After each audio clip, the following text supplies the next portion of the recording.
Welcome to Moonlit Romance Library. Please follow for more stories. Chapter 1: Blood on the Snow. The military parade square of Arventhor smelled like iron in winter.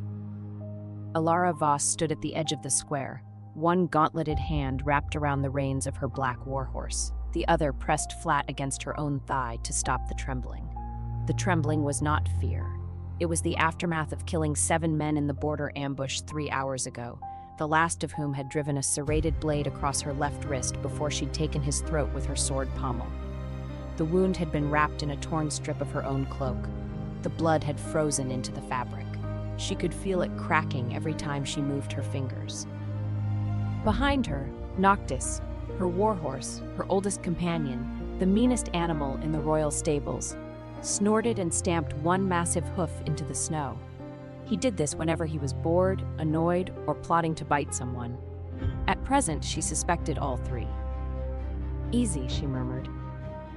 Noctis flattened his ears and tossed his head sideways, yanking the reins hard enough to jolt her injured wrist.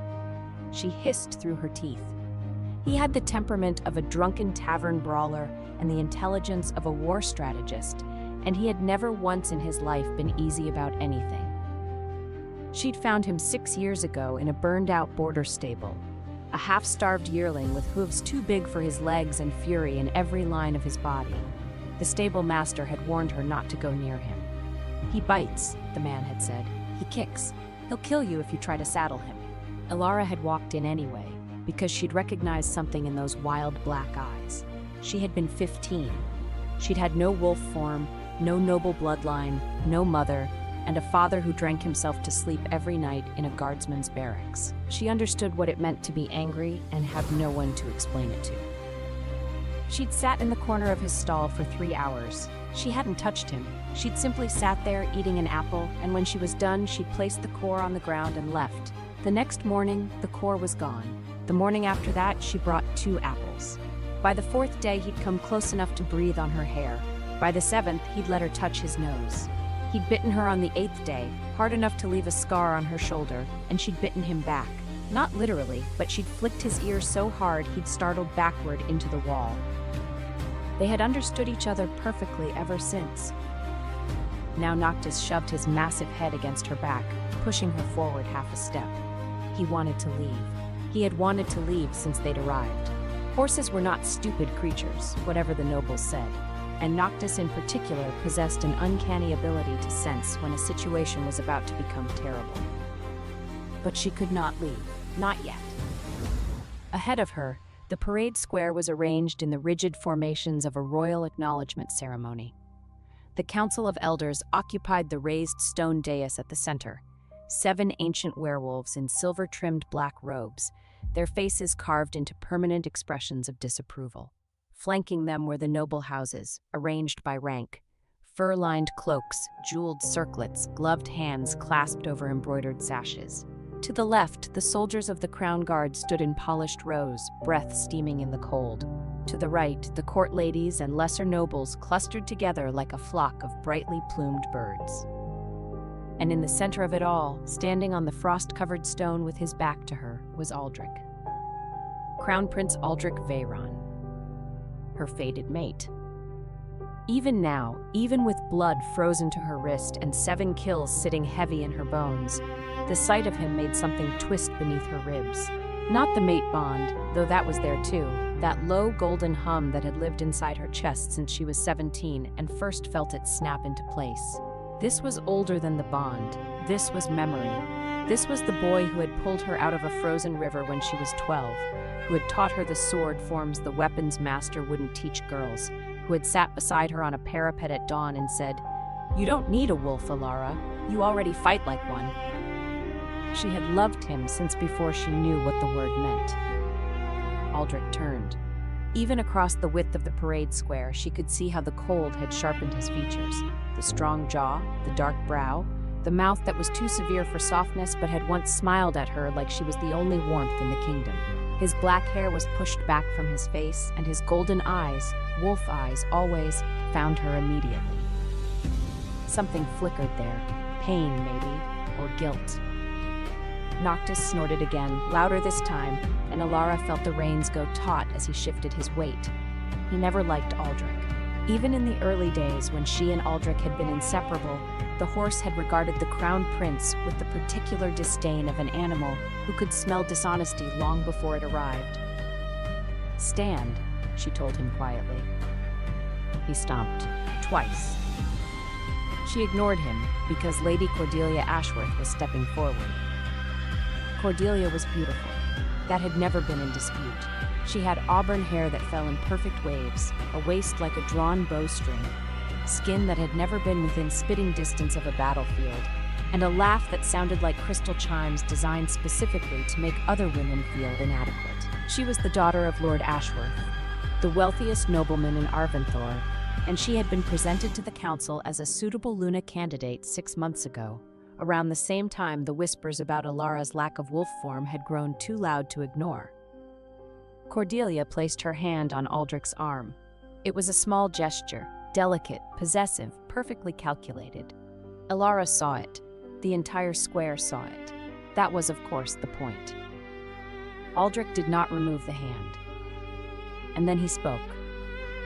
"Lady Cordelia has stood faithfully beside the crown during the recent border conflicts," he said, his voice carrying across the parade ground with the practiced ease of a man raised to address armies.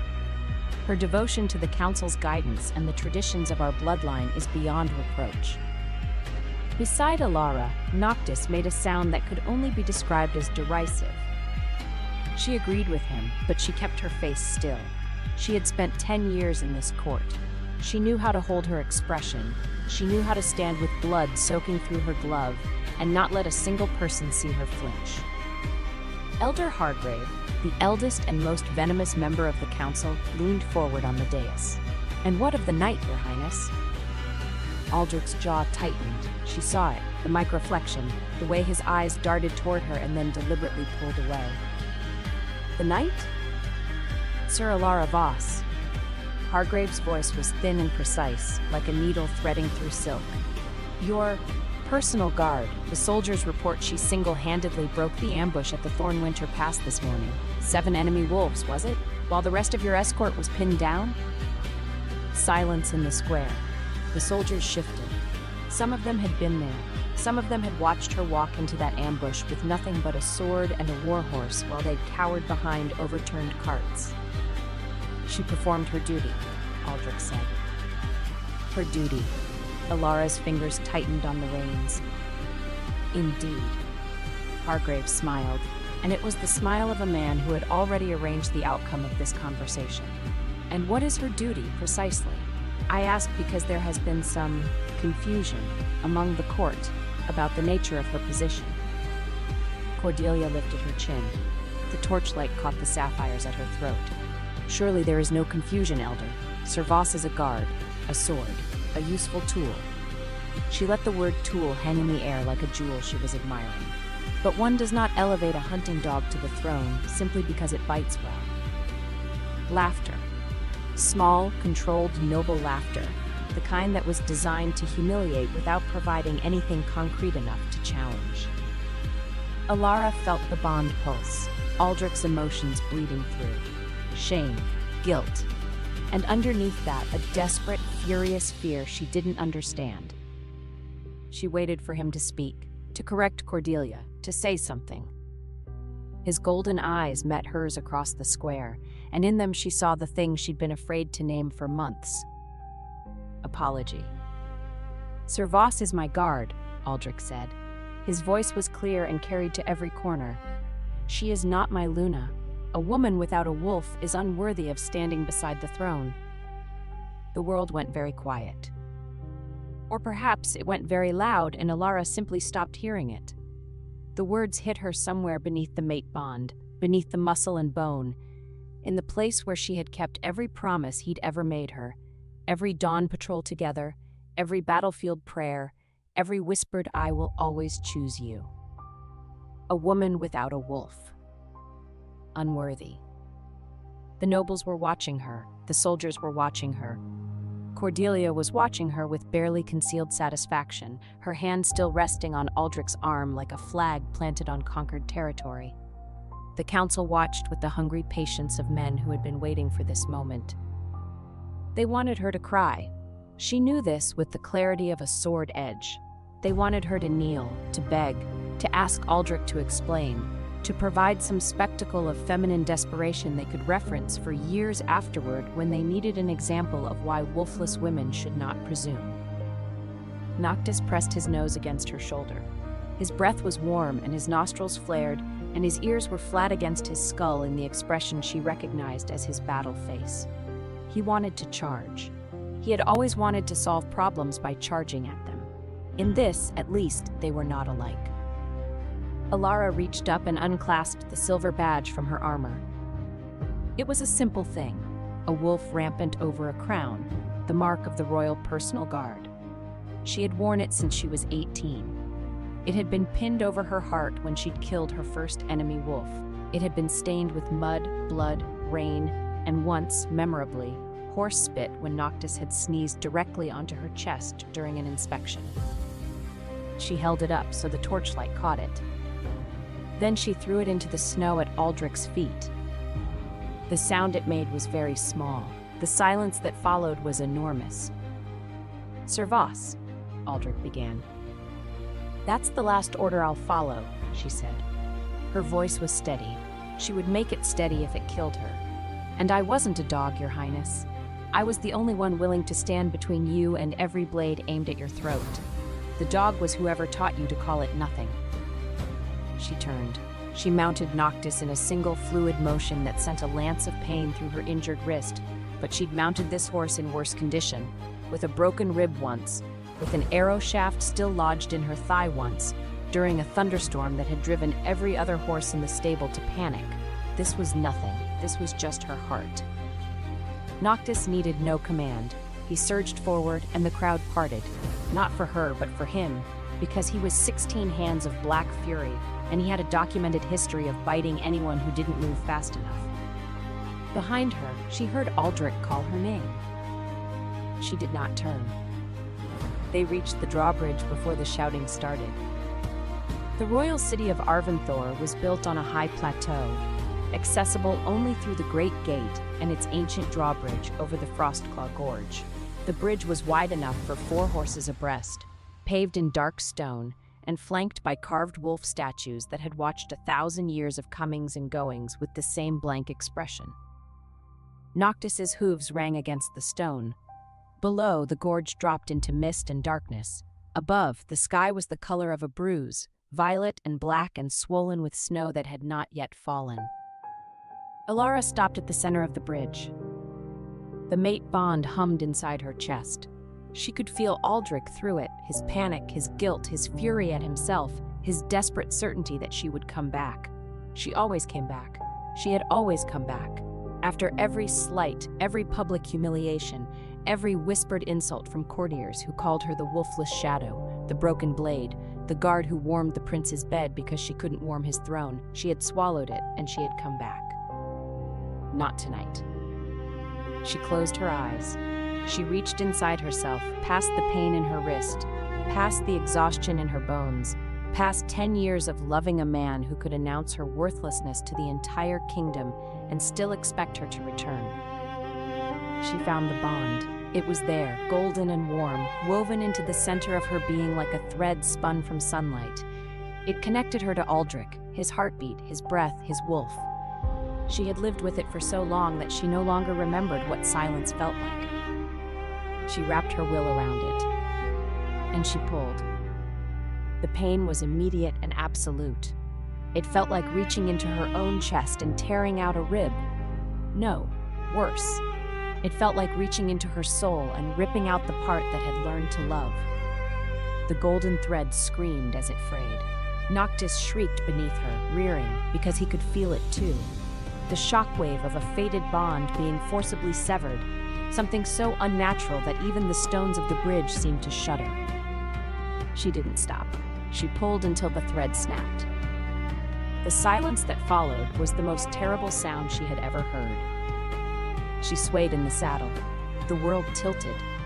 The gorge gaped below her like a mouth, and for one dizzying moment she thought she was going to fall, off the horse, off the bridge, into the dark. Noctis caught her. Not literally, because horses didn't catch people, but he did what he always did when she was about to break. He planted his hooves, lowered his massive body, and shifted his weight so that she fell forward against his neck, instead of sideways into nothing. His mane was coarse and warm against her face. He stood absolutely still, his breath steaming in the cold, and he waited. She pressed her forehead against his neck and did not cry. After a long moment, she straightened. Her chest felt hollowed out, as if someone had scooped out everything soft and left only bone and determination. "Okay," she whispered. Noctis flicked one ear. Forward. He walked, steady, sure, carrying her off the bridge and onto the mountain road beyond the gate, into the snow and the dark and the vast, empty world that no longer had a golden thread connecting it to a man who had called her unworthy. Behind her, inside the city, she thought she heard a wolf howl. Aldrich's wolf, recognizing the severance, screaming into the night. She did not look back. Chapter 2. The Night Between. The stable widow's name was Marin.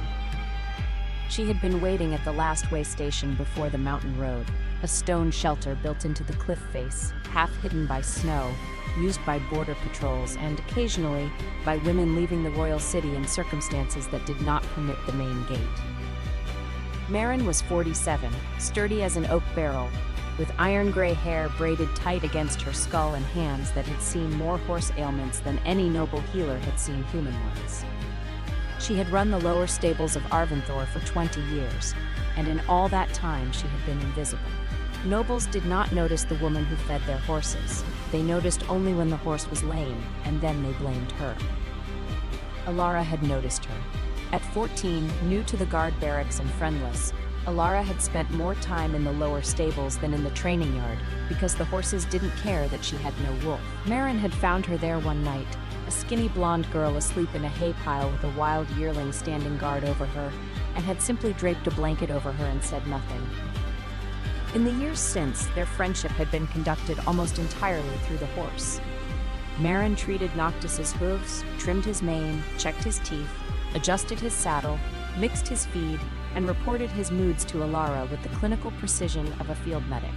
She was the only person besides Alara that Noctis tolerated, and even that tolerance had limits. He'd bitten through 2 of her leather aprons, and once deliberately stood on her foot during a shoeing.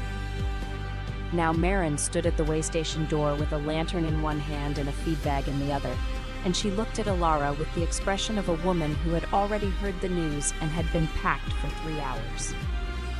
"I changed his shoes this afternoon," Marin said, handing Alara the feed bag. "New iron, good grip for mountain snow. There's a poultice in the left saddlebag for that wrist.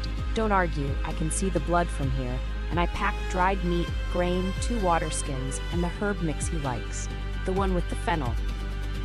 Alara stared at her. "How did you—" "I know that horse." Marin jerked her chin toward Noctis, who was already nosing the feed bag with the aggressive enthusiasm of an animal who believed every meal might be his last. "He's been agitated for 3 days, stamping, refusing the stable, snapping at the grooms. He knew before you did." Noctis lifted his head from the feed bag long enough to snort in what sounded like confirmation. Alara dismounted. The pain in her chest, the hollow, torn-open cavity where the bond had been, flared so intensely that she grabbed the saddle to stay upright. Marin reached for her arm, steadied her, said nothing about the way Alara's face had gone white. "I don't know where you're going tonight," Marin said. Her voice was quiet, practical, the voice of a woman who had lived her entire life in a world that undervalued practical women and had stopped expecting it to change. "But he knows." She nodded toward Noctis. "He's been impatient to take you away." Alara's throat closed. She wanted to say something. "Thank you," or "goodbye," or "I'm sorry I never spoke up when the stable master shorted your wages," or "you deserved better than this invisible life." But Marin was already adjusting Noctis's girth strap, checking the saddlebag buckles, running her hands along his legs the way she'd done 1,000 times. "The border road is passable as far as the Grey Mark," Marin said. "After that, you'll be in disputed territory. The enemy factions patrol the passes after dark, But they don't usually bother lone riders. Too much trouble for too little gain. She paused. Unless the rider is someone important. I'm not important. Marin looked at her with eyes that held 20 years of watching a wolfless girl become the strongest knight in the kingdom. Welcome to Moonlit Romance Library. Please follow for more stories. The day Aveline Ashwood's husband came home with a younger Luna, the entire North Hall smelled of roasted venison and betrayal. She knew something was wrong the moment the iron gates groaned open at noon, because Garrick Blackmere never returned early from border campaigns. Garrick liked his wars the way he liked his ale, long, loud, and preferably involving someone else's suffering. For him to cut a 3-month campaign down to 6 weeks meant one of two things. Either the Eastern Wolf clans had surrendered spectacularly, or Garrick had found something more interesting than fighting. Aveline stood at the top of the stone staircase in Ashenmoor Keep, her hands dusted with flour because she had been in the kitchens again. She was always in the kitchens, not because anyone expected the Luna of Blackmere pack to bake bread, but because Aveline had discovered years ago that the kitchen staff were the only people in this entire frozen fortress who did not look at her with pity. My lady. Berta, the head cook, appeared at her elbow, breathless. Berta was 63 years old, built like a wardrobe, and possessed the singular talent of being able to communicate catastrophic news through the angle of her eyebrows alone. Right now, both eyebrows were practically touching her hairline. He's brought someone. He always brings someone. Last time it was 47 prisoners of war and a stolen catapult. It's not a catapult. Is it bigger than a catapult? Berta's mouth pressed into a line so thin it nearly disappeared.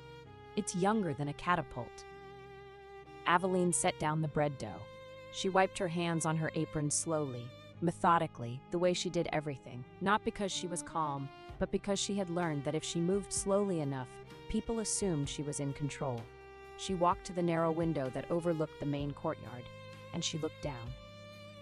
Garrick Blackmere rode through the gates on his black warhorse, his dark hair wind-tangled, his jaw sharp enough to cut accusations, his silver-gray eyes catching the winter light in that way that had once made her heart stutter.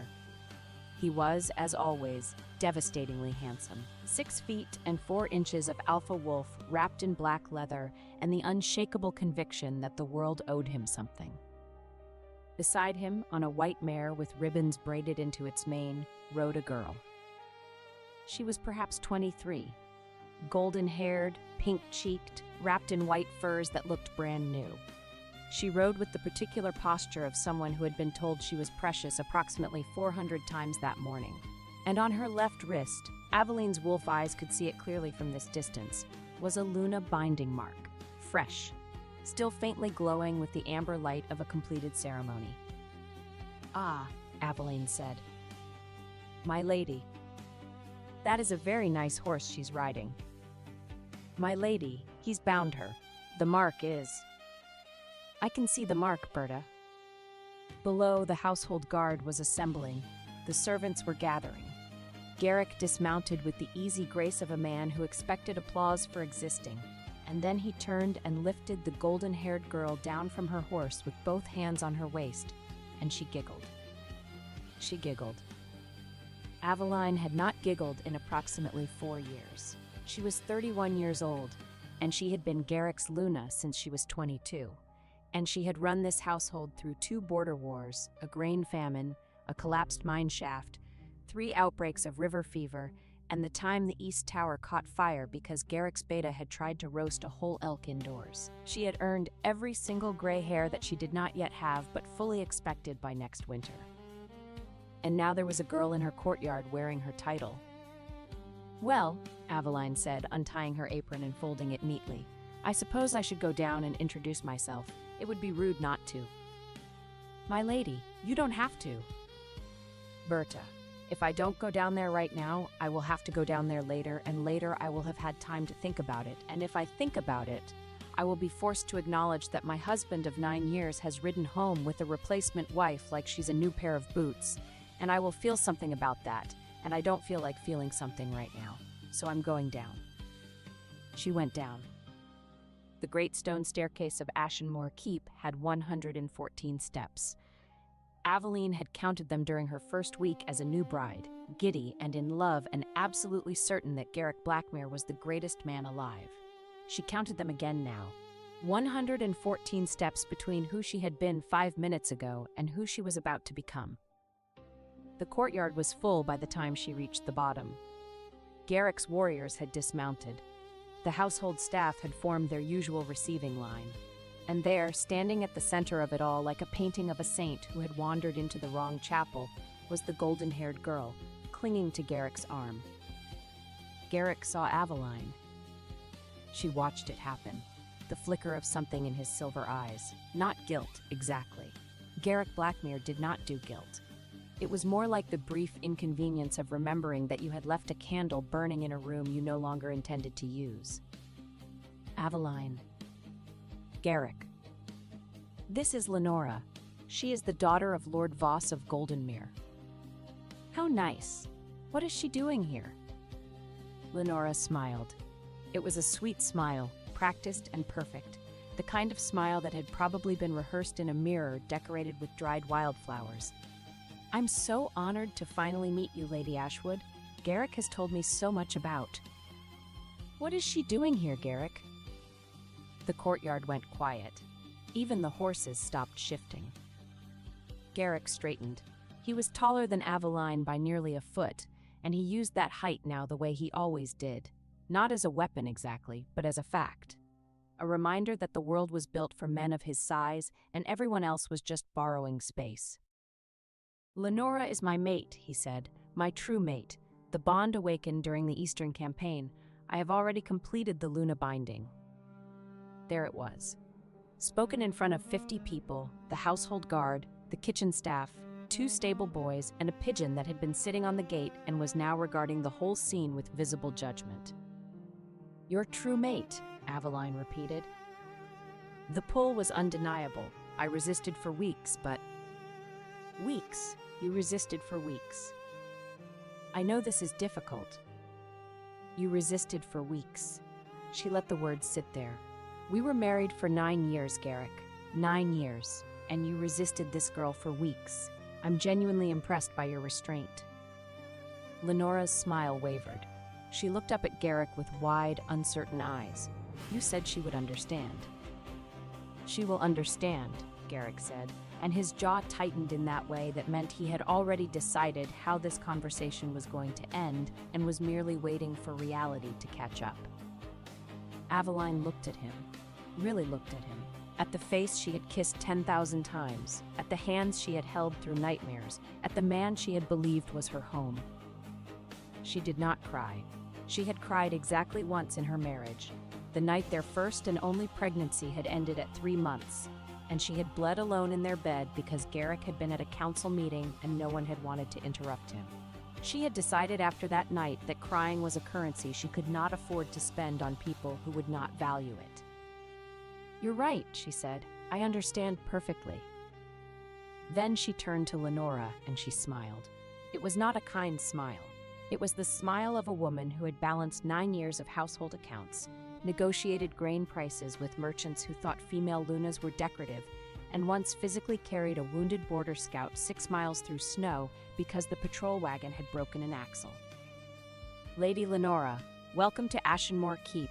I'll have the servants prepare a room for you. The East Tower is lovely this time of year. The roof leaks only when it rains, but it almost never rains here, so you should be fine. She looked back at Garrick. Except it's winter, and winter means snow, and snow melts. So I suppose the roof will leak constantly, but I'm sure your true mate is very resilient. Then she walked back inside. She made it all the way to the kitchen before her hands started shaking. Berta was waiting. Berta was always waiting.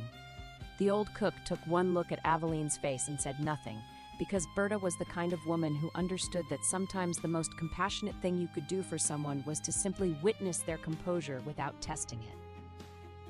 I need to leave, Aveline said. Yes, my lady. Tonight?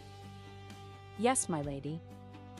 He'll try to keep me here, for appearances. The pack expects a proper transition of Luna status, and Garrick won't want the Northern Territories to think he discarded his Luna without cause. He'll want me to stay and smile and hand Lenora the household keys in some ridiculous ceremony so it all looks civilized.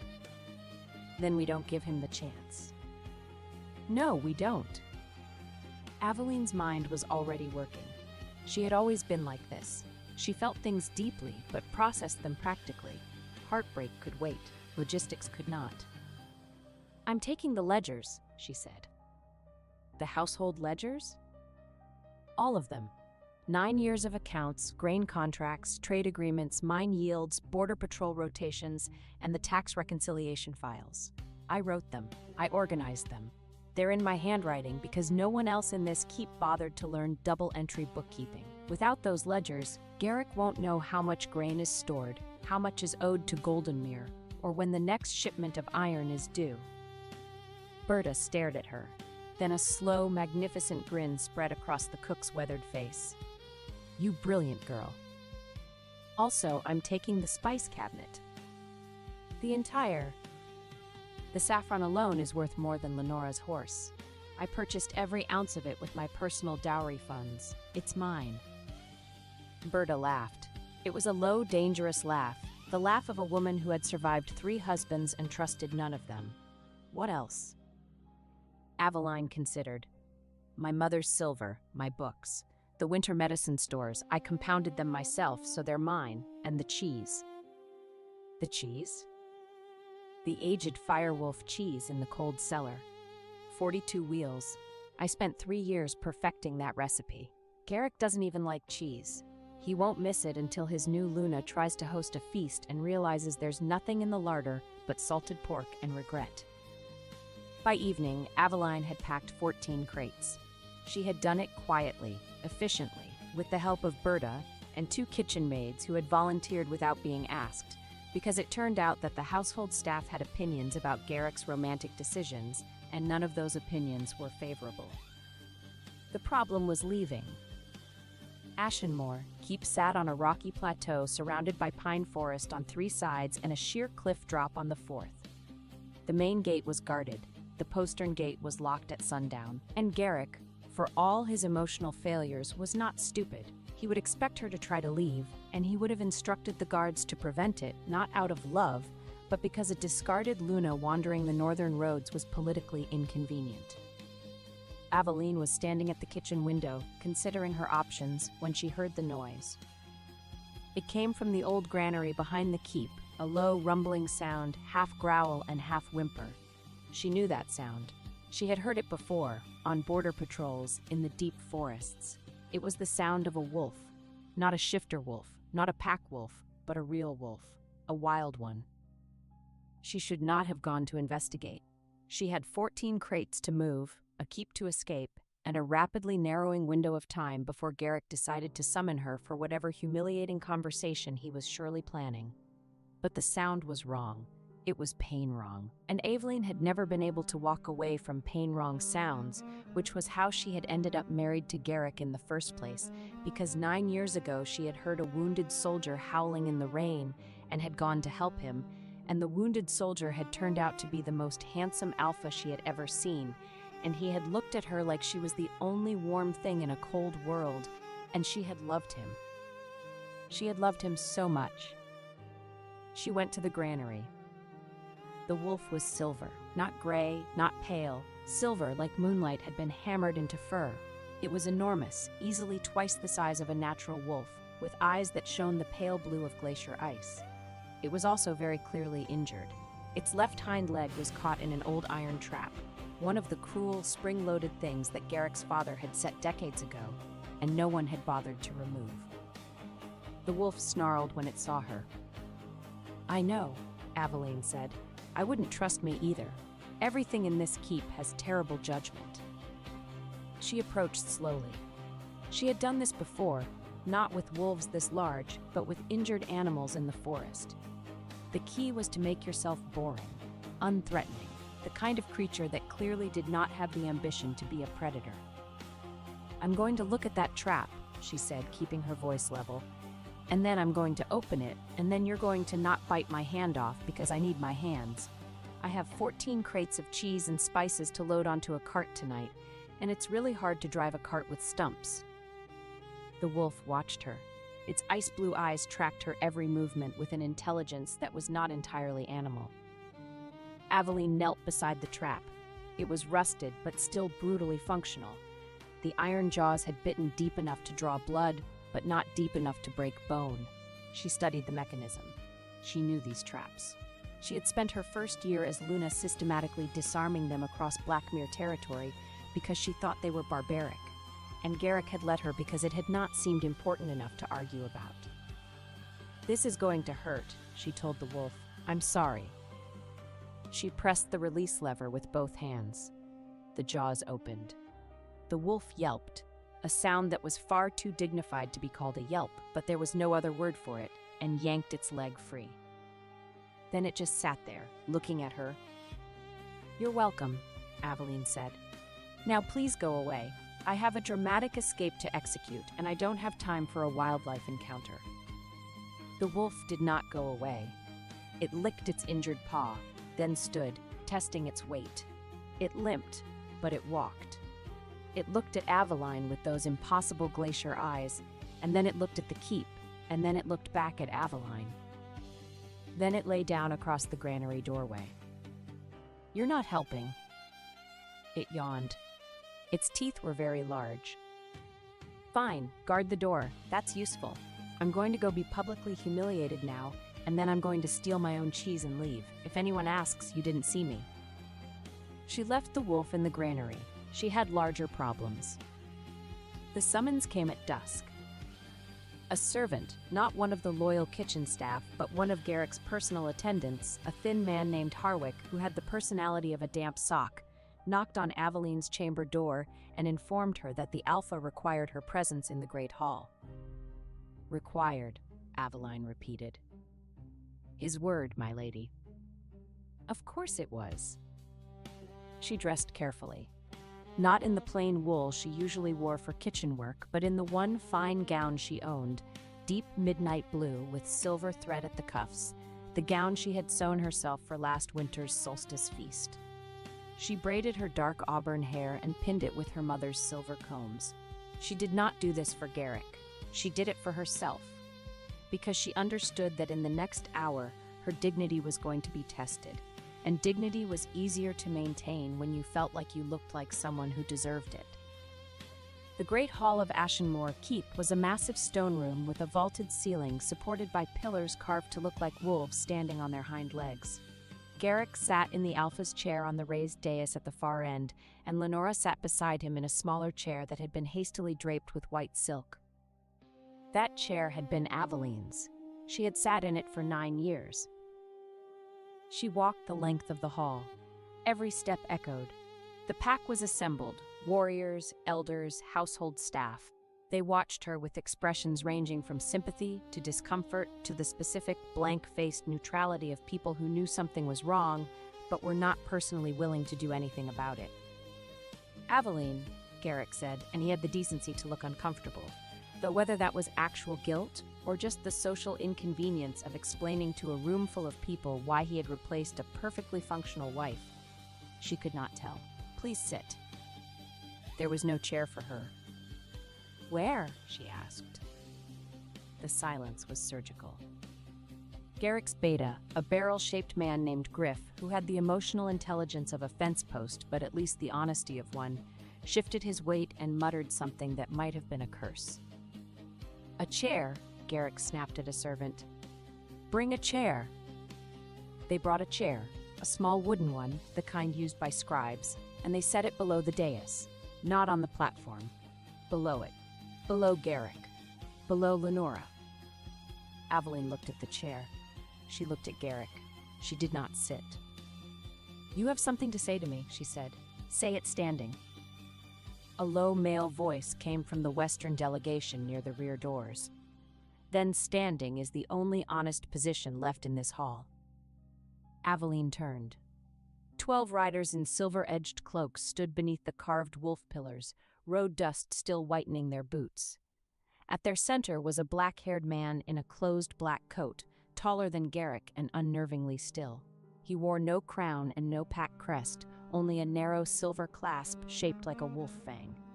He had arrived at noon as a Western Road envoy, and until that moment he had said nothing. Garrick's expression hardened. "This is a private pack matter." "You summoned the full household, 2 visiting lords and foreign witnesses," the stranger replied. His pale eyes moved once to the scribe's stool below the dais, then returned to Aveline. "It stopped being private when you removed your Luna's chair." He did not step in front of her. He did not offer to speak for her. He merely stayed where she could see him, a silent witness whose attention held no pity. For the first time that evening, Aveline felt observed without feeling diminished. Garrick's jaw worked. She knew that look. It was the look he got when reality was not performing according to his expectations. "The bond between Lenora and me is a true mate bond," he said. "It cannot be denied. Pack law recognizes." "I know what pack law recognizes, Garrick. I rewrote half of it. That a true mate bond supersedes a ceremonial marriage. When confirmed by the Pack Elder Council, witnessed by 3 neutral alphas, and recorded in the Sovereignty Ledger, which I also maintain, none of which has happened." Garrick's eyes narrowed. "It will happen." "Then let it happen properly. But you didn't call me here to discuss procedure, did you?" Lenora leaned forward. She had changed into a white gown embroidered with gold, probably from the keep's own textile stores, which Aveline had stocked herself. And she had the expression of someone who was trying very hard to appear gracious, and was mostly just appearing nervous. "Lady Ashwood," Lenora said, "I want you to know that I never intended to." "To what? Take my husband? Take my title? Take my chair?" "I know this must be painful. What's painful is that you're wearing a gown made from fabric I imported from the southern weavers at a rate of 12 silver marks per bolt, and you've cut the hem crooked." Lenora looked down at her hem. It was in fact crooked. Aveline turned back to Garrick. "What are your terms?" "You'll be given quarters in the East Tower. The tower with the leaking roof. And you'll retain the courtesy title of Lady Ashwood." "How generous! A leaking tower and a fake name. And you'll participate in the formal transition ceremony, where you'll transfer the Luna seal to Lenora in front of the pack." The Luna seal. It was a medallion of dark iron, stamped with the Blackmere wolf, worn by every Luna of the pack for generations. Aveline had worn it for 9 years. She reached up and touched it now, feeling the cool metal against her collarbone. "You want me to hand my seal to this girl, in public, and smile. I want you to do it with grace, Aveline. You've always had grace." "Grace," she repeated. "You want me to have grace?" She looked at him, at this man she had loved since she was 22, this man whose nightmares she had soothed, whose wounds she had stitched, whose household she had held together with nothing but stubbornness and double-entry bookkeeping. She looked at the silver in his eyes and remembered when those eyes had looked at her like she was the only thing worth seeing. "All right," she said. "When is the ceremony?" 3 days. 3 days. Fine. She paused. "But Garrick?" "Yes. You should know that I've taken the household ledgers." The room shifted. Garrick's expression changed. "All of them," she continued. "Grain stores, trade contracts, mine yields, tax reconciliations, patrol rotations, every record of how this keep functions. I wrote them. They're mine." "Aveline." "Also the spice cabinet, and the aged Firewolf cheese. 42 wheels. I'd say I'm sorry, but I spent 3 years perfecting that recipe while you were off deciding which wars to start, so I'm not even a little bit sorry." Griff, the beta, made a choking sound that might have been a laugh. He turned it into a cough. "You can't take the ledgers," Garrick said, standing. "Those are pack property. They're written in my personal cipher. Nobody else can read them, which means they're either my property or they're very expensive kindling. Your choice." Lenora looked between them with the expression of someone who had just realized that the fairy tale she had walked into had footnotes she had not read. I'll give you the ledger cipher key, Aveline said. When I am released from this marriage with my full dowry restored, my mother's silver returned, and a formal letter of good standing signed by you and witnessed by 3 neutral alphas. Until then, I hope Lenora is good at arithmetic, because winter tax season starts in 6 weeks, and the northern mines will want their yield reports. She turned and walked out of the great hall. Behind her, she heard Garrick say, "Aveline," and she did not stop. She did not stop until she reached the granary, where the silver wolf was still lying across the doorway, and then she sat down on an overturned bucket, and she pressed her hands over her face, and she breathed. The wolf lifted its head and watched her. "Don't look at me like that," she said, her voice cracking exactly once. "I'm fine." The wolf stood.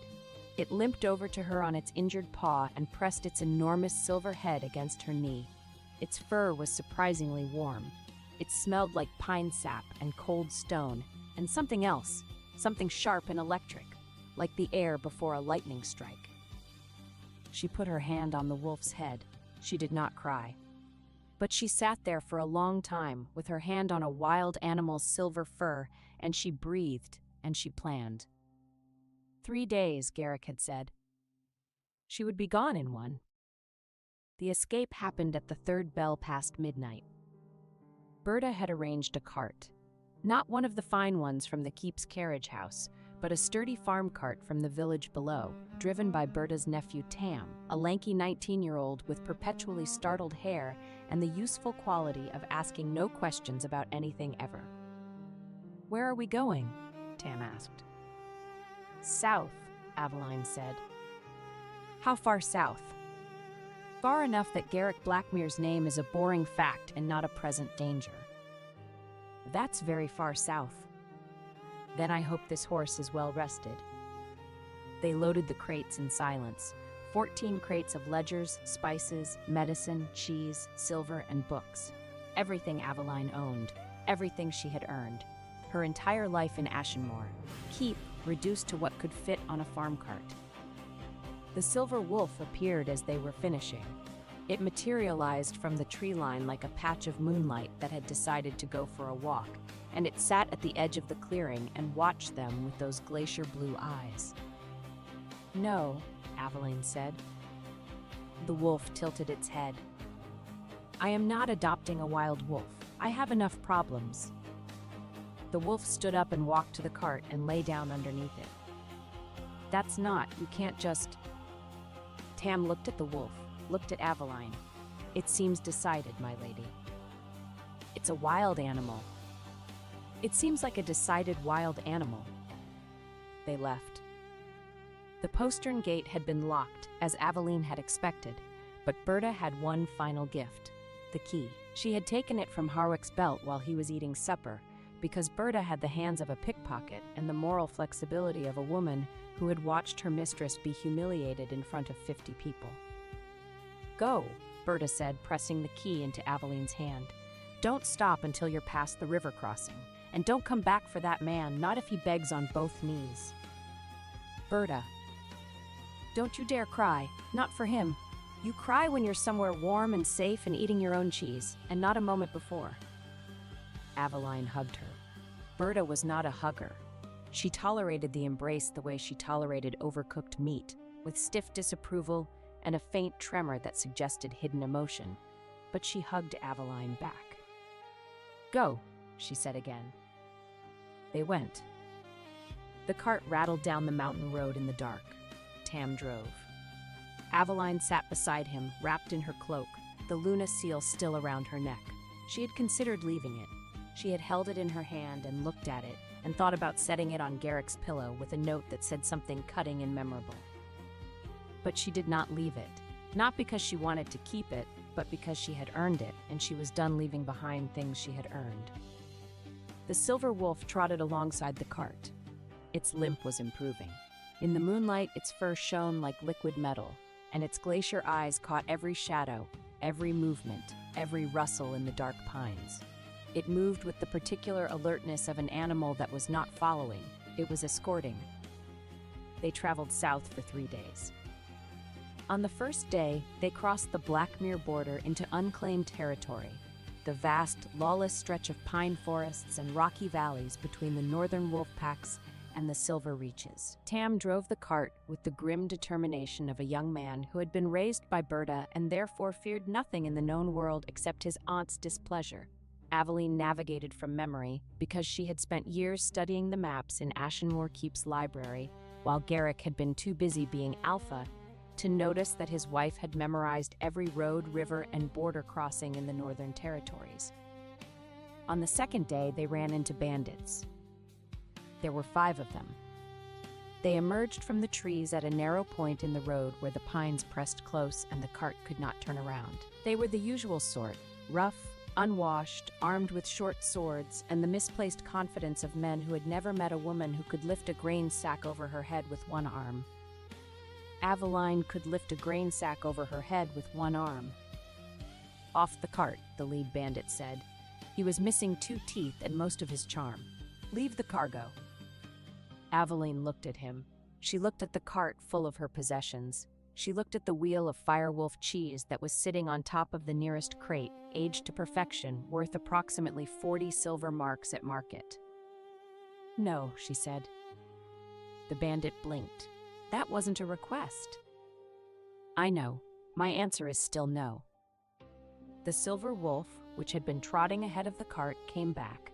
It walked out of the trees with the silent, deliberate gait of a predator that had been politely waiting for an excuse. It was enormous in the daylight, shoulder height to a man's chest, teeth like ivory daggers, glacier eyes fixed on the lead bandit with the focused intensity of a creature that had already done the math and decided that 5 against 1 was unfair, but only for the 5. The bandits looked at the wolf. The wolf looked at the bandits. The lead bandit looked at Aveline. "Is that yours?" "I really couldn't say. It followed me home. I think it likes cheese." The wolf growled. It was not a dramatic growl. It was a low, continuous rumble like a mountain clearing its throat before an avalanche. The sound vibrated in the bones. The bandits left. They did not run, they were too proud for that, but they walked very quickly in the opposite direction, which was essentially the same thing with better posture. Tam exhaled. "My lady, your wolf just scared off 5 armed men." "It's not my wolf." The wolf walked back to the cart and lay down underneath it again. "It seems like your wolf." On the 3rd day, they reached Brindlewood. Brindlewood was not a town so much as a collection of buildings that had agreed to stand near each other. A trading post, a blacksmith, a tavern called the Crooked Antler, and a scattering of stone cottages clinging to the hillside like determined barnacles. It sat at the crossroads where the northern road met the old King's Highway, and it was the kind of place where people came to disappear. Aveline did not intend to disappear. She intended to regroup, resupply, and formulate a plan that extended beyond go south. But first, she needed information, and information lived in taverns. The Crooked Antler was warm, dim, and smelled of wood smoke and spilled ale. The proprietress was a tall, sharp-faced woman named Marin, who had the look of someone who had seen everything and was disappointed by most of it. "Looking for a room?" Marin asked, wiping down the bar with a cloth that had probably been white sometime during the previous century. "Looking for news," Aveline said. "What's happening in the territories? Any major pack movements?" Marin studied her. Aveline was still wearing her midnight blue gown, travel-stained now, and her mother's silver combs, and the Luna seal around her neck. She did not look like a refugee. She looked like a Luna who had decided to go for a very long walk. "You're from Blackmere," Marin said. "I was." "Heard something about that? Alpha Blackmere took a new Luna?" "News travels fast. Merchants talk, especially when they're drunk." Marin leaned on the bar.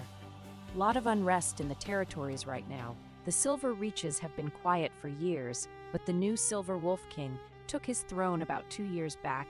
He's been consolidating the western packs. Rumor is he's building something. Army, alliance, nobody knows. But the northern alphas are nervous, Blackmere included." "The Silver Wolf King," Aveline repeated. She had heard the title. Everyone had. The Silver Reaches were a vast territory to the west, historically fractured, historically weak. But 2 years ago, a new king had emerged, a wolf of unknown lineage who had united the western packs through a combination of military brilliance, political cunning, and what the rumors described as an unsettling amount of personal charisma. Nobody knew much about him. He did not attend councils. He did not send emissaries to social functions. He was, by all accounts, a ghost who happened to command the largest wolf army west of the mountains. The Silver Wolf King doesn't concern me, Aveline said. I need to find work, something that uses organizational skills and an extremely detailed knowledge of northern trade routes. Marin raised an eyebrow. You're a bookkeeper? I'm a Luna who ran a keep for 9 years. I can do accounts, negotiate trade contracts, manage provision routes, mediate territorial disputes, compound medicines, bake bread, and disarm iron traps. I can also lift a grain sack over my head with one arm, but I prefer to lead with the bookkeeping. Marin smiled. It was a thin, surprised smile, the smile of a woman who had not expected to be impressed and was annoyed at herself for it. There's a position, she said. Not here, north of here, actually. The border garrison at Thornwall, it's a neutral outpost, sits right on the line between unclaimed territory and the Silver Reaches. They need a quartermaster. The last one embezzled the supply funds and ran off with a traveling bard. A quartermaster position at a border garrison. It's not glamorous, but it's legitimate work, and the garrison commander doesn't care about pack politics. They just need someone who can count barrels and not steal from them. Aveline considered. A border garrison was not where she had imagined ending up, but it was work. It was far from Ashenmoor, and it was the kind of position where her skills would actually be valued rather than taken for granted. I'll take it, she said. You haven't even asked about the pay. Does it come with quarters that don't have a leaking roof? Stone cottage, dry, comes with a fireplace. Then I'll take it. She left Brindlewood the next morning with Tam, the cart, and the Silver Wolf. Hayes had spent the night beneath the tavern eaves, waking at every wagon wheel an unfamiliar scent. At sunrise it rose, shook frost from its coat, and followed the cart without invitation. The road to Thornwall wound through increasingly wild terrain. The pines grew taller, the valleys grew deeper. The air tasted of snow and granite, and the particular silence that came from being very far away from anyone who might help you. It was on this road that Aveline met the black-haired Western witness from Ashenmoor again. He stepped from the pines alone this time, without the 12 silver-cloaked riders who had stood behind him in the Great Hall.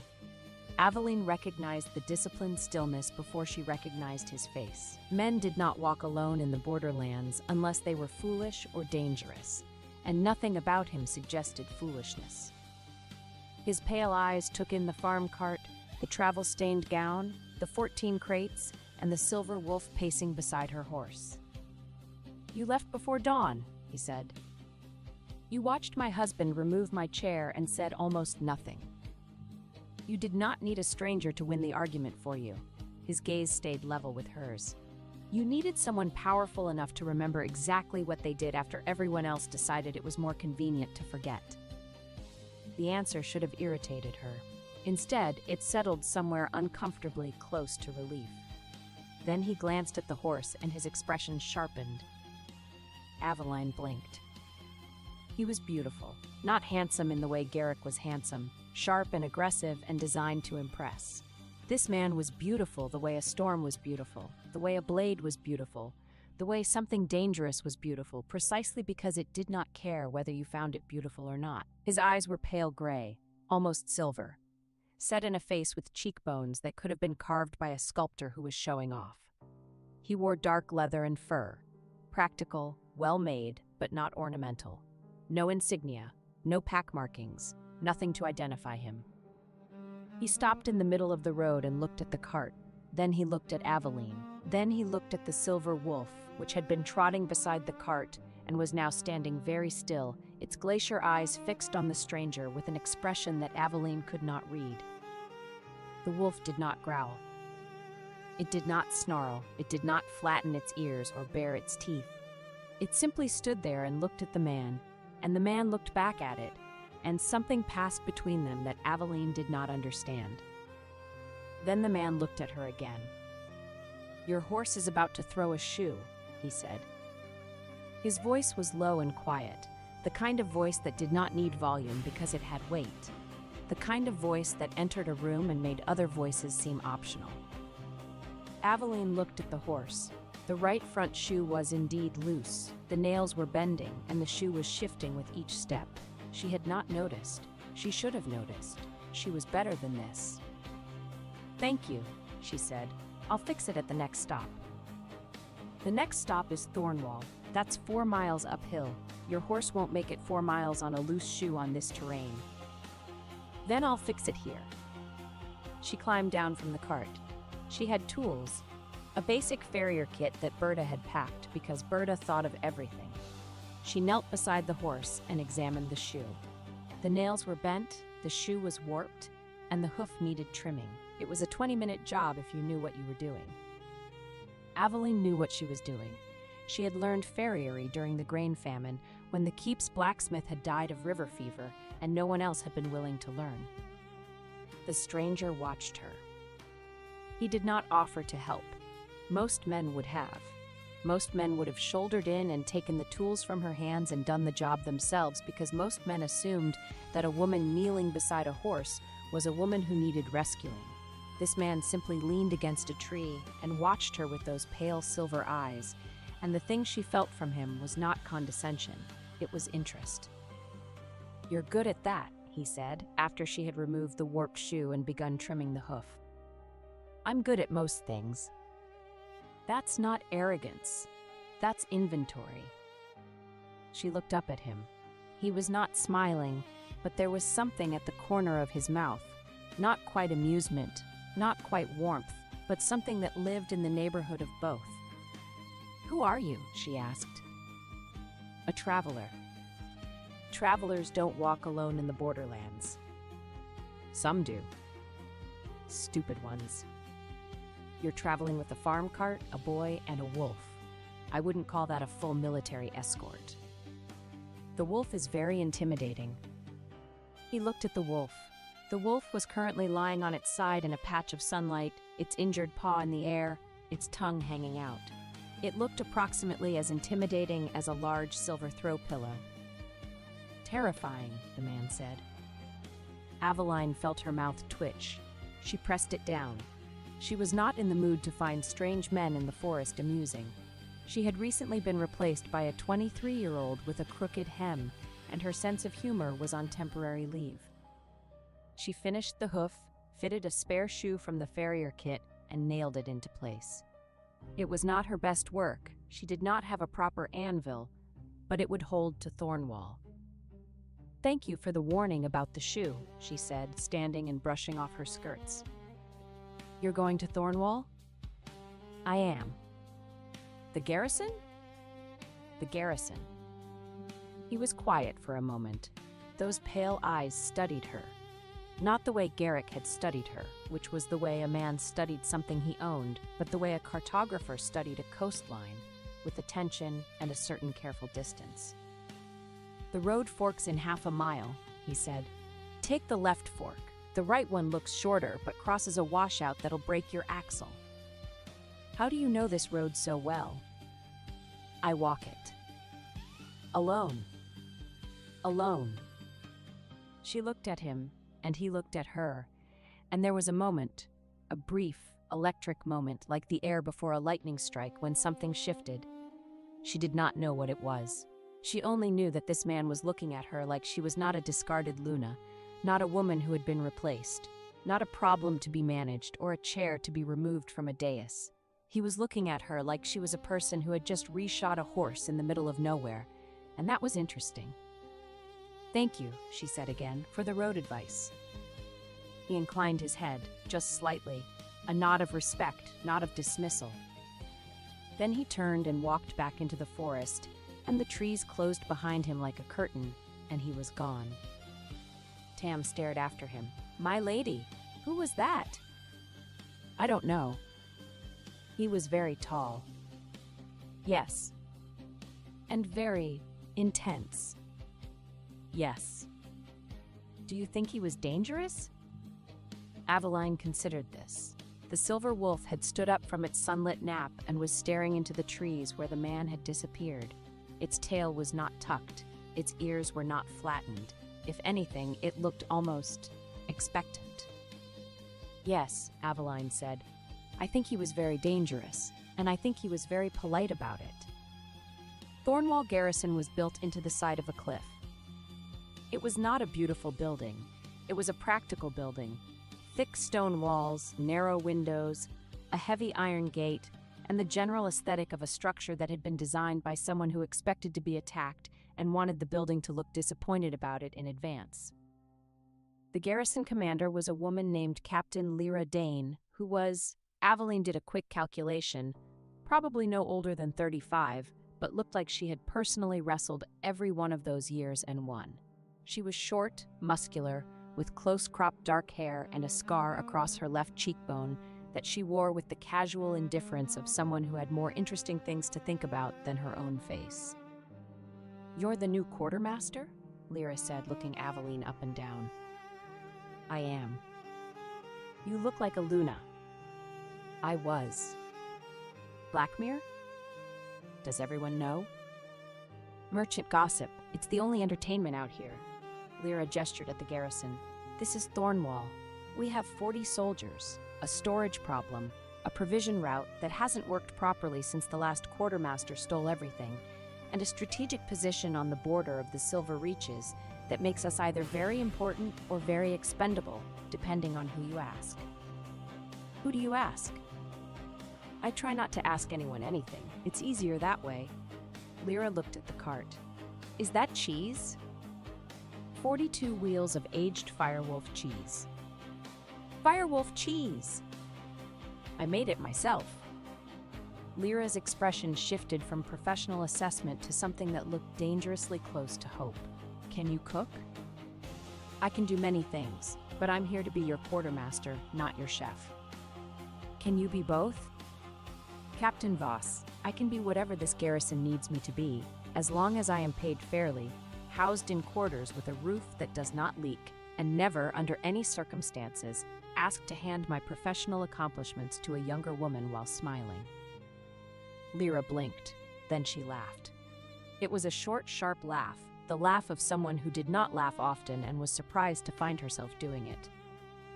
"Welcome to Thornwall, Lady Ashwood." "Aveline. Just Aveline." "Welcome to Thornwall, Aveline. Your quarters are in the East Wing.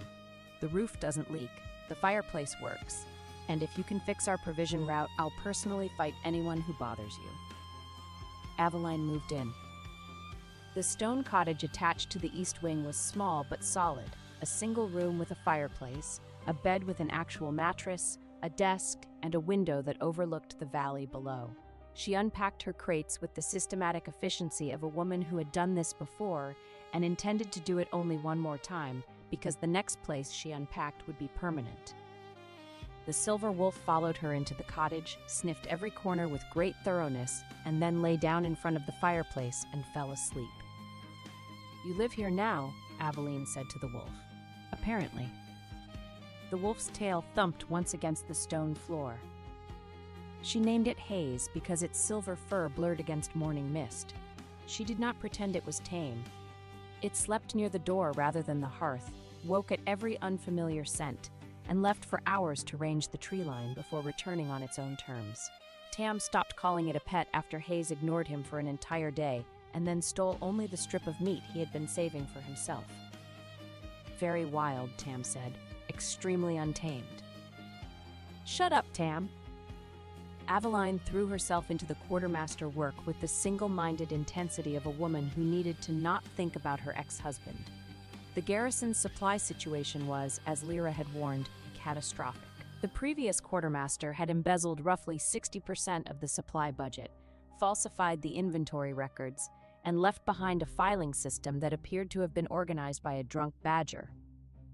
"This is chaos," Aveline said, staring at a ledger that listed 40 barrels of salt in storage. The actual storage room contained 6 barrels of salt, 2 barrels of what might once have been salt but was now a mysterious gray substance, and a family of mice. "Welcome to my life," Lyra said. "How have you been feeding 40 soldiers?" "Badly, and with a lot of hunting. My soldiers eat more venison than any garrison in the territories. They're starting to dream about deer." "That ends now." Aveline rolled up her sleeves. "I need access to the garrison's trade accounts, your existing supplier contracts. If any survived the embezzlement, the regional merchant registry, and a complete physical inventory of every storage room, cellar, and closet in this building." Lyra stared at her. "You want to inventory every closet?" "I once found 14 pounds of missing saffron in a broom cupboard in Ashenmore Keep. You would be amazed at what people hide in closets." Within a week, Aveline had rebuilt the inventory system from scratch. Within 2 weeks, she had renegotiated 3 supplier contracts, secured a new grain source from a farming community 2 valleys south, and discovered that the garrison's armory budget had been paying for a subscription to a traveling theater troupe that the previous quartermaster had apparently been very fond of. "A theater troupe," Lyra said flatly. "The Wandering Wolves. They perform romantic ballads and dramatic reenactments of famous pack battles. Your former quartermaster was paying them 12 silver marks a month to perform private shows." "Private shows?" "In the supply cellar, which explains why the cellar always smelled like stage makeup." Lyra pressed her hands over her face. "I am going to find that man, and I am going to make him eat every script." The garrison soldiers, who had been surviving on venison and suspicion, responded to Aveline's arrival with the cautious optimism of people who had been disappointed before but were willing to try hope one more time. She reorganized the kitchen. She fixed the bread oven, which had a cracked firebox that no one had bothered to repair because no one had bothered to bake bread. She introduced the Firewolf cheese, which caused a minor sensation. The soldiers had never tasted anything like it, and one of them, a young woman named Petra, who was built like a siege engine and had the most infectious laugh in the garrison, actually cried. "This is the best thing I've ever eaten," Petra said, tears streaming down her face. "It's cheese," Aveline said. "It's the best cheese. It's cheese that understands me." Petra became Aveline's first real friend at Thornwall. She was 24, the daughter of a blacksmith from the Eastern Valleys, and she had joined the garrison because, in her words, "I wanted to hit things professionally, and the garrison was hiring." She was loud, warm, fearless, and possessed of a laugh that could be heard 3 rooms away and made everyone in those 3 rooms feel better about their lives. The other person who attached herself to Aveline was Nessa, the garrison's healer, a quiet, precise woman of about 40 with steady hands, gray-streaked dark hair, and the particular calm of someone who had seen a lot of blood and had decided to respond to it with competence rather than panic.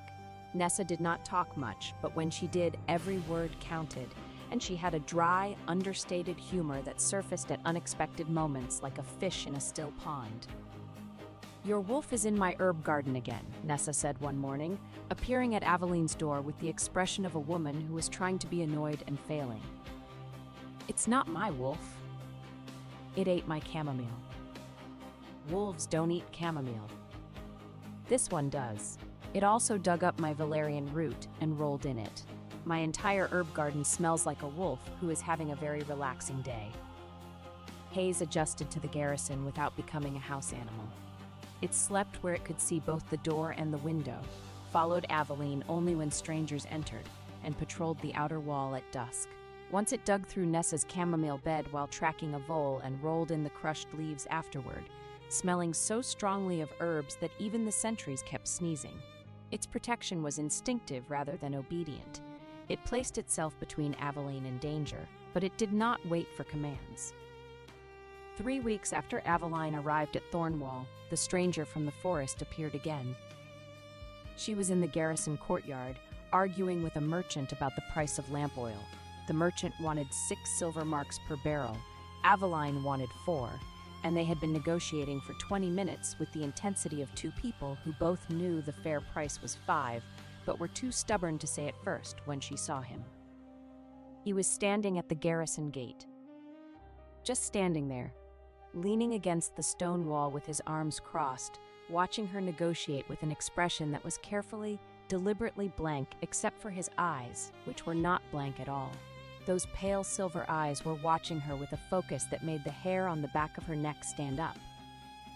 He was dressed differently than before, still dark leather and fur, but cleaner, more deliberate, as if he had actually considered what to wear before leaving the house, which struck Aveline as unusual for a man who claimed to be a wandering traveler. 5 marks, the merchant said. 4.5. 5. 4.5, and I'll buy your entire stock of tallow candles at market rate. The merchant considered. Done. Aveline shook his hand, signed the purchase order, and turned to find the stranger standing approximately 6 feet behind her. He had moved from the gate to the courtyard without making a sound, which was either impressive or alarming and was probably both. You're good at that, he said. You said that last time, about the horseshoe. It was true last time. It's true now. Is there something I can help you with, traveler? I'm passing through. Thornwall is on my route. Your route to where? Various places. That's not an answer. It's the answer I have. Up close, in daylight, he was even more striking than she remembered. The angles of his face were sharp but not harsh. Strong jaw, straight nose, those impossible cheekbones. His hair was very black, cut short enough to be practical but long enough to look deliberate. And his eyes, pale gray, almost silver, almost the same color as Hayes's fur, which was a coincidence that Aveline noted and filed away. You found Thornwall then, he said. The left fork. The left fork. My axle survived. Thank you. Your wolf seems to like it here. He nodded toward Hayes, who was lying in a sunny spot near the well. The wolf lifted its head when the man looked at it, and again that strange, unreadable exchange passed between them. Not hostility, not fear, but something that looked almost like recognition. It's not my wolf, Aveline said. It's lying in the sun waiting for you to finish working so it can follow you back inside. It's your wolf. Are you an expert on wolf ownership? I have some experience. His mouth did that thing again, the almost something at the corner. Not a smile. The suggestion of a smile. The architectural plans for a smile that had been approved but not yet constructed. I didn't get your name last time, Aveline said. You didn't ask. I'm asking now. He was quiet for a moment. Evander. Evander. No family name? No pack? Just Evander. That's unusual. I'm an unusual person. Lyra appeared at the courtyard entrance, took one look at Evander, and stopped. Her hand went to her sword, not drawing it, but resting on the hilt in the casual way of a soldier who wanted everyone to know she was armed. Who's this? Lyra asked. A traveler, Aveline said, passing through. Lyra looked at Evander. Evander looked at Lyra. There was a moment of mutual assessment. Two people who were both very good at evaluating threats, sizing each other up with the professional efficiency of predators who had agreed not to fight but wanted to establish the terms. Travelers don't usually stand in my courtyard watching my quartermaster negotiate, Lyra said. Your quartermaster is very good at negotiating, Evander said. It's worth watching. Lyra's eyebrow went up. She looked at Aveline. Aveline looked at the sky. You can stay one night, Lyra said. There's a room in the guest wing. Meals are at the bell. Don't touch anything you're not supposed to touch. I wouldn't dream of it, Evander said, and for the first time his mouth actually curved into something that was undeniably, technically, a smile. It was a very small smile. It lasted approximately 2 seconds. And it was, Aveline thought with great annoyance, extremely effective. He stayed one night. He ate dinner in the mess hall with the soldiers, and he said very little, and he watched everything. And when Petra tried to engage him in a drinking contest, because Petra tried to engage everyone in a drinking contest, he declined politely and said, I don't drink with people who can clearly outdrink me. Petra beamed. I like him, she told Aveline. You like everyone. I like him specifically. He's got good eyes. He's got eyes. I don't know that they're good. They're good. Trust me. That man looks at you like you're the answer to a question he's been asking his whole life. Petra. I'm just saying. Please stop just saying. In the morning, Evander was gone. He had left before dawn, the guest room neatly arranged, the bed made with military precision. The only evidence he had been there at all was a small bundle left on the windowsill of Aveline's cottage. A bunch of dried wildflowers, the kind that grew only in the deep forests of the borderlands, tied with a strip of dark leather. There was no note. Aveline stared at the flowers for a very long time.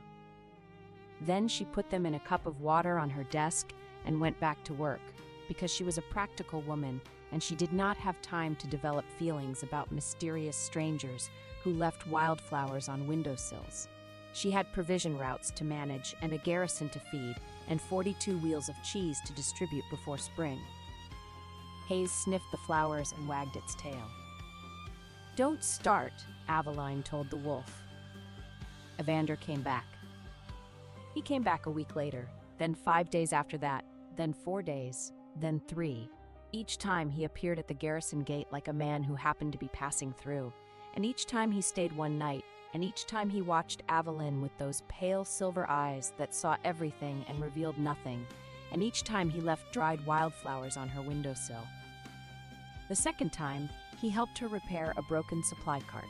He worked beside her in easy silence, his hands steady and precise.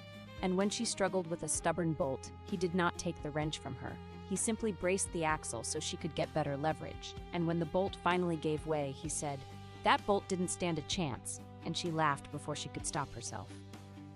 The third time, he arrived during a rainstorm. The garrison was battened down, the soldiers huddled in the mess hall, and Evander appeared at the gate soaking wet with the calm demeanor of a man who had been rained on before and had decided it was not worth having an opinion about. Aveline gave him a blanket. He wrapped it around his shoulders and sat in her cottage while she made tea, and Hayes lay between them and sighed with the deep contentment of a wolf who was exactly where it wanted to be.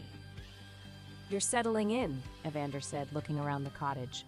She had made it hers, the desk covered in orderly ledgers, the shelf of medicine jars, the silver combs on the mantel, a wheel of Firewolf cheese aging on a rack in the corner. I'm working, she corrected. There's a difference? For me, there isn't. Work is the only thing I've ever had that no one could take away from me. She paused. She had not meant to say that. It had come out before she could stop it, the way truth sometimes did when you were warm and dry and sitting near someone whose silence felt safe. Evander looked at her. The firelight caught his face, softening those sharp angles, making his pale eyes look almost warm. Someone tried to take everything from you, he said. It was not a question. My husband replaced me with a younger woman and expected me to hand over my title with a smile. I took the cheese and the ledgers instead. You took the ledgers? All of them, written in my personal cipher. Without them, he can't run the keep. He doesn't know how much grain is stored, what the trade contracts say, or when the taxes are due. I imagine it's very inconvenient for him. Evander stared at her. And then he did something Aveline had not seen him do before. He laughed. Not a small laugh, not a polite laugh. A real laugh, low and warm and startled out of him like a bird flushed from cover. It changed his entire face. It made him look younger, more open, almost vulnerable. You stole his ledgers, he said. You held his entire keep hostage with bookkeeping. And 42 wheels of cheese. And 42 wheels of cheese. He was still laughing, quietly now, shaking his head. You are not what I expected. What did you expect? He looked at her. The laughter had faded, but something remained, something warm and careful and very, very focused. I didn't expect anything, he said. That's the problem. I walked into that forest 3 weeks ago expecting nothing, and I found you fixing a horseshoe in the middle of nowhere with flour dust still on your sleeve. And I haven't been able to stop coming back. The air between them changed. Aveline felt it, a shift, a tightening, like the atmosphere before a storm. She was suddenly very aware of how close he was sitting, and how the firelight played across his hands, and how his voice had dropped to something quiet and private that felt like it was meant only for this room. "Evander." "I know," he said. "You're not ready. You've just had your world broken, and you're rebuilding, and the last thing you need is another man who thinks he knows what you want." He paused. "But I want you to know that I see you. Not what you were to him, not what you lost. You, the woman who stole her own cheese and ran." She could not speak. There was something lodged in her throat, not tears, not words, but something larger than both. Something that felt like being seen for the first time in 9 years. "I'm going to leave flowers on your windowsill again," he said, "and I'm going to come back, and I'm going to keep coming back, and you don't have to do anything about that. You don't have to feel anything about that, but I wanted you to know." He stood. He left the blanket folded neatly on the chair. He walked to the door. "Evander." He turned. "The flowers," she said. "I like the blue ones." Something moved in his eyes, something fierce and soft and barely controlled. He nodded, once, and then he left. The next time he came, the flowers on her windowsill were all blue. The news from Ashenmore arrived 6 weeks after Aveline's escape, carried by a merchant who had the look of a man who knew his gossip was valuable and intended to extract maximum ale in exchange for it. "Blackmere's a mess," the merchant announced to the Crooked Antler in Brindlewood, where Aveline happened to be purchasing supplies. "The new Luna can't manage the household. Grain stores are wrong, trade contracts are lapsing, the winter taxes are late, and the northern miners are threatening to withhold iron shipments because nobody can find the yield agreements." "How terrible," Aveline said, signing a purchase order for 60 pounds of salt. "The Alpha's furious. He's been tearing the keep apart looking for the old ledgers. Apparently they're written in some kind of code nobody can crack. A cipher. It's called a cipher. Whatever it is, the new Luna tried to reconstruct the accounts and got the grain totals so wrong that they accidentally ordered triple the usual wheat shipment and have nowhere to store it. There's wheat stacked in the Great Hall." Aveline allowed herself one small, precise smile. It was the smile of a woman who had spent 9 years being underestimated and was now watching the entirely predictable consequences of that underestimation unfold. "Also," the merchant added, lowering his voice, "word is Blackmere is looking for her. The old Luna. He's sent scouts south." The smile faded. "He wants the ledgers?" Aveline asked. "He wants the ledgers. He wants the cipher key, and..." The merchant hesitated. "Some say he wants her back. Not as Luna. That ship sailed, what with the new mate bond and all, but as, I don't know, steward, advisor? The word people use is asset." "Asset," Aveline repeated. His word, not mine. Asset. 9 years of marriage, and she was an asset, like a horse, like a trade contract, like a very useful piece of furniture that you did not appreciate until someone moved it and you discovered that the floor underneath was scratched. She finished her purchases. She loaded them onto the cart. She drove back to Thornwall with her jaw set and her hands steady and her heart doing something complicated that she refused to examine. Garrick was looking for her. Garrick wanted his ledgers back. Garrick wanted his asset back. She was not going back. The first time Evander touched her, really touched her, not a brush of hands while passing tools, not the accidental contact of fingers around a teacup, was during the raid. It happened at night. Aveline woke to the sound of howling, not wolf howling, but the organized, tactical howling of a pack assault. Someone was attacking Thornwall. She was out of bed and dressed in 45 seconds. She had learned to dress quickly during border emergencies at Ashenmore. Muscle memory from years of being the person who managed crises while Garrick managed glory. She grabbed her boots, her cloak, and the heavy iron poker from the fireplace, because she did not have a sword, but she had arms that could lift grain sacks, and a poker was essentially a very angry stick. The courtyard was chaos. Soldiers were scrambling. Lyra was shouting orders with the controlled fury of a commander who had been dragged out of sleep and intended to make someone pay for it. And at the gate, dark shapes were pouring through. Wolves, shifted wolves, at least 20 of them, fast and organized and utterly silent, except for that coordinated howling. "Raiders!" Lyra shouted. "Northern Rogue Pack, form up!" They were not Blackmere wolves. Aveline could tell immediately. These were smaller, rangy, with the desperate look of a pack that had been pushed out of its territory and was attacking border garrisons for supplies. They were not there for conquest. They were there for the storerooms.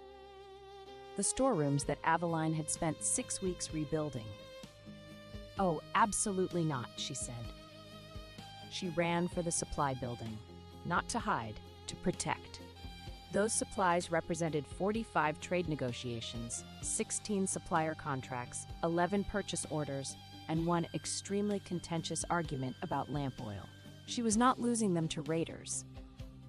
She got there ahead of the wolves. She slammed the door shut, braced it with a crossbeam, and positioned herself behind a stack of grain barrels with the iron poker raised, and she waited. 2 raiders hit the door, then 3. The crossbeam held, but the door was old and the wood was groaning. And then Evander was there. He appeared beside her. She did not see him arrive, did not hear him. He was simply suddenly there, as if the shadows had decided to take a specific and extremely competent shape. He had a sword, not a garrison sword, not a standard issue blade, a beautiful, lethal weapon with a silver pommel shaped like a wolf's head, the kind of sword that was made for one person and one person only. "Stay behind me," he said. "I have a poker." "I can see that. Stay behind me anyway." The door broke. 2 wolves came through, huge, snarling, teeth bared. Evander moved. He moved like water, like wind, like something that had been born fighting and had never found a reason to stop. The sword flashed silver in the dark, and the first wolf yelped and scrambled backward, a shallow cut across its shoulder. Not lethal, not cruel, just precise enough to say, "I can kill you, but I am choosing not to." The second wolf lunged, and Evander caught it by the scruff and threw a full-grown shifted wolf, back through the door with one arm. One arm. Aveline stood there with her poker and thought, very clearly, "Oh." A third wolf came through a window. It landed on a stack of crates behind Aveline, and she did not think, she just swung. The poker connected with the wolf's shoulder, with a crack that she felt in her bones, and the wolf yelped and tumbled off the crates and scrambled for the broken window, and Aveline stood there breathing hard with the poker raised and iron in her blood. Evander looked at her. In the dark, his pale eyes were almost luminous, and there was something in his expression that she had never seen on a man's face before. Not surprise, not admiration, but something deeper, something that looked like recognition. Like he had been looking for something and had just found it. "You hit a shifted wolf with a fireplace poker," he said. "It was on my grain." "Your grain." "I negotiated that grain shipment for 3 days. I'm not losing it to a wolf with poor impulse control." The fight outside was ending. Lyra's soldiers had pushed the raiders back. Aveline could hear the howling fading into the forest. It was over. She was shaking. She always shook after, not during, never during, but after, when the emergency was handled and the adrenaline had nowhere to go. She gripped the poker and breathed and tried to steady herself. Evander sheathed his sword. He stepped close to her, not touching, not yet, just close. Close enough that she could feel the heat of him. Close enough that his presence was a wall between her and the cold dark outside. "You're shaking," he said. "I always shake after. It's fine. It stops." "Can I?" He hesitated. It was the first time she had heard him hesitate about anything. "Can I touch your hand?" She looked at him. In the dark supply room, surrounded by the grain she had negotiated and the cheese she had made, and the evidence of a life she was building with her own hands, she looked at this man who asked permission. "Yes," she said. He took her hand. His fingers closed around hers, warm, steady, careful. He did not squeeze. He did not pull her closer. He simply held her hand, and his thumb pressed against the inside of her wrist where her pulse was hammering, and he held steady until the shaking stopped. It took 3 minutes, she counted. "Thank you," she whispered. "You hit a wolf with a poker," he said. "You don't need to thank me for holding your hand. I'm thanking you for asking first." Something moved in his face, something raw and almost wounded, and she understood he was not used to being thanked for basic decency, which meant that somewhere in his life, basic decency had been rare, and that understanding made her chest hurt in a way she was not prepared for. He let go of her hand, slowly, like releasing something fragile. "I need to talk to Captain Voss about the garrison's defenses," he said, and his voice was steady again, controlled, the voice of a man who had feelings and kept them on a very short leash. Those raiders knew the layout. They knew where the supply rooms were. Someone told them. "You think there's a spy in the garrison?" "I think your supplies are too valuable for a random attack. Someone is targeting this garrison specifically." He paused. "And I think it might have something to do with the man who's looking for you." Garrick, the name hung in the air between them. "He wouldn't," Aveline said, but she heard the uncertainty in her own voice. "He sent scouts south. He wants his ledgers, and you're living in a garrison that's strategically positioned between his territory and the Silver Reaches." Evander's jaw tightened. "He doesn't need to send his own wolves. He just needs to make this place unsafe enough that you have nowhere to go except back to him."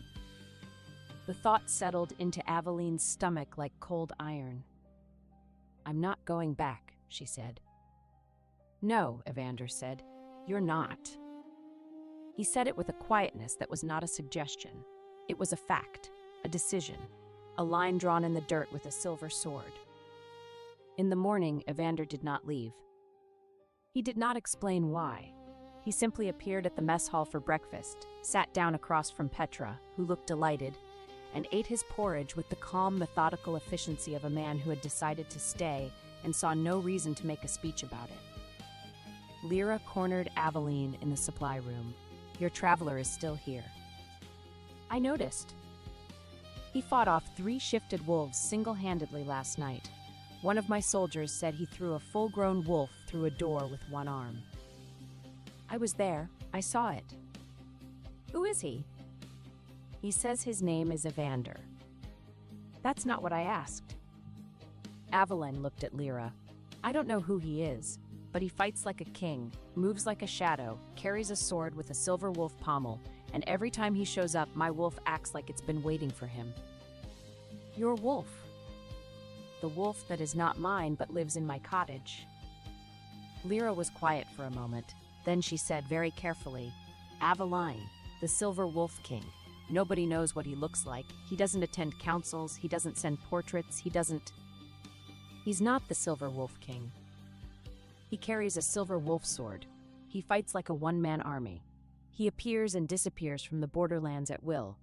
And he seems very, very interested in a garrison that sits directly on the border of the Silver Reaches."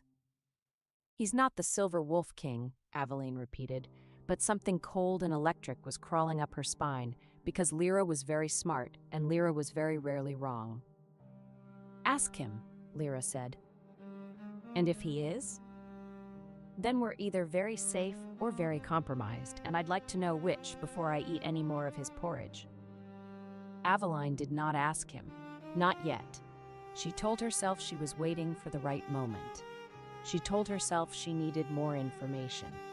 She told herself that a man's identity was his own business, and she was not the kind of woman who demanded answers she was not prepared to receive.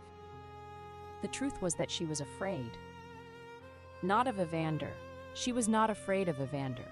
She was afraid that if she asked the question and got the answer she suspected, everything between them would change. It would stop being a woman and a man and wildflowers on a windowsill. It would become politics, territory, power, the same things that had destroyed her marriage. So she did not ask, and Evander stayed, and the days settled into a rhythm. He worked. That was the thing that surprised her most. He did not sit idle. He helped repair the garrison wall where the raiders had damaged it. He worked with Lyra on defensive strategies, and Lyra, who trusted no one, began to trust him. which was either a testament to his character or his charisma, or both. He trained with the soldiers in the mornings, and they were in awe of him because he fought with a speed and precision that was not natural, that was not normal, that was something other than human. And he was near Aveline, always near, not hovering, not intrusive, but present, a gravitational constant, a fixed point. When she worked in the supply rooms, he was nearby, helping lift crates she could have lifted herself but didn't mind sharing. When she negotiated with merchants, he stood at the edge of the courtyard and watched with those pale silver eyes and that almost smile. When she walked the garrison walls in the evening, looking out at the darkening forest and thinking about all the things she had lost and all the things she was gaining, he appeared beside her and stood in silence. And his silence was the most comforting thing she had ever known. "You're doing it again," she said one evening, standing on the wall walk with the wind pulling at her hair. "Doing what?" "Standing near me and being quiet and making me feel like everything is going to be fine." "Is that a complaint?" "It's an observation." "Would you prefer I stood far away and was loud and made you feel uncertain?" "I would prefer to know why a man who fights like a king and carries a silver wolf sword is spending his days repairing walls and lifting crates in a border garrison." He was quiet. The wind moved between them, carrying the scent of pine and snow and something electric. "Because you're here," he said. She turned to look at him. He was looking at the horizon, and his profile was sharp and beautiful against the darkening sky, and there was no pretense in his voice. No games, no calculation. Just the bare, undecorated truth of a man who had found where he wanted to be and was not interested in being anywhere else. "Evander, I know what you are going to ask." He turned to face her. The wind caught his black hair, and his eyes were silver in the fading light. "Whatever I tell you does not change this. I first saw you stand in a hall while a man tried to remove your place in front of everyone who depended on you. Then I found you in a forest fixing a horseshoe with 14 crates and no intention of surrendering. I have been unable to walk away from you since." "Tell me." "My name is Evander Argentus. I am the Silver Wolf King." The world did not shift. The wall did not crack. The sunset did not change. But Aveline felt the ground beneath her reorganize itself, felt the shape of the last 6 weeks reassemble into a new pattern, one that made more sense and less sense at the same time. The Silver Wolf King. The Ghost King. The man who had united the Western Pacts, who commanded the largest wolf army west of the mountains, who was rumored to be brilliant, ruthless, and completely unknown. He was standing on a wall walk in a border garrison, and he was looking at her like she was the only thing he had ever wanted, and he had been leaving wildflowers on her windowsill. "How long had you known about me? Before Ashenmoor? Before the forest? How long?" she asked. "I heard about you 3 months ago. The Luna of Blackmere who ran the northern keep single-handedly, the woman who disarmed every trap in the territory, the Luna who was smarter than her alpha and never got credit for it. Your name was in every merchant report, every trade negotiation, every territorial briefing that crossed my desk. You came looking for me?" "I came looking for the woman in the reports. I didn't expect." He stopped. For the first time, his composure cracked, and underneath was something unguarded and almost desperate. "I didn't expect you." "What did you expect?" "A political strategist, a useful mind." His voice dropped. "I did not expect the woman in those reports to make every title I carried feel less important than whether she trusted me." The air between them was charged. Aveline could feel her heartbeat in her throat, in her wrists, in the tips of her fingers. She could feel the heat of him, even though they were not touching, even though there were 6 inches of cold air between them that felt like nothing at all. "The wolf," she said. "Hayes, that's one of yours." "That's my scout, my best scout. I sent it ahead to watch the borderlands. It found you instead." "It got caught in a trap." "I know. It told me." "It told you?" "Pack bond. Not words, impressions, images. It sent me the image of a woman with flour on her sleeve and steady hands who opened an iron trap and told a wolf not to bite her because she had cheese to steal. Aveline stared at him. "That's when I came to find you," he said. "Not for the reports, not for the politics. Because my wolf sent me a picture of a woman who talked to wild animals like they were mildly inconvenient fellow stewards, and I needed to know who she was." Something broke open inside her. Not pain, something warmer, something that had been locked away so long she had forgotten what it felt like. It felt like being chosen, not because she was useful, not because she was convenient, because she was herself, flour-dusted, poker-wielding, cheese-stealing, ledger-ciphering herself, and that was enough. "Say something," Evander said, and there was a raw edge to his voice that she had never heard before. The Silver Wolf King, the Ghost King, the man who commanded armies, was standing in front of her asking her to say something, and he looked terrified. She reached up. She put her hand on his jaw. His skin was warm under her fingers, and she felt him go perfectly, absolutely still.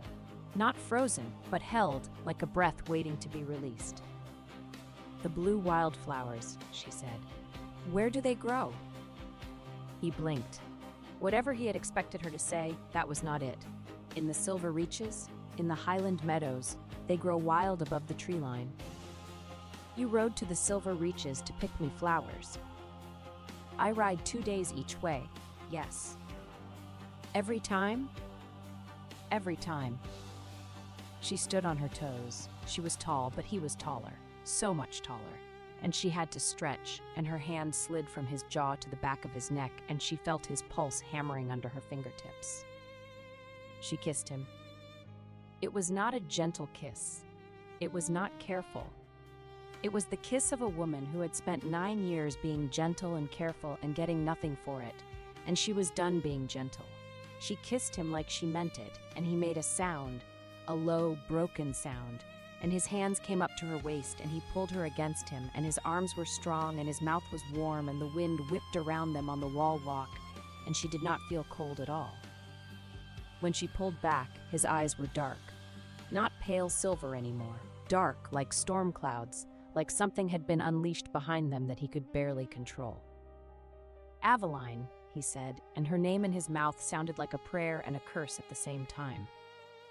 "I just kissed the Silver Wolf King on a wall walk in front of possibly the entire garrison," she said. "So I suppose the secret is out." "I don't care." "Lyra is going to say she told me so." "I don't care." "Petra is going to make this into a ballad." "I really don't care." He kissed her again. This time it was slower, deliberate, thorough. The kiss of a man who had been thinking about this for weeks and intended to be comprehensive. His hand came up to cup the side of her face, and his thumb traced her cheekbone, and he kissed her like she was something precious that he was afraid of breaking and determined to hold. Below the wall, Petra's voice carried up with perfect clarity. "I knew it." They broke apart. Aveline buried her face in Evander's shoulder and laughed, really laughed, the first real laugh she had felt in months. And Evander's arms tightened around her, and his chin rested on top of her head, and she could feel his chest vibrating with a laugh he was trying very hard to suppress. "Your soldiers are watching," he said. "They're not my soldiers." "They are now." The days that followed were strange and golden and terrifying. Strange, because Aveline was suddenly in the middle of a border balance she had not anticipated. Evander, the Silver Wolf King, she was still getting used to that, had not come to the borderlands alone. He had, as it turned out, a network of scouts, informants, and strategically placed wolves throughout the unclaimed territory, and Thornwall Garrison was sitting at the center of it, like a pawn on a chessboard that had just been promoted to queen. Golden, because Evander was, there was no other word for it, magnificent. Not just physically, though that was undeniable. He was brilliant. He was strategic. He was the kind of leader who listened more than he spoke, and who treated every person in the garrison with the same careful respect, from Lyra to the youngest recruit. And when he looked at Aveline, which was often, his face did something that she suspected he was not aware of, something soft and stunned and so openly adoring that it made Petra weep into her breakfast. "It's not fair," Petra said, wiping her eyes. "He looks at her like that, and I'm supposed to just eat my oatmeal." "Eat your oatmeal, Petra," Nessa said dryly. Terrifying, because word was spreading. Merchants talked, soldiers talked. The story of the Blackmere Luna who had fled with the household ledgers and ended up in the arms of the Silver Wolf King was the kind of story that people could not resist telling, and they told it from the Crooked Antler to the northern border and back again, gaining embellishments with each retelling. By the time the story reached Ashenmore Keep, Aveline had apparently stolen not 42 but 400 wheels of cheese, seduced the Silver Wolf King with witchcraft, and was plotting to invade the northern territories with an army of enchanted wolves. The real story was more mundane and more wonderful. She was a quartermaster who was falling in love with a king who kept leaving flowers on her windowsill. The jealousy came next. Not from Evander, or rather from Evander, but not in any way that was hostile. It surfaced in small, precise, almost invisible ways that Aveline might not have noticed if she had not been paying very close attention. There was a merchant named Aldrich, tall, dark-haired 20-something, with the kind of easy charm that came from a lifetime of knowing he was good-looking and had excellent teeth. He came to Thornwall every 2 weeks to deliver dried goods, and he had, since Aveline's arrival, been flirting with her in the cheerful, harmless way of a young man who did not expect to get anywhere but enjoyed the journey. "Lady Ashwood," Aldrich said, sweeping into the supply room with his usual theatrical bow. "The most beautiful quartermaster in the Northern Territories. I've brought your salt, your tallow, and a poem I wrote about your eyes." "I don't need a poem about my eyes, Aldrich. I need 30 pounds of beeswax." "I can get you beeswax. I can get you anything. I once sourced a live peacock for a duke's wedding." "A peacock, Lady Ashwood. Have you ever tried to transport a live peacock? They scream. They scream like someone is murdering them, which is unfair because I was providing excellent accommodations." "The beeswax, Aldrich." "Right. Yes, beeswax. I'll have it next shipment. In the meantime..." He reached into his coat and produced a single red flower, slightly crushed from the journey. "A humble token of my undying." "Merchant." Aldrich turned. Evander was standing in the doorway of the supply room. He was leaning against the doorframe with his arms crossed, and his expression was perfectly, dangerously neutral. "Oh," Aldrich said. "Hello, are you the..." "I'm the man who is standing in this doorway," Evander said. "Watching you give my..." He stopped, corrected himself with visible effort. "Watching you give the quartermaster a crushed flower. It's not crushed, it's artfully wilted. It's dead. It's romantically distressed." Evander looked at the flower. He looked at Aldrich. He looked at Aveline. His expression did not change. It remained that perfect porcelain neutrality, but his left eye twitched exactly once, and Aveline, who had become an expert in the micro-expressions of the Silver Wolf King, recognized that twitch as the equivalent of a volcano politely clearing its throat. "Aldrich," Aveline said, taking the flower and setting it on the counter, "thank you for the salt. I'll see you in 2 weeks for the beeswax." "Of course, my lady. Always a pleasure, always an honor. I'll go now. The tall man is looking at me like I'm a mathematical problem he's solving, and I don't think I'm going to like the answer." Aldrich left, quickly. Aveline looked at Evander. "He's harmless." "He brought you a dead flower." It was a gesture. "It was a dead flower. I ride 2 days through mountain passes to bring you live flowers from Highland meadows, and that boy gives you a dead weed from his pocket." "Are you jealous?" "I am not jealous. I am making an objective qualitative comparison between floral offerings." "You're jealous." "I am the Silver Wolf King. I do not experience jealousy. I experience border sense." Aveline smiled. She walked up to him, slowly, deliberately, watching his composure fracture with each step. She stopped close enough that she had to tilt her head up to look at him, and she put her hand flat against his chest. "Your heart is beating very fast for someone who isn't jealous," she said. His jaw tightened, his hand came up and covered hers, pressing it harder against his chest, and she could feel the hammering of his heart, the raw, undeniable evidence of a man who was not as controlled as he pretended to be. "The flowers from the meadow," he said, his voice low. "Do you prefer them?" "You know I do." "Then I need you to know that I will continue to bring them. Every time, no matter how far the ride." His thumb traced across her knuckles. "And if that merchant brings you one more flower, dead or alive, I am going to buy his entire stock of beeswax and candles and anything else he sells and have it delivered to you in a cart with my seal on it, so he understands exactly whose quartermaster he is flirting with." "That seems excessive." "I'm a king. Excessive is my baseline."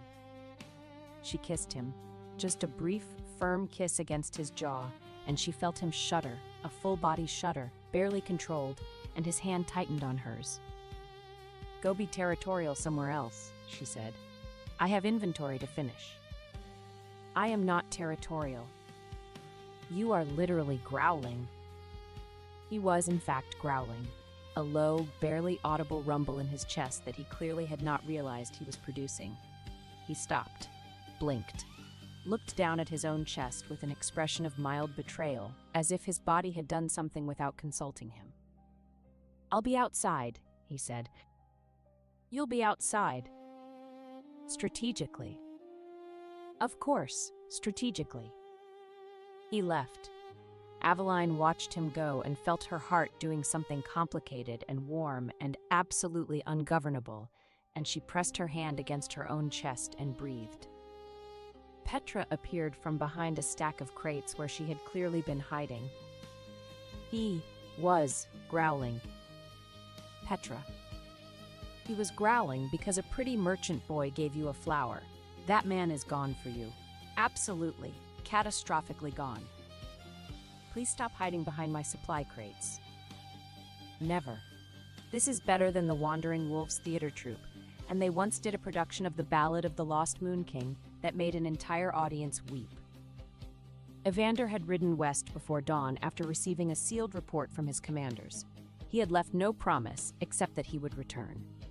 Aveline told herself she did not need one. The empty place beside the supply table disagreed. The confrontation came on a cold morning in late autumn. Aveline was in the garrison courtyard, supervising the delivery of winter supplies, the culmination of 2 months of careful planning, negotiation, and the kind of meticulous organizational work that nobody ever celebrated, but everyone relied on. Barrels of salt, crates of dried meat, bolts of heavy cloth, jars of preserved fruit, bundles of medicinal herbs, enough to sustain the garrison through the darkest months. She heard the hooves before she saw the riders. They came from the North Road, a column of mounted warriors, maybe 30 strong, carrying the dark banner of Blackmere Pack.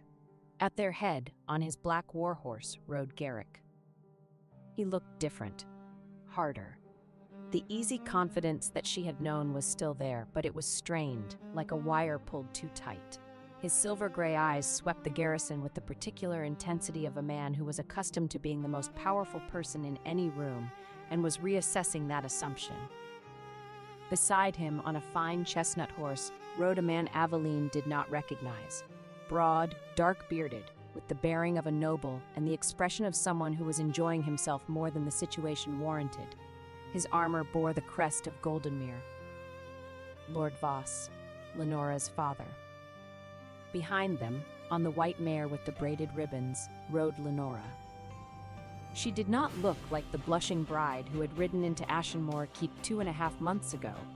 She looked tired. Her golden hair was braided tightly, and her white furs were travel-stained, and her expression was the expression of a young woman who had recently discovered that being Luna was significantly harder than being a lord's daughter and was not handling the transition well. The garrison alarm sounded. Lyra was on the wall in seconds, bow in hand. Her soldiers assembled with the disciplined speed of people who had been trained by a captain who did not tolerate delays. "Blackmere," Lyra shouted from the wall. "State your business." Garrick looked up. "I'm here for my wife." Lyra looked at Aveline. Aveline's jaw was set, her hands were steady, and she was holding a clipboard, because she had been in the middle of checking a delivery manifest and she was not the kind of woman who dropped a clipboard for dramatic effect. "Your wife is standing right next to you on a white horse," Aveline called up from the courtyard. Her voice carried clean across the stone walls. "Perhaps you should look to your left." The courtyard went silent. One of Lyra's soldiers choked on a laugh. Garrick's jaw tightened. "Aveline, open the gate." "This isn't my gate to open. You're addressing Captain Voss's garrison, not my kitchen. Though I notice you never asked me to open anything when it was my kitchen. You just walked in and expected dinner." Lyra looked down at Garrick. She looked at the 30 mounted warriors. She looked at Aveline, who gave her a very small nod. "Open the gate," Lyra said. "But any wolf who shifts inside my walls without permission gets a crossbow bolt and an invoice for wall repairs." The gate opened. Garrick rode in. He dismounted with the same easy grace she remembered, the fluid movement of a man whose body had never failed him and who therefore assumed nothing ever would. He handed his reins to a soldier and walked across the courtyard toward Aveline, and she watched him come, and she felt, what? Not fear, not love. Something complicated and heavy and ancient, like finding a book you used to love and discovering that the pages had gone yellow and the words no longer moved you. He was still beautiful. That was the cruelest part. Time and betrayal had not diminished him. His silver-gray eyes still caught the light. His jaw was still sharp enough to cut paper. He was still the man she had married at 22, flushed and shaking and so certain that love was enough. "Aveline," he said, and his voice was softer now. The command was gone. What remained was something rawer, something that might have been regret if Garrick Blackmere had been the kind of man who admitted to regret. "Garrick, you look well." "I am well. I have a job, a cottage with a roof that doesn't leak, and 42 wheels of cheese. I've never been better." "I need the ledgers." "I know you need the ledgers. I hear you accidentally ordered triple the wheat, and it's stacked in the Great Hall." "Who told you that?" "Merchants. They talk. Especially when your new Luna tried to renegotiate the grain contract and offered twice the market rate because she didn't know what the market rate was, because I'm the one who tracked the market rate for 9 years, because I'm the one who did everything, Garrick." He flinched. It was small, a tightening around his eyes, a shift in his shoulders, but she saw it because she had spent 9 years learning to read this man, and she could read him even now, even after everything. "I know," he said. "I know you did everything. I didn't see it. I should have." "Yes, you should have. Come back." The words landed like stones in still water. "Not as Luna," he added quickly. "I know. The bond with Lenora, but as advisor. Steward. You could run the household, the accounts, the trade. You want me to come back and do all the work I used to do, without the title, without the position, without the marriage, while your new wife sits in my chair and wears my role and sleeps in my bed." "Our bed."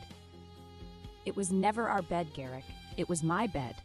I'm the one who lay in it alone every night you were gone, which was most nights, and I'm the one who bled in it when I lost our child alone, because you were at a council meeting and nobody wanted to interrupt you." The courtyard went very, very still. Garrick's face changed. Something cracked behind his eyes, not the controlled discomfort of a political problem, but something deeper, older, the kind of crack that happened when a man was forced to see something he had spent years looking away from. "I didn't know," he said. I didn't know you were alone when—" "You didn't ask. You came back from the council meeting and I told you what happened and you held me for 5 minutes and then you left to handle a border report. 5 minutes, Garrick. That's what our child was worth. 5 minutes."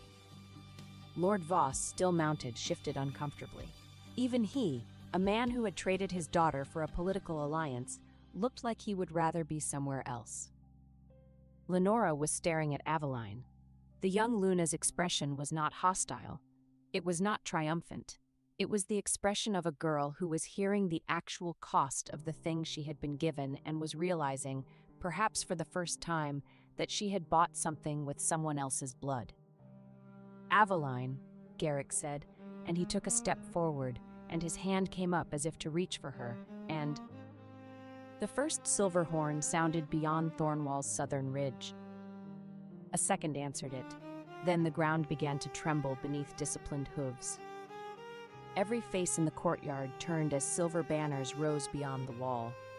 The southern portcullis lifted on Captain Lyra Dane's signal, and Evander rode through in closed black-silver armor at the head of 80 mounted soldiers. 2 allied alphas flanked him. Behind them came rank after rank of soldiers in winter cloaks, their weapons sheathed, but their formation precise enough to make Garrick's 30 warriors look like an ill-considered hunting party. Evander had left Thornwall before dawn without explanation. Now Aveline understood why. He had not gone to fetch permission. He had gone to fetch witnesses, strength, and enough visible power that nobody could quietly carry her away and rewrite the story afterward. He dismounted before the final hoofbeat faded. He crossed the courtyard and stopped beside Aveline, not in front of her. His hand remained at his side, open, waiting for her choice. Garrick reached toward her again. "Touch her and lose the hand," Evander said. His voice was quiet. 80 soldiers heard him anyway. Garrick froze. His gaze moved from the silver banners to the allied alphas, then to the man standing beside the wife he had discarded. "Who are you?" "Evander Argentus, Silver Wolf King." Evander's pale eyes did not leave him. "I brought an army because you brought one first. I brought neutral alphas because you neglected the law. Aveline will speak for herself. You will listen." "What is the Silver Wolf King to you?" Garrick asked. "That's none of your business, Garrick. You're still legally my wife. The dissolution." "The dissolution that you haven't filed? The one that requires my signature, which you haven't requested? The one that should have been processed by the Pack Elder Council 2 months ago but wasn't, because you were too busy trying to manage a keep without my ledgers to bother with the paperwork?" Garrick's mouth opened, closed, opened again. "Yes," Aveline said. "I know it hasn't been filed, because I know how Pack law works, because I rewrote half of it. You cannot claim a new Luna without dissolving the existing bond, and you cannot dissolve the existing bond without the consent of the existing Luna, which means Lenora's Luna mark is ceremonially incomplete, which means your new mate bond is legally void, which means she let a small, precise smile cross her face. You've been living in sin, Garrick. How embarrassing." Lord Voss made a strangled noise. Lenora went pale. Garrick looked like a man who had just realized that the woman he had underestimated for 9 years had been playing a longer game than he ever imagined. "You did this on purpose," he said.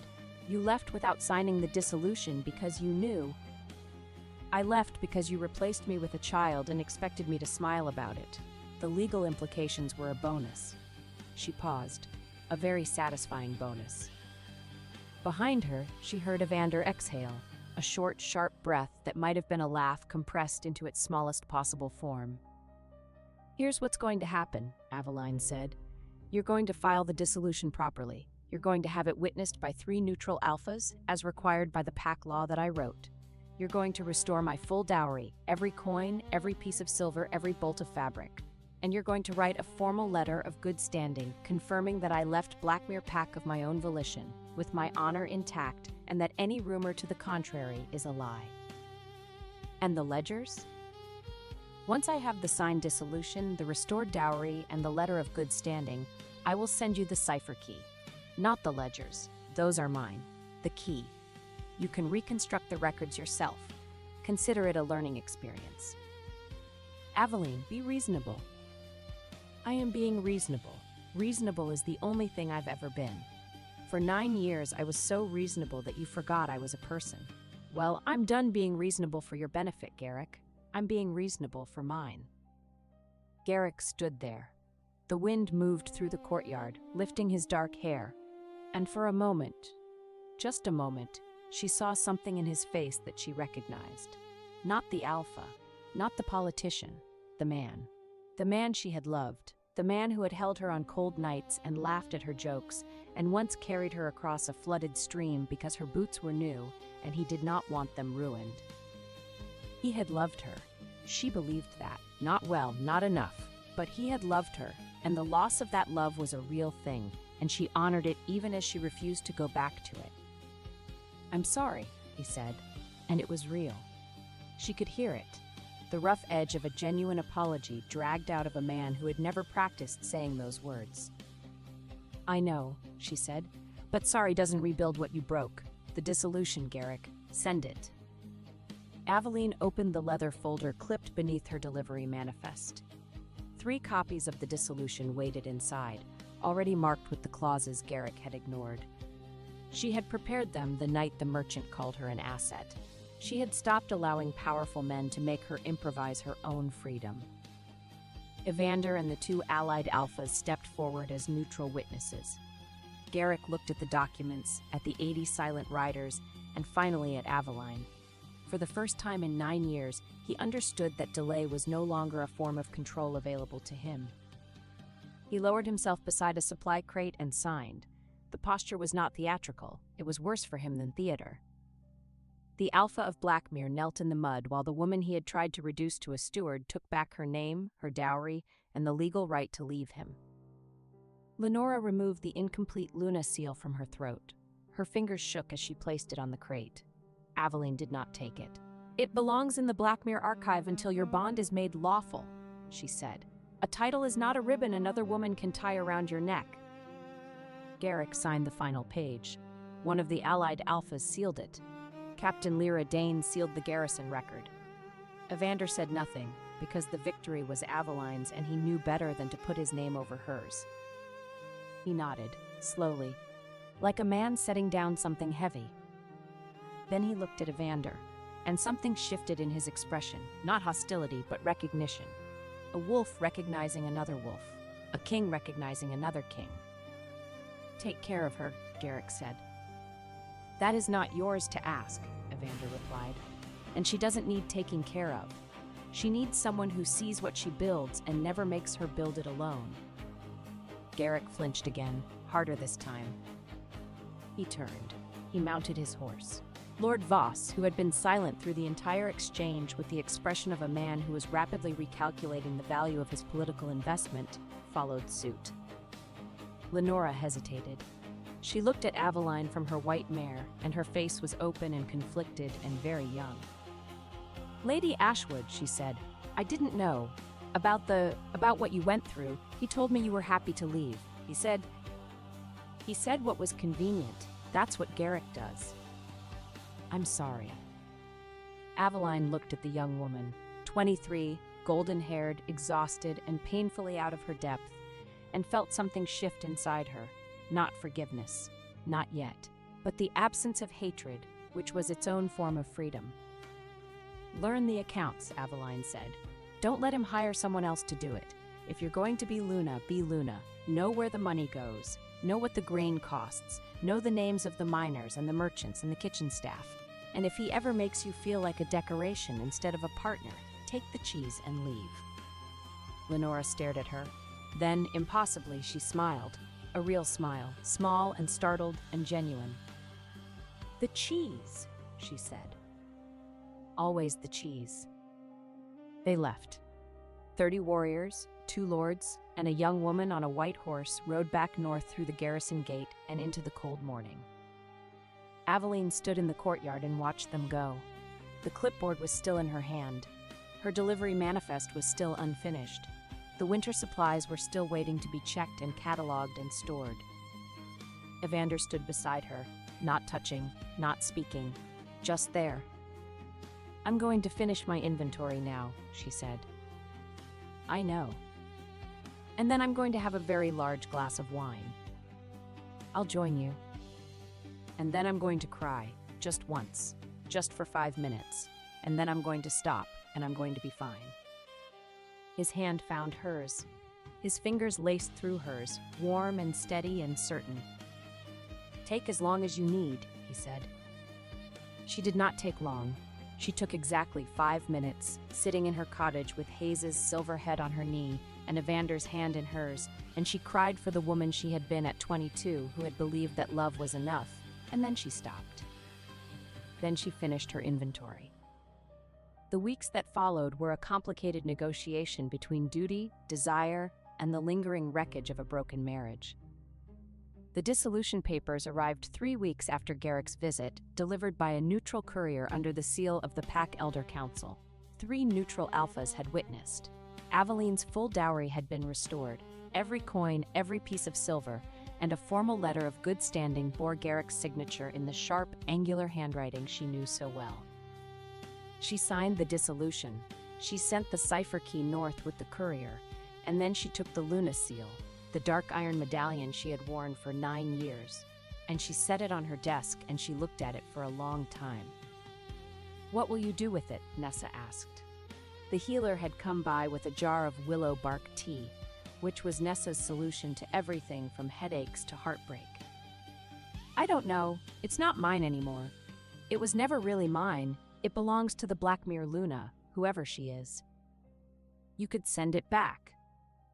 "I could." Aveline picked up the seal. It was heavy in her hand. "Or I could melt it down and make something new." "Like what?" "I don't know yet, but I'm tired of wearing things that belong to other people's stories." She did not melt it down. Not yet.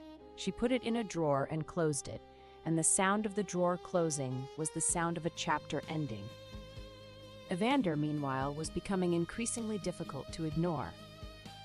Not because he was demanding, he was the opposite of demanding. He was patient and careful and unfailingly respectful of her space and her grief and her process. But he was also present, and his presence was a physical force, like gravity, like the tide, like something natural and inevitable that you could not resist without exhausting yourself. He trained with the garrison soldiers every morning, and Aveline watched from the supply room window, and she told herself she was checking inventory. And she was checking inventory, but she was also watching the way he moved, fluid and powerful and precise, and the way the sunlight caught the angles of his face, and the way he laughed with Petra after she accidentally knocked him off balance with a shield bash that she was very proud of. "Did you see that?" Petra crowed. "I knocked the Silver Wolf King on his royal backside." "You caught me off guard," Evander said, picking himself up with dignity. "I knocked you on your backside." It was a very good shield bash. "I'm going to tell everyone. I'm going to tell my mother. I'm going to tell the merchant boy. I'm going to commission a ballad." "Please don't commission a ballad." "Too late. The ballad is already being composed in my heart." Aveline laughed. She pressed her hand over her mouth to muffle it, but Evander's head turned, immediately, unerringly, as if her laughter were a sound he was specifically attuned to, and he looked up at the window and found her watching him, and his face did the thing. The soft thing. The stunned thing. The thing that made Petra's eyes water and Nessa's mouth twitch, and every soldier in the garrison develop a sudden, urgent need to be somewhere else so they could have a private opinion about it. "He's looking at you again," Nessa said, appearing beside Aveline at the window with a cup of tea and the calm of a woman who found young love mildly entertaining. "I know. Like you hung the moon and also invented bread." "I did invent a bread recipe. That probably makes it worse." The second kiss happened in the rain. A storm came in from the west, a proper storm, the kind that turned the sky black and the ground to rivers, and made the garrison walls shake. Aveline was running across the courtyard trying to secure the supply room shutters before the rain destroyed a shipment of dried herbs that she had spent 3 weeks sourcing. And Evander was there because Evander was always there, and they were both soaking wet and shouting over the wind and fighting with a shutter that had come loose from its hinge. "Hold it, hold the left side." "I'm holding it." "The left side, Evander, your other left." "I know which side is left." The shutter gave way. It swung open and cracked Evander across the shoulder, and he grunted. And Aveline grabbed the shutter and slammed it shut with both hands and held it while he jammed the locking pin into place. And then they were standing in the rain, gasping, soaked to the skin, and the shutter was secure, and the herbs were saved, and Evander was looking at her. His hair was plastered to his forehead. Water ran down his face, his jaw, his neck. His pale eyes were luminous in the storm dark, and he was breathing hard, and his shirt was soaked through and clinging to shoulders that were broad and defined and extremely distracting. "Your herbs are safe," he said. "My herbs are safe." "You're welcome." "You got hit by a shutter." "It was a tactical sacrifice." She laughed. She was soaking wet and cold and standing in a thunderstorm, and she laughed, and his eyes went dark, and he took one step forward, and his hands came up and framed her face. Wet hands, warm hands, steady hands, and he kissed her. The rain came down, the thunder rolled.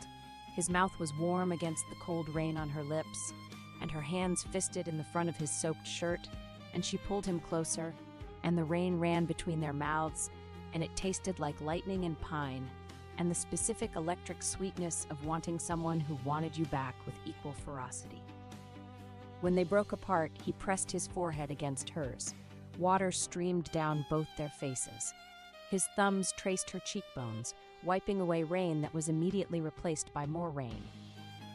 "I am going to build you a supply room with better shutters," he said. "That's the most romantic thing anyone has ever said to me.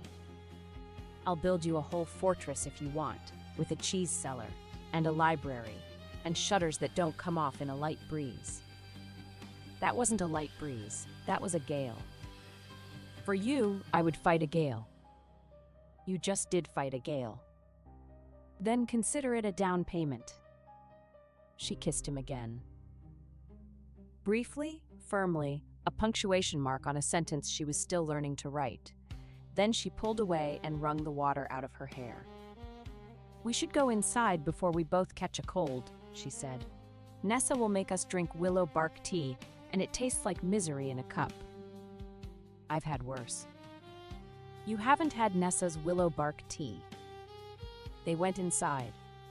Separately, because Aveline was a woman who understood that some things needed to move at a pace, and because the garrison soldiers were already composing commentary that she did not need to encourage. But she could feel him behind her, the warmth of him, the weight of his presence, the gravitational pull of a man who had declared himself and was waiting, with infinite patience, for her to be ready. She was almost ready. The crisis came in winter. The next challenge arrived not with an army, but with a council summons, carried by a rider who was half frozen and fully terrified.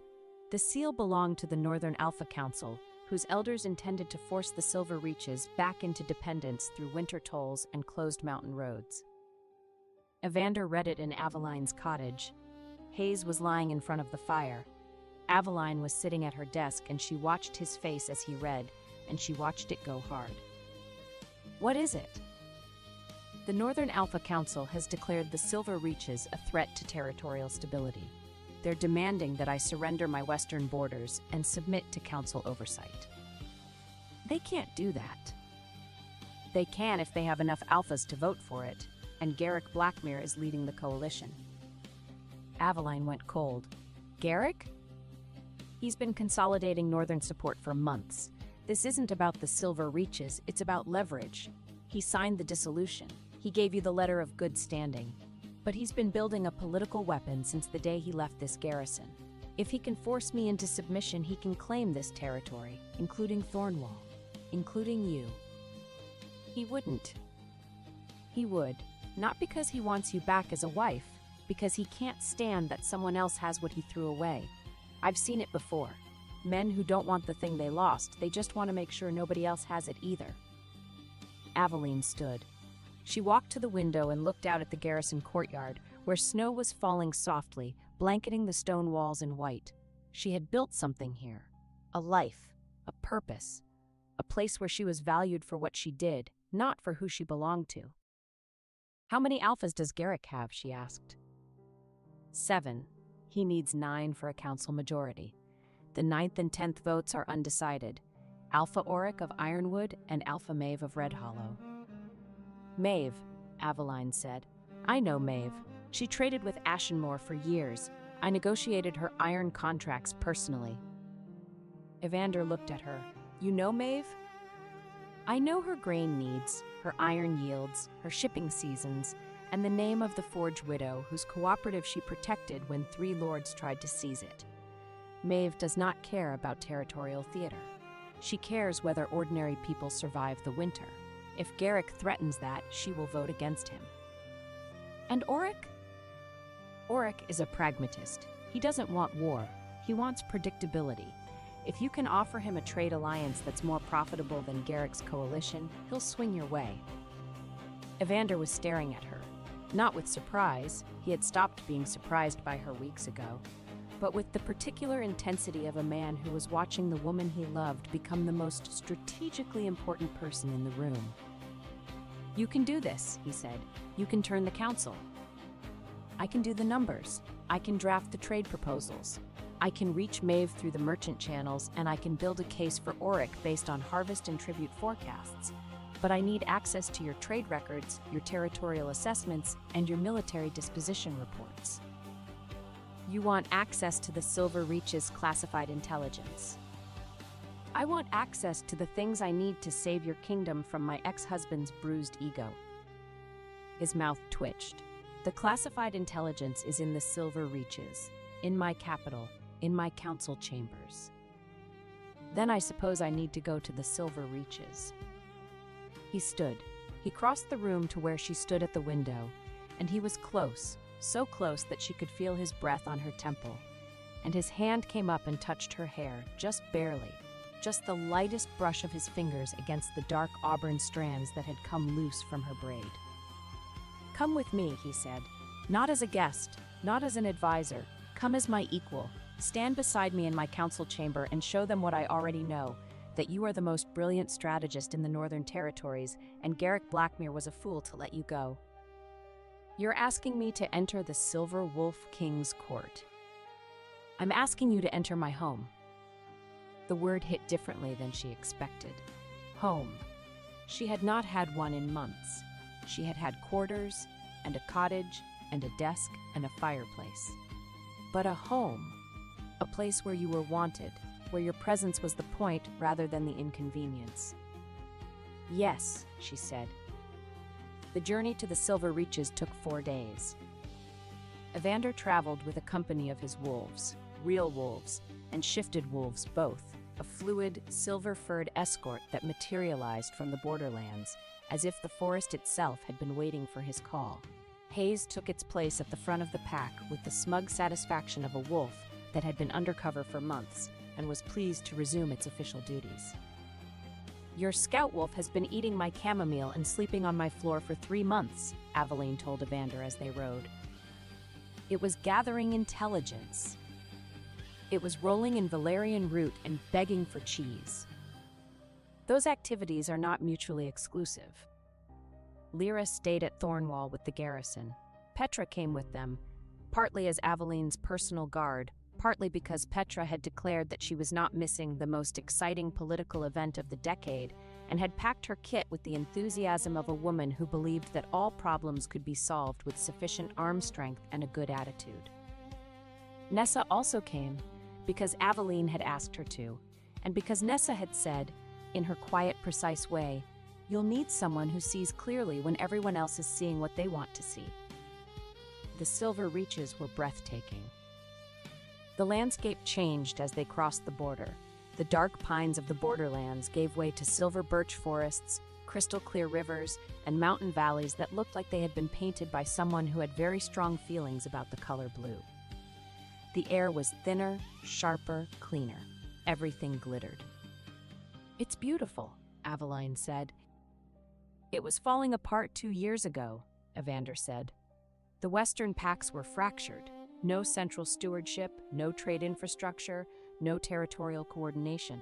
The Silver Reaches had the resources to be the wealthiest territory in the north, and they were squandering them on internal feuds."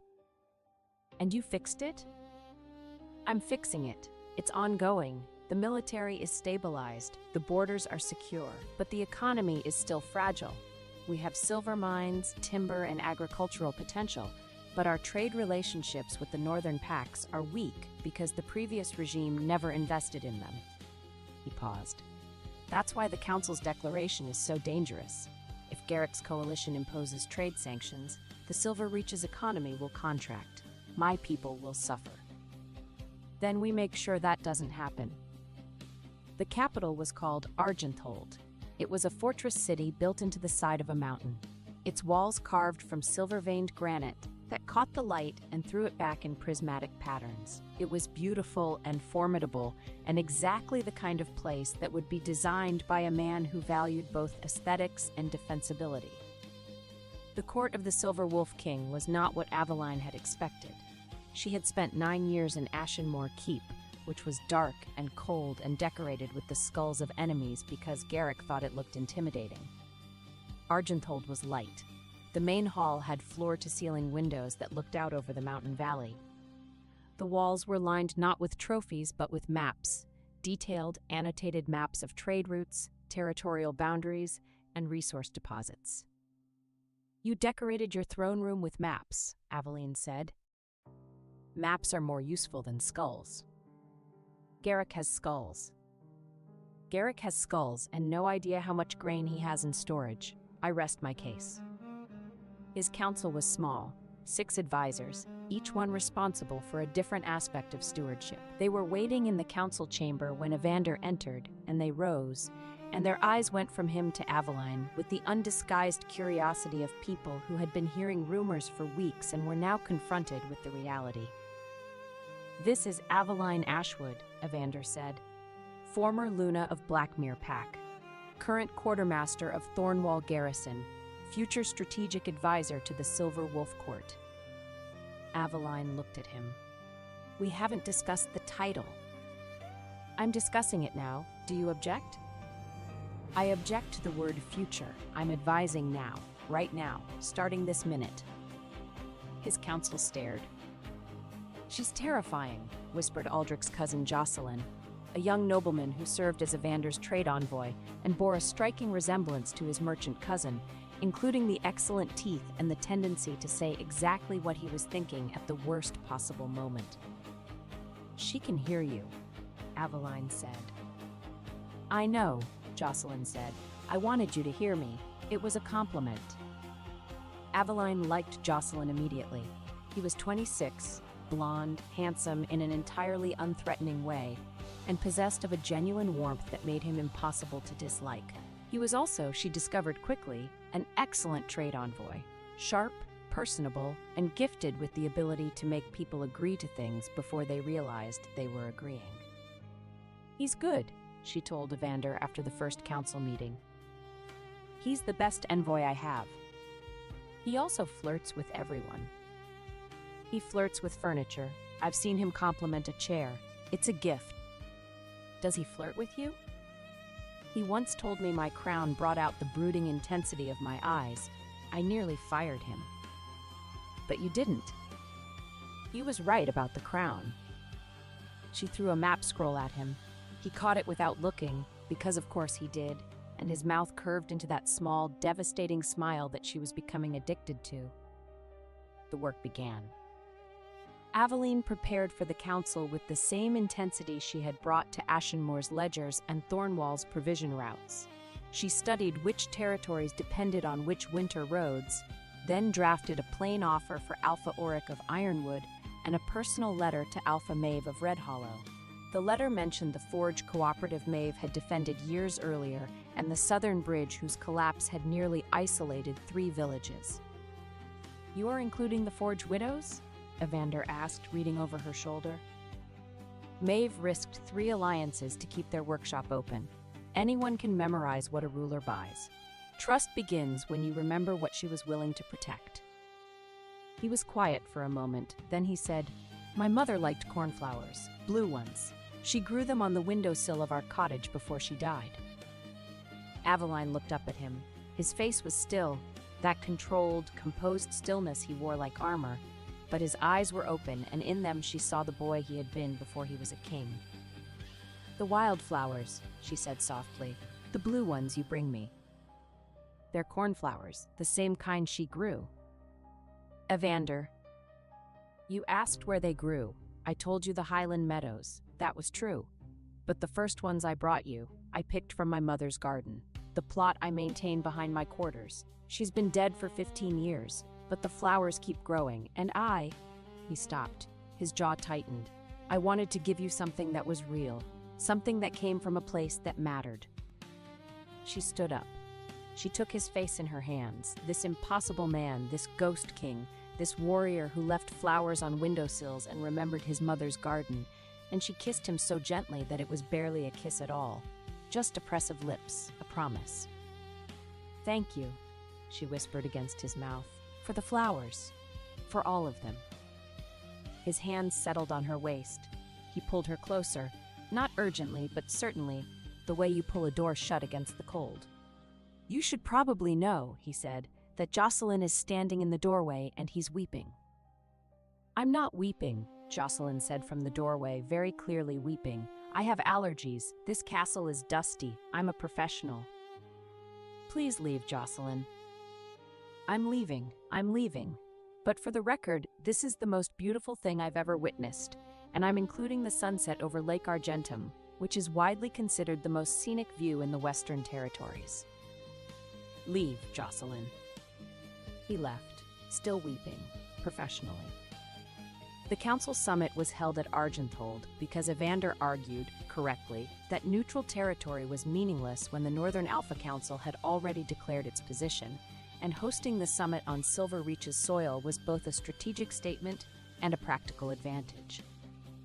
The Alphas arrived over the course of 3 days. They came with retinues, banners, horses, and the specific air of people who were accustomed to being the most important person in any given room, and were now confronted with a room full of other people who felt the same way. Garrick came. He arrived on the second day with 20 warriors, his Blackmere banner, and Lenora, who looked even more tired than the last time Aveline had seen her. Lord Voss came separately, with his Goldenmere guard, and he brought his own wine, which suggested he did not trust Evander's hospitality. He was right not to. Evander had instructed the kitchen to serve Lord Voss exclusively from the oldest, most vinegary barrel in the cellar, which was the kind of petty excellence that Aveline found deeply satisfying. Alpha Maeve of Red Hollow arrived on the third day. She was a woman of 50, built like a stone wall, with iron-gray hair cut short and the handshake of a blacksmith. She took one look at Aveline, and her face split into a grin.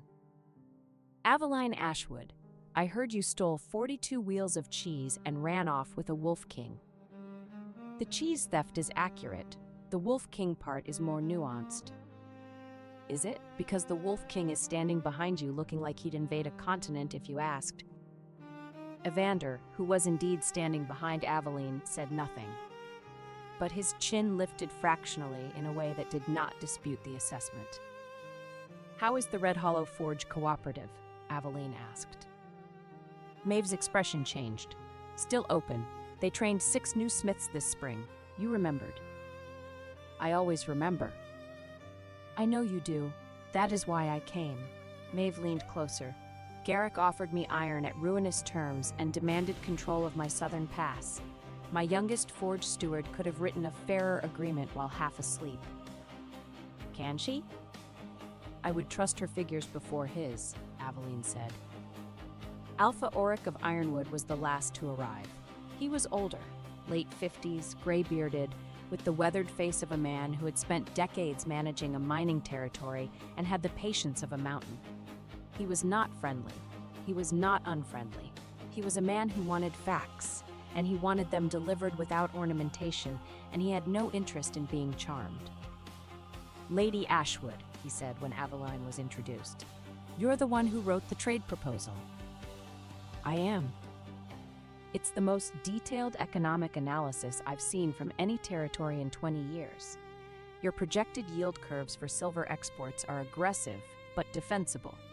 Your trade corridor routing saves my merchants 4 days of transit time, and your proposed tariff structure is irritatingly fair." "Thank you." It wasn't entirely a compliment. Irritatingly fair means I can't find a flaw in it, and I spent 3 days looking. He studied her. "You did Blackmere's accounts for 9 years?" "I did everything for 9 years." "Then Blackmere is an idiot." I try not to comment on the intelligence of my ex-husband in political settings. I have no such restraint. He's an idiot. The summit convened. The council chamber of Argenthold was arranged in a half-circle, with the Silver Wolf King's seat at the center and the visiting alphas arranged on either side. Evander sat with his council behind him. Aveline sat at his right hand, not behind, not below, but beside, and she could feel the weight of every gaze in the room settling on that arrangement and drawing conclusions. Garrick was directly across the chamber.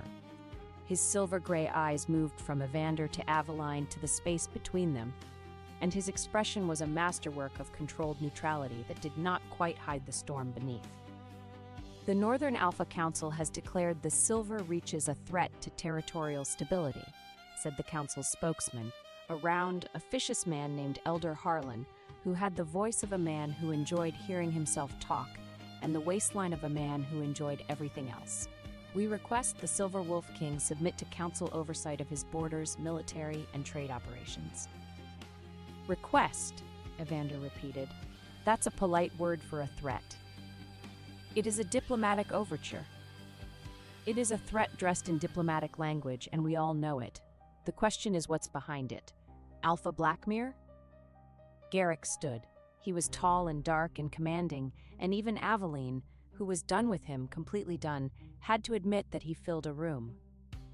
The Silver Reaches have been consolidating military power for 2 years, Garrick said. The Western Pacts are now unified under a single king with an army larger than any individual Northern Pact can match. That represents a grave threat to the balance of power. And grave threat, Evander said. I united pacts that were starving, feuding, and dying. I built infrastructure, trade networks, and defensive positions. If stability is a threat, then I plead guilty. Stability under your control? Under my stewardship, there's a difference. I govern with a council. You govern with a chair and a wife you replace when the first one becomes inconvenient. The room went dead silent. Garrick's face darkened. Lord Voss half rose from his seat. Lenora, sitting behind Garrick, went white. That's a personal attack, Garrick said, his voice tight. It's a relevant observation. You're asking this council to trust your judgment about territorial threats. I'm asking this council to consider the judgment of a man who discarded the most competent steward in the Northern Territories because he wanted a younger mate. How is your grain situation, Alpha Blackmere? Your mine yields? Your winter tax reconciliation? All running smoothly without the woman who did all of it? Garrick's jaw worked. The room watched. My keep's household rule is not the subject of this summit. Your keep's household rule is a direct metaphor for this summit. You had something brilliant and you didn't see it. You lost it. And now you're trying to use political force to control what you couldn't keep through basic competence. Enough. Garrick's voice rose. His wolf was close to the surface. Aveline could see it in the silver blaze of his eyes, the tension in his shoulders, the barely leashed predator underneath the politician. Aveline stood. She had not planned to speak.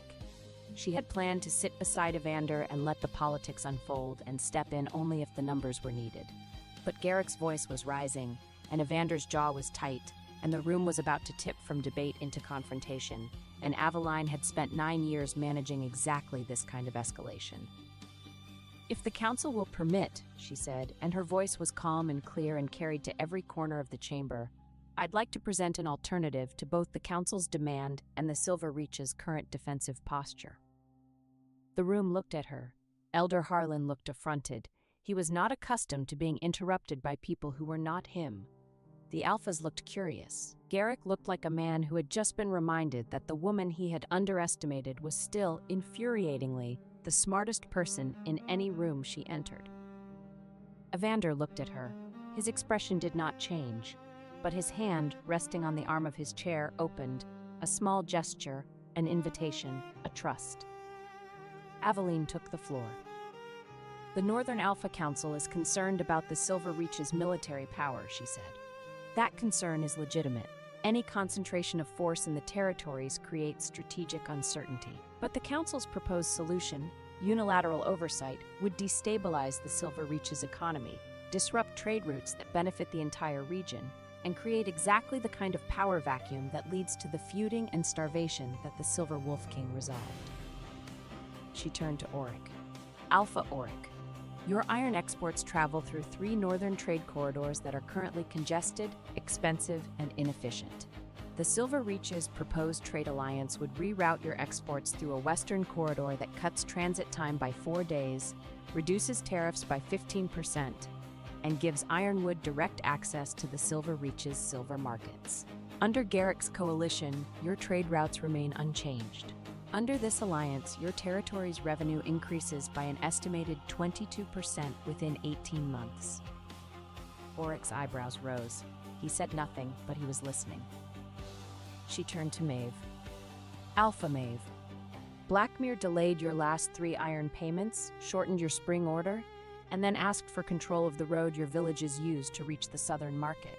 The Silver Reaches will honor fixed rates, pay penalties for delay, and send stoneworkers to repair the bridge before first snow. Your smiths will not lose another winter because an alpha treats a road like a bargaining token. Maeve's mouth twitched. The bridge crews can leave within 10 days, Aveline added. The villages will keep ownership of the crossing. Maeve studied her. You brought my villages into an alpha council instead of asking only what I could give you. I'm bringing your daughter's happiness into an alpha council summit, which is more than anyone else in this room has considered. Maeve sat back, she folded her arms, and she smiled. Aveline turned to the full council. The Silver Reaches are not a threat, they are an opportunity.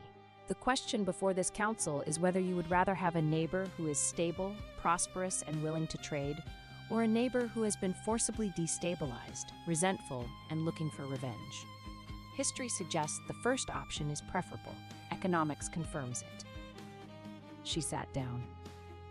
The chamber was silent for 3 beats. Then Oryx said, I want to see the full harvest and tribute forecasts. I have them, Aveline said, and produced a bound folio from under her chair. You brought documentation to an alpha summit, Oryx said. I bring documentation everywhere. It's a personality trait.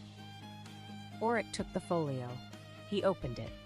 He read for approximately 30 seconds, and then he looked up with an expression that combined professional admiration and personal irritation in equal measure. This is thorough, he said. I know. Irritatingly thorough. I know. The vote happened that evening. 7 alphas voted with Garrick's coalition, Oryx voted against, Maeve voted against. The motion failed. The Silver Reaches retained their autonomy, their borders, and their king. The chamber erupted. Garrick's supporters were furious. Garrick himself stood rigid, his silver eyes burning, his hands fisted at his sides. Lord Voss was red-faced and spluttering. Elder Harlan was attempting to maintain order and failing spectacularly. In the chaos, Lenora slipped from her seat and crossed the chamber to where Aveline was standing. The young Luna's face was pale but resolute, and she looked, for the first time, like a woman instead of a girl. You saved them, Lenora said. I saved a trade alliance. The politics are secondary. You saved them by being smarter than every man in this room, and none of them will admit it. They don't have to admit it. The vote count admits it for them. Lenora was quiet for a moment. Then she said, I've been learning the accounts, like you told me. I hired a bookkeeper from the Eastern Territories. She's teaching me double-entry ledger management. Aveline looked at her. This girl who had taken her husband, her title, her chair. This girl who had ridden into Ashenmore, keep on a white horse and giggled. Good, Aveline said, and she meant it. I found the saffron, Lenora added. I took the saffron. No, the other saffron. There was a hidden stash in the second pantry, behind the flour. Aveline blinked. The second pantry has a hidden compartment? Behind the flour, left wall, 3rd stone from the floor. It pops out. I lived in that keep for 9 years, and I didn't know about a hidden compartment. I found it because I was actually looking. You were too busy running everything to look. Something passed between them. Not friendship, not yet, but something adjacent. The mutual recognition of 2 women who had been put in an impossible situation by the same man and were both, in their own ways, finding their way out. Take care of the keep, Aveline said. I will. I'm going to be a good Luna. I know you are. Lenora nodded. She turned to go. Then she stopped. Lady Ashwood? Aveline. Aveline, the Wolf King, the way he looks at you. Lenora's voice was quiet, almost wistful. Garrick never looked at me like that. He never looked at anyone like that. I thought the mate bond would be enough, but it's not the same, is it? The bond just means you're tied. It doesn't mean you're chosen. Aveline felt something shift in her chest. Not pity, recognition. The recognition of a woman hearing another woman articulate something true and painful and important. No, Aveline said. It's not the same. Being chosen is different. Being chosen means someone looked at all of you, the flower dust and the ledger tables and the stubbornness and the grief, and decided that was exactly what they wanted. The bond doesn't do that. Only a person does that. Lenora nodded. Her eyes were bright, but she did not cry. She turned and walked back to Garrick's side of the chamber, and she sat down in her chair, and she squared her shoulders, and she looked like a woman who was beginning to understand the difference between a title and a life. The aftermath of the summit was loud. Garrick's coalition fractured within hours. With Auric and Maeve's votes against the motion, the remaining 7 alphas lost their unified position, and the political arguments that had held the coalition together began to dissolve into individual grievances, personal ambitions, and the usual territorial squabbling that characterized Northern Wolf politics. Lord Voss cornered Garrick in the corridor outside the council chamber, and their argument carried through 3 stone walls. You told me this was guaranteed, Lord Voss hissed. You told me the council votes were secured. I gave you my daughter, Blackmere. I gave you a Luna from the most prestigious bloodline in the Eastern Territories, and you can't even deliver a council majority? The votes were secured. Auric and Maeve were supposed to be neutral. Neutral? Auric just agreed to a trade alliance with the Silver Wolf King based on a proposal written by your ex-wife, Blackmere. The woman you threw away because my daughter batted her eyelashes at you during a military campaign. That's not what happened. That is exactly what happened, Lord Voss said. I wanted my daughter as Luna of Blackmere because it gave Goldenmere access to the northern routes. But those routes are worthless without the woman who kept them alive. Now she sits beside a rival king and defeats you with better terms and a longer memory. A longer memory? Garrick said. Don't ask. The point is that you've destroyed my investment. My daughter is Luna of a keep that can't balance its own ledgers, married to an alpha who has just been politically humiliated in front of every major power in the territories. This is not what I paid for. Their voices faded as they moved down the corridor. Aveline, who had been standing around the corner and had heard everything, leaned against the stone wall and breathed. Petra appeared beside her. Did you hear all of that? Every word. Lord Voss sounds like a man who just realized his merchandise has depreciated. Lord Voss sounds like a man who traded his daughter for a trade route and is now upset that the trade route has potholes. Do you feel sorry for him? No, I feel sorry for Lenora. She was a bargaining chip and nobody told her the game. Petra was quiet for a moment. Then she said, You're a very good person, Aveline. You know that, right? Most people in your position would want her to suffer. Suffering doesn't undo my suffering. It just adds more suffering to the general supply, and the world has enough inventory as it is.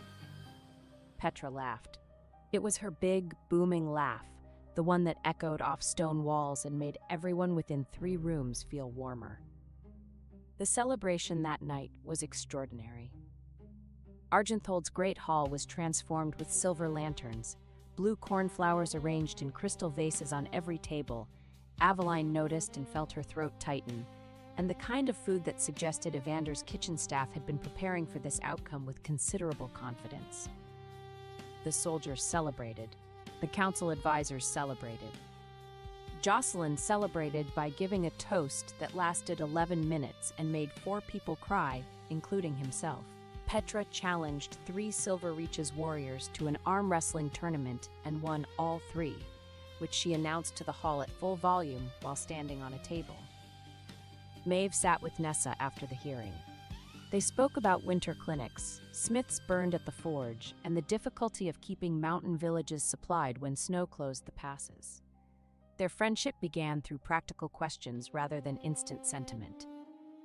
"I like your healer," Maeve told Aveline later. "She's the most sensible person I've met in years. She makes terrible willow bark tea." Nobody's perfect. Aveline sat at the high table beside Evander, and the hall blazed with light and laughter and the particular joy of a crisis averted, and she felt, for the first time in months, perhaps for the first time in years, that she was exactly where she was supposed to be. Evander was quiet beside her. He had been quiet through the celebration, not unhappy but contained, the way he always was in public. The Silver Wolf King did not perform. He observed. He acknowledged.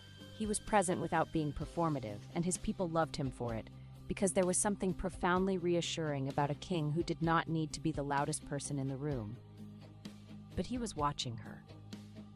She could feel it, that focused, intent gaze resting on her face like sunlight through a window. Every time she turned to speak to someone, she could feel his eyes follow. Every time she laughed, she could see his expression soften.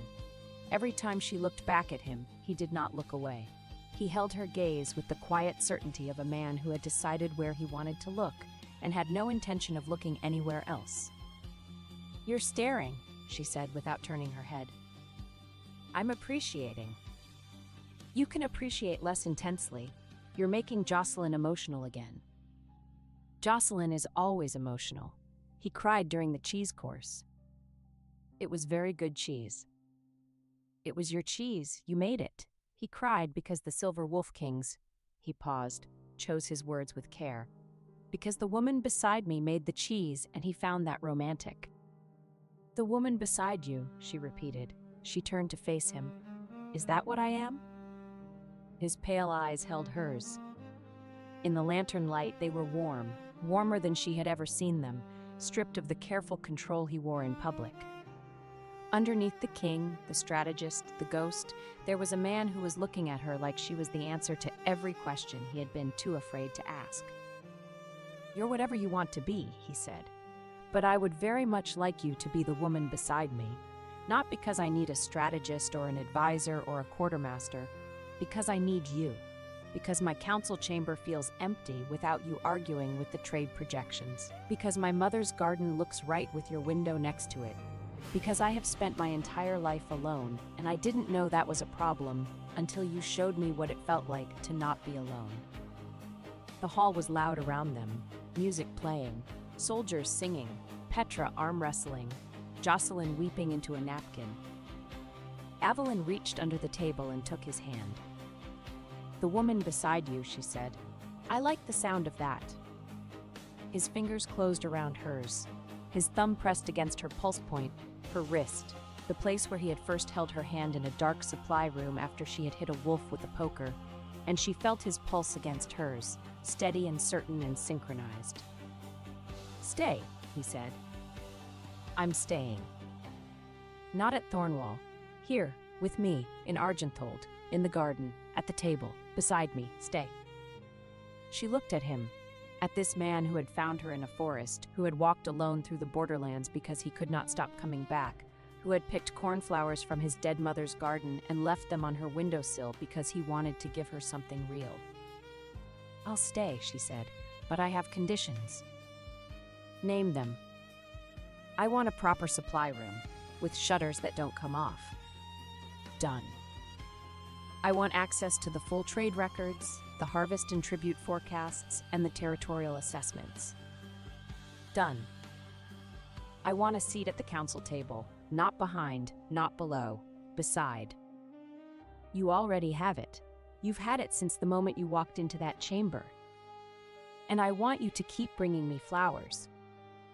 His hand tightened on hers. Something moved in his face.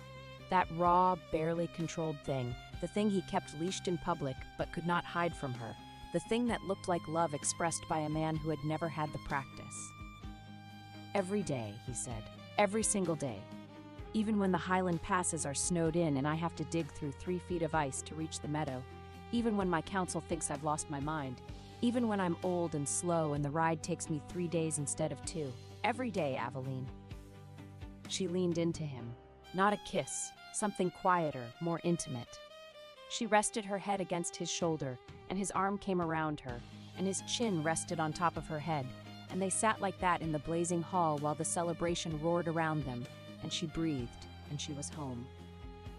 Across the hall, Petra climbed onto her chair and raised her cup. "To the woman who saved the silver reaches with a fair offer and the decency to remember a village." The hall cheered. "And to the king who picks flowers." The hall cheered louder. Evander closed his eyes. "I am never going to live that down." "Never," Aveline confirmed. "The ballad is already being composed." "I specifically asked her not to compose a ballad." "You asked her not to compose a ballad about the shield bash. The flower picking is new material." "I am going to demote Petra." "Petra doesn't work for you." "Then I'm going to promote her so I can demote her." Aveline laughed, and his arm tightened around her, and the sound of her laughter in that hall, bright, full, unguarded, was the sound of a woman who had stopped surviving and started living. The winter passed.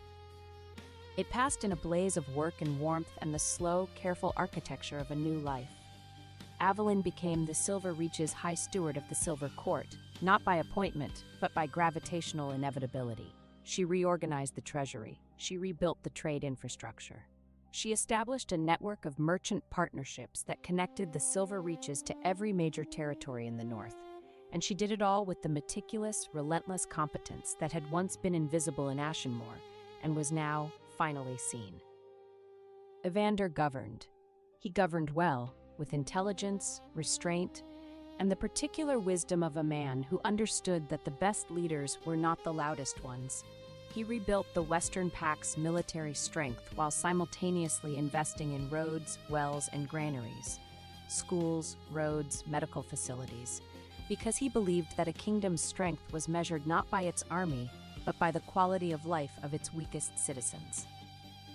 He and Aveline argued about economic policy at least twice a week. These arguments were legendary within Argenthold, partly because they were genuinely substantive disagreements about tariff structures and division of stores, and partly because they always ended with Evander saying something like, "You're right, and I hate it," and Aveline saying, "You'll hate it less when the expected toll and harvest returns come in." And then they would look at each other for approximately 3 seconds too long, and everyone in the room would suddenly need to be somewhere else. "They're doing it again," Jocelyn whispered to Nessa during one such argument. "The looking?" "The looking. It's been 4 seconds. 5. 6. That's a new record." "Leave them alone, Jocelyn." "I can't. I'm invested. I've been invested since the wildflowers. My entire emotional well-being is tied to their love story." "That seems unhealthy." "It's deeply unhealthy. I don't care." Hayes settled into Argenthold as an aging wild wolf that had finally accepted one safe territory. It chose a fur-lined place near the hearth but abandoned it whenever the hall grew crowded. It still ranged the lower slopes, returned with burrs in its coat, and guarded Aveline's door at night. The head chef disliked the missing scraps. Hayes remained indifferent to the head chef. "Your wolf ate my roasting chicken," the chef, a ferocious woman named Gretchen who ran the kitchen like a military operation, reported to Aveline one morning. "It's not my wolf, it's the king's scout." "The king's scout ate my roasting chicken, the entire chicken, raw, in under 2 minutes, while maintaining eye contact with me. It was a dominance display." "Have you considered that it was just hungry?" "That wolf is never hungry. It eats better than half the court." It was sending a message. The message was, "I am in charge of this kitchen, and your chicken means nothing to me." "I'll talk to it." "You'll talk to a wolf." "It usually listens. It has very good comprehension for a wild animal." "That wolf has not been wild a single day in its life. That wolf has the manners of a diplomat and the appetite of a siege army, and if it touches my venison roast, there will be consequences." Hayes, lying on its cushion across the hall, yawned hugely, showing every one of its very large teeth. Its glacier blue eyes found Gretchen's across the room. It licked its lips. Consequences, Gretchen muttered and retreated to her kitchen. Spring came, and with it, two things: the dissolution of Garrick's remaining political influence and a letter. The political dissolution happened gradually. Without the council majority, Garrick's position as the North's dominant alpha weakened. The trade alliance between the Silver Reaches, Ironwood, and Red Hollow drew more packs to Evander's orbit, not through force, but through prosperity. Merchants chose the western corridors because they were faster and cheaper. Mining territories chose Silver Reaches contracts because the terms were fair. Agricultural communities chose Silver Reaches partnerships because the prices were stable. Aveline's economic architecture was doing what armies could not. It was making peace profitable.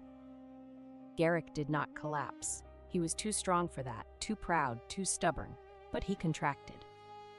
Blackmere Pack turned inward, focused on its own territory, and Lenora, to her credit, proved to be a more capable Luna than anyone had expected.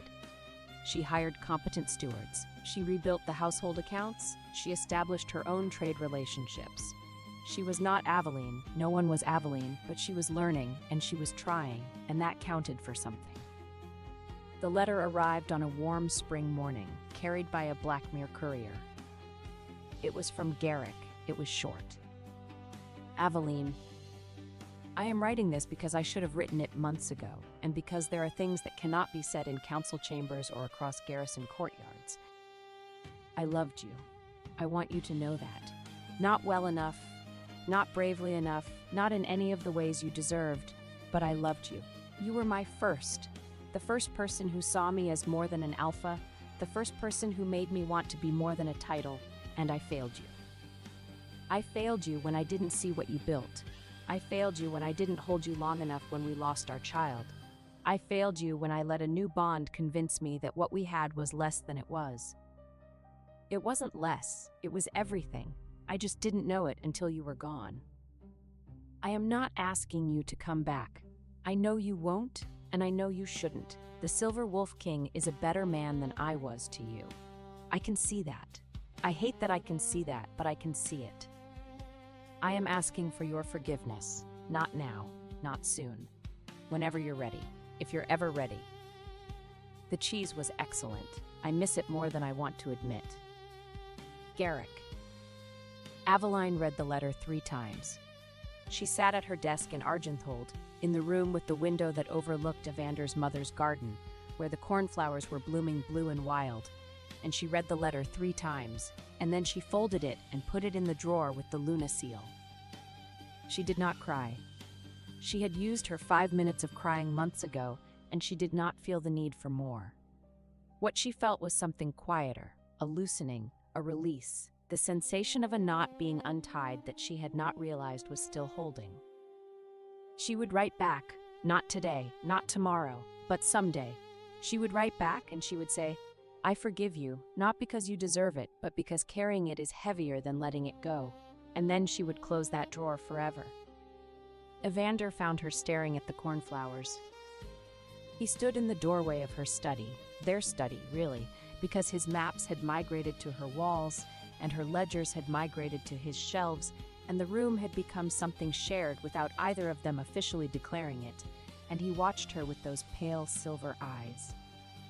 Letter from Blackmere, he said, not a question. He apologized. Good. You're not jealous? I am aware that your former husband sent you a personal letter, and I am trying to meet that knowledge with maturity. So you're jealous. I am violently jealous, he admitted. Every wolf instinct I possess wants to ride north and throw his letters into a river. But you loved him once. His apology belongs to your history, not to my pride. So I will remain here and behave like a civilized king, even if civilization is proving deeply inconvenient. Eat his mail. All of it, every letter, every scroll, every trade receipt. I will consume his entire postal system. Aveline laughed. She stood up and crossed the room and put her arms around him, and his arms closed around her, tight, fierce, possessive in the way that he only allowed himself to be when they were alone, and she pressed her face against his chest and breathed him in. Pine, cold stone, lightning, home. "I'm not going back to him," she said. "I know. I'm not going anywhere." "I know. I am going to stay here, rebuild your winter roads, argue with you about toll rates, eat your cheese, and put flowers in every window until this castle looks like a meadow grew inside a mountain. I would like that very much. And I'm going to kiss you now. I would like that even more." She kissed him. Not gently, not carefully. She kissed him the way she did everything, with purpose, with commitment, with the full force of a woman who knew what she wanted and was done apologizing for wanting it.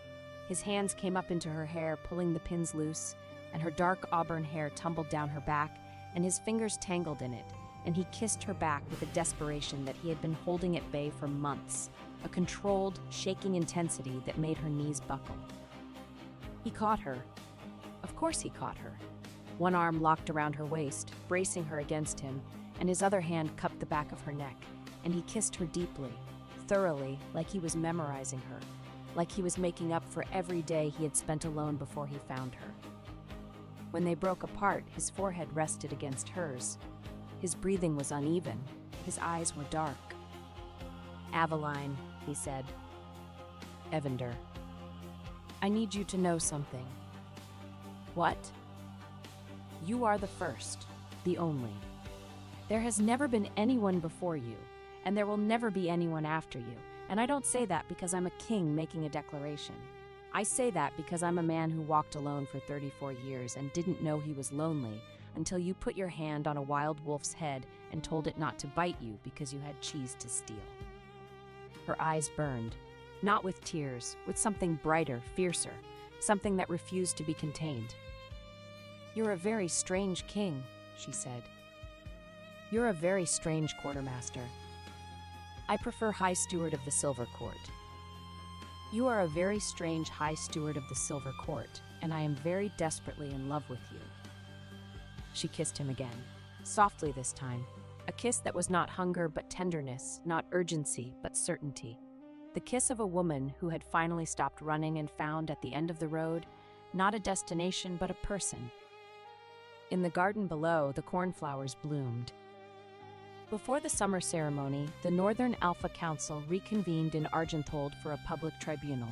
The same elders who had tried to discuss Aveline as a useful mind were required to sit beneath the Silver Reach's banners, while she stood at the central table with only 3 pieces of evidence: Lord Voss's payment order, the raider captain's marked token, and Elder Harlan's bribery entry. Nothing was hidden beneath a mountain of rules. Every person in the hall could understand who had profited, who had been harmed, and who had chosen to look away. Lord Voss was stripped of his iron privileges and estates. The wealth taken from miners and independent merchants was returned to their communities. He was sentenced to 10 years of supervised labor, rebuilding the mountain roads he had deliberately allowed to fail. When he protested that manual work was beneath his station, Aveline replied, "Then 10 years should give you time to rise to it." Elder Harlan lost his council seat and property. Because he had used paperwork to hide hunger, he was ordered to spend 3 winters in the northern grain depots, measuring rations, repairing damaged storehouses, and answering directly to the widows whose supplies he had diverted. His punishment was not ceremonial. It required cold hands, an aching back, and the daily knowledge of what his signatures had cost. The 2 raider leaders responsible for 3 merchant deaths were tried under territorial law and sentenced to death. The ruling was recorded and carried out without public spectacle. The remaining raiders were offered supervised resettlement and labor on farms or permanent exile. Most chose work.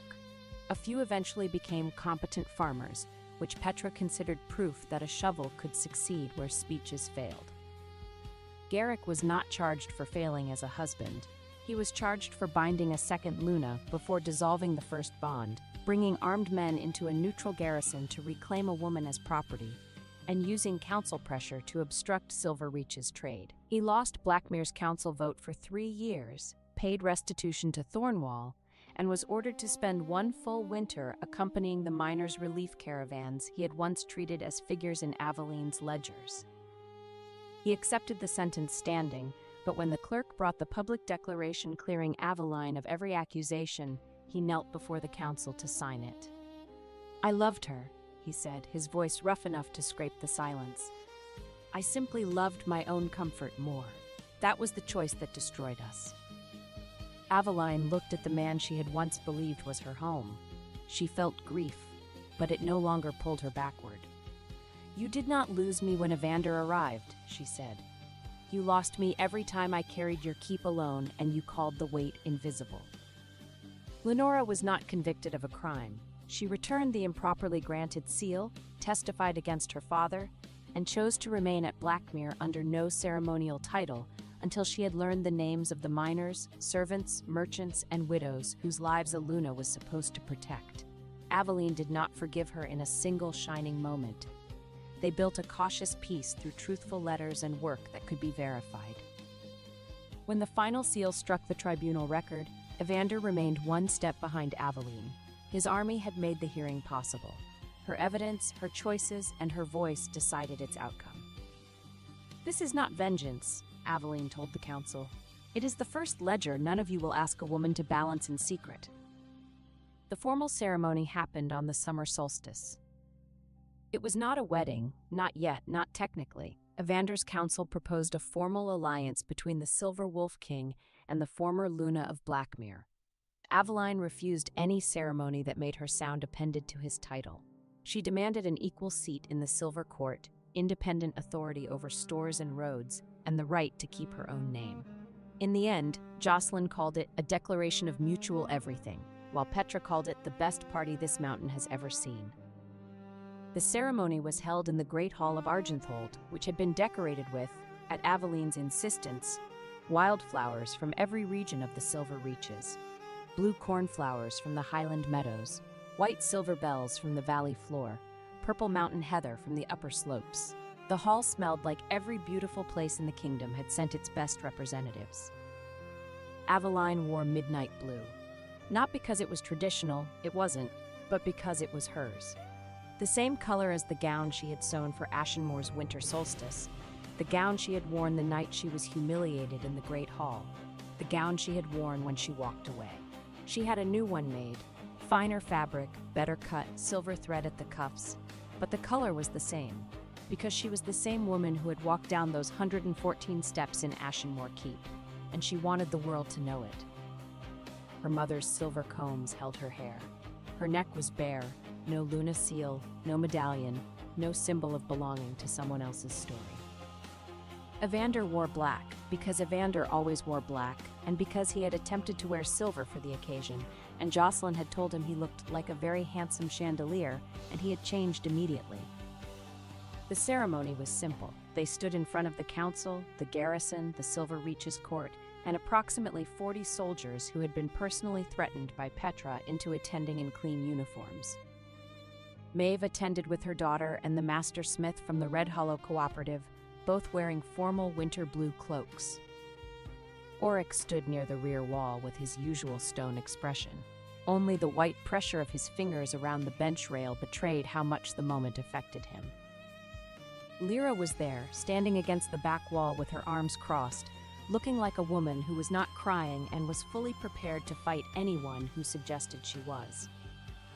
Nessa was there with a cup of willow bark tea, because Nessa brought willow bark tea to everything.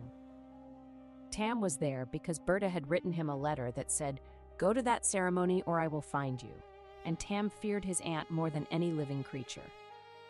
Hayes rested near the open doors, close enough to watch Aveline and far enough to leave if the crowd became too loud. Its silver coat caught the lantern light. One ear remained turned toward the mountain wind. Evander took Aveline's hands. His fingers were warm. His pulse was steady. His eyes, pale silver, mountain clear, holding everything he had never said and everything he would spend his life saying, were fixed on hers. "I don't have a speech," he said. "I had one. Jocelyn helped me write it. It was 4 pages long and contained 3 historical references and a metaphor about rivers." "What happened to it?" "I burned it. I do not need 4 pages. He paused. "I first saw you standing in a hall where everyone expected you to become smaller. Then I found you in a forest repairing a horseshoe beside a cart full of everything you had refused to surrender. You were the most magnificent thing I had ever seen, and I will spend the rest of my life making certain you know it." The hall was silent. Aveline looked at him, at this man, this king, this person who had walked alone through the borderlands and found her and stayed. "I don't have a speech either," she said, "but I have a ledger entry." She reached into the pocket of her gown and produced a small, folded piece of paper. She unfolded it. Date: summer solstice. Item: 1 silver wolf king encountered first as an inconvenient witness and later beside a damaged horseshoe. Condition: excellent. Value: incalculable. Notes: comes with silver banners, a flower garden, and a tendency to growl at merchants. Recommend permanent retention. Evander stared at her. His composure, the composure of a king, the composure that had held through councils and summits and political crises, cracked, not broke, cracked. And through the crack, something luminous poured out. Something that looked like joy, raw and unfiltered and astonished. The joy of a man who had expected nothing from the world and had been given everything. He pulled her into his arms after she nodded permission, and the hall erupted. Petra shouted, Jocelyn openly sobbed, Maeve applauded with rare abandon, and Captain Lyra Dane turned her face toward the banners as if the cloth had suddenly become fascinating. Evander kissed her before the court, the council, and the soldiers. He kissed her like a man making no claim she had not freely granted, and she kissed him back like a woman who had finally found the place where she was not an asset, a decoration, or a chair to be replaced, but a person, chosen, seen, and loved. Loved not because she was useful, loved because she was her. When they broke apart, Evander whispered against her mouth, "Permanent retention?" "Non-negotiable," she whispered back. "Good, because I was never going to let you return this particular acquisition." "That's not how acquisitions work." "I'm a king. I make the rules about how acquisitions work." "You absolutely do not. I set the terms of every royal acquisition. I am the High Steward." "Then I defer to the High Steward." "Smart king." "I try." Hayes lifted its silver head when the hall erupted and answered the noise with a single long howl. The sound carried through the open doors and across the mountain. It was neither speech nor ceremony, only the instinctive call of a wolf hearing its chosen territory answer back. Years passed. Aveline established a school for young women from poor and displaced packs where they learned ledger work, contract terms, winter road planning, and the harder art of knowing whose household would go hungry when a number was written carelessly. The Ashwood School's motto was carved above the entrance. Count the grain, know the names, take the cheese. Evander ruled with restraint and the quiet authority of a man who understood that strength meant more than defeating another alpha. He reinforced the western packs, rebuilt roads, wells, and granaries, and welcomed fractured communities that agreed to protect the same laws. They argued about bridge tolls every Tuesday. It became the council's favorite form of entertainment. They had flowers in every window of Argenthold, and the castle smelled like a meadow that had grown inside a mountain, and visitors who came from other territories were often seen standing in the corridors just breathing, because the air was sweet and the light was golden, and the Silver Wolf King and his partner were visibly, embarrassingly, incandescently in love in a way that made everyone who witnessed it feel slightly better about the world. Hayes grew old and pale around the muzzle. It spent colder days near the hearth and warmer ones sleeping beneath the cornflower windows. It followed Aveline more slowly each year, still alert to unfamiliar footsteps, still entirely uninterested in court rank. Petra became the captain of Argenthold's guard. She was the most popular captain in the Silver Reach's history, largely because she challenged every visiting dignitary to an arm wrestling match and always won, and partly because she maintained a standing policy of solving interpersonal conflicts through competitive physical activities rather than formal hearings, which was unconventional but remarkably effective. Nessa established a network of healers across the Silver Reaches, trained, supplied, and supported by the Crown. She continued to make willow bark tea. It continued to taste terrible. She continued to not care. Jocelyn became the most successful trade envoy in the territories. He was also the most emotional trade envoy in the territories. He cried at every ceremony, every formal dinner, and every particularly beautiful sunset. He was universally beloved. Tam went back to Berta with a letter from Aveline and a wheel of firewolf cheese. Berta read the letter, ate the cheese, and said, "Good, now come help me with the bread, and stop growing, you're too tall." Lenora in Ashenmoor became a competent Luna. Not a great one, not yet, but a real one. She learned the accounts, she learned the names, she learned that running a household was not about being loved by an alpha, it was about being useful to a community. She and Aveline exchanged letters twice a year. Polite, practical letters about trade terms and grain prices, with occasional postscripts about cheese recipes and hidden compartments. They were not friends, but they were something. Two women who had survived the same man and come out the other side with their dignity intact. And on every windowsill of Argenthold, in every season, in every weather, there were blue cornflowers. Evander picked the cornflowers himself whenever the passes were safe. On storm days, he brought them from his mother's sheltered garden. Each morning, Aveline found fresh blue petals on the sill, and over the years, the ritual became one of the quiet measures by which she trusted time. "You don't have to keep doing this," Aveline said one morning, finding fresh flowers on the sill. "I know you love me. You've demonstrated it extensively. You could delegate the flower picking to Jocelyn." Jocelyn would cry too much. The flowers would be waterlogged. Then delegate to Petra. Petra would pick them with too much enthusiasm. They'd be crushed. Then delegate to Hayes. They both looked at Hayes, sleeping near the open window with its nose turned toward the mountain air. Age had softened the silver around its muzzle but had not made it obedient. "Hayes does not accept delegated duties," Evander said. "Then I suppose you'll have to keep picking them yourself." "I suppose I will." He crossed the room. He took her face in his hands, the way he had on the wall walk, the way he had in the rain, the way he did every time he wanted her to see what he could not always say, and he kissed her forehead. "Every day," he said. "I promised you every day." "You did." "I keep my promises." "I know you do." She smiled up at him, the full, unguarded smile that she gave no one else, the smile that was his and only his. "That's why I stayed." He kissed her. One more time. Softly. A kiss that was not a beginning and not an ending, but a continuation. The ongoing, daily, extraordinary act of choosing the same person over and over and over again. Outside, the cornflowers bloomed. Near the window, Hayes shifted once in its sleep and settled again. And in a castle made of silver-veined stone, on a mountain in the western reaches, a woman who had been told she was replaceable built a life that was irreplaceable, beside a man who had never stopped walking until he found her. She was not an asset, she was not a decoration, she was not a chair.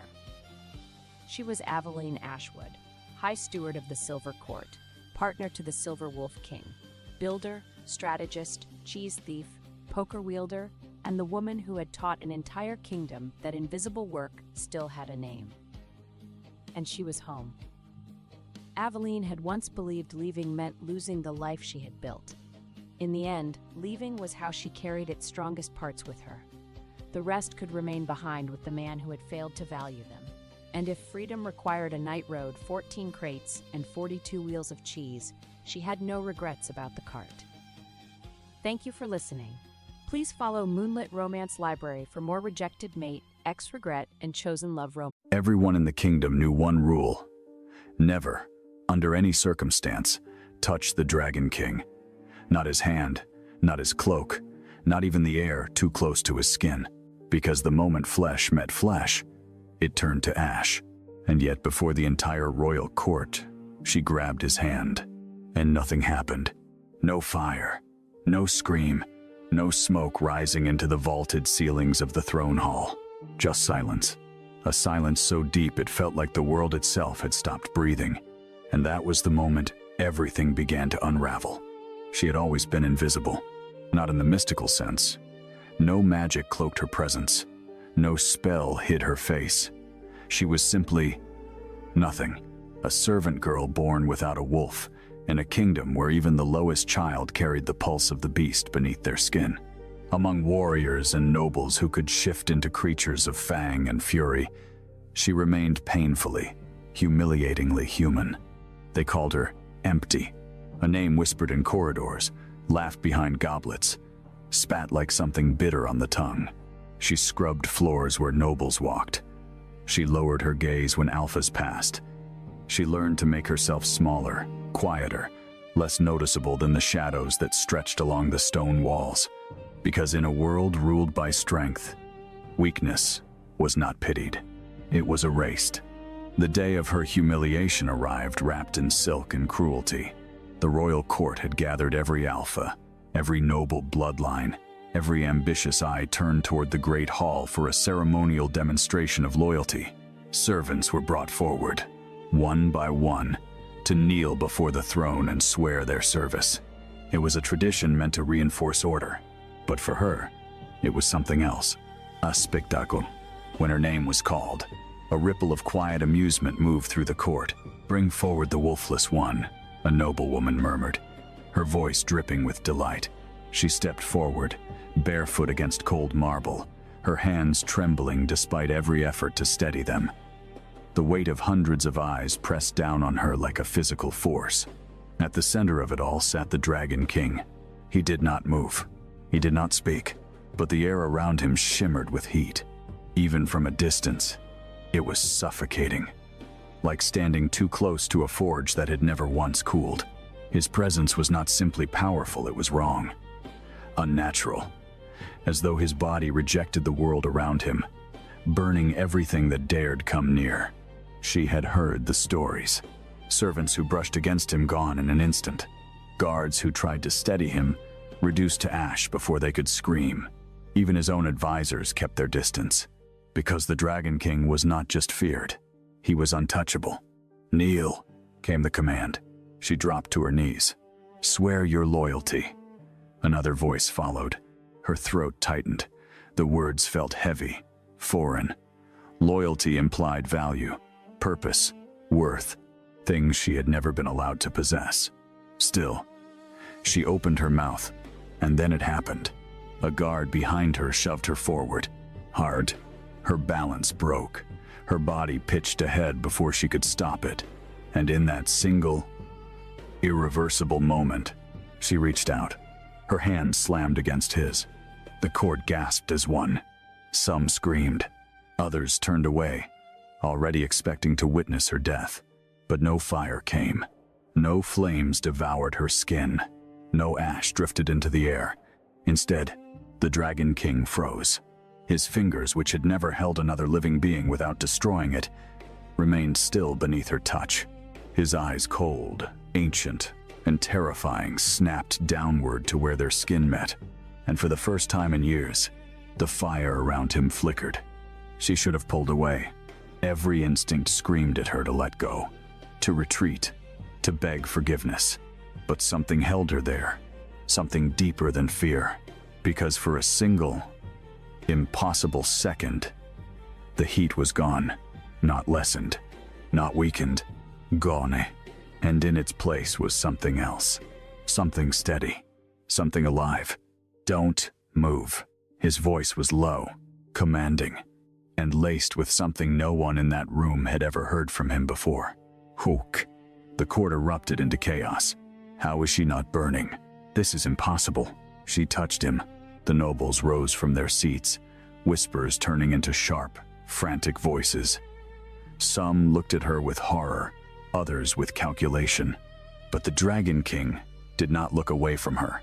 Not once. "Stand," he ordered. She obeyed, her legs barely able to support her weight. Slowly, carefully, he turned his hand, still holding hers. Testing, waiting, watching. Nothing happened. No fire, no destruction, only silence. "Bring her closer," he said. The command sent a wave of unease through the court. "Your Majesty," one advisor began, pale with fear. "I said bring her closer." No one dared argue again. She was guided, pushed, really until she stood directly before the throne. Close enough to feel the remnants of heat still clinging to him. Close enough to see the truth no one spoke of. The Dragon King was not in control. His power was consuming him. "Look at me," he said. She hesitated, then obeyed. His eyes burned not with flame, but with something far more dangerous. "Need. What are you?" he asked. She swallowed. "Nothing, Your Majesty." The answer echoed through the hall, and something shifted in his expression. "Nothing does not survive me," he said quietly. From that moment on, her life no longer belonged to her. She was taken not to the servant quarters, not back to the shadows, but to his chambers, a place no one entered, a place no one survived. The first night was a test. She stood across the room, every nerve in her body alive with tension as he approached. Slowly, deliberately, like a predator, unsure of its prey. "Do not run," he said. She didn't, not because she wasn't afraid, but because something deeper had taken hold. Curiosity. His hand lifted, hesitated, then pressed against her arm. Nothing. No fire. No pain. Only warmth. A sharp breath escaped him, not from exertion, but from relief. Rav. Unfiltered. Addictive. Again, he whispered. And this time, he didn't stop at her arm. Days turned into nights. Nights into something dangerously close to routine. He tested the limits of her presence, her skin, her proximity, and each time, the same result. She neutralized him, calmed him, silenced the fire that had ruled his existence. But there was a cost. She began to feel it, not immediately, not obviously, but slowly. Something inside her drained, like standing too long in winter, unaware of the cold creeping into your bones. And beyond those walls, the court watched, waited, plotted, because power like that could not remain unchallenged. And someone had already decided, if she could touch the Dragon King, then she could kill him too. The first attempt to kill her came before dawn. She woke to the scent of smoke, but not from the king. This fire was different, thin, bitter, crawling beneath the door of the small chamber they had given her beside his own. For one frozen heartbeat, she thought his curse had finally reached through the walls and found her in her sleep. Then she saw the black oil spilling beneath the door, saw the orange glow rising beyond it, and understood the truth. Someone had locked her inside and set the corridor aflame. She stumbled from the bed, coughing, her hands scraping against stone. But the window was too narrow, the door too hot, the smoke too thick. Outside, no guards shouted, no footsteps came. Whoever had done this had chosen the hour well. She pressed both palms against the burning door, expecting pain, expecting skin to blister, but the heat sank into her like water into dry earth. The flames bent toward her, not away, toward her, and deep beneath her ribs, something ancient stirred. She gasped as the fire vanished through the cracks, rushing into her palms in ribbons of gold and crimson until the corridor beyond fell dark. When the door finally burst open, the Dragon King stood on the other side, half-dressed, barefoot against scorched stone, his eyes blazing with terror so violent it almost looked like rage. He did not look at the burned walls. He looked only at her hands. "Who did this?" he asked. She opened her mouth, but no answer came, because behind him, standing among the guards with perfect calm, was Lady Seraphine, the noblewoman promised by blood treaty to become his queen. And she was smiling. From that morning onward, the palace changed. The servants no longer called her empty where the king could hear, but their silence became sharper than insults. The nobles lowered their voices when she passed. The royal council demanded answers the Dragon King refused to give. Seraphine, beautiful as polished ivory and cold as a blade left in winter, began visiting the throne hall every day, dressed in red silk as if she already wore his fire. She never accused the servant girl directly. She did not need to. She merely asked questions in front of the court. Why had a wolfless slave survived what every warrior could not? Why did the king summon her at night? Why had his fires weakened since she came near him? And most dangerous of all, was she saving him or slowly binding him? The council listened, and fear did what fear always does in royal courts. It gave cowardice the appearance of wisdom. The Dragon King grew more restless as the whispers spread. He called her to him more often, not only when the curse flared, not only when the flames crawled up his arms and cracked the stone beneath his feet, but when the silence inside him became unbearable. At first he only took her hand.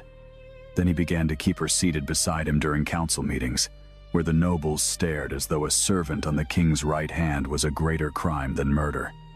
At night, when the fire beneath his skin raged hardest, he would stand in the dark and say nothing until she crossed the room to him.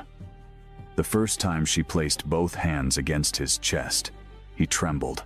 The great Dragon King, conqueror of 7 wolf kingdoms, the man whose name made rival alphas kneel, trembled beneath the touch of a girl who had once scrubbed ash from his hearth. "Does it hurt?" she whispered. His jaw tightened. "Always." And that single word broke something in her, because until then, she had believed monsters did not suffer. But each time she calmed him, she weakened. Her fingers turned cold after touching him. Strange gold marks appeared beneath her skin, faint at first, then brighter, like veins filled with sunlight. She hid them beneath sleeves, but the king noticed. Of course he noticed. He noticed everything about her now, the way she swayed after standing too long, the way her breath caught when his fire surged, the way she lied when he asked if she was well.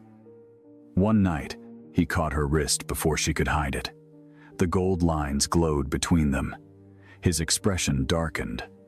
"You are paying for this." She tried to pull away. "It is nothing. Do not lie to me." His voice was quiet, but the room seemed to bow beneath it.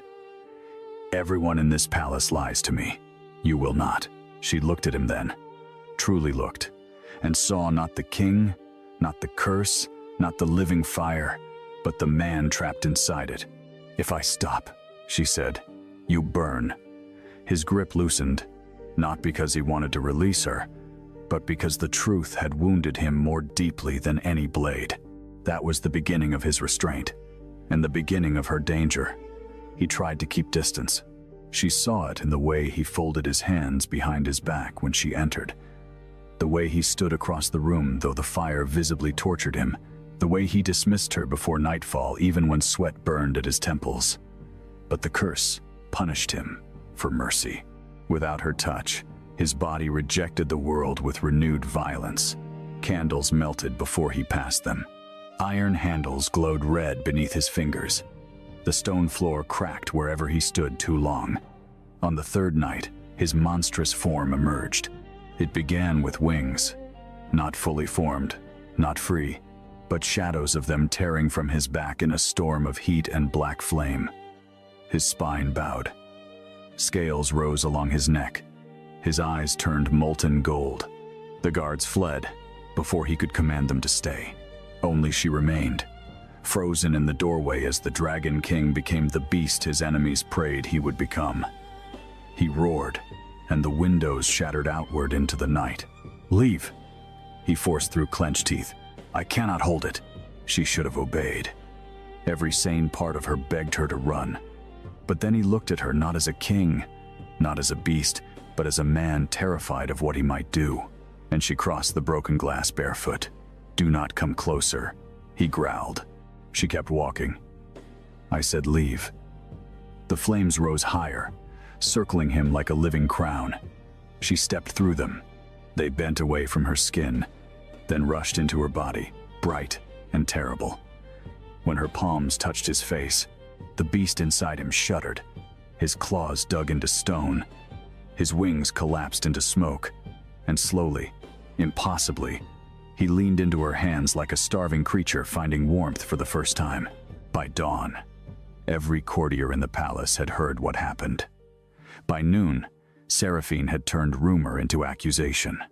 By dusk, the royal council summoned them both before the throne. Not the Dragon King's throne, the ancient judgment seat beneath the Hall of Ashes, where kings themselves could be challenged if the council believed the realm was endangered. It was a trap, and he knew it. Still, he went, because kings who refused judgment looked guilty before history. She stood beside him in plain gray linen, surrounded by nobles in jewels and armor, feeling smaller than ever beneath the painted eyes of dead rulers.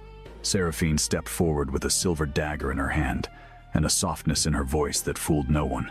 "Your Majesty," she said, "we do not question your strength, we question hers." She turned toward the court. A wolfless slave appears from nowhere, survives dragonfire, drains the king's power, and now his curse worsens whenever she is absent. "Is that salvation or possession?" the council murmured. The Dragon King's hand curled into a fist. Heat rolled across the floor. She felt it searching for her, reaching instinctively, but he held himself back. Seraphine saw it and smiled. Let her prove innocence. Let her touch the sacred flame. At the far end of the hall, an ancient brazier burned with white fire, said to reveal forbidden blood. No servant was allowed near it. No liar survived it. The girl's stomach dropped. The Dragon King turned on the council. "No." His voice shook the pillars. "This judgment ends now." But Seraphine had already won the room. "If she is nothing," she said, "then nothing will happen." They dragged her forward. The king moved, and 20 spears lowered toward him, not because the guards could stop him, but because the council wanted the kingdom to see him choose violence for a servant. She looked back at him once. His face was carved from fury and fear. "Do not touch it," he commanded. But for the first time since she had entered his life, she did not obey. She placed her hand into the white flame. The hall exploded with light, not fire, not smoke. Light. Vast, golden, ancient light surged from the brazier and wrapped around her like a crown remembering its queen. The gray linen burned away into luminous ash, but her skin remained untouched. Across her arms, the hidden gold veins blazed into the shape of scales. Behind her, the shadow of enormous wings unfurled against the wall, not his wings, hers. The court fell to its knees without understanding why. The white flame rose higher, forming words in a language older than the wolf kingdoms, older than the dragon throne, older than betrayal itself. The Dragon King stared at her, as if seeing the answer to a question his blood had been asking all his life. Then the oldest counselor whispered the name no one had spoken for 3 centuries. The Ember Blood heir. Seraphine's smile vanished. The truth broke over the hall like judgment. She was not wolfless because she was empty. She was wolfless because no wolf could live inside dragon blood. She was the last descendant of the ancient Ember Blood queens, the royal line that had once balanced the Dragon Kings, not by serving them, not by obeying them, but by anchoring the fire inside their bodies so it would not consume the world. Her blood did not absorb his flame by accident. It recognized him, and his fire did not spare her because it was weak. It spared her because it had been searching for her since the day he was cursed. Seraphine lunged before anyone could stop her. The silver dagger flashed toward the girl's heart, but the Dragon King moved faster than flame. He caught the blade in his bare hand. For one breath, the court expected the dagger to melt.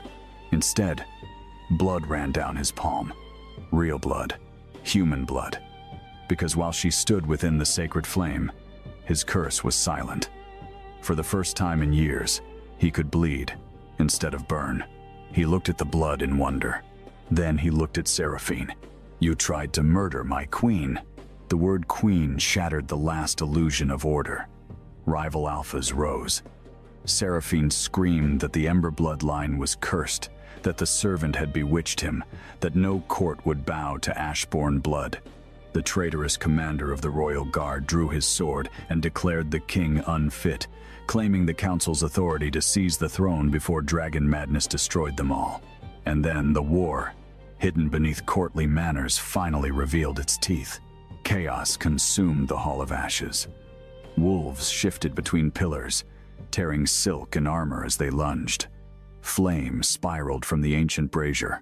The Dragon King fought without unleashing the full curse, because she was still too close, still glowing, still draining herself to keep him whole. He saw her knees buckle, saw the light in her veins flicker, and for the first time, he chose not to take what she offered. He chose to give something back. He crossed the hall through blood and fire, seized her hand, and pressed it against his chest. "No more," he said. "You will not die keeping me alive." She looked up at him, trembling. "If I let go, you become the curse again." His eyes softened in the middle of battle, impossibly, painfully. "Then let the curse take me." But she understood then what he did not. The bond was not meant to be one way. She was not born to be consumed. She was born to command the balance. So when the commander raised a black iron spear forged to pierce dragon hearts and hurled it toward the king's back, she stepped in front of him. The spear struck the light around her and stopped inches from her chest. Her eyes ignited gold. Her voice, when it came, did not sound like the servant girl they had mocked. It sounded like a throne waking from a long sleep. "Kneel." Every flame in the hall obeyed.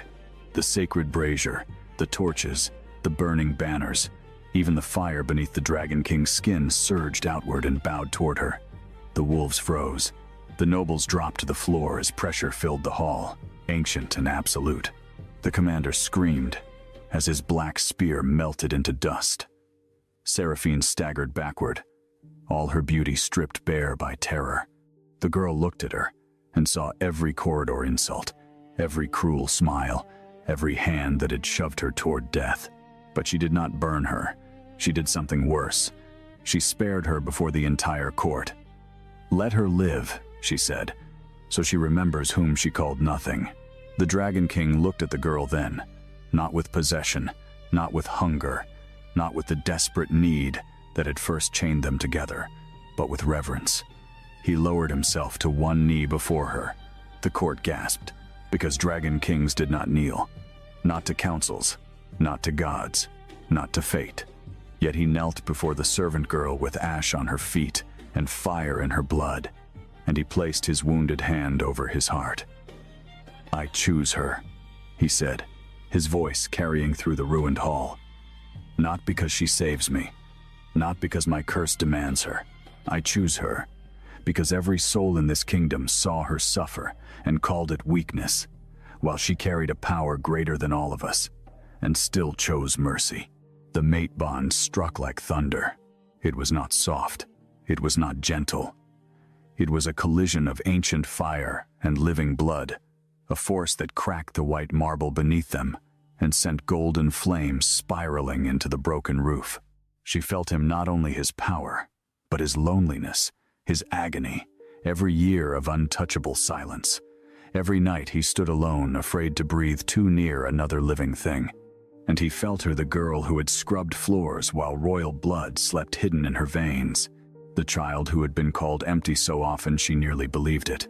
The woman who could have let the world burn, and instead chose to hold it together with her bare hands. When the light faded, the curse was changed. Not gone, not destroyed, transformed. The Dragon King's fire no longer lashed blindly at the world. It moved beneath his skin, like a sleeping beast answering to two hearts instead of one. He reached for her slowly, not because he feared burning her now, but because choice mattered. She gave him her hand. This time, the touch did not drain her. Warmth passed between them, equal and steady. His thumb brushed over the gold marks on her wrist, and they softened into delicate lines like a living crown beneath her skin. Seraphine and the traitorous commander were taken away before sunset. The corrupt council was stripped of authority, its eldest members forced to swear before the sacred flame they had tried to weaponize. The rival alphas who had come hoping to witness weakness bowed instead to a union older than their bloodlines. And the servant quarters, where she had once slept nameless and cold, were opened by royal decree. No child born without a wolf would again be called empty in his kingdom.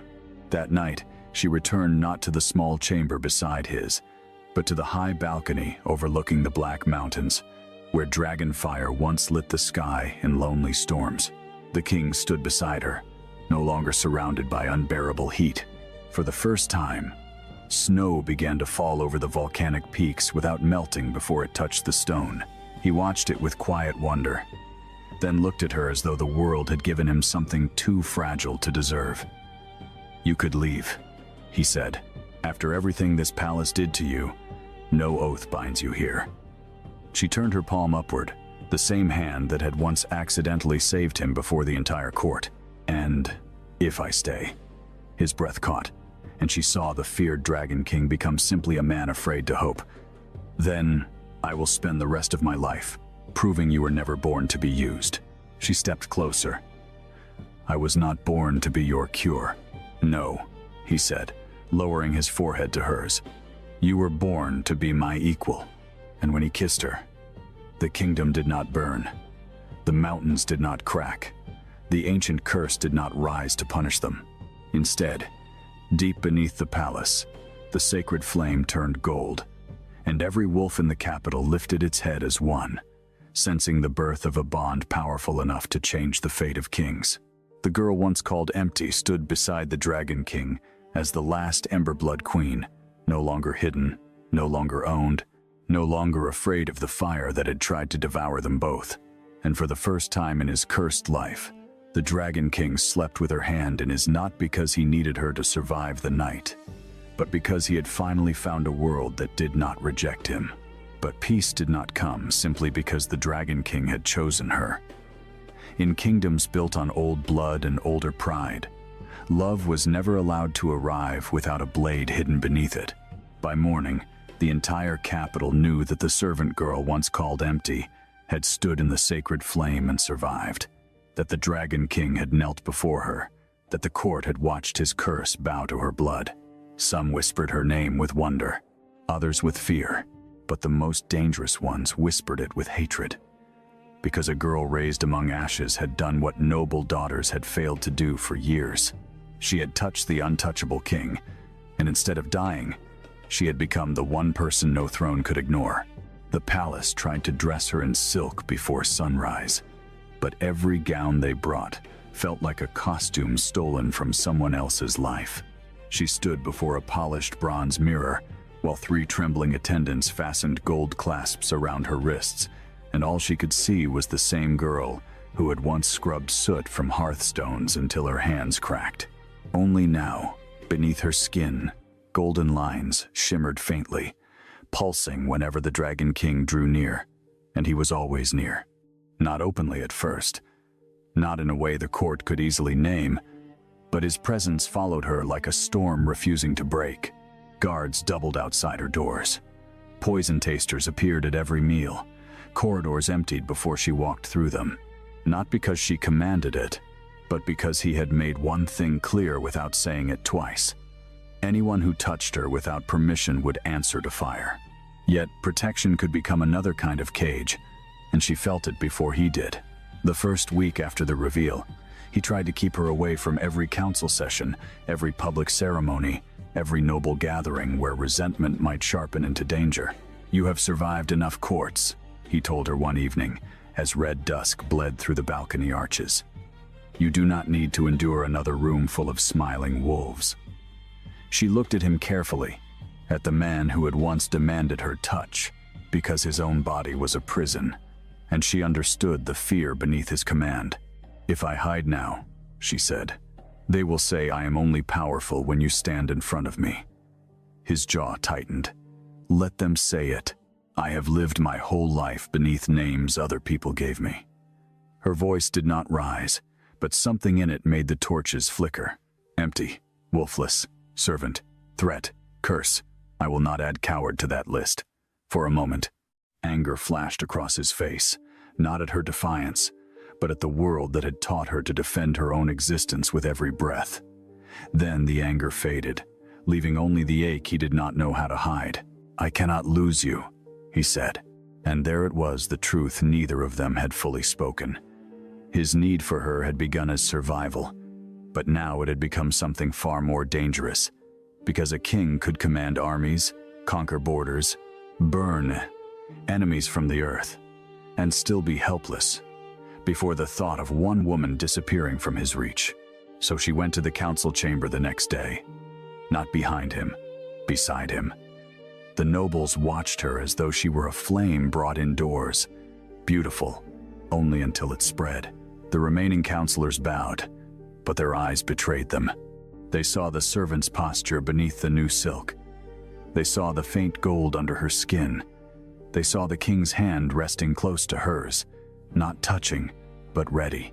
The meeting began with land disputes from the northern wolf packs, tribute failures from border lords, and petitions from minor houses suddenly eager to prove loyalty. But beneath every word lay the same question.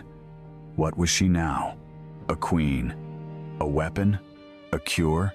A threat? Then Lord Vare, an elderly alpha with silver hair and a voice like dry parchment, rose from his seat. "Your Majesty," he said, never once looking at her. "With respect to the old laws, no woman may sit beside the dragon throne until formally recognized by blood trial, council assent, and royal bond sealing." The chamber grew quiet. The Dragon King's eyes darkened. "Choose your next words with care." Lord Vare bowed his head just enough to avoid open rebellion. "I ask only for order.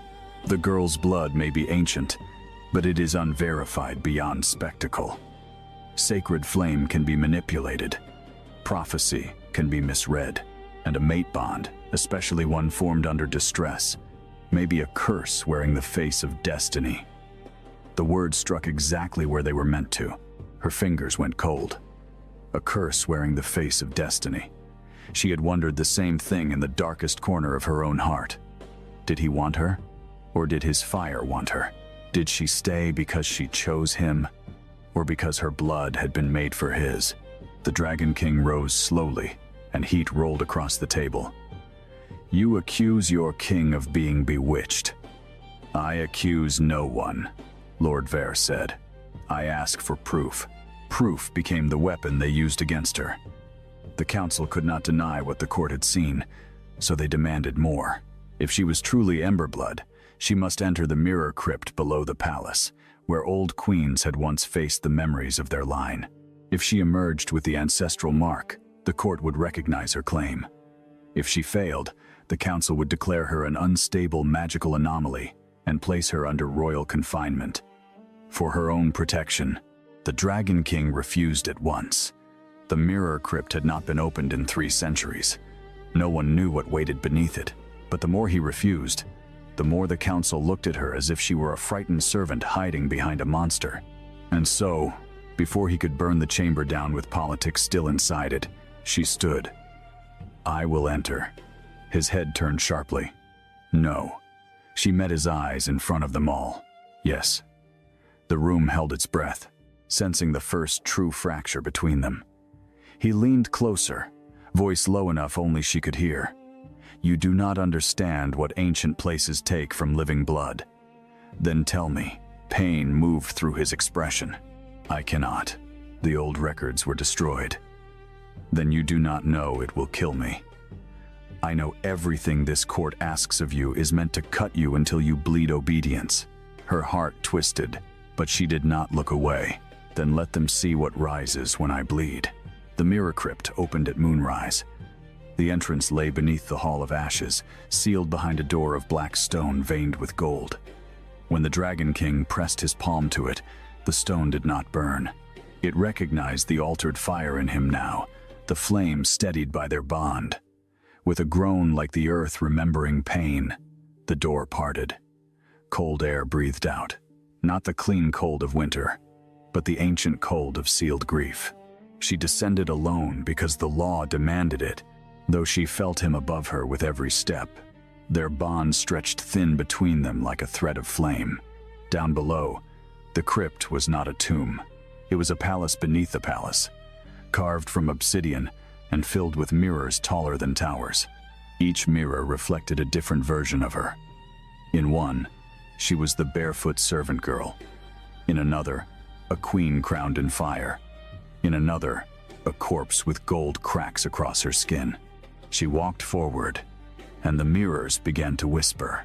They spoke in voices like women singing through smoke. Daughter, Ashborn, hidden flame, last of the line. Then the reflections changed. She saw a battlefield from centuries before. Dragon kings burning entire armies because no Emberblood queen stood beside them.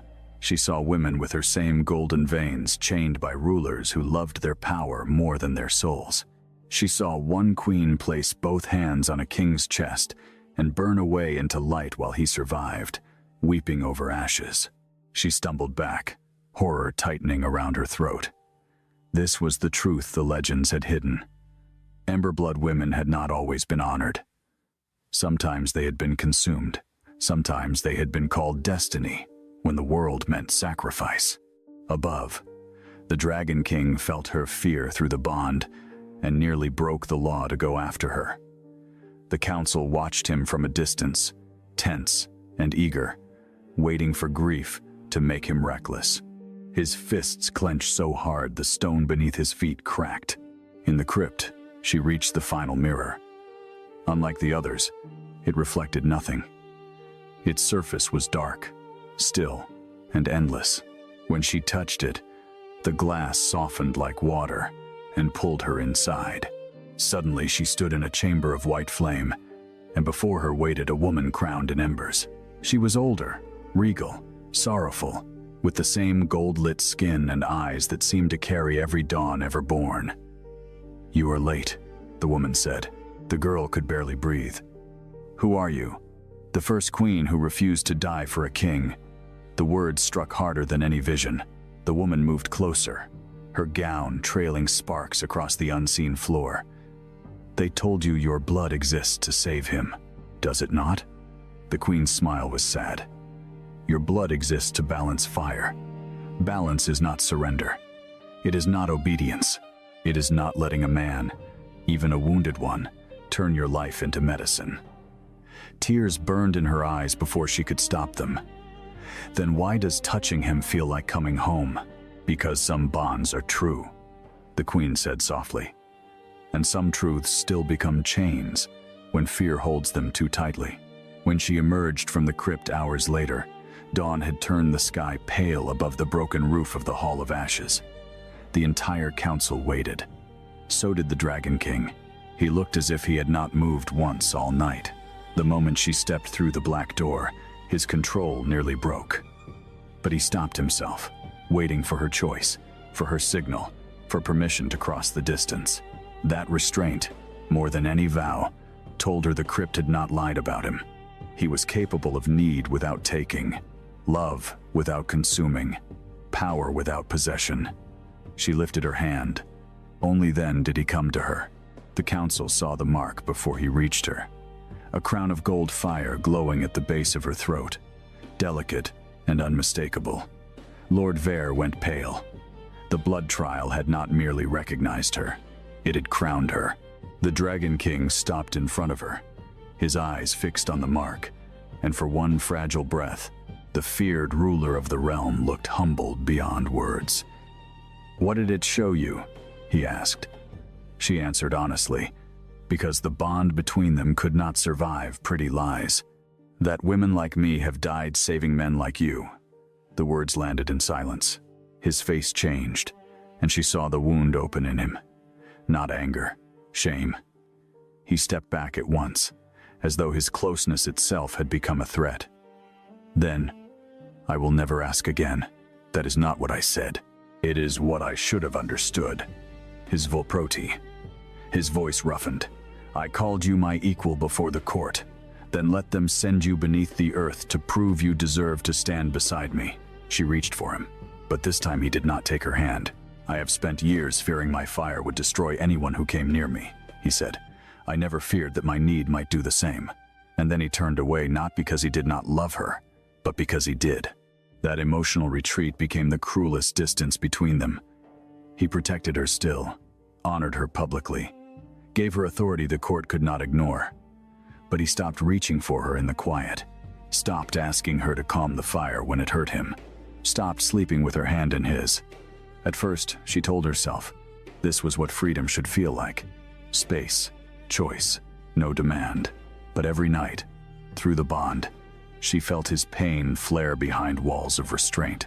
She felt him walking alone in chambers scorched by his own skin. Felt him biting back roars until blood filled his mouth. Felt him choosing suffering because he had mistaken distance for respect.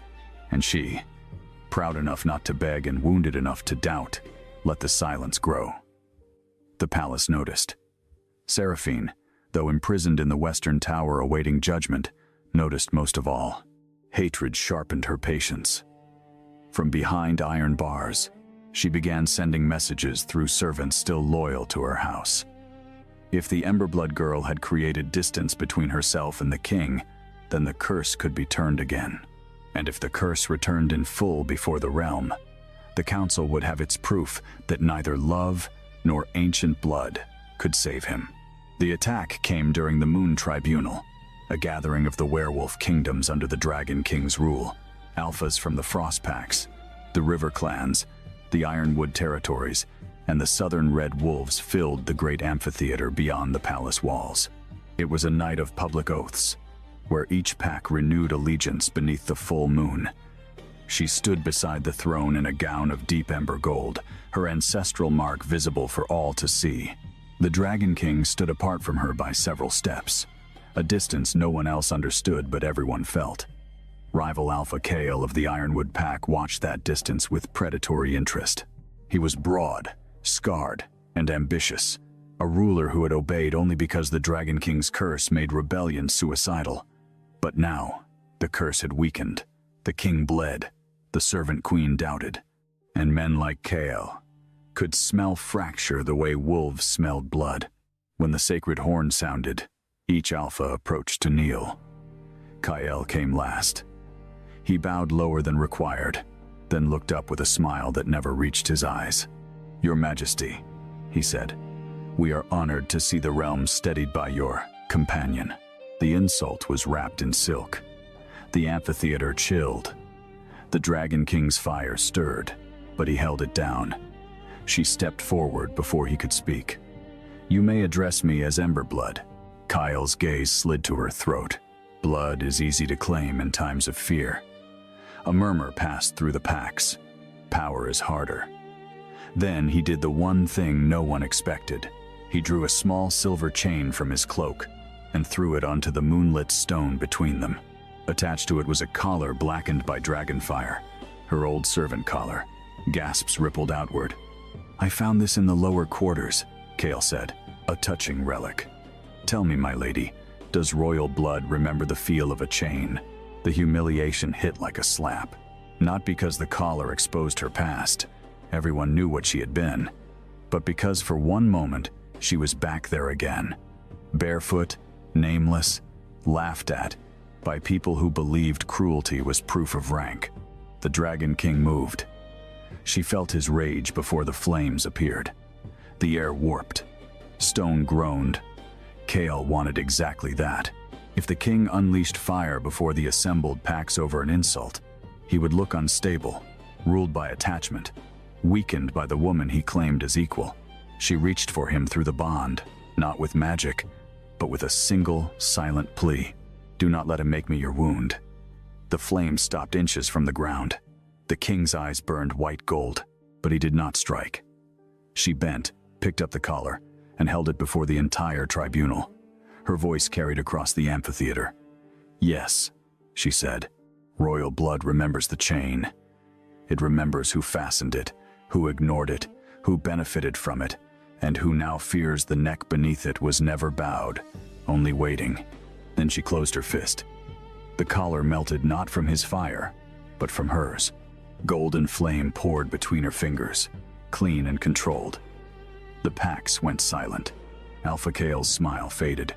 But Seraphine's true plan had not been humiliation.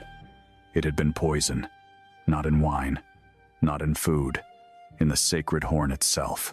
When it sounded again for the final oath, the note carried a forbidden resonance, an ancient anti-dragon spell hidden in music, designed to awaken the curse and sever any balancing bond. The sound ripped through the amphitheater. The Dragon King staggered. Fire burst from his skin in a violent ring. Wolves screamed as heat slammed into the stone seats. She rushed toward him, but the force threw her back. For the first time since the bond formed, his fire did not recognize her. His eyes turned molten and empty. Wings of black flame tore from his back. Scales climbed across his face. the monstrous form returned, larger and more terrible than before. The assembled alphas drew weapons. Kale shouted, "Behold your king!" And the rebellion began. The amphitheater descended into war beneath the moon. Wolves shifted mid-leap, their bodies twisting into massive beasts that charged the throne. Dragon fires spiraled upward, uncontrolled, striking pillars and turning banners into suns. The Dragon King fought himself harder than he fought them, roaring as he tried to pull the flames inward before they reached her. She could feel him somewhere beneath the curse, trapped behind burning walls.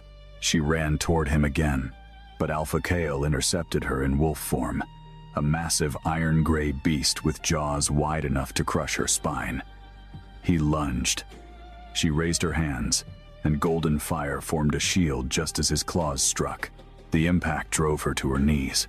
Around her, loyal guards battled traitors, packs turned on packs, and above them all the Dragon King's monstrous shadow blotted out the moon.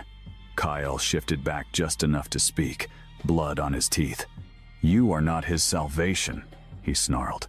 "You are the leash, and I will free the realm from both of you." He struck again, and this time her shield cracked. She was still learning power that her ancestors had carried from birth. He was a war, Alpha, forged through decades of violence. He drove her backward across the broken stone until her shoulder slammed into the base of the throne.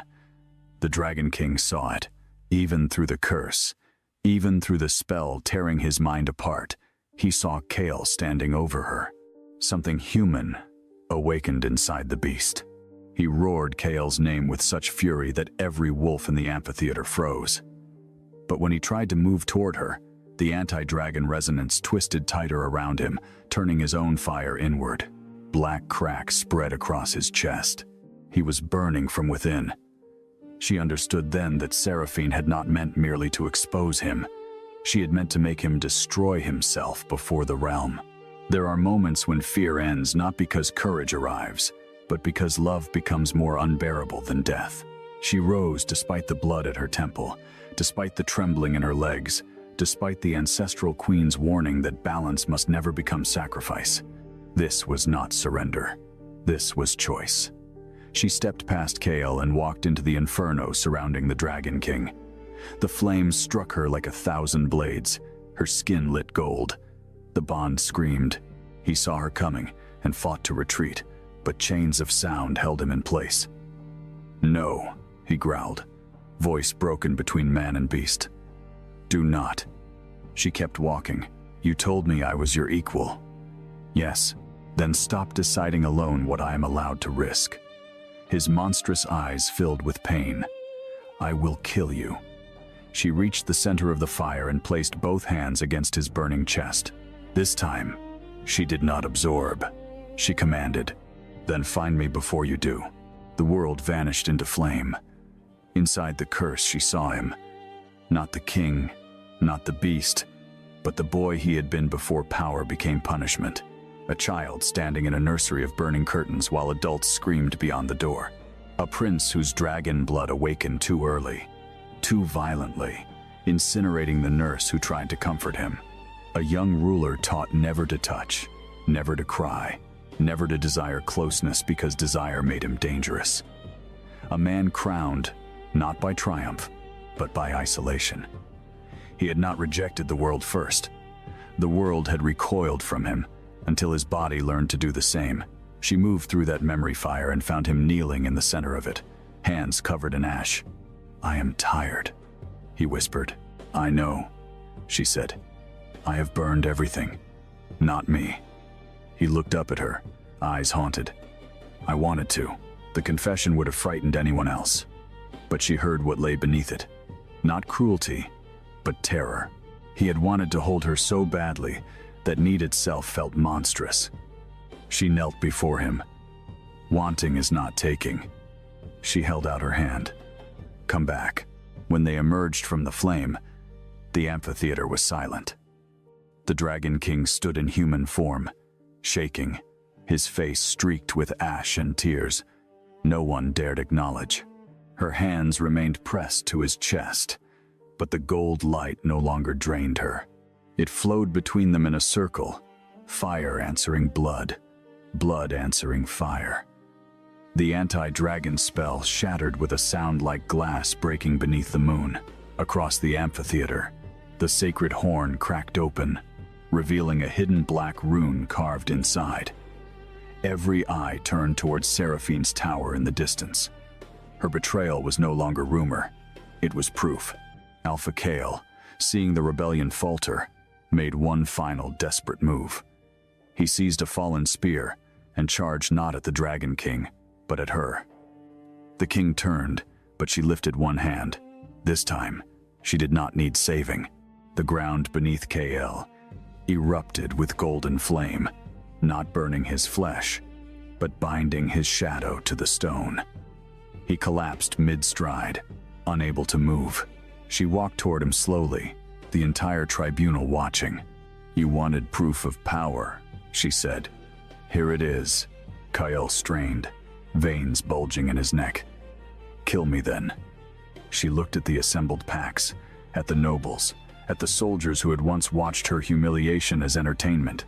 No. Death is too easy for men who mistake cruelty for strength.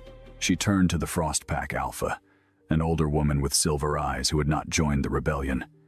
Let him stand trial before the packs whose sons he brought here to die for his ambition. The Frost Alpha bowed, not to the Dragon King, to her.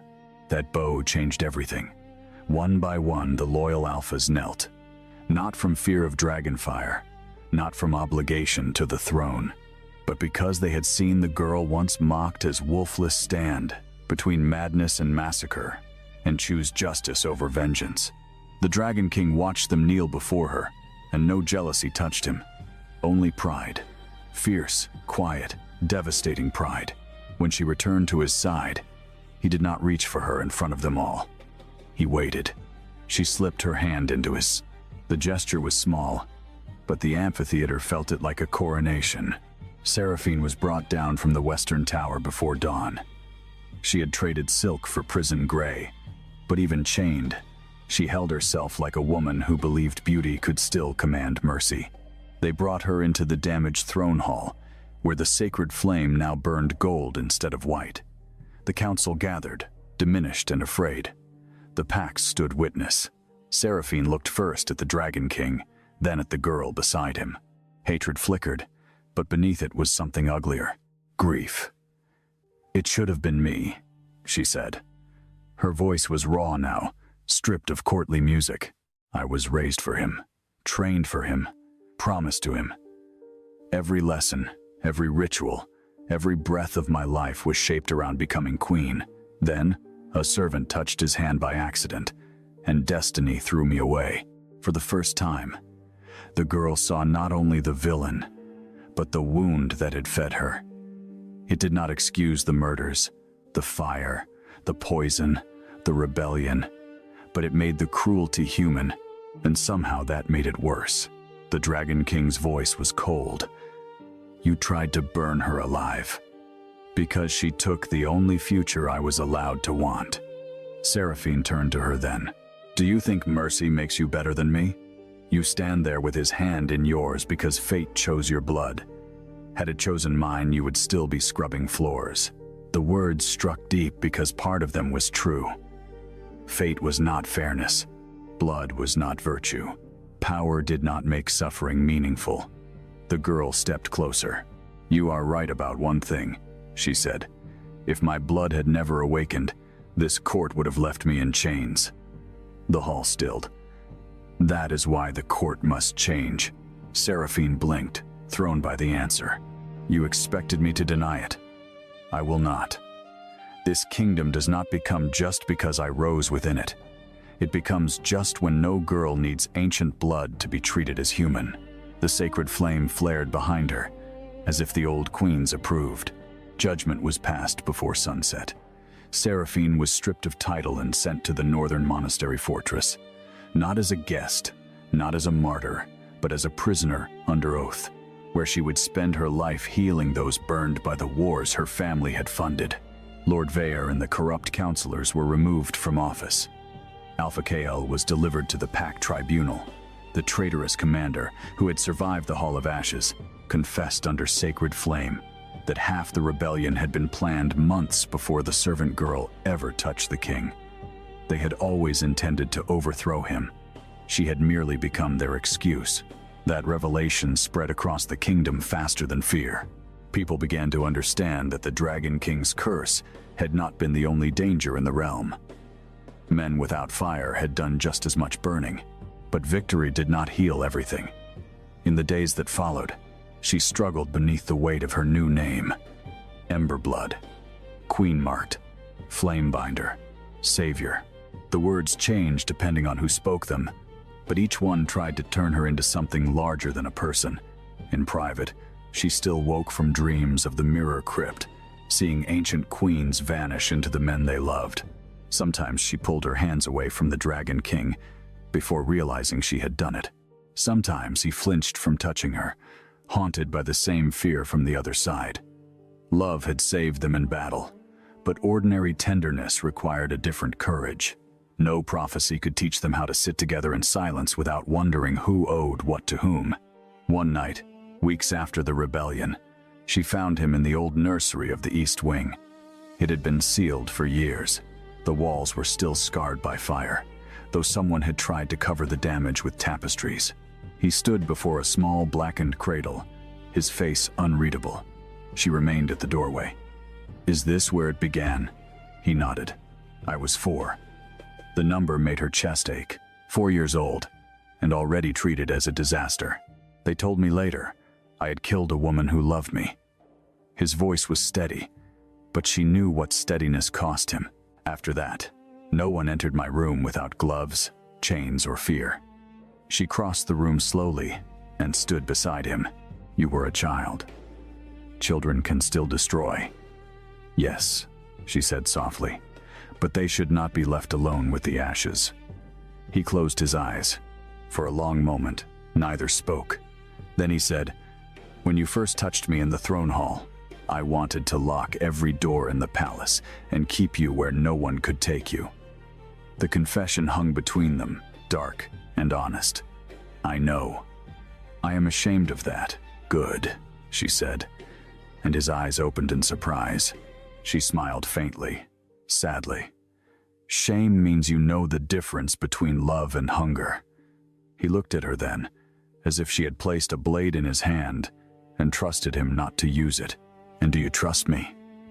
She took time before answering, because the truth deserved more than comfort.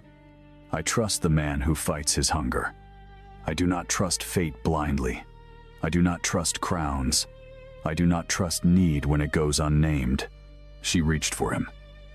"But I trust what you choose after you name it." His hand trembled before he took hers. That night, he did not ask her to calm the fire. She did not offer to. They simply sat together on the nursery floor until dawn touched the burned walls.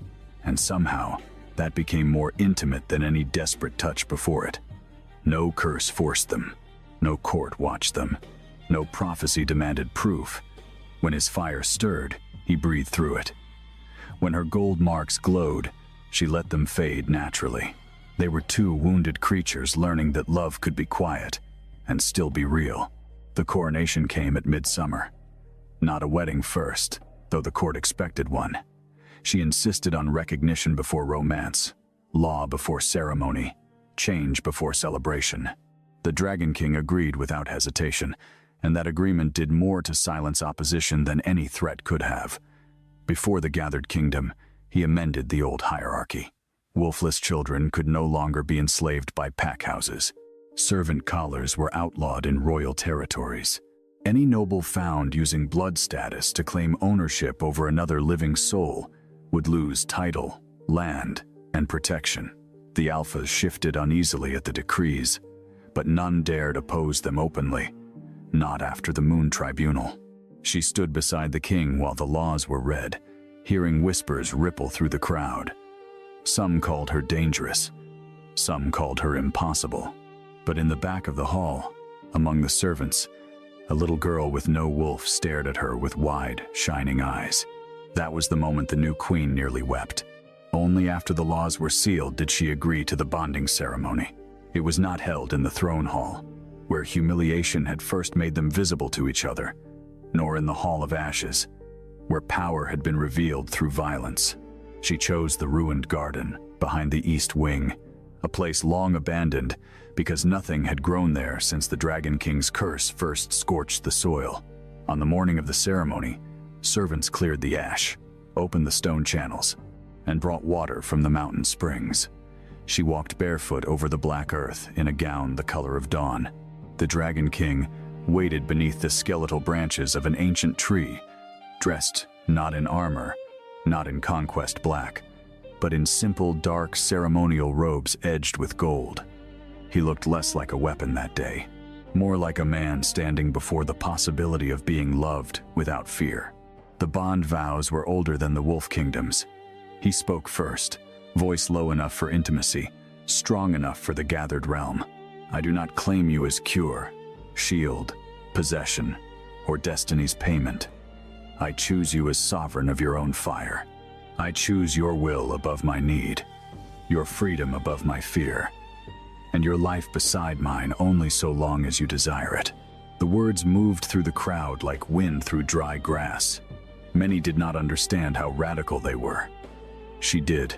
Her throat tightened, but when she spoke, her voice did not break.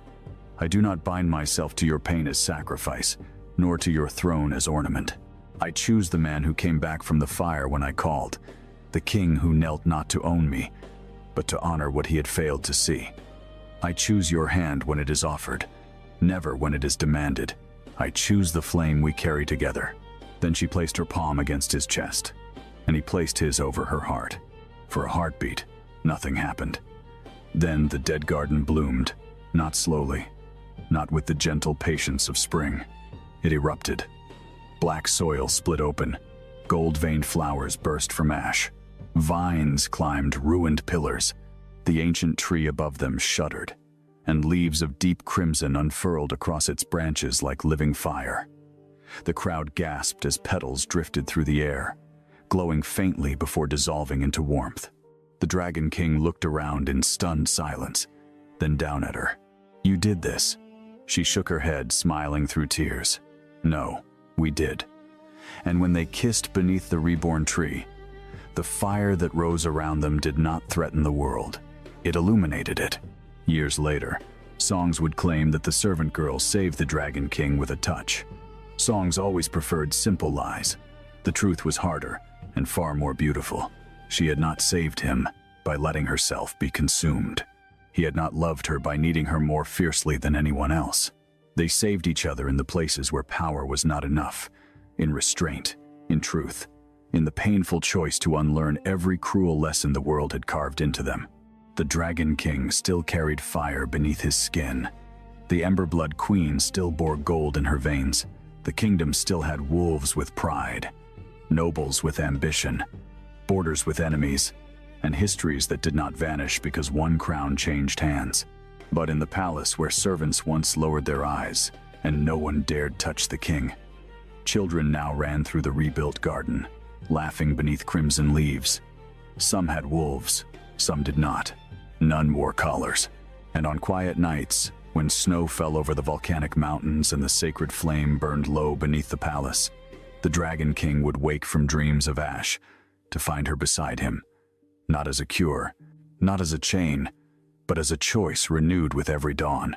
Sometimes he would reach for her hand in his sleep, then stop before touching, still honoring the line between need and permission. And every time, she would smile softly in the dark and place her fingers through his.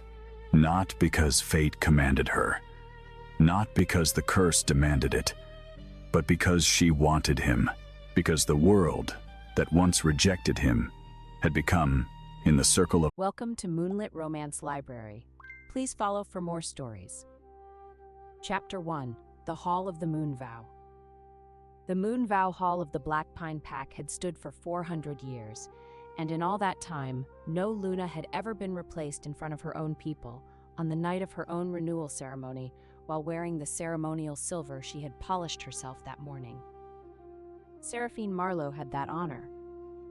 She stood at the foot of the moonstone dais where she had stood every winter for 6 years, her golden hair braided with pine sprigs in the old way, and watched her mate, her alpha, her first love, the man whose fever she had once sweated out of him with her own hands for 9 straight nights, walk into the hall with another woman on his arm. The whispers started before Roderick even reached the dais. They rolled through the packed hall like wind through wheat. "Who is that?" "A northern lady. Look at the fur on her cloak. That's white winter fox. That's a fortune on her shoulders. Where is she supposed to stand? There's only one place for a woman to stand up there." Roderick Blackpine was, as always, devastatingly handsome. That was the cruelest part. If he had been ugly, if he had been dull or coarse or weak-jawed, Seraphine might have convinced herself she had never really loved him. But Roderick was tall and dark-haired and built like a war poem, with gray eyes that could make a woman forget her own name when they softened, which they used to do, often, when he looked at her. They did not soften now. He walked with the northern woman past the long tables where Seraphine had arranged the winter feast herself. The roast venison she had traded 2 bolts of good linen to secure, the root vegetables from the cellar she had reorganized in September, the honey mead she had bartered from the river merchants using a credit line she had personally guaranteed. He walked past all of it as though it had appeared by magic, and he stopped at the foot of the dais, and he did not look at Seraphine. "Members of the Blackpine Pack," Roderick said, and his voice filled the hall the way it always did, like a bell rung inside a cathedral. "Honored elders, bonded families. Tonight is the night of the moon vow, when the Alpha reaffirms his bond and presents his Luna to the watching moon." Seraphine's hands were steady at her sides. She had rehearsed her part.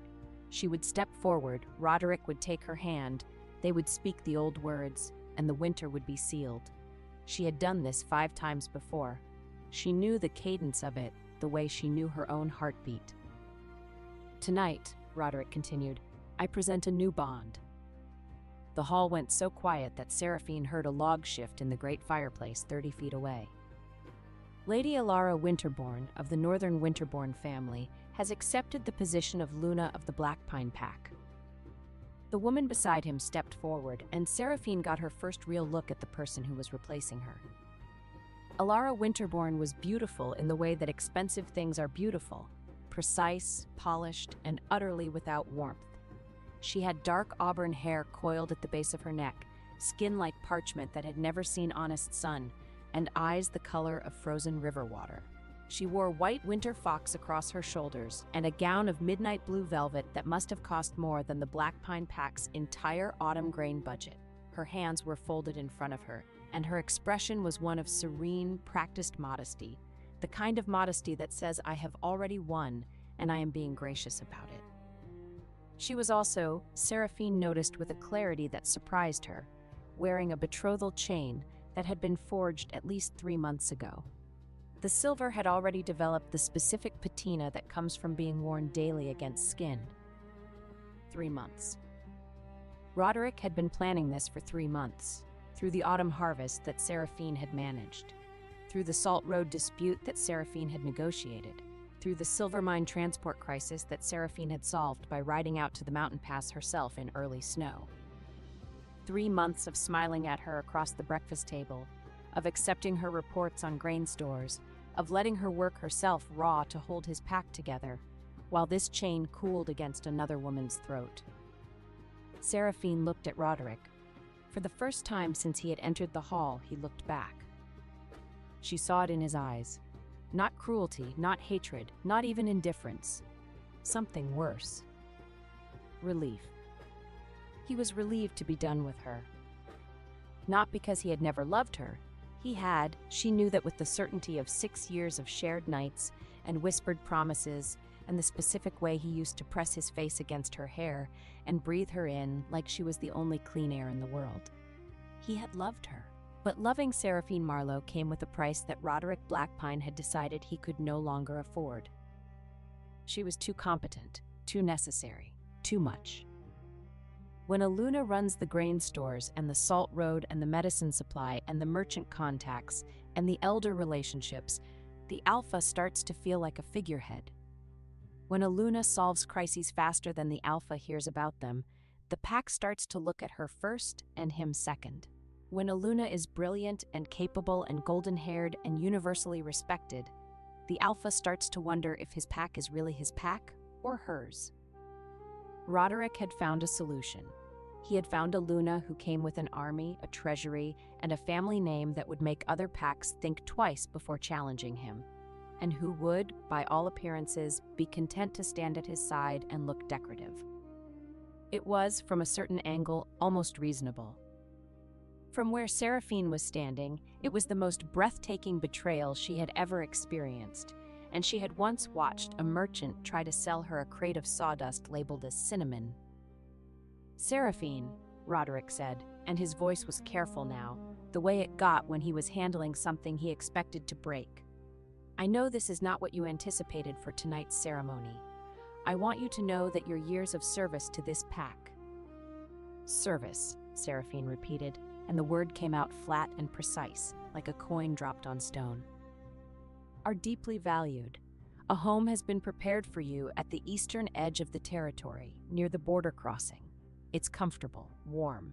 You'll receive a monthly allowance and—" "The eastern border cottage," Seraphine said.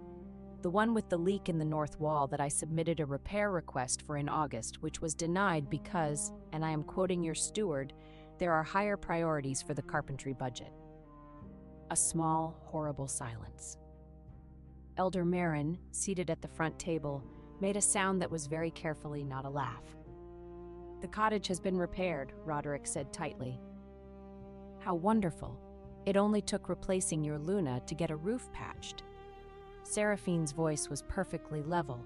She was aware, with the strange, doubled vision that comes in moments of absolute crisis, that every person in this hall was watching her for the breakdown.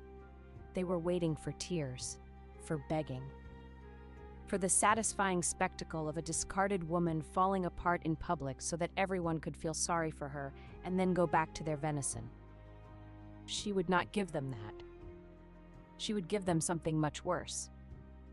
"You mentioned my years of service," Seraphine said, and she reached into the embroidered belt pouch at her waist, the one she had sewn herself, the one that contained the tools of every function she had performed for this pack for 6 years. "Let me return what belongs to the position." She pulled out a heavy iron key on a leather cord. The granary key. Main store, reserve store, emergency winter reserve. She placed it on the edge of the dais. "The river merchants renew the winter grain credit in 11 days. They renew it with me because I am the one who has paid them, fed their drivers, and kept their caravans safe for 6 years. If I am no longer Luna, 40% of your winter grain stops at the river." The hall went quiet enough for the fire to sound loud. She drew out a small leather medicine ledger. "The Ashwick herb women supply our feverfew, willow bark, and wound seal poultice. Their payment is due in 6 days. They do not extend credit to men who remember sick rooms only when they need a heroic speech beside one." She set the ledger beside the key. "Without this, the deep winter comes with no fever medicine and no wound treatment." Then came a wooden passage token stamped with pine and road. "The Salt Road Agreement. Renewed 9 days ago in my name because Greymarch trusts the woman who actually sends the wagons on time." The token clicked against the stone. "If I am removed, this token dies in 30 days. 3 objects. Grain, medicine, road. Even the oldest grandmother in the hall could count them, and every person understood what they meant. Food, survival, and a way out of winter." Seraphine left the rest in her pouch. The firewood contracts, the tallow notes, the cobbler favors, the elder grudges, the little human details that made a pack function. She would not drown the room in paper. She would let them discover those losses one by one when the first child needed boots and the first hearth ran cold. "There," Seraphine said. The position of Luna returned in full. She looked at Alara Winterbourne, who was standing very still, her pale eyes moving over the key, the medicine ledger, and the road token with an expression Seraphine recognized. The expression of a woman doing rapid mental arithmetic and not liking the sum. "I'm sure Lady Winterbourne will find it manageable," Seraphine said pleasantly. "She looks like a woman who enjoys a challenge." Roderick's jaw was tight. "Seraphine, this display is unnecessary." "Is it?" She turned to him, and for the first time, something hot flickered in her golden brown eyes. "You are replacing me in front of the entire pack on the night of the moon vow. You have been planning this for at least 3 months, based on the age of Lady Winterbourne's betrothal chain. You did not tell me. You did not warn me. You let me organize this feast, polish the ceremonial silver, braid my hair in the old way, and walk into this hall believing I was still your Luna. If anyone in this room is putting on an unnecessary display, Roderick, it is not me." The silence was so complete that Seraphine heard Elder Marin's knuckles crack. "You may keep the eastern border cottage," Seraphine said, "and the monthly allowance. I will not be a pensioned-off inconvenience living at the edge of your territory, tending a garden while your new Luna wears my ceremonial silver and pretends she knows where the salt comes from." She reached up and unclipped the thin silver chain at her throat, the Luna's chain, the one Roderick had clasped there 6 years ago with shaking hands and wet eyes. She set it on the dais with the rest.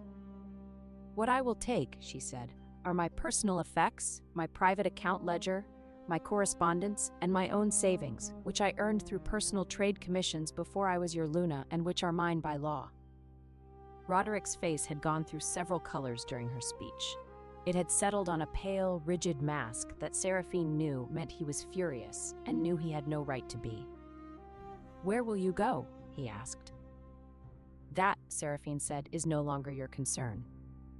She turned and walked toward the great doors of the Moonvow Hall. The crowd parted for her, not out of respect, not yet, but out of the universal human instinct to get out of the way of a woman who is clearly capable of setting a building on fire with nothing but her organizational skills. Behind her, she heard Alara Winterbourne's voice for the first time, soft and musical and perfectly modulated. "Should someone go after her?" And Roderick's voice, tight and defensive. "She'll be fine, she always is." Seraphine's fingers curled into fists at her sides, her nails biting into her palms. The pain was useful. It kept her spine straight and her eyes dry for the 47 steps it took to cross the hall, push open the iron-banded doors, and step into the freezing November night. The doors closed behind her. She made it to the courtyard wall before her knees buckled. Chapter 2: The Border and the Rabbit. The pain of a severed mate bond is not metaphorical. Seraphine had read about it in the old texts, the scrolls she had cataloged and preserved in the Black Pine archive, because no one else thought the archive was worth maintaining. The texts described it as a rending of the soul thread, which she had always thought was poetic exaggeration. It was not poetic exaggeration. It hit her 3 miles past the border marker, where Black Pine territory ended and the wild borderlands began. She was walking fast, her winter cloak pulled tight, her satchel of account ledgers and correspondence banging against her hip, her breath coming in sharp white clouds. The November rain had started an hour ago, thin and bitter and relentless. The kind of rain that doesn't soak you all at once, but seeps in through every seam until you realize you are wet to the bone and your fingers have stopped working. The bond snapped like a bowstring. Seraphine gasped, stumbled, and went down on her hands and knees in the mud of the border road. The pain was enormous, not in one place but everywhere, as though every nerve in her body had been stripped raw and dragged across gravel. Her wolf, the silver wolf that lived behind her ribs, howled, a long, thin, terrible sound that only she could hear. "He does not want us." She pressed her forehead to the mud and breathed. Rain ran down her neck, under her collar, along her spine. Her fingers clawed at the ground. The account ledger in her satchel, the one she had refused to leave behind, the one that contained every debt, every credit, every supply line, every contact, every piece of information that made the Black Pine Pack a functioning entity, rather than a collection of wolves arguing over scraps, pressed its leather corner into her ribs like a second heartbeat. She did not let go of it. She got up. She wiped her face, which accomplished nothing because the rain immediately replaced everything she had wiped away. She picked up her satchel, slung it across her body, and kept walking. The borderway station appeared through the rain like a smudge of warm light, a low stone building with a thatched roof and a stable yard, sitting at the junction of the East Road and the old trade path that ran south to the river towns. It was not a grand building. It was the kind of place where traveling merchants, lone riders, and border wolves stopped for a hot meal and a dry corner before continuing into uncertain territory. Seraphine pushed open the door and was hit by the smell of wood smoke, mutton stew, and wet dog. The common room was half full. A few merchants hunched over their bowls, a pair of border guards playing dice, an old woman knitting in the chimney corner. No one looked up. In the borderlands, people minded their own business. It was safer that way. The innkeeper, a stout woman with arms like fence posts and a face that suggested she had once headbutted a mule and the mule had lost, looked Seraphine up and down. "Room? If you have one." "Last one on the left, upstairs. 3 coppers, suppers included. You look like you need it." Seraphine paid. Her fingers were shaking, but she counted the coins accurately. She would always count coins accurately. The world could end, and Seraphine Marlowe would die with her accounts balanced. She climbed the stairs, found the room, a narrow cell with a straw mattress, a woolen blanket, and a window that looked out onto the stable yard, and sat on the bed. She did not cry. She sat very still with her hands on her account ledger and waited for the trembling to stop. It did not stop. She went back downstairs. The kitchen was accessible through a side door that someone had left propped open with a brick. Seraphine told herself she was looking for hot water for her face, or perhaps a candle, or perhaps any small practical task that would give her hands something to do besides shake. What she found behind the kitchen's back door, in the narrow, muddy alley where the kitchen scraps were thrown, was a rabbit. It was small and white and round, with ears that were slightly too long for its body and eyes the color of dark cherries. It was sitting in the rain next to an overturned crate, and it was eating a cabbage leaf, or rather, it was clutching a cabbage leaf in its mouth with the grim, unshakable determination of a creature that had decided this cabbage leaf was the hill it would die on, while the kitchen boy, a lanky teenager with a dripping nose, tried to shoo it away with a broom. "Get off. That's not for you, you stupid. Go on, get." The boy swiped the broom at the rabbit. The rabbit did not move. It hunched lower over its cabbage leaf and chewed faster. "I said get." Another swipe. The rabbit dodged the broom with a small, indignant hop and resumed chewing. The cabbage leaf was now considerably smaller, but the rabbit showed no intention of surrendering what remained. "You little," the boy raised the broom higher. "Stop." Seraphine's voice came out sharper than she intended. The boy turned, saw a golden-haired woman standing in the kitchen doorway with rain in her hair and murder in her eyes, and prudently lowered the broom. "It's just a rabbit, miss. It keeps getting into the vegetable stores." "Then fix the latch on your vegetable stores." Seraphine walked past the boy, crouched in the mud. She was already so wet and filthy that a little more made no difference, and looked at the rabbit. The rabbit looked at her. It had stopped chewing. The cabbage leaf hung from its mouth like a limp green flag. Its dark cherry eyes were very round, and its nose was twitching in the rapid, assessing way that rabbits' noses twitch when they are deciding whether a new person is a threat, a friend, or irrelevant. Seraphine held out her hand, palm up, fingers relaxed. She did not move. She barely breathed. The rabbit considered her for a long moment. Then it hopped forward, one small, careful hop, and pressed its nose against her fingertips. Its nose was cold and wet and impossibly soft, and it twitched 3 times against her skin before the rabbit apparently decided that Seraphine was acceptable. It hopped into her lap.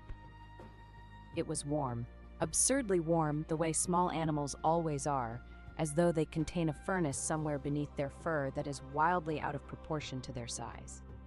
It settled against her stomach, tucked its feet underneath itself, and continued eating the cabbage leaf.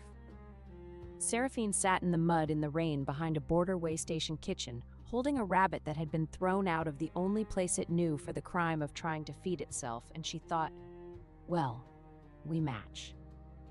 She carried it inside. No one stopped her. The innkeeper looked at the rabbit, looked at Seraphine's face, and said nothing. There were some faces you did not argue with. Upstairs, Seraphine set the rabbit on the bed. It explored the blanket with the thorough, methodical intensity of a creature cataloging its new territory, circled 3 times, and flopped onto its side. Seraphine sat beside it, opened her account ledger, and began to read. The numbers were familiar, comforting. Every line in this ledger represented a relationship she had built, a deal she had struck, a crisis she had solved. The river merchants, the Salt Road Passage, the Heartwood Carriers Guild, the Herb Women of Ashwick, the quarterly grain deliveries, the winter tallow supply, the emergency credit line with the Greymark banking house. These were hers, not Roderick's, not the Blackpine Pack's, hers. She had built them with her own mind, her own hands, her own relentless competence. And when Roderick Blackpine stood in his Moonvow Hall with his beautiful northern bride and realized that his granary was emptying, his salt road was closing, his medicine supply was vanishing, his silver mine wagons were not arriving, and his elders were asking uncomfortable questions about where the woman who actually ran everything had gone, these relationships would still be hers. The rabbit nudged its nose against her ankle. She reached down and stroked its ears without looking, her eyes still on the ledger. "I'm going to need a name for you," she said. The rabbit thumped one hind leg against the mattress, a small, decisive thump, the sound a rabbit makes when it is either content or staking a claim. "Clover," Seraphine said, "because you are small, round, and apparently impossible to uproot." Clover thumped again and went to sleep. Chapter 3. The Border Wolf King. The rain stopped sometime before dawn.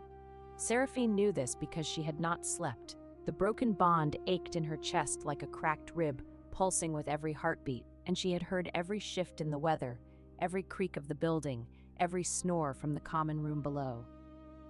She heard the riders arrive at first light. Not merchants. Merchants traveled in carts. These were mounted riders, heavy horses, moving in formation. She heard the jingle of tack, the low murmur of voices accustomed to command, and distantly, the whine of wolves. Border wolves, big ones, from the sound of their vocal range. Seraphine was dressed and packed in 3 minutes. She had not unpacked much. She was a woman who understood that situations could change quickly, and she kept her belongings in a state of permanent readiness. The only concession to the night was that Clover was now riding in the front fold of her cloak, a warm white lump against her collarbone, ears flat, nose twitching. She came down the stairs with her satchel on her hip, her golden hair in a single damp braid, her spine straight, and her face arranged in the polite, competent mask she had worn for 6 years of managing a pack that did not appreciate her. The common room was full of soldiers. Not soldiers in the ragged, improvised way that pack warriors sometimes were. These were uniformed, dark leather and gray wool, steel-reinforced bracers, weapons that were clean and oiled and clearly used regularly. They moved with the easy discipline of men who had been well-trained and well-fed, and who answered to someone they genuinely respected rather than merely feared. At the center of the room, seated at the largest table with a map spread before him and a cup of tea steaming at his elbow, was the most handsome man Seraphine had ever seen. She was irritated by this. She had just been publicly humiliated, thrown out of her home, and severed from her mate bond. Her clothes were mud-stained, her hair was a disaster, and she had a rabbit in her cloak. She was not in the mood to notice that a man was handsome, but the universe, apparently, did not care about her mood. He was tall. Taller than Roderick, which she would not have thought possible, since Roderick's height had been one of his most weaponized attributes. His hair was dark, nearly black, cut shorter than the Blackpine fashion, and his jaw was the kind of jaw that made portrait painters weep with gratitude. He had a scar that ran from his left temple to his cheekbone, not disfiguring, merely interesting, the kind of scar that suggested a story worth hearing. His eyes were a deep, startling blue, and they were currently fixed on the map in front of him with an expression of calm, focused intelligence that Seraphine recognized because she saw it in her own mirror every morning. He looked up. Their eyes met. Seraphine felt absurdly as though the floor had tilted. Not dramatically, not the sweeping, world-stopping way the bards described it. Just a small, subtle shift, as though gravity had quietly rearranged itself around a new center. The man's blue eyes moved from her face to her mud-stained cloak, to the satchel on her hip, specifically to the account ledger visible through the satchel's unbuckled flap, and back to her face. His expression did not change, but something in his gaze sharpened, the way a blade sharpens when it finds the right angle against a whetstone. "You're the Black Pine Luna," he said. It was not a question. It was a statement, delivered in a voice like dark oak, deep, steady, and suggesting structural integrity. "Former," Seraphine corrected. "As of when?" "Last night." One of the soldiers near the door glanced up. The innkeeper, who had been very carefully pretending to polish a mug, stopped pretending. The man at the table studied her for a moment longer. Then he said, "Sit down." "I don't know who you are." "Cale Ashbourne, Alpha of the Iron Ridge Border Pack, Lord Warden of the Eastern March." He paused. "Some people call me the Border Wolf King, which is dramatic, but not entirely inaccurate." Seraphine had heard of him. Everyone had heard of him.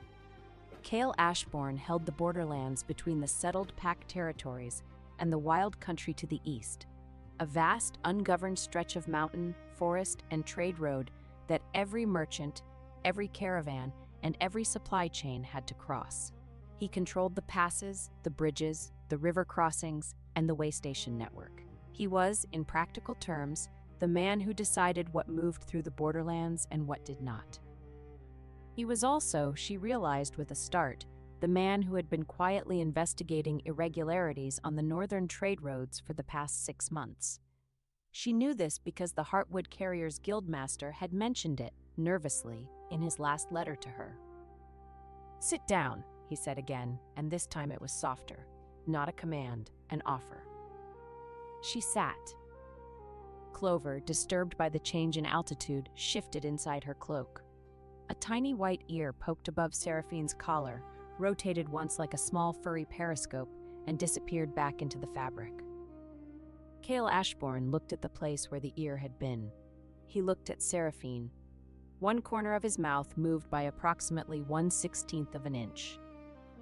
"Is there a rabbit in your cloak?" he asked. "There might be." "Does it have a name?" "Clover." "Of course it does." He took a sip of his tea. "You crossed the border last night, in the rain, without escort, with a broken mate bond and—" his eyes dropped to her satchel again, "what appears to be a full set of commercial account records." "I was not offered an escort. I was offered a leaking cottage and a monthly allowance." "And you chose the rain." "The rain doesn't condescend to me." That 1/16 of an inch movement at the corner of his mouth happened again. Seraphine was beginning to suspect it was his version of a smile. "I've been watching the Black Pine Pack's trade activity for 6 months, he said. "Specifically, the northern supply contracts that changed hands after the Winterborn betrothal was announced. Grain prices tripled on the Black Pine purchase orders. The Salt Road usage fees doubled. The Silver Mine transport contract was renegotiated with a penalty clause that didn't exist before." He paused. All of these changes happened after Lady Winterborn's family began their involvement with the Black Pine Pack, and all of the original contracts that kept prices stable were negotiated by one person. He looked at her. "You," he said. "Yes." The Black Pine Pack is approximately 30 days from a full winter supply crisis. Their grain will run short in 3 weeks. Their Salt Road closes in a month. Their medicine supply ends in 6 days. Their silver mine transport is in default. "Yes." "And the woman who built and maintained every single one of those supply lines is currently sitting in a border way station with a rabbit in her cloak." "Yes." Cale Ashbourne set down his tea. He leaned back in his chair, crossed his arms, and regarded her with an expression that contained, in carefully measured proportions, respect, calculation, and something that Seraphine could not immediately identify, but that made the broken place in her chest feel slightly less broken. "Lady Marlowe," he said, I believe you and I have a great deal to discuss. I am no longer a lady of anything. That, he said, is a matter of perspective and paperwork. He stood. He was even taller standing, which seemed structurally unnecessary. I'm riding to Iron Ridge Keep this morning. My steward has been telling me for 6 months that our border trade network needs an overhaul, and I have been ignoring him because I don't have anyone who understands supply chains well enough to do it. You clearly do. He paused. I can offer you border passage rights, a room in the keep, access to the Merchant Guild Hall, and the legal status of a trade advisor under my protection. In return, I would like you to look at my trade routes and tell me where they're bleeding money. Seraphine stared at him. You're offering me a job. I'm offering you a starting position. What you do with it is your decision. You don't know me. I know your work. I've been reading the trade records from the Black Pine Pack's supply chain for 6 months. I know that before you took over, their grain costs were 30% higher. I know that the Salt Road agreement you negotiated saved them 600 silver marks a year. I know that the Heartwood Carriers Guildmaster calls you the only honest dealer north of the river.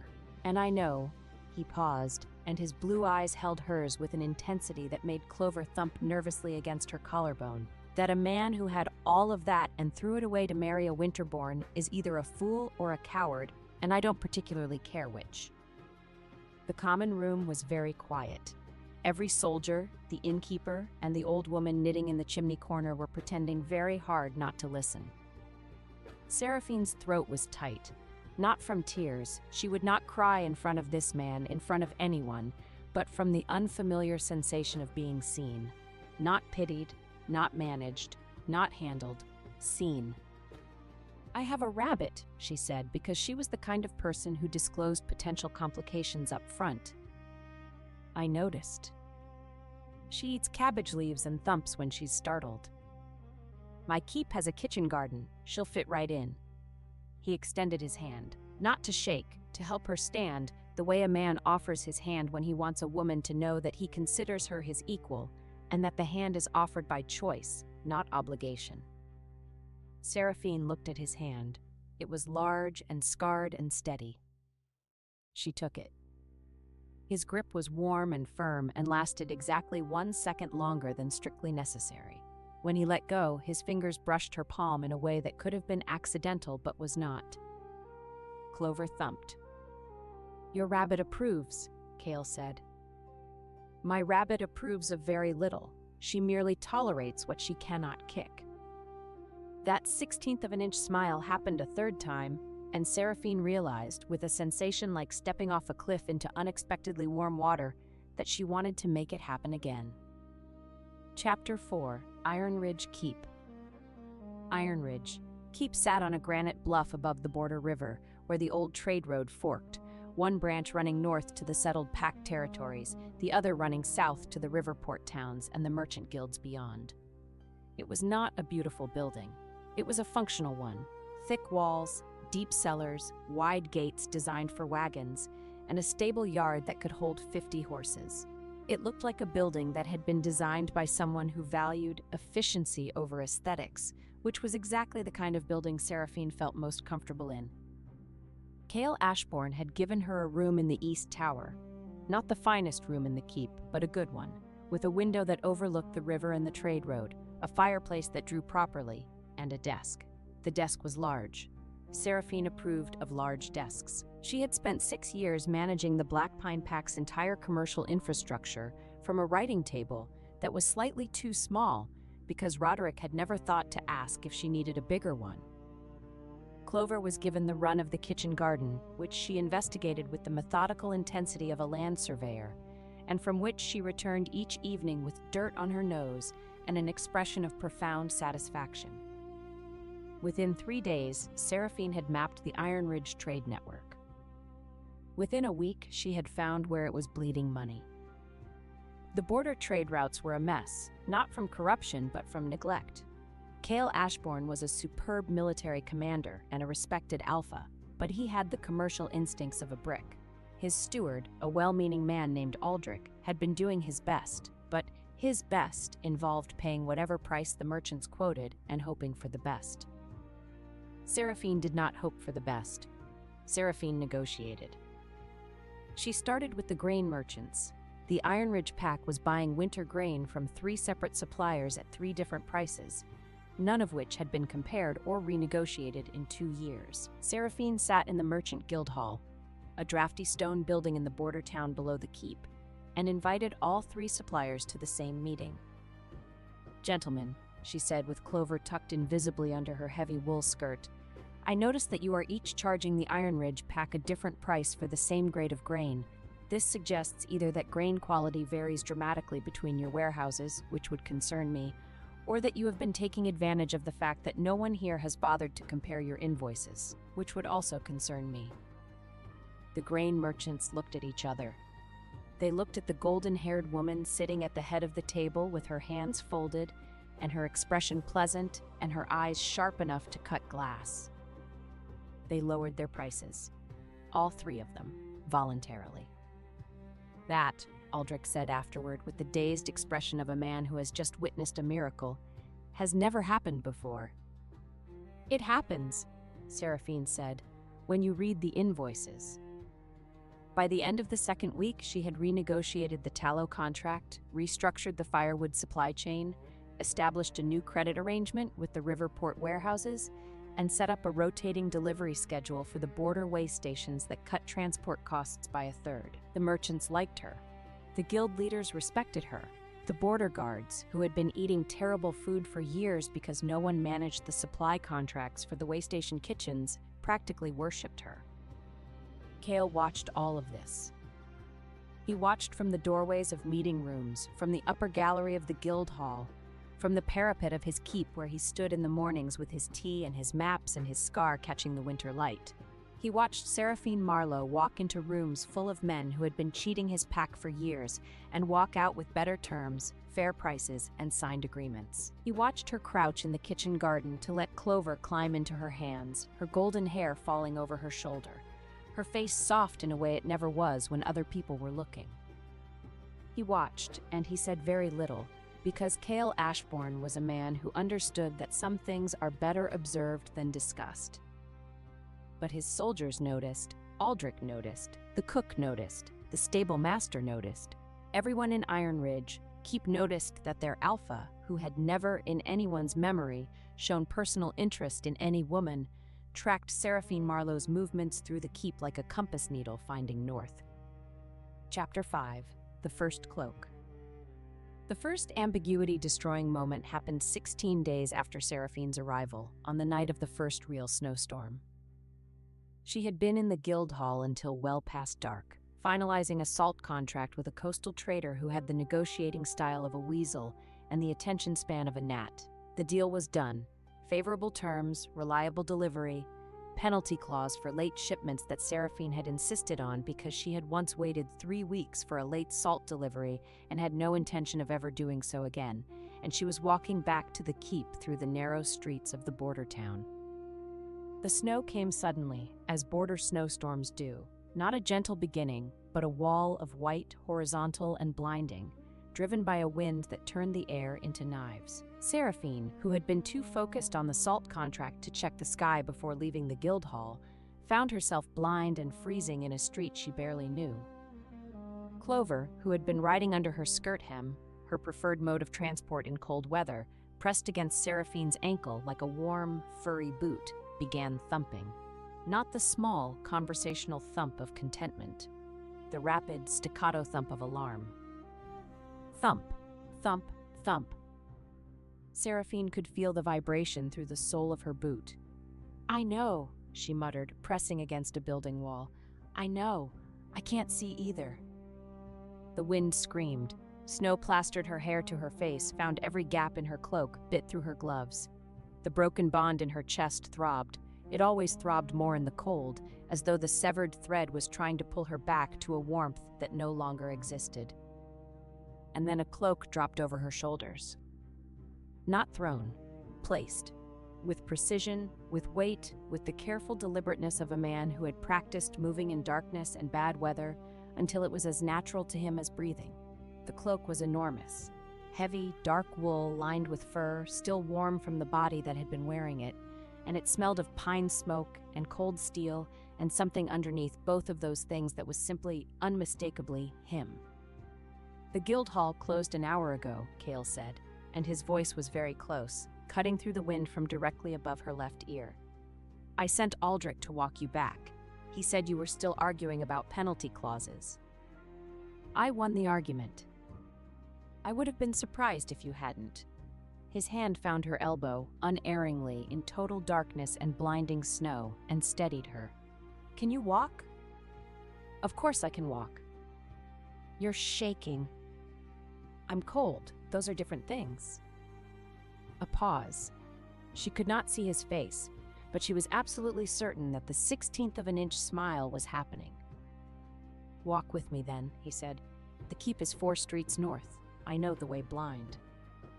"You came out in a blizzard to find me." "I came out in a blizzard to check the border watch. Finding you was coincidence." "You're not wearing a cloak." "I have a thick constitution." "You're standing in a blizzard in a shirt." "A heavy shirt."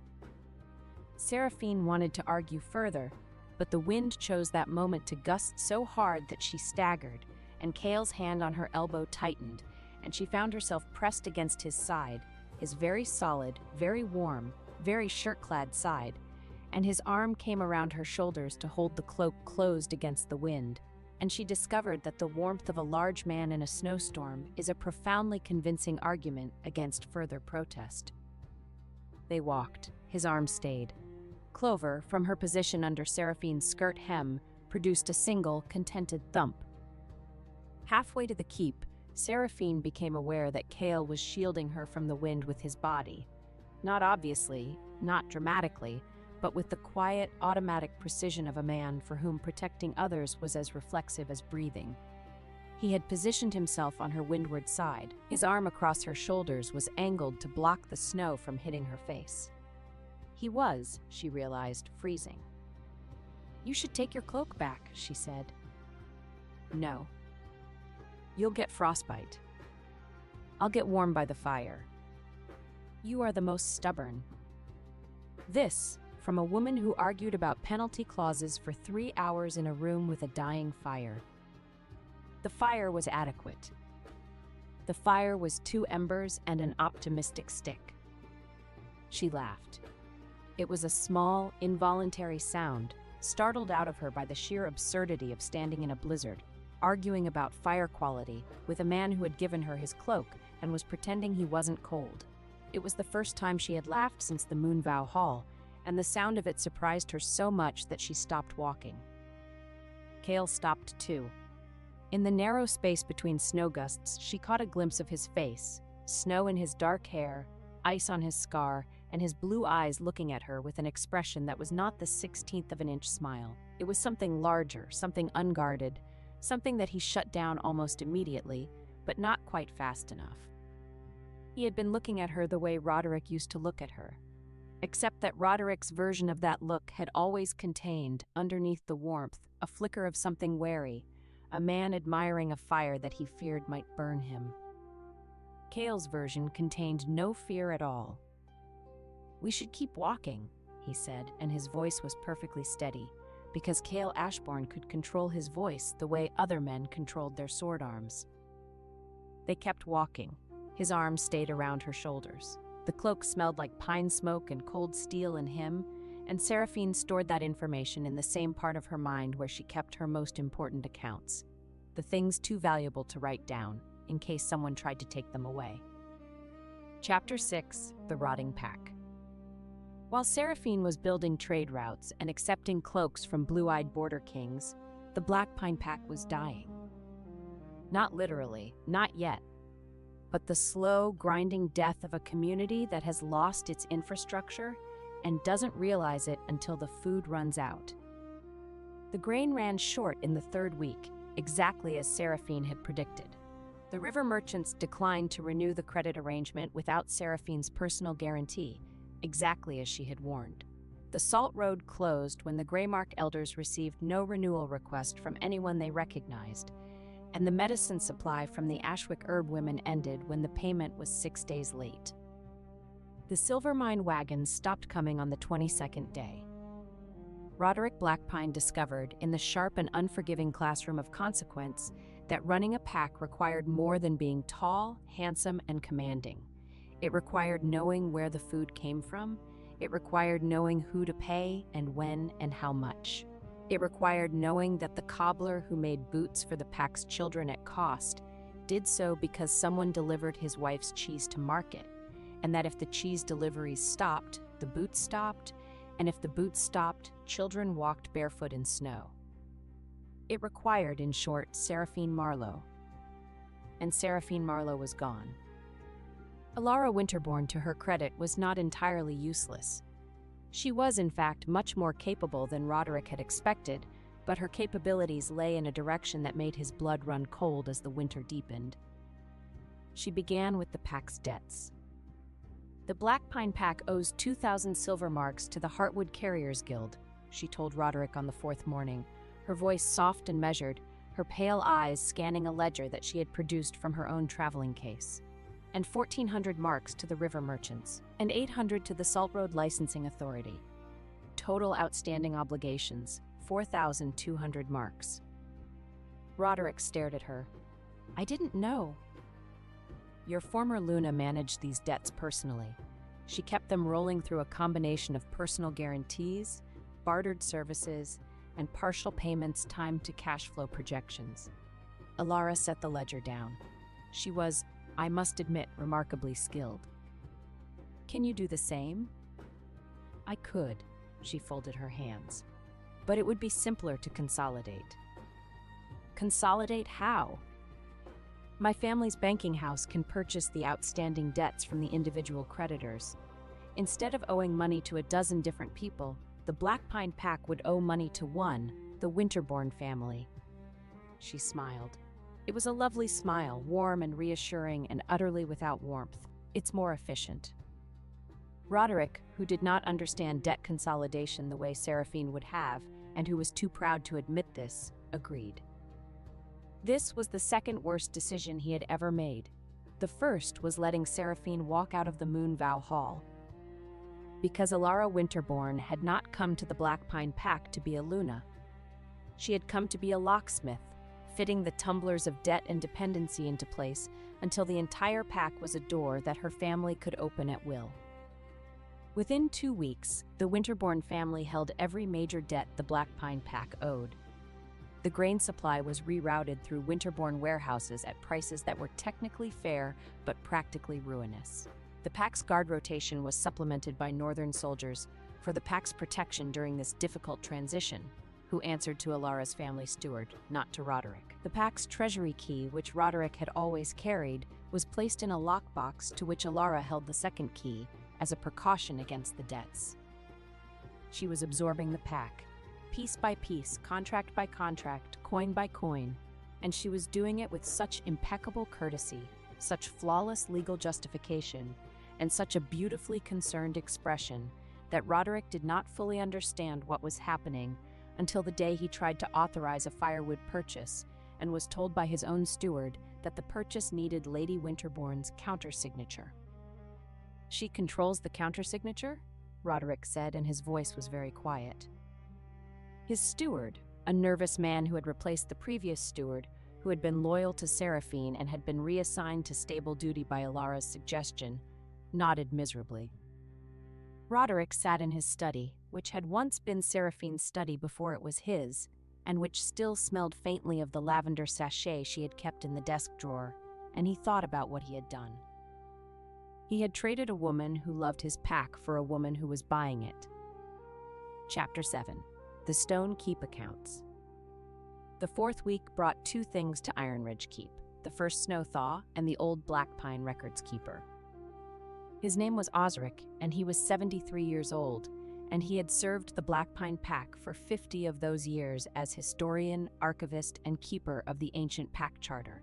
He arrived at Iron Ridge on a mule, wearing a coat that had been patched so many times it resembled a quilt with aspirations, and carrying a leather case that he held against his chest as though it contained his own heart. Lady Marlowe, he said when Seraphine met him in the keep's great hall, and his old voice cracked on her name.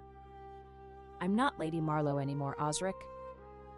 You are, because he never filed the severance. Seraphine went very still. What? Osric opened the leather case with trembling fingers and pulled out a sheet of parchment. Old, official, bearing the Black Pine Pact's seal. When an alpha dissolves a mate bond and removes a Luna from her position, the ancient charter requires a formal severance to be recorded by the pack historian and witnessed by 3 elders. The alpha must sign it. The historian must seal it. Until this is done, the former Luna retains her legal standing as a member of the pack. He held up the parchment. It was blank, unsigned, unsealed. He forgot, Osric said.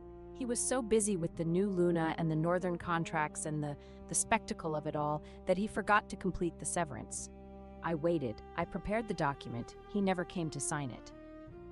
Seraphine's mind was doing what it always did in moments of crisis, running calculations at a speed that would have made an abacus weep. If the severance was never completed, she was still, legally, under the ancient Black Pine Charter, a member of the pack, not Luna. She had publicly relinquished the title, but a member.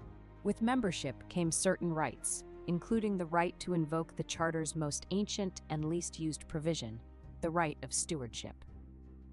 Osric, she said slowly, the stewardship clause. The old man's eyes lit up. Chapter 7, Article 3. When the Alpha's governance endangers the pack's survival through debt, famine, or loss of sovereign territory, any full member of the pack may petition for temporary stewardship, provided they can demonstrate both the means and the intent to restore the pack to solvency. And if the Alpha has incurred debts that threaten to transfer pack lands to an outside family, the stewardship petitioner may acquire those debts and present them as evidence of the Alpha's unfitness, triggering a public tribunal. Seraphine looked at the unsigned severance document. She looked at Osric. She looked at the account ledger in her satchel, which contained every debt, every credit, every supply line, and every contact she had built over 6 years. Osric, she said, I need you to tell me the exact amount of every debt the Winterbourne family has purchased from the Black Pine Pack's creditors. Osric told her. Seraphine sat down at her large, beautiful desk in Iron Ridge Keep, opened her account ledger, and began to plan. That night, she was still working when Cale found her. The account room in the East Tower was lit by 4 candles and a fire that had burned low. Seraphine was surrounded by papers, debt records, charter copies, trade route maps, supply calculations. Her golden hair had come loose from its braid and was falling across the ledger she was writing in, and she was so absorbed that she did not hear Cale enter until he set a cup of tea on the desk beside her. She startled. Clover, who had been sleeping under the desk in a nest of discarded draft paper, thumped once. It's past midnight, Cale said. I'm aware. You've been in here since supper. You didn't eat supper. I ate bread. A bread crust does not constitute supper. It constitutes bread, which is a component of supper. He pulled a chair from the corner, set it beside hers, close but not touching, and sat. He looked at the papers spread across the desk, and Seraphine watched his blue eyes move over the numbers, the contracts, the charter language, with the quick, sharp comprehension of a man who might not love commerce but understood power. You're buying the Black Pine debts, he said. I'm considering it. With what funds? My personal savings, my trade commissions from the past 6 years, and, she hesitated, a loan. From? I don't know yet. Cale was quiet for a moment. Then he said, I'll fund it. Seraphine turned to look at him. They were very close. Close enough that she could see the individual threads of silver in his blue eyes, close enough to smell the pine smoke on his shirt, close enough that when he shifted his weight, his knee brushed hers under the desk. I can't accept that, she said. Why not? Because it would make me beholden to you, and I have spent 6 years being beholden to a man who used my competence and discarded my person, and I will not. It's not a gift, it's an investment. His voice was steady. I invest in the Black Pine debt acquisition. When you take stewardship of the pack, You fold the Black Pine trade routes into the border network, which benefits my territory. I get a return on my investment through reduced trade costs and increased traffic. It's business. Seraphine stared at him. She knew it was not entirely business. She could see it in the set of his jaw, in the way his hand rested on the desk near hers, not touching, but close, as though it was taking conscious effort to maintain the distance. "And if I fail?" she asked. "You won't." "You don't know that."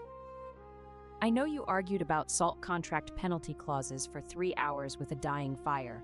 You don't fail, you outlast." From under the desk, Clover thumped. Then, slowly, she hopped out from her paper nest, crossed the cold stone floor, and climbed onto Cale's boot. He looked down. Clover looked up. She was sitting on his boot like a small, furry auditor, her dark cherry eyes fixed on his face, her nose twitching. She thumped once, not the alarm thump, not the contentment thump, the assessment thump, the thump that said, "I am evaluating you, and you should be aware that my standards are high." Cale, slowly and carefully, reached down and offered his hand, palm up. Clover sniffed his fingers. She sniffed for a long time, an unreasonably long time, as though she were conducting a thorough olfactory background check. Then she pressed her nose against his knuckle and hopped off his boot. "She approves," Seraphine said, and her voice was softer than she had intended. "Does her approval matter?" "It does to me." They looked at each other across the desk. The fire crackled, the candles flickered, the papers rustled in a draft from the window, and outside, the border wind carried the sound of the river and the distant howl of wolves in the wild country. "Take the loan," Cale said. "On what terms?" "Standard interest, 1-year repayment, no personal obligations." He paused. "I won't use money to own you, Seraphine. No one will ever use anything to own you again." It was the first time he had used her given name. It sounded different in his voice, not smaller the way it had sometimes sounded in Roderick's mouth, as though he were trying to contain it, but larger, expansive, like a name that had room to grow. "All right," she said. "All right? I accept the loan, standard terms, and I want the interest rate in writing before dawn." The 16th of an inch smile became, for the first time, a full smile. It transformed his face. It made him look younger, warmer, and so devastatingly handsome that Seraphine's stomach did something structurally inadvisable. "I'll have it drafted," he said, and stood, and his hand brushed her shoulder as he passed, the lightest possible touch, barely there, a whisper of warmth through her wool sleeve. She did not sleep that night, but the reason had changed. Chapter 8. The Salt Road Gambit. Seraphine Marlowe bought the Black Pine Pack's debts in 8 days. It was, by any standard, a masterpiece of financial warfare. She approached each creditor personally, the Heartwood Carriers Guild, the river merchants, the Salt Road Authority, the medicine suppliers, and purchased their claims on the Black Pine Pack at a discount. The creditors were happy to sell. They had no confidence in Roderick Blackpine's ability to pay. They had no relationship with Alara Winterbourne, and they trusted Seraphine implicitly. The total cost was 3,600 marks, less than the face value of the debts, because Seraphine negotiated discounts with the same ruthless efficiency she applied to grain contracts. Cale's loan covered the bulk of it. Her personal savings covered the rest. When it was done, Seraphine held every debt that Alara Winterbourne had purchased from the original creditors. Because Alara had bought the debts from the same people Seraphine had relationships with, and Seraphine had simply offered to buy the debts from Alara's family at a price slightly higher than what the Winterbournes had paid, making it look like a profitable exit rather than a strategic defeat. The Winterbournes, who thought in terms of interest rates rather than relationships, accepted the buyout. They did not realize until later that they had just sold their entire leverage over the Black Pine Pack to the woman the pack had thrown away. "You bought our own debts out from under us?" Alara's steward said, staring at the signed transfer documents that Seraphine's courier had delivered to the Black Pine Pack Hall. "I bought them from your family, yes. At a profit to your family. Your Lord Father should be pleased." The steward was not pleased. Alara Winterbourne, when she heard, was significantly less pleased. And Lord Aldous Winterbourne, the patriarch of the northern family, who had spent 3 months engineering the perfect acquisition of a vulnerable pack in its territory, was so profoundly displeased that he broke a quill and had to sit down. But the documents were signed. The law was clear. The debts belonged to Seraphine Marlowe. While the debt acquisition was unfolding, 2 women arrived at Iron Ridge Keep. The first was Marta, the former warehouse keeper of the Black Pine Pack's central grain store. She was a broad-shouldered woman in her 40s with calloused hands and a face like a friendly boulder. She had managed the Black Pine granary for 15 years, knew every sack of grain by weight and origin, and had been dismissed by Alara Winterbourne and replaced with a northern-appointed manager who didn't know the difference between winter wheat and spring barley. "They fired me," Marta said, standing in Seraphine's account room with her hat in her hands and her chin trembling. "After 15 years. The northern woman said they were restructuring warehouse operations, which apparently means replacing everyone who knows anything with people who don't, but who answer to her." "How bad is the granary?" Seraphine asked. 2 weeks of supplies, maybe less. The northern grain shipments are coming, but they're delayed and the quality is poor. I saw the manifests before they locked me out. Half of it is feed grain, not milling grain. The pack will have bread, but it'll be the kind of bread that breaks teeth. The second arrival was Brenna, a widow from the border town who ran a small caravan operation, 3 wagons, 5 drivers, and a reputation for delivering anything, anywhere, in any weather. She was 50 years old, had 4 arms like a blacksmith, and had been trying to get a trade license from the Iron Ridge Border Authority for 2 years. "I heard you're the woman who's reorganizing the border trade," Brenna said, standing in the guild hall with her arms crossed and her gray hair pulled back in a no-nonsense knot. "I also heard you're the woman the Black Pine Alpha threw out on her ear at the Moon Vow, which makes you either the unluckiest woman in the borderlands or the most interesting. I'm betting on interesting." Seraphine liked her immediately. "I need a grain run," Seraphine said. "Fast, reliable, and quiet. 40 wagons of good grain from the Riverport warehouses to a staging point on the Black Pine border. Can you do it?"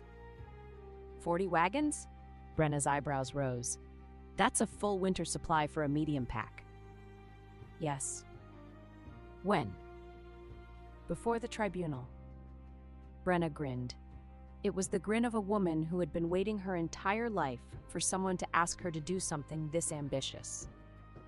"I'll do it in 12 days, she said, "but I want the trade license." "Done." Brenna left. Marta stayed, and Seraphine put her to work organizing the grain logistics, purchase orders, quality checks, wagon assignments, delivery schedules. Marta was thrilled. She had not been this useful since being fired, and usefulness was the air she breathed. "It's like old times," Marta said, sorting manifests with the speed of a woman who dreamed in inventory counts. "Except better. Because this time, the person I'm working for actually knows what she's doing and appreciates it." Seraphine looked up from her ledger. "Roderick appreciated your work." "Roderick didn't know I existed until the granary was empty. You knew my name on your second day." Marta paused. "That's the difference, Lady Marlowe. You see the people who keep things running. He only saw the things." Chapter 9. The Riding Lesson. On the 29th day, Cale took Seraphine to inspect the southern trade route. This was technically a business necessity. The southern route ran through a mountain pass that was critical to the grain shipments Brenna was organizing, and Seraphine needed to see the terrain, the bridge conditions, and the way station capacity. It was also less technically the first time they had been alone together outside the keep since the night of the blizzard cloak. The southern pass was beautiful and terrible. A narrow road cut into the side of a granite gorge with the river roaring 100 feet below and the mountain rising sheer above.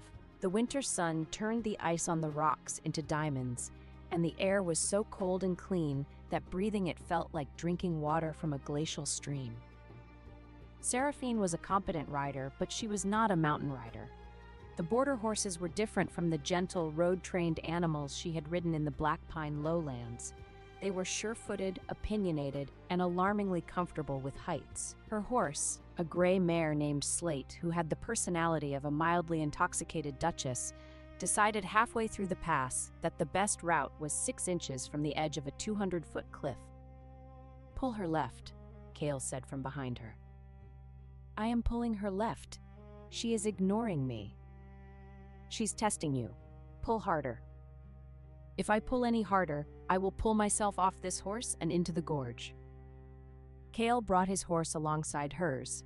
There was barely room for 2 horses abreast on the narrow road, which meant his leg was pressed against hers, his shoulder almost touching hers, and his hand was available to reach over and steady her reins. He did reach over.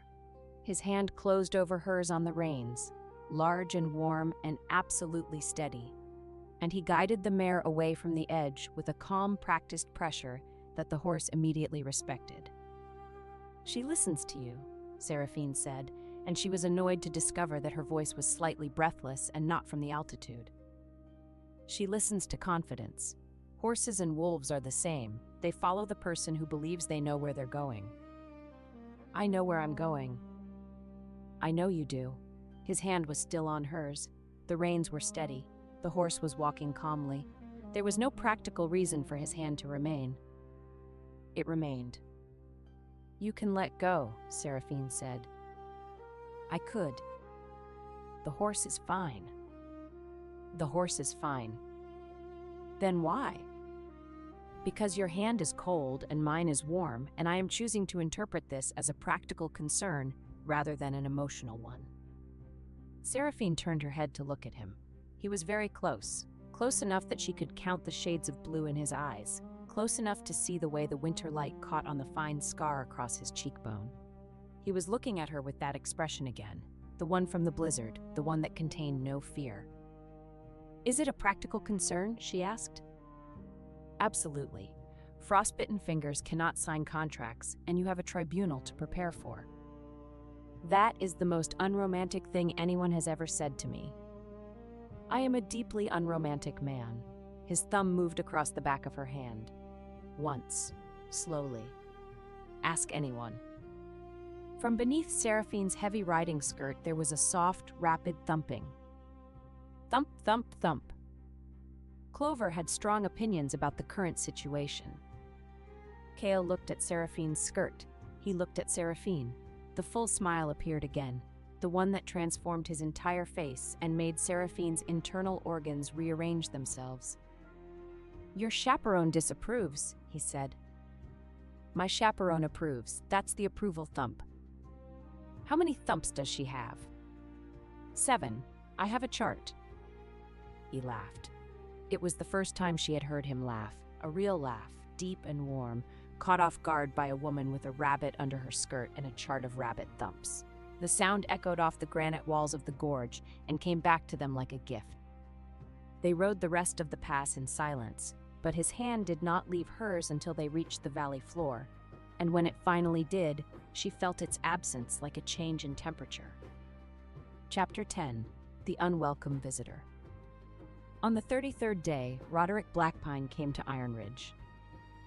He came alone, which was either brave or stupid, riding a horse that was too thin for the border roads and wearing clothes that were too fine for the weather.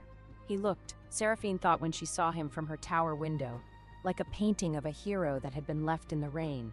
Still beautiful, still technically impressive, but slightly running at the edges. He asked to see her.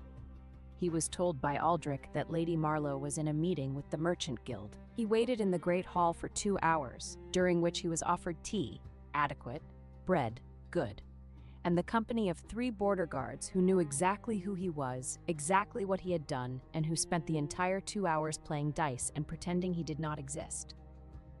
When Seraphine finally came to the Great Hall, she found Roderick standing by the fire with his hands behind his back and his jaw set in the expression she recognized as his, "I am about to do something difficult, and I need you to make it easy for me" face. She had seen this face before negotiations, before elder meetings, before every hard conversation in 6 years of partnership. She had always made it easy for him before. She would not be doing that today. Seraphine. Alpha Blackpine. The formality hit him like a slap. She saw it in the way his gray eyes flinched. If you came to ask me to return, save your breath. If you came to deliver the severance document, I should tell you that I'm aware it was never completed, and I intend to use that." Roderick's face went pale, then red, then pale again, which was a meteorologically impressive sequence of color changes. "How did you—" "Osric. That old man had no right." Osric is the pack historian. Maintaining the charter records is literally his right and his duty. If you'd bothered to talk to him at any point in the last 3 months, instead of being distracted by northern fur and winterborn flattery, you would know that. "Seraphine, I didn't come here to fight." "Then what did you come here for?" He looked at her, really looked at her, the way he used to look at her in the early years when they were young and in love, and he hadn't yet started resenting her for being better at his job than he was. His gray eyes were soft and pained and, damn him, honest. "The pack is falling apart," he said. "The grain is running out. The northern contracts are strangling us. Ilara's family I think they're trying to take our lands. Our people are cold and scared, and they're asking for you. Not me. You. They want to know where Lady Marlowe is, and when she's coming back, and whether she knows that the children don't have boots." Seraphine's chest constricted. The children who had always come to her when they needed things, boots, medicine, a story before bed, someone to listen when they were scared. "The children should have boots," she said, and her voice was not entirely steady. "Come back," Roderick said. "Come back and fix it. I'll give you whatever authority you need. Full control of the supplies, the trade routes, everything. Just come back." "And Lady Winterborn?" "Ilara stays. The marriage it's done. But you can be co-Luna, or—" "Co-Luna?" Seraphine's voice could have frozen the river. "You want me to come back and do all the work of running your pack while your wife sits in the Luna's chair and her family continues to drain your treasury. You want me to save you and remain subordinate to the woman who replaced me." "It's not like that." "It is exactly like that. It is, in fact, so precisely like that I am impressed you managed to describe it without realizing what you were describing." "Sera?" "Do not call me that." The old name, the private name, the one he had whispered against her hair in their bed, the one he had called her when they were alone and happy, and the world was small enough to fit between them, hung in the air between them like a ghost. "You don't get to use that name anymore," Seraphine said. "You gave up that name when you paraded another woman into our hall on our night and told our people that I was being retired to a leaking cottage. You gave it up, Roderick, and you cannot have it back." The doors at the far end of the great hall opened and Cale Ashbourne walked in. He was wearing his border commander's coat, dark leather, gray fur collar, steel-reinforced bracers. He had clearly come from the training yard. There was a fine sheen of sweat on his temple, and his dark hair was pushed back from his face in a way that made the scar on his cheekbone catch the firelight. He looked, Seraphine thought, with a completely unhelpful surge of awareness, like a man who had been carved by a sculptor with a very generous imagination and a deep understanding of shoulder-to-waist ratios.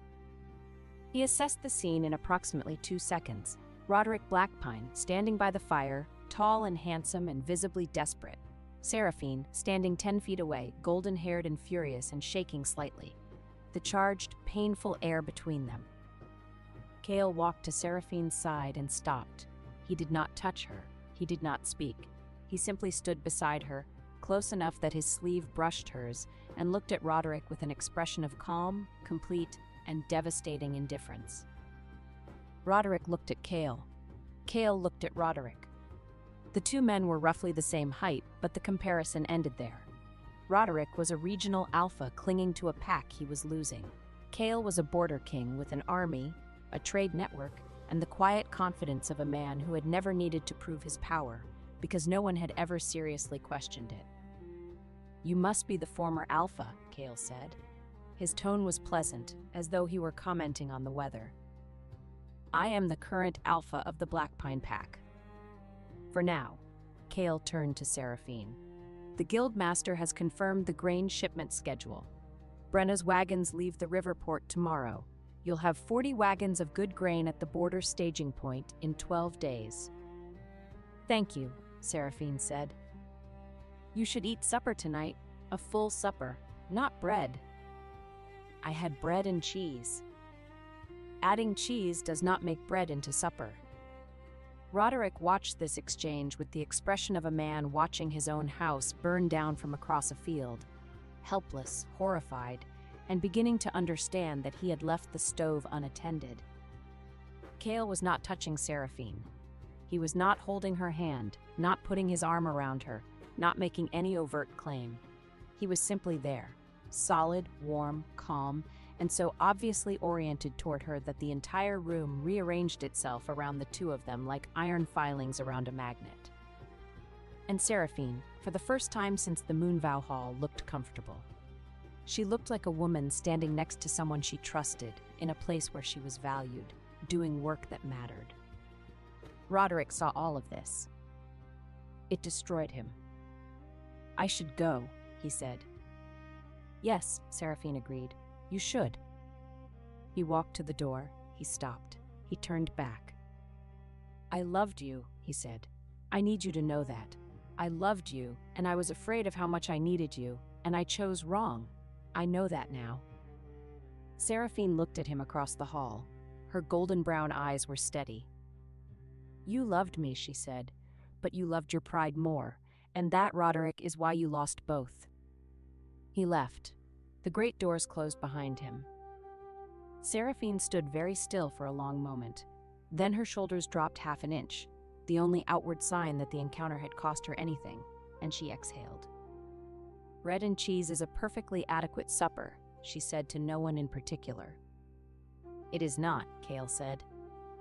From beneath her skirt, Clover produced a single, emphatic thump of agreement. Chapter 11, The Northern Reckoning. Alara Winterbourne arrived at Iron Ridge 4 days later, and she did not come alone. She came with her father. Lord Aldous Winterbourne was a tall, thin man with hair the color of old iron and eyes like a ledger. Every number noted, every debt remembered, every opportunity calculated to the last decimal. He wore fine clothes without ostentation, spoke softly, and radiated the particular kind of menace that belongs to people who destroy others using paperwork instead of swords. He also brought 20 Northern soldiers, which was technically a breach of border protocol and practically a statement of intent. Cale met them at the gate. He did not invite them in. He stood in the gateway of Iron Ridge Keep with his arms crossed, his border guard flanking him, and an expression that suggested the Northern soldiers had approximately 30 seconds to explain themselves before they experienced the practical implications of trespassing on a border king's territory. Lord Winterbourne, Cale said, your soldiers can make camp outside the walls. Border law does not permit foreign armed forces within Iron Ridge Keep.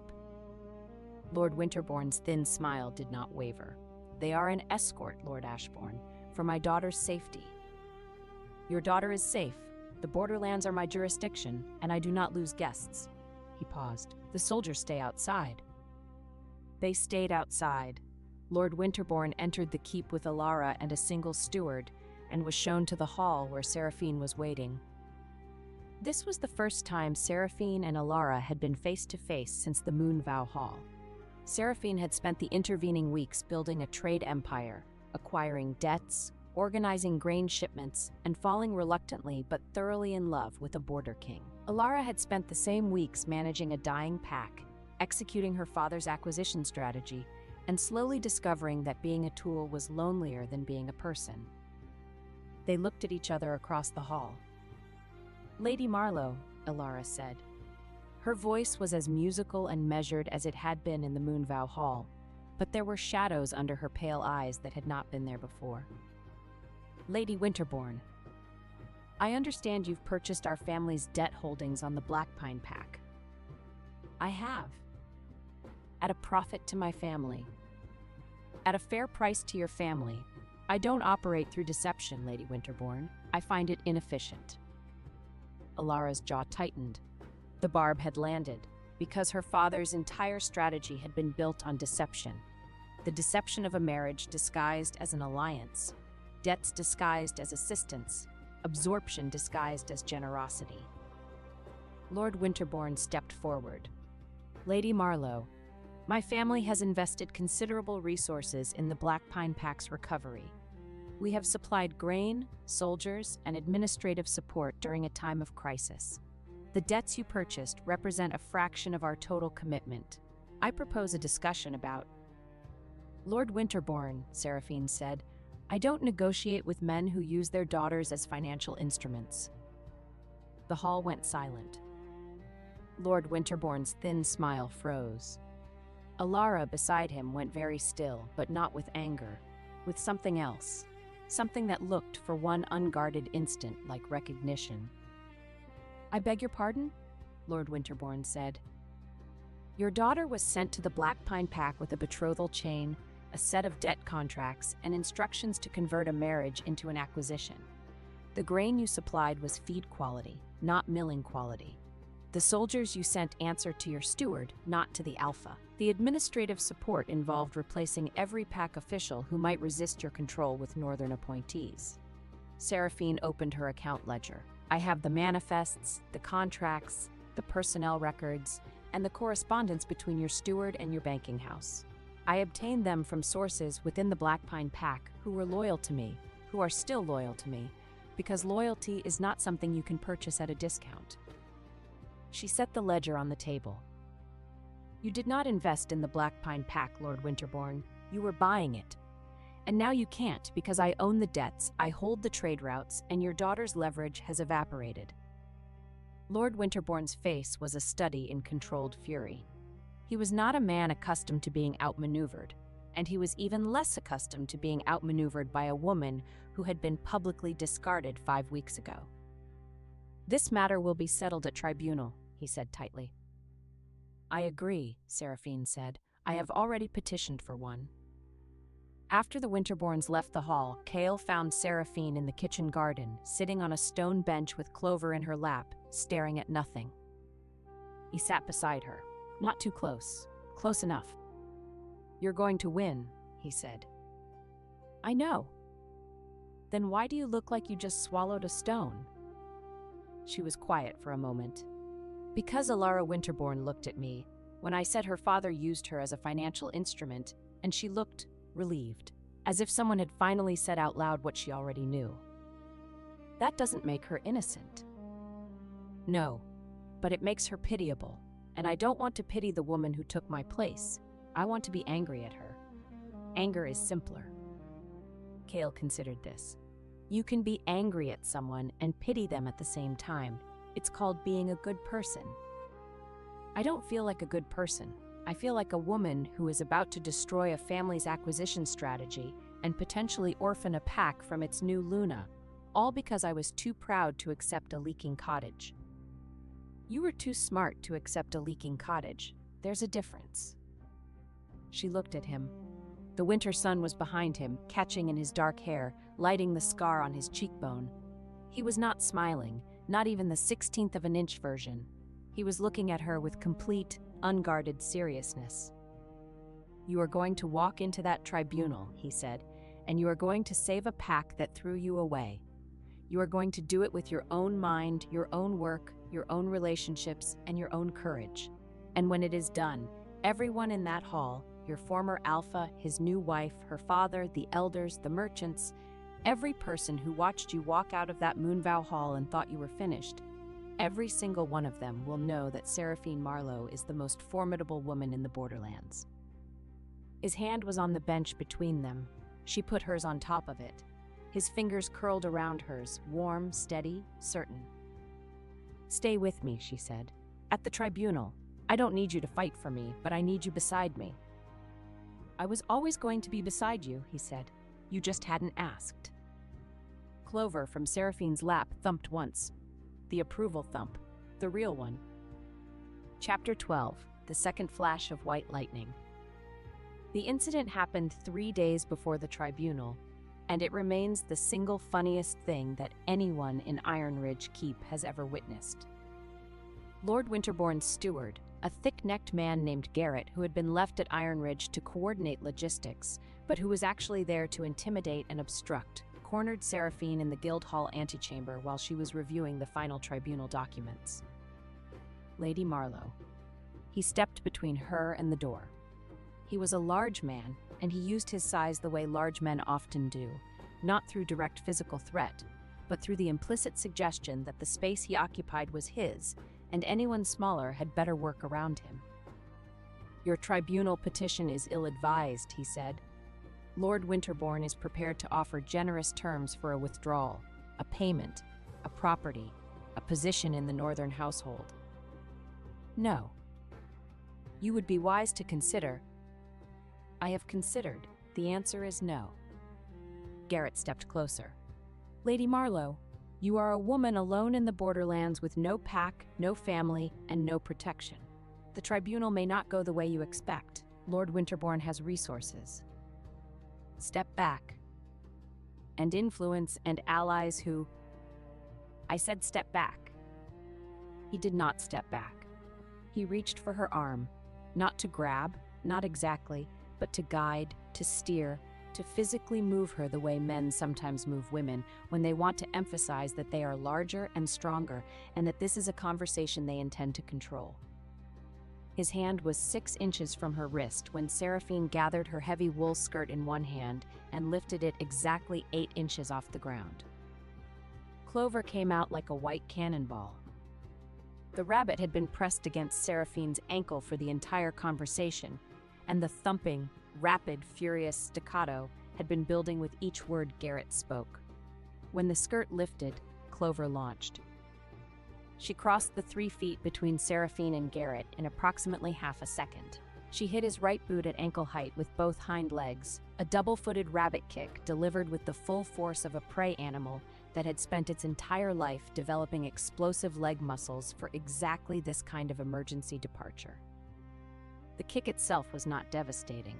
Clover weighed 4 pounds, but the impact, combined with the sheer cognitive disruption of being attacked by a white rabbit that had apparently materialized from a woman's skirt, caused Garrett to lurch sideways.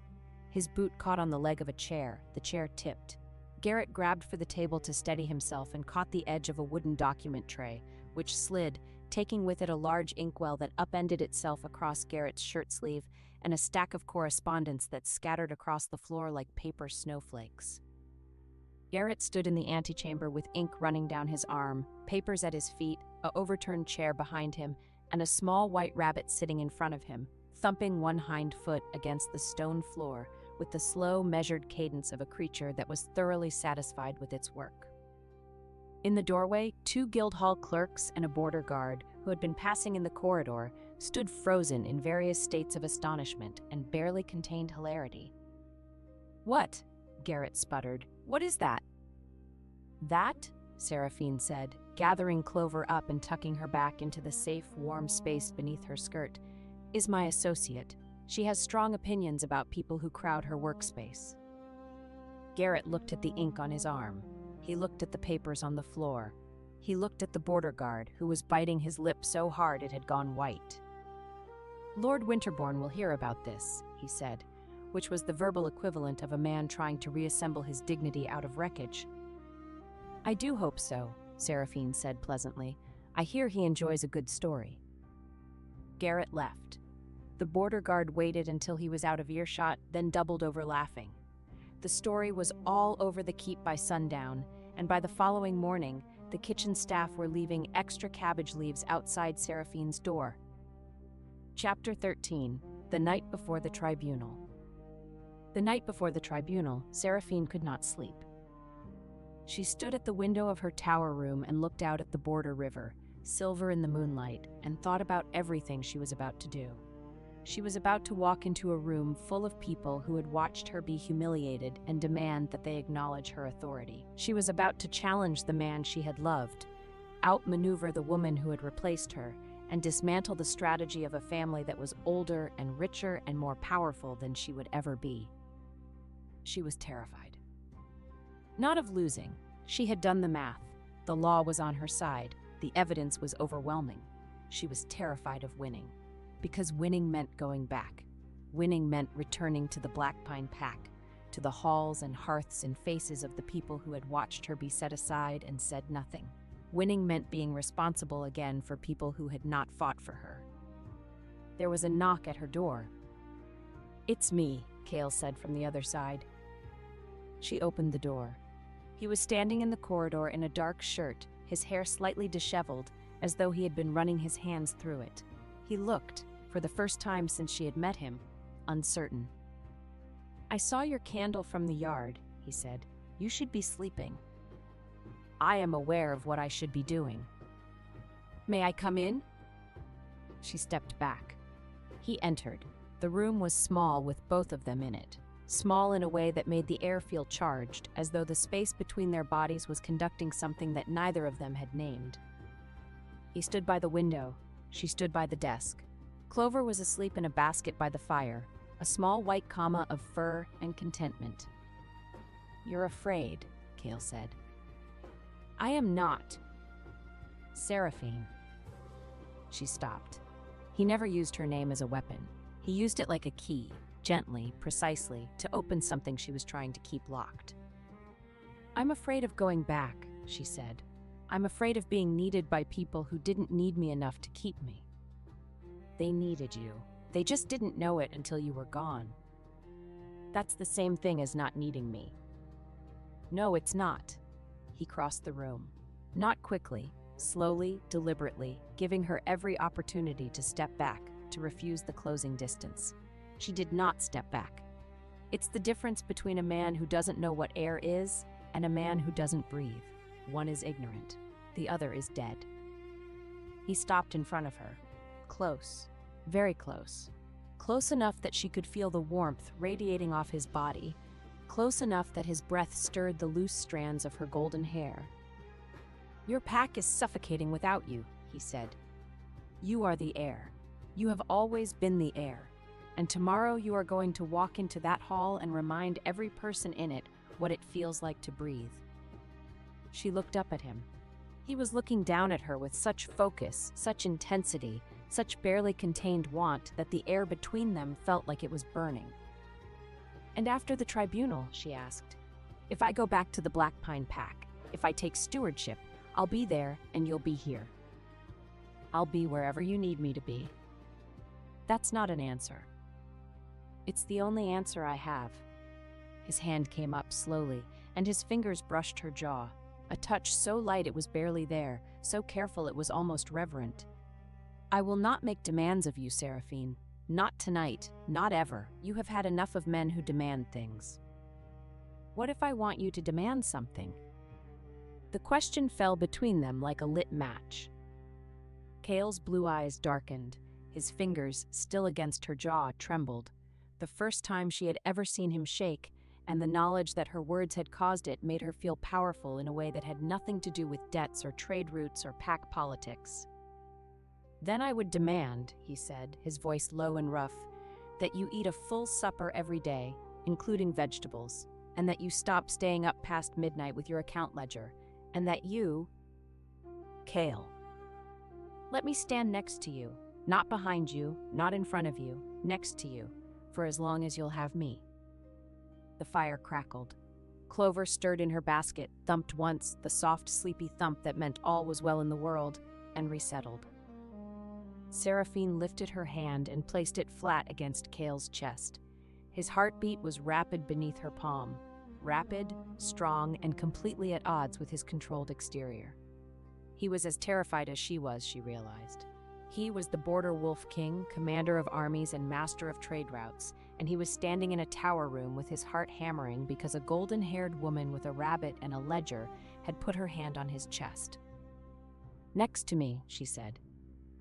"Yes. Starting tomorrow. Starting now. Starting always. Starting every day from now until the borderlands crumble into the sea." She almost laughed. That was romantic. "I told you, deeply unromantic man. The most unromantic declaration I have ever received. I can do worse. Would you like to hear my opinions on grain tariffs?"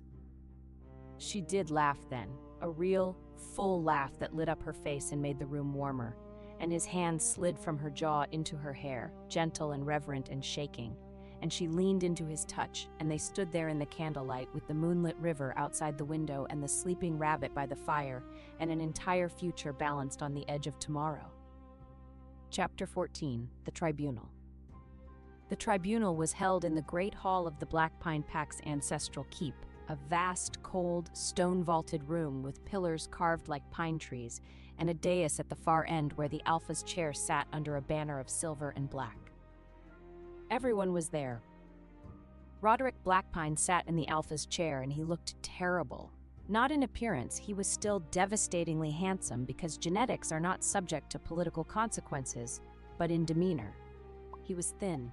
His gray eyes were shadowed. His hands, resting on the arms of the chair, were not steady. He looked like a man who had not slept well in weeks, which was accurate because he had spent the last week discovering the full scope of the Winterborn acquisition and understanding, with mounting horror that he had voluntarily married his pack into a trap. Alara Winterborn sat beside him in the Luna's chair, and she looked composed. Her auburn hair was immaculate. Her gown was immaculate. Her expression was immaculate. She was, to all appearances, a picture of confident authority. But Seraphine, who had spent 6 years reading people's faces across negotiation tables, saw the tension in Alara's jaw and the way her fingers were locked together in her lap. Not folded, locked, the way people hold themselves together when they are afraid of what will happen if they let go. Lord Winterborn sat in the honored guest's chair, flanked by his steward Garrett, whose sleeve still had a faint ink stain, and a lawyer whose expression suggested he had been promised an easy victory and was beginning to suspect he had been lied to. The 7 elders of the Black Pine Pack sat along one wall. Elder Marin, the oldest, caught Seraphine's eye as she entered the hall and gave her a nod so small it could have been a twitch. But it was not a twitch. The Merchant Guild representatives sat along the other wall. The Heartwood Carriers Guild Master, the River Merchants Factor, the Salt Road Commissioner, the Herb Women's spokeswoman. They had come because Seraphine had asked them to come, and because every one of them owed their best contracts to a golden-haired woman who actually read invoices. Brenna sat with the merchants, her gray hair pulled back, her arms crossed, her face set in the expression of a woman who had driven 40 wagons of grain through mountain passes in winter weather and was frankly looking forward to watching the bureaucrats try to match that. Marta sat beside Brenna, clutching a ledger of grain inventories and looking like she might vomit, but also like she might punch someone, and she had not yet decided which. Osric the historian sat in his designated corner with his leather case and his quilt coat and his 73 years of institutional memory, looking like a man who had been waiting for this day for a very long time. And Cale Ashbourne sat at the side of the hall, in a chair that had been placed slightly apart from the others, not on the dais, not with the merchants, not with the elders, but in a position that gave him a clear line of sight to Seraphine and, not coincidentally, to every door in the room. He was wearing his border commander's coat, and his expression was the kind of calm that comes from absolute certainty about what he would do if anyone in this room made a wrong move. Seraphine entered last.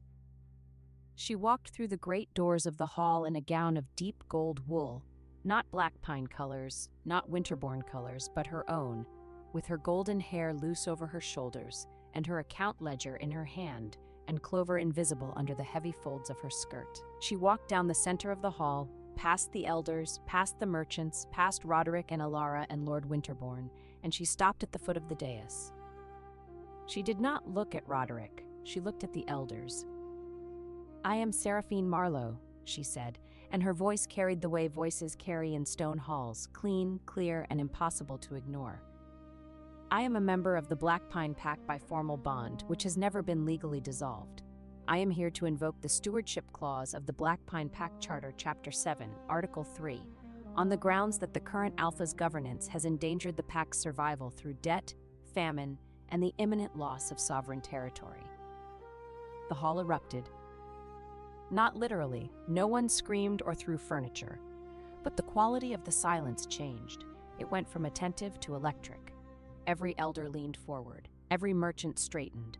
Lord Winterborn's lawyer began writing furiously. Roderick gripped the arms of his chair.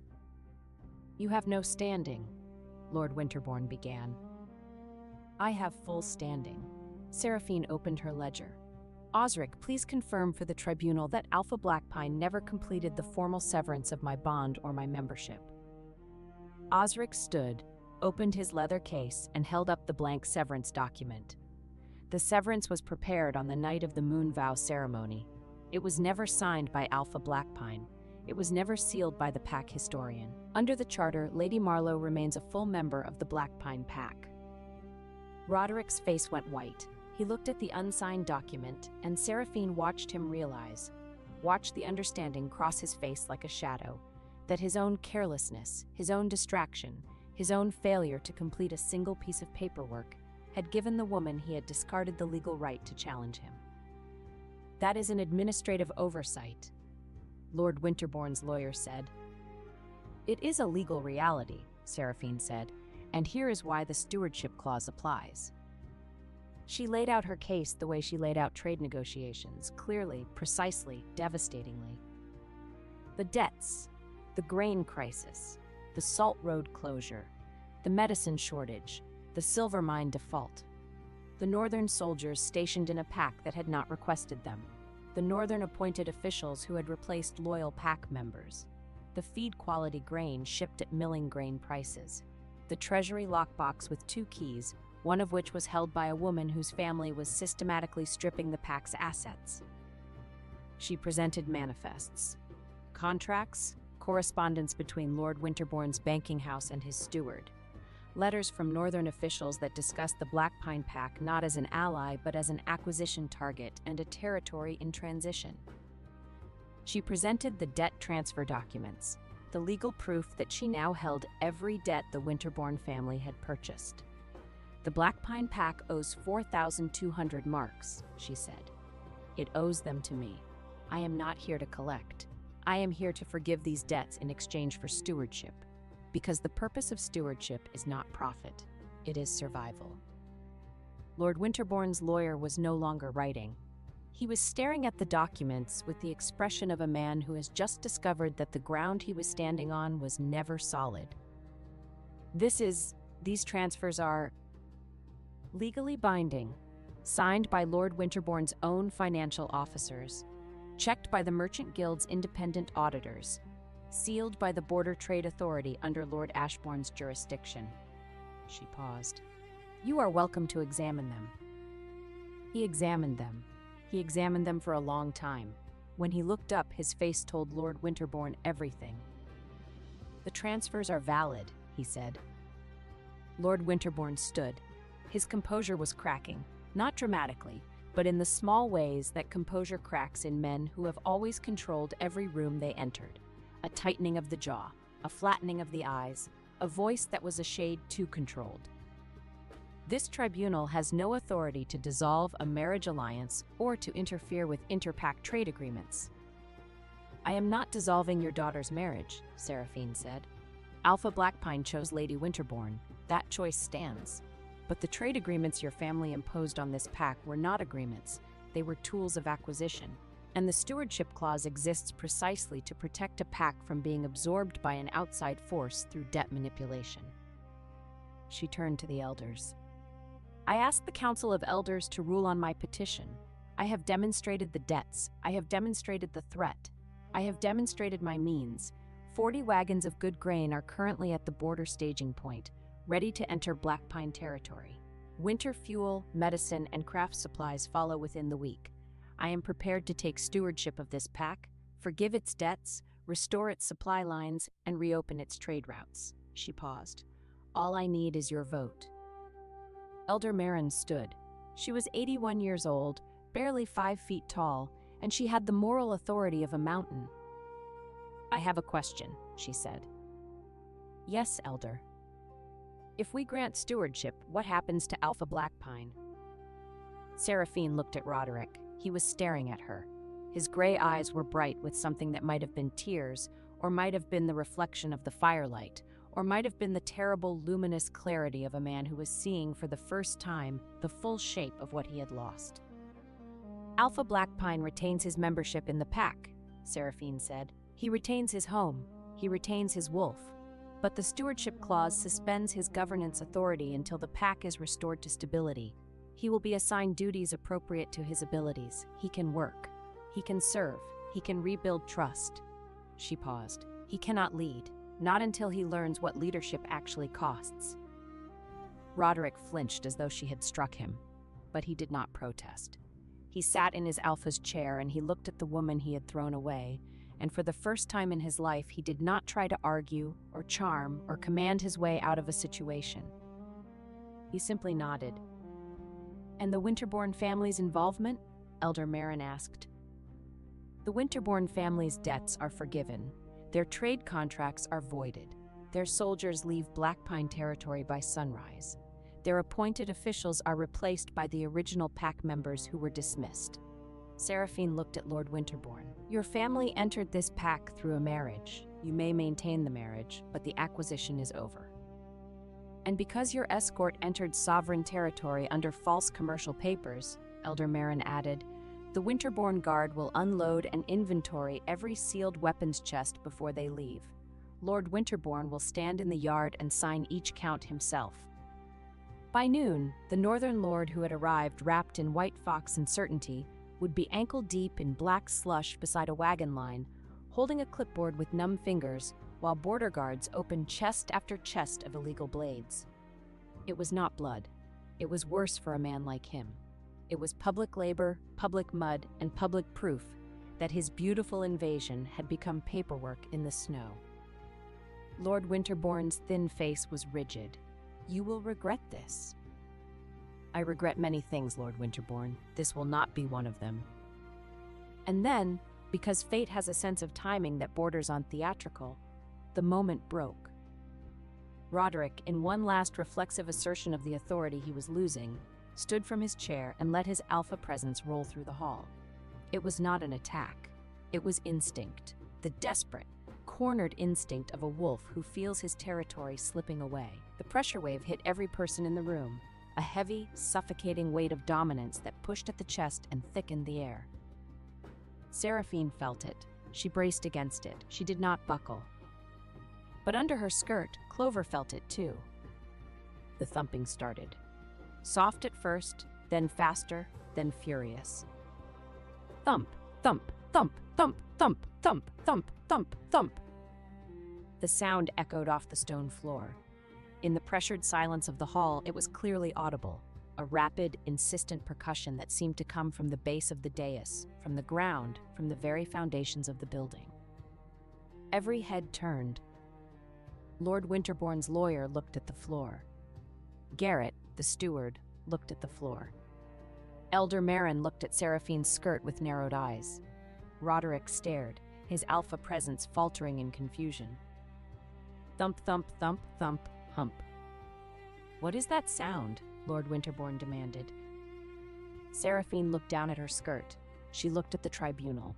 She looked at Roderick, who was still standing, still radiating dominance, still trying to hold on to something that had already slipped through his fingers. She gathered her skirt in one hand. She lifted the hem 8 inches off the stone floor. Clover exploded outward. The rabbit, small, white, furious, and absolutely done with the pressure in the air, burst from beneath Seraphine's skirt with the trajectory of a startled snowball. She hit the dais step, slipped on the polished stone, bounced sideways, and crashed into the wooden document tray that held the tribunal's official seal, inkstand, and signing quills. The tray tipped. The seal rolled. The inkstand, full because Osric had filled it that morning, flipped end over end and landed upside down on the exact spot where Roderick had been resting his hand on the arm of the Alpha's chair. Black ink fountained across the chair arm, across Roderick's sleeve, and across the front of his ceremonial coat. Clover, having achieved maximum chaos by accident and wanting no further part in public law, froze in the middle of the dais. Her dark cherry eyes were wide. Her nose twitched rapidly. Her small white body trembled with the offended dignity of a rabbit that had found the entire room too loud, too tense, and too alpha. The hall was frozen. Then Elder Marin, 81 years old, 5 feet tall, moral authority of a mountain, began to laugh. Then Elder Marin, 81 years old, 5 feet tall, moral authority of a mountain, began to laugh. It started as a wheeze, progressed to a cackle, and became the kind of full-bodied laughter that makes old women clutch their ribs.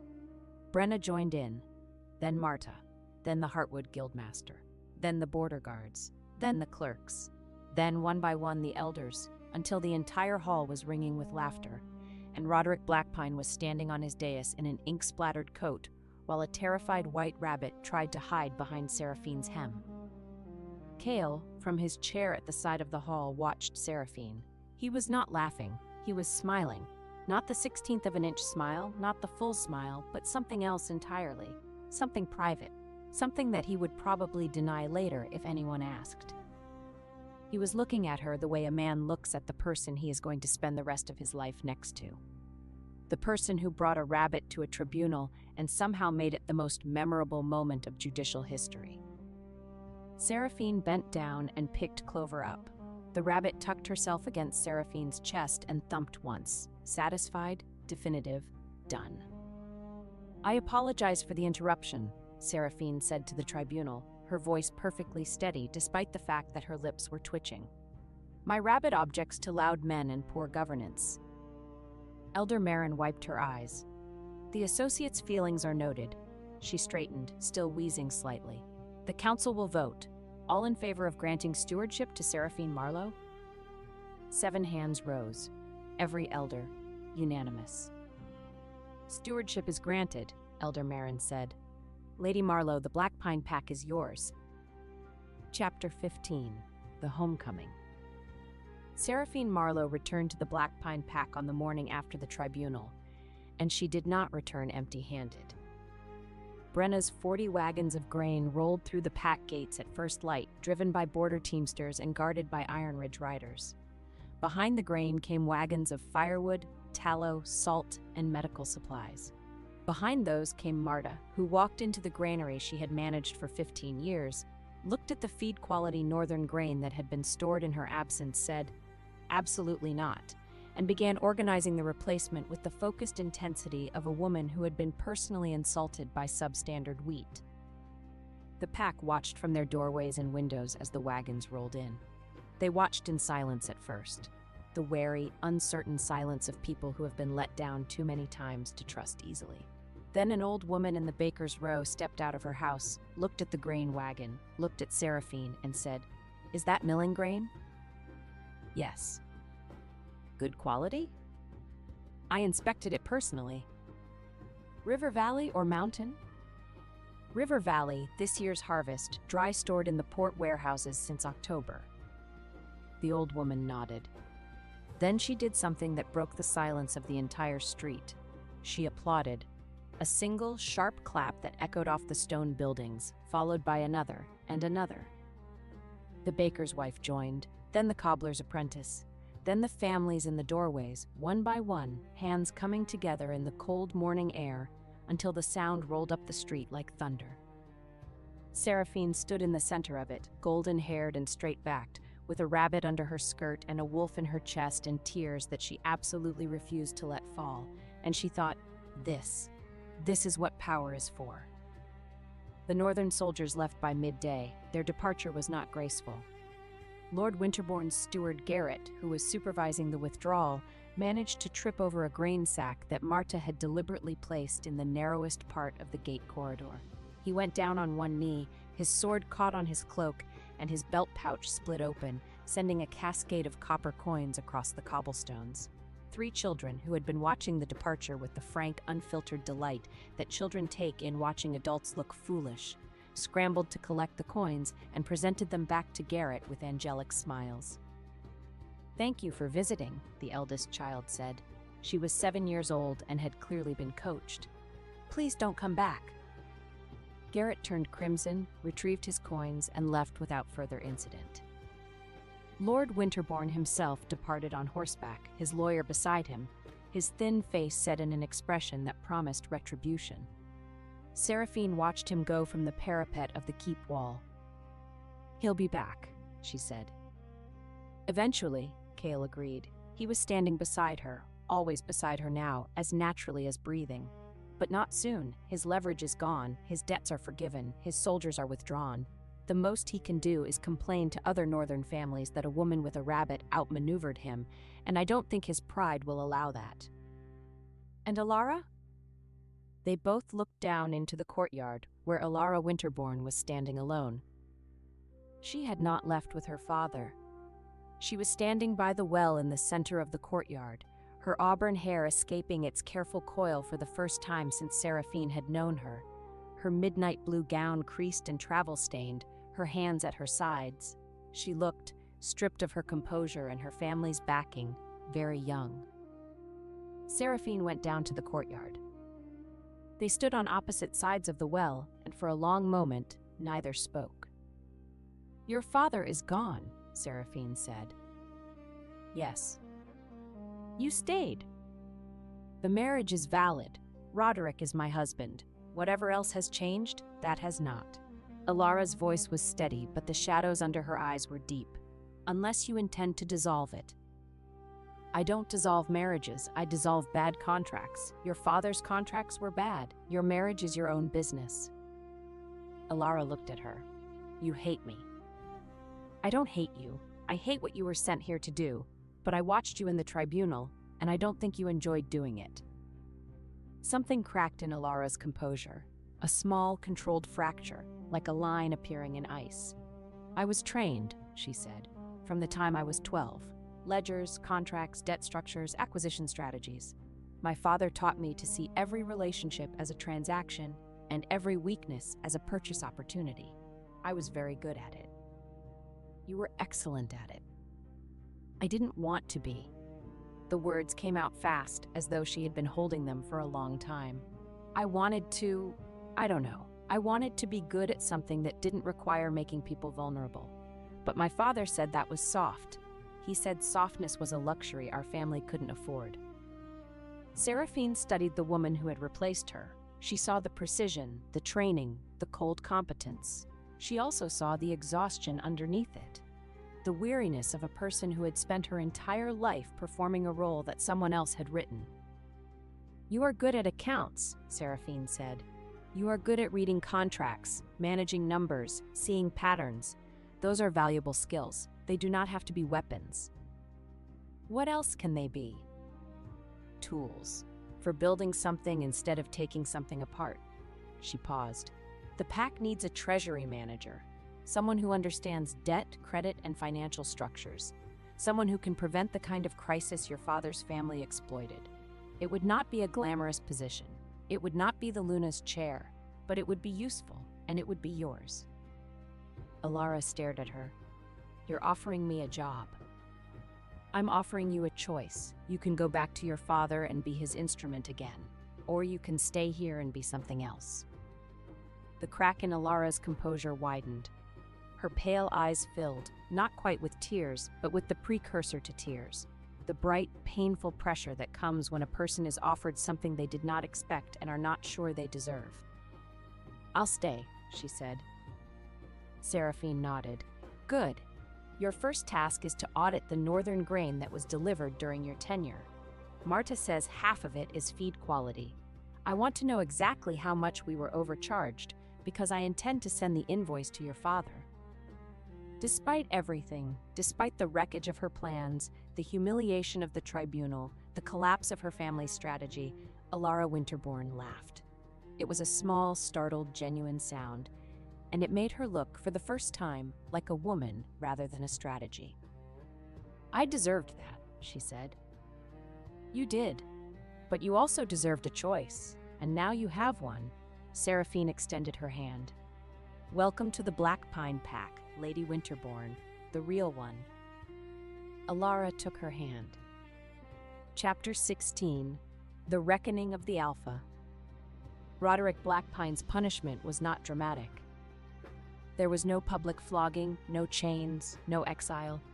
Seraphine understood, had always understood better than Roderick himself, that the most devastating thing you could do to a proud man was not to hurt him, but to make him useful. He was assigned duties, humble ones. He carried grain sacks from the wagons to the granary, heavy, dirty, back-breaking work that he had never done in his life because he was an alpha. and alphas gave orders about grain sacks rather than carrying them. He repaired the eastern border cottage, the one with the leaking roof, the one he had tried to banish Seraphine to, under the supervision of the pack's carpenter, who was a woman named Dag who had once arm-wrestled a bear and who took visible pleasure in correcting Roderick's shoddy roofwork. "That nail is crooked," Dag said. "It's functional." "It's crooked. Pull it out and do it again. Lady Marlowe lives in a keep with straight nails. The least you can do is provide the same standard for the cottage." Roderick pulled the nail and did it again. He did not complain. He had lost the right to complain in the Moonvow Hall, and he knew it. He saw Seraphine every day. She was everywhere, in the granary checking stores, in the guild hall negotiating contracts, in the elders' meeting room discussing winter preparations, in the kitchen garden where Clover had established a small but resolute empire among the remaining cabbage plants. She was golden-haired and efficient and calm, and she was building something extraordinary out of the wreckage he had created. And every day the distance between them grew, because he could see her, and she no longer looked at him. On the 5th day of his penance, he was stacking firewood in the courtyard when Seraphine walked past with Kale. They were discussing trade route adjustments, the kind of practical, detailed conversation that Roderick had always found tedious and that Seraphine made sound like poetry. Kale was listening to her the way Roderick had never listened, with full attention, genuine interest, and the quiet, absolute focus of a man who understood that the woman beside him was extraordinary and who had no intention of taking that for granted. Seraphine said something about Salt Road tariff structures, and Kale said something back that made her laugh, a real laugh, bright and warm, the laugh that Roderick had not heard in years because he had stopped making her laugh long before he stopped being her mate. And then Kale's hand settled on the small of her back as they walked through a doorway, an easy, natural touch, the touch of a man who was allowed to touch and who touched not to claim but to connect. And Seraphine leaned into it, just slightly, just for a moment, a movement so small that no one but Roderick would have noticed. But Roderick noticed. He stood in the courtyard with an armload of firewood and watched the woman he had loved walk away with a man who was better than him in every way that mattered, and the wood was heavy, and the air was cold, and the fire in his chest was the kind that burned without warmth. He had loved her, and he had been afraid of her strength. And he had chosen a woman who came wrapped in the illusion of softness and the reality of steel. And now the woman he had loved was laughing in another man's keep and leaning into another man's hand and building an empire out of the rubble of his mistakes. He put the firewood down. He drove the nails straight. He did not complain. It was, Seraphine noted with a detachment that was mostly genuine, a start. Chapter 17. The Moonbound Queen. The coronation, if it could be called a coronation, technically it was a confirmation of stewardship, but everyone, including the person who drafted the official documents, understood that it was a coronation, took place on the winter solstice in the Moonvow Hall where everything had begun. The hall looked different. Seraphine had not changed the architecture. The stone pillars still rose like pine trees. The moonstone dais still gleamed at the far end. But the hall was warm because the firewood supply was restored. It was bright because new candles filled every bracket. It was full because the pack had come. Every family, every elder, every child, every person who had watched Seraphine walk out of this hall 6 weeks ago with her spine straight and her future unknown. They had come to watch her walk back in. The merchants were there, the Heartwood Guildmaster, the River Factor, the Salt Road Commissioner, all of them people who had done business with Seraphine for years and who had come to see her formally recognized. Brenna was there, wearing a new coat and the trade license that Seraphine had promised her, looking like a woman who had driven 40 wagons through a mountain pass and would do it again tomorrow if asked. Marta was there, standing near the granary delegation, clutching a grain manifest that showed the stores at full capacity for the first time in 3 months. Osric was there, in his quilt coat, holding the charter as though it were a holy relic, which to him it was. Alara was there. She sat in the second row, not the first, in a plain woolen gown instead of midnight blue velvet. She looked composed, but differently composed. Not the composure of a woman maintaining a mask, but the composure of a woman who was discovering tentatively what her face looked like without one. She was holding a ledger, the treasury audit she had completed at Seraphine's request, and when Seraphine's eyes found her, she gave a small nod that contained, if you were looking for it, something that might have been gratitude. Roderick was there. He stood at the back of the hall, near the doors. He was wearing a plain coat, no ceremonial silver, no Alpha's insignia. He had come not because he was required to, but because, for the first time in his life, he wanted to be present for something that was not about him. And Kale was there. He stood at the front of the hall, near the dais, but not on it. He was wearing his commander's coat, the dark leather and gray fur that had become, for Seraphine, the most comforting sight in the world. His blue eyes were on her as she walked the length of the hall, and his face held nothing, no mask, no composure, no strategic neutrality. Just warmth. Pure, unguarded, unflinching warmth. Seraphine walked to the dais. Elder Marin met her there, holding the old silver circlet of the Black Pine Pack's ruling authority, the same circlet that had been worn by every leader since the pack's founding, simple and ancient and heavy with history. "Seraphine Marlowe," Elder Marin said, and her old voice carried to every corner of the hall. "You left this pack with nothing but your ledger, your savings, and your word. You returned with grain for our granary, medicine for our sick, fuel for our fires, and hope for our future. You purchased our debts and forgave them. You uncovered the threat to our lands and defeated it. You did all of this not with armies or wealth or family name, but with the intelligence, the relationships, and the relentless competence that this pack took for granted and very nearly lost." The hall was silent. Absolutely, profoundly silent. "I ask whether this woman, who has earned the loyalty of every trade partner, the respect of the Border Wolf King, the gratitude of Black Pine, the trust of Iron Ridge, and the very loud approval of a particular rabbit, should be recognized not as a temporary steward, but as what she has already become on every road, in every granary, and at every bargaining table, a queen." She held up the circlet.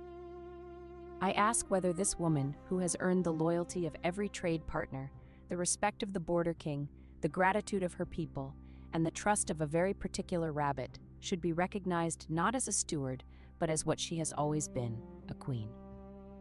The response was not a vote, it was a roar. The pack rose to its feet. The merchants rose. The border guards rose. Brenna stamped her boots on the stone floor so hard that the sound echoed like thunder. Marta clapped until her calloused hands were red.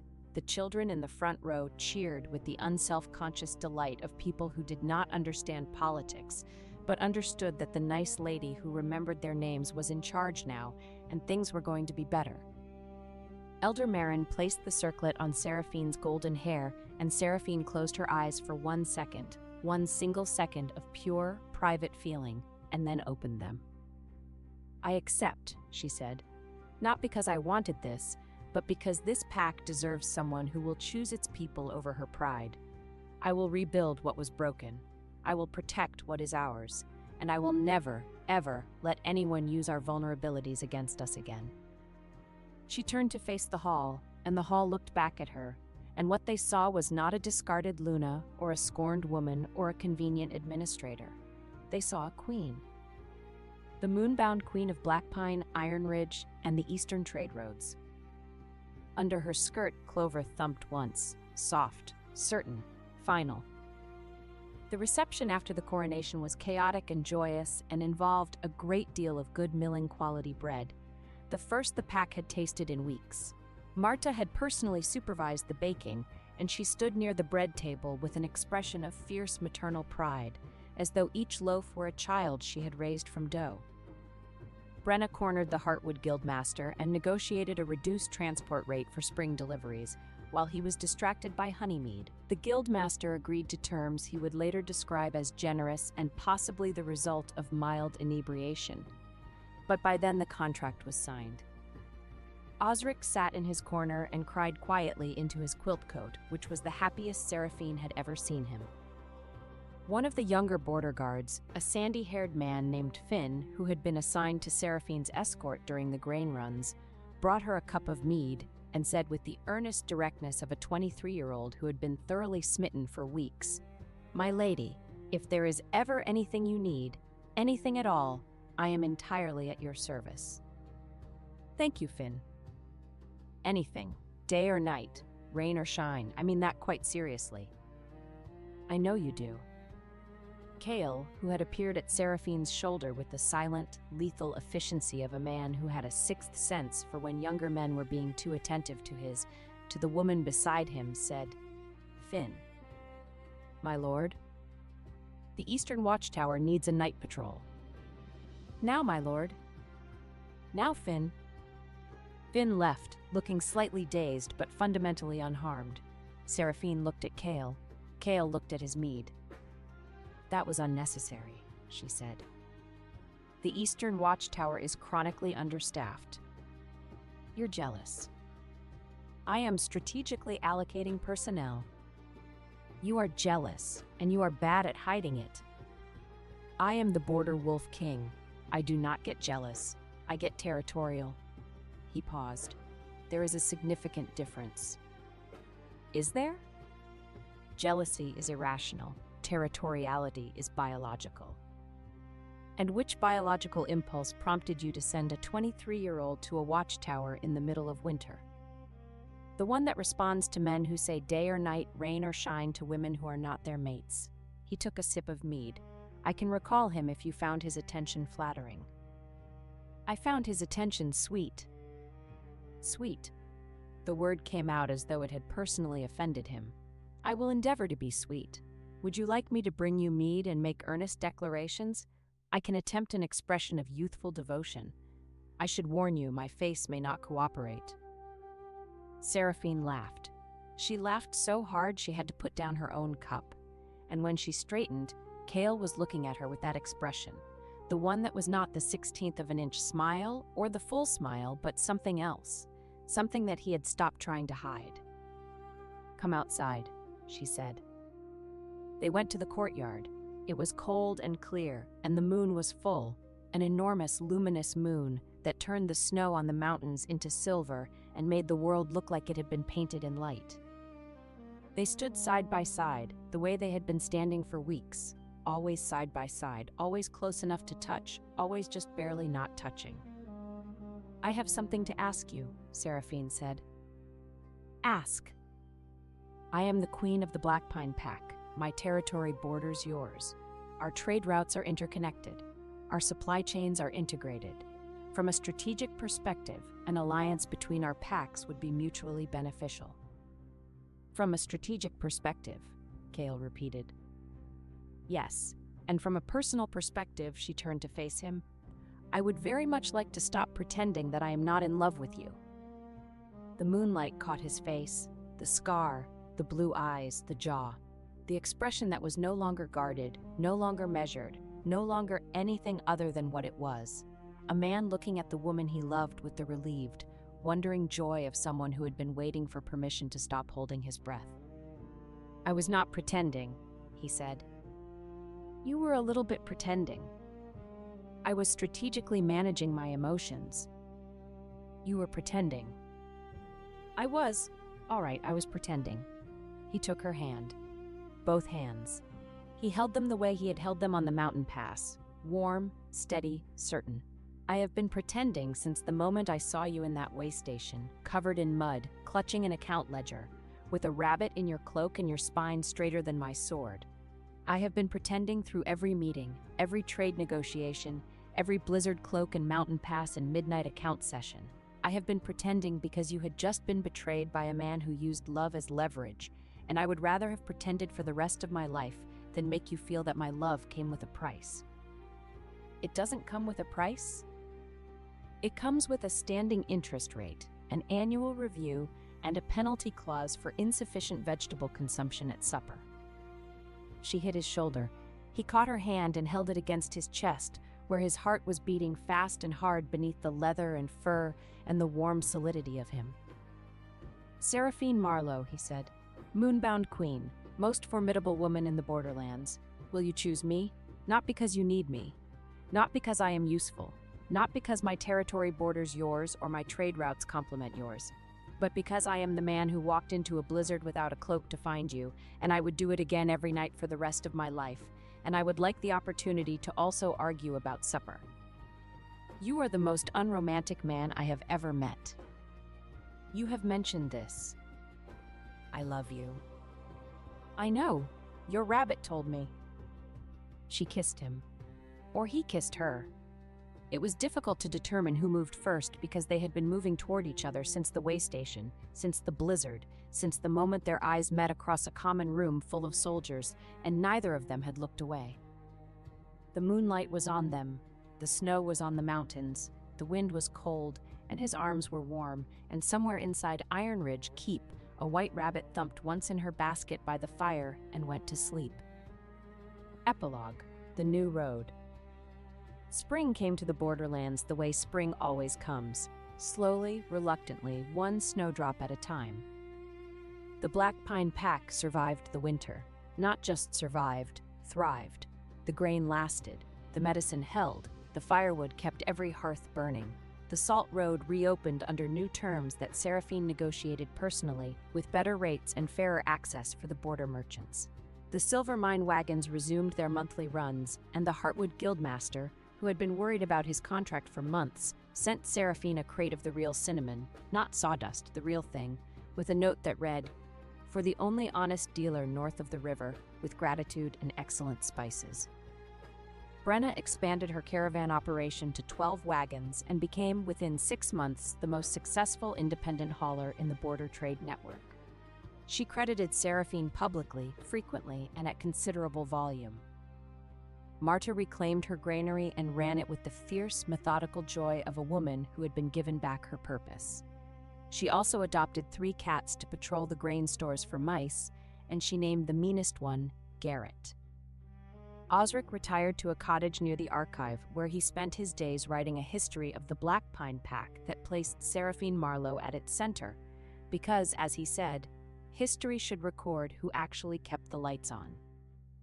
Finn, the young border guard, accepted his watchtower assignment with good grace and eventually fell in love with the daughter of the border baker, who appreciated earnest devotion and found, day or night, rain or shine, to be exactly the kind of thing she wanted to hear. Alara Winterbourne stayed. She managed the treasury with precision and care, and over time she began to laugh more and calculate less. She and Roderick did not have a happy marriage. The foundation of the marriage had been built on acquisition rather than love, but they had a working partnership, and Alara discovered that being useful for someone else's benefit rather than her father's was not the same as being weak. Lord Winterbourne sent 3 letters demanding her return. She burned all 3. She never heard from him again. Roderick Blackpine carried grain, mended roofs, guarded the border, and learned, slowly, painfully, one humbling day at a time, what it meant to serve. He watched Seraphine lead the pack he had nearly destroyed, and he watched her love a man who deserved her, and he did not complain. Some nights, when the moon was full and the wind carried the sound of wolves in the wild country, he stood at the edge of the pack territory and looked toward Iron Ridge Keep, where a light burned in the east tower, and he thought about everything he had lost. He did not go back. There was nothing to go back to. The woman he had loved was not the woman he had thrown away. She was bigger now, brighter, more herself than she had ever been when she was his. She had outgrown the space he had made for her, and the only honorable thing left was to be grateful she had saved his people despite what he had done to her. He was grateful. It was not enough. It would never be enough. But it was a start. And Seraphine Marlowe, moonbound queen, steward of the Black Pine Pack, trade partner of the Border King, owner of the most opinionated rabbit in the borderlands, stood on the parapet of her keep in the first warm wind of spring, with kale beside her and clover at her feet, and the trade road stretching south, like a ribbon of possibility. And she looked at her kingdom and her king and her future, and she smiled. It was not a strategic smile. It was not a measured smile. It was the smile of a woman who had been thrown out, beaten down, stripped of her title, severed from her bond, offered a leaking cottage and a monthly allowance, and who had responded by buying back the debts of the people who betrayed her, outmaneuvering a northern banking dynasty, winning a tribunal with the help of a rabbit, and becoming a queen. It was in every way that mattered, the smile of a woman who had chosen herself, and who had been chosen in return by a man who understood that love is not about possession, but about standing next to someone in a blizzard and giving them your cloak. Clover thumped. Kale looked at the rabbit. The approval thump? The approval thump. Good. He took Seraphine's hand. I aim to maintain a satisfactory rating. Your rating is under annual review. I look forward to the performance evaluation. The spring wind blew, warm and full of promise, and the trade road was open, and the grain was in the granary, and the boots were on the children's feet, and the moon-bound queen stood on her wall with her king beside her and her rabbit at her feet, and the whole bright, difficult, wonderful world ahead of her. And somewhere in the borderlands, a waystation innkeeper told a traveler the story of a golden-haired woman who walked out of a wolf pack with nothing but an account ledger and a rabbit and came back as a queen. And the traveler said, "That can't be true." And the innkeeper said, "Every word." I poured her first cup of tea. And the wind carried the story south, down the trade road, past the river towns and the merchant guilds and the coastal ports, until it reached the kind of people who needed to hear it. The overlooked, the undervalued, the women who kept everything running and received no credit, the ones who had been offered leaking cottages and monthly allowances and told they should be grateful. And those women heard the story of Seraphine Marlowe, and they looked at their ledgers, and they looked at their supply lines, and they looked at the small, warm, stubborn creatures that followed them through their days, the cats and rabbits and stubborn goats and loyal dogs, and they thought, if she could do it with nothing but a ledger and a rabbit and a spine made of silver, then so can I. Thank you for listening. Please follow Moonlit Romance Library for more Rejected Mate, Alpha Regret, and Chosen Love werewolf romances.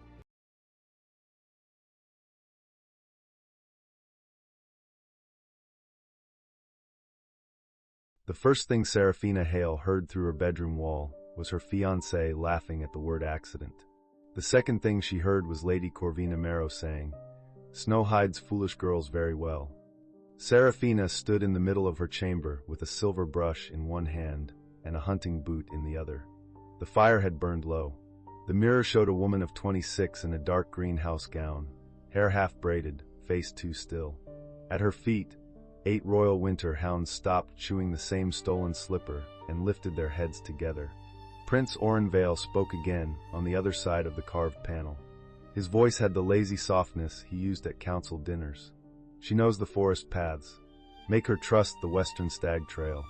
The ravine will do the rest. Corvina gave a small, delighted gasp. You sound almost cruel. Cruel would be breaking the betrothal in open court, Oren said. This is cleaner. A tragic misdirection during the winter hunt. Her hounds will scatter. She will panic. By sunset, father will need a new bride for the border alliance. Seraphina lowered the boot. Captain Biscuit, largest of the hounds, rose with the patience of a judge. Duchess followed. Buttons wagged once, then sneezed into the slipper. Oren added, Besides, she is only the royal kennel master's pretty daughter. My father liked her mother's service record. That does not make her fit to sit beside me. The silver brush bent in Seraphina's hand. For 3 breaths, she did nothing. That was important. Her mother had taught her not to loose a hound until the hound understood the shape of the field. So Seraphina listened. She heard silk brush stone. She heard Oren lift a cup from the little table in the adjoining guest salon. She heard Corvina murmur that she had already moved the western trail markers. Then Seraphina set the brush down and smiled at her hounds. Good evening, respectable criminals, she whispered. We're going to practice manners. Every tail began to move. She crossed the room, opened the hidden panel, and stepped into the guest salon with all 8 hounds at her skirts. Oren was standing too close to Corvina beside the wine table. His dark blue coat was unbuttoned at the throat. Corvina's white fur wrap sat over Seraphina's own chair. They both turned at once. Seraphina looked at the wine, the trail map, the shifted markers drawn in red ink, and the little knife Corvina had used to scrape wax from the royal hunt seals. My lord, Seraphina said, my lady. Oren went pale. Soha, this is not what it appears to be. Excellent, she said, because it appears to be a planned disappearance with poor handwriting. Corvina recovered faster. She smiled with her lips and not her eyes. You should not enter rooms without knocking. Serafina lifted 2 fingers. Captain Biscuit put both front paws on Oren's chest and flattened him onto the carpet. Oren made a sound that would not have impressed a rabbit. Duchess seized the hem of his coat and dragged him 3 feet from the wine table. Buttons leapt on Corvina's fur wrap and shook it with such moral fury that white hair filled the air. Mutton, who had never respected royalty, placed one enormous paw on Oren's stomach and licked his chin. "Call them off," Oren shouted. "You wanted me lost in a ravine," Serafina said. "I want your collar buttons lost under a settee. We are not the same." Corvina shrieked when Pepper caught the sash of her gown and pulled it loose enough to tangle her ankles. No one was hurt. Only tailoring suffered. The hounds had been trained to catch sleeves, cloaks, straps, and pride. They did their work with frightening cheer. Serafina stepped over Oren's boot and took the trail map. She took the scraped seal knife. She took the little red pouch of false markers from Corvina's hand while the lady was busy trying to save her sleeve from foxglove. Oren tried to rise. Captain Biscuit lowered his head and breathed directly into the prince's face. "He has eaten boiled cabbage," Serafina warned. "Make choices with that knowledge." Oren froze. For one wild moment, laughter climbed Serafina's throat. It was sharp and bright and wrong. She let it out anyway. The sound startled Corvina more than the hounds had. Serafina backed toward the panel. "I will send someone for the furniture. You may want new furniture. Also new souls." "Sarah," Oren said, voice breaking. "You cannot do this. Watch me." She whistled once. 8 hounds released silk, wool, buttons, and dignity. They rushed after her through the panel. Serafina shut it, bolted it from her side, and ran. She laughed down the corridor until the laugh cracked. She laughed past the tapestry of the first winter hunt. She laughed down the servant's stair, while Buttons carried Corvina's fur wrap in his mouth like a fallen enemy banner. By the time she reached the kennels, the laugh had become a sob she could not swallow. The royal kennels were warm with straw, iron stoves, and dog breath. 32 hounds lifted their heads from their beds. The youngest pups tumbled over each other to reach her. The old lead bitch, Grandmother Pike, opened one eye and judged everyone.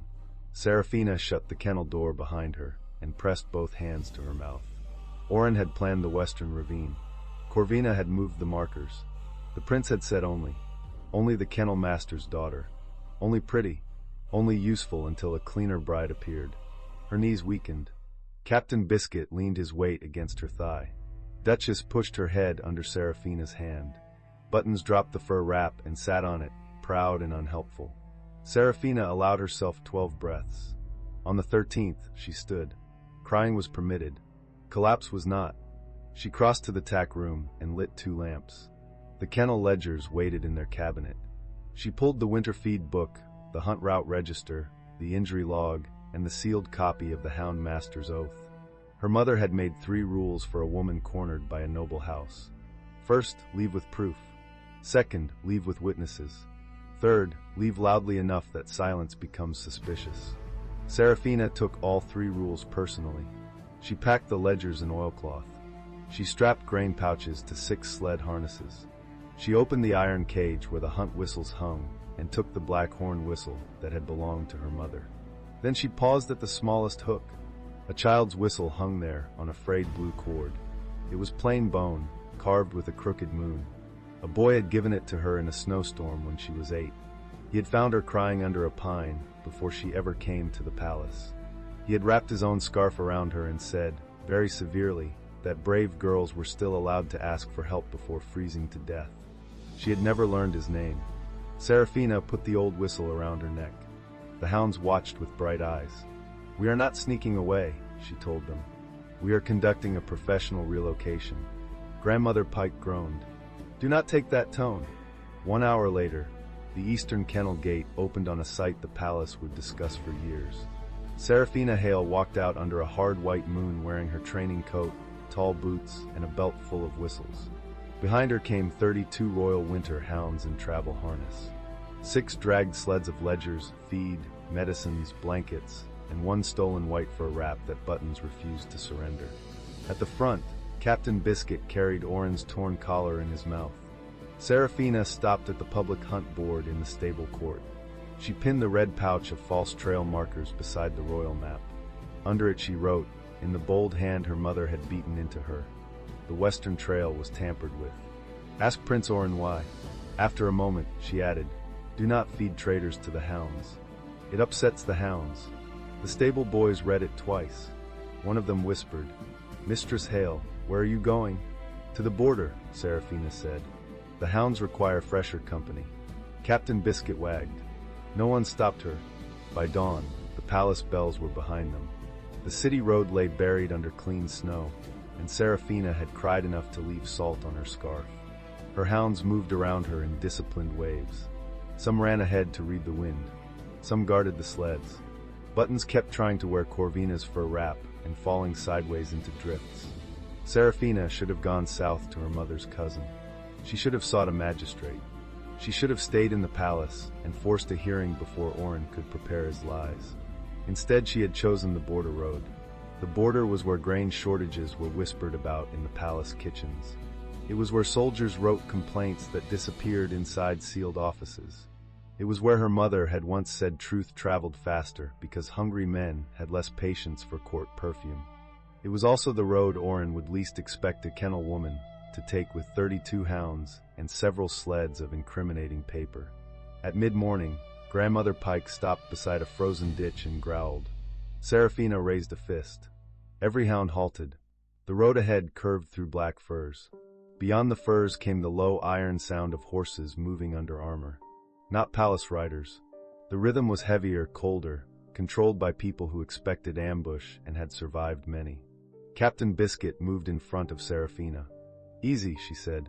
The first rider appeared between the trees. He was tall even on a tall black horse. A charcoal cloak hung from shoulders built for war rather than court. His hair was black, wind-torn, and swept back from a face cut with hard lines. A scar crossed the edge of his jaw. His eyes were the pale steel gold of an alpha who had stopped asking rooms for permission years ago. Behind him rode 20 border soldiers, all lean, all cold, all watching the hounds with the same wary calculation. The lead rider reined in. Seraphina looked up at him. He looked down at her sleds, her hounds, her red eyes, and the stolen fur wrap currently wrapped around Button's middle. "Is this a rebellion?" he asked, "or a kennel exercise with poor paperwork?" Seraphina wiped her face with the back of one glove. "That depends who is asking. General Rurik Voss of the Frost March." She stiffened.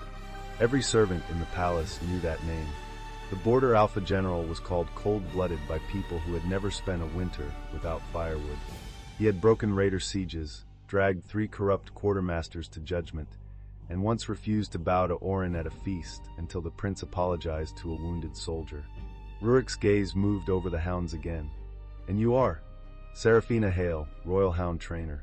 Former fiancée of Prince Orin, unless he has developed courage during breakfast." One of the soldiers coughed. Rurik did not blink. "Former? He planned to lose me in a ravine during the winter hunt.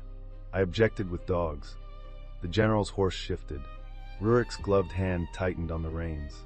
"Did you kill him?" he asked. "No." "Did the dogs?" "Also no. They mauled his tailoring." A second soldier turned his face away. Rurik leaned slightly forward. Snow dusted the black sweep of his hair. "You left the palace with every royal hound." "Not every hound," Seraphina said. "I left 3 elderly spaniels. They are politically unreliable." For a moment, his mouth changed. It was not a smile. It was the memory of one. Then a cartwheel cracked behind his line. A grain wagon lurched sideways in the road. 2 soldiers jumped down to steady it. One sack fell from the back, burst against a stone, and spilled pale kernels across the snow. Seraphina smelled the problem before anyone spoke.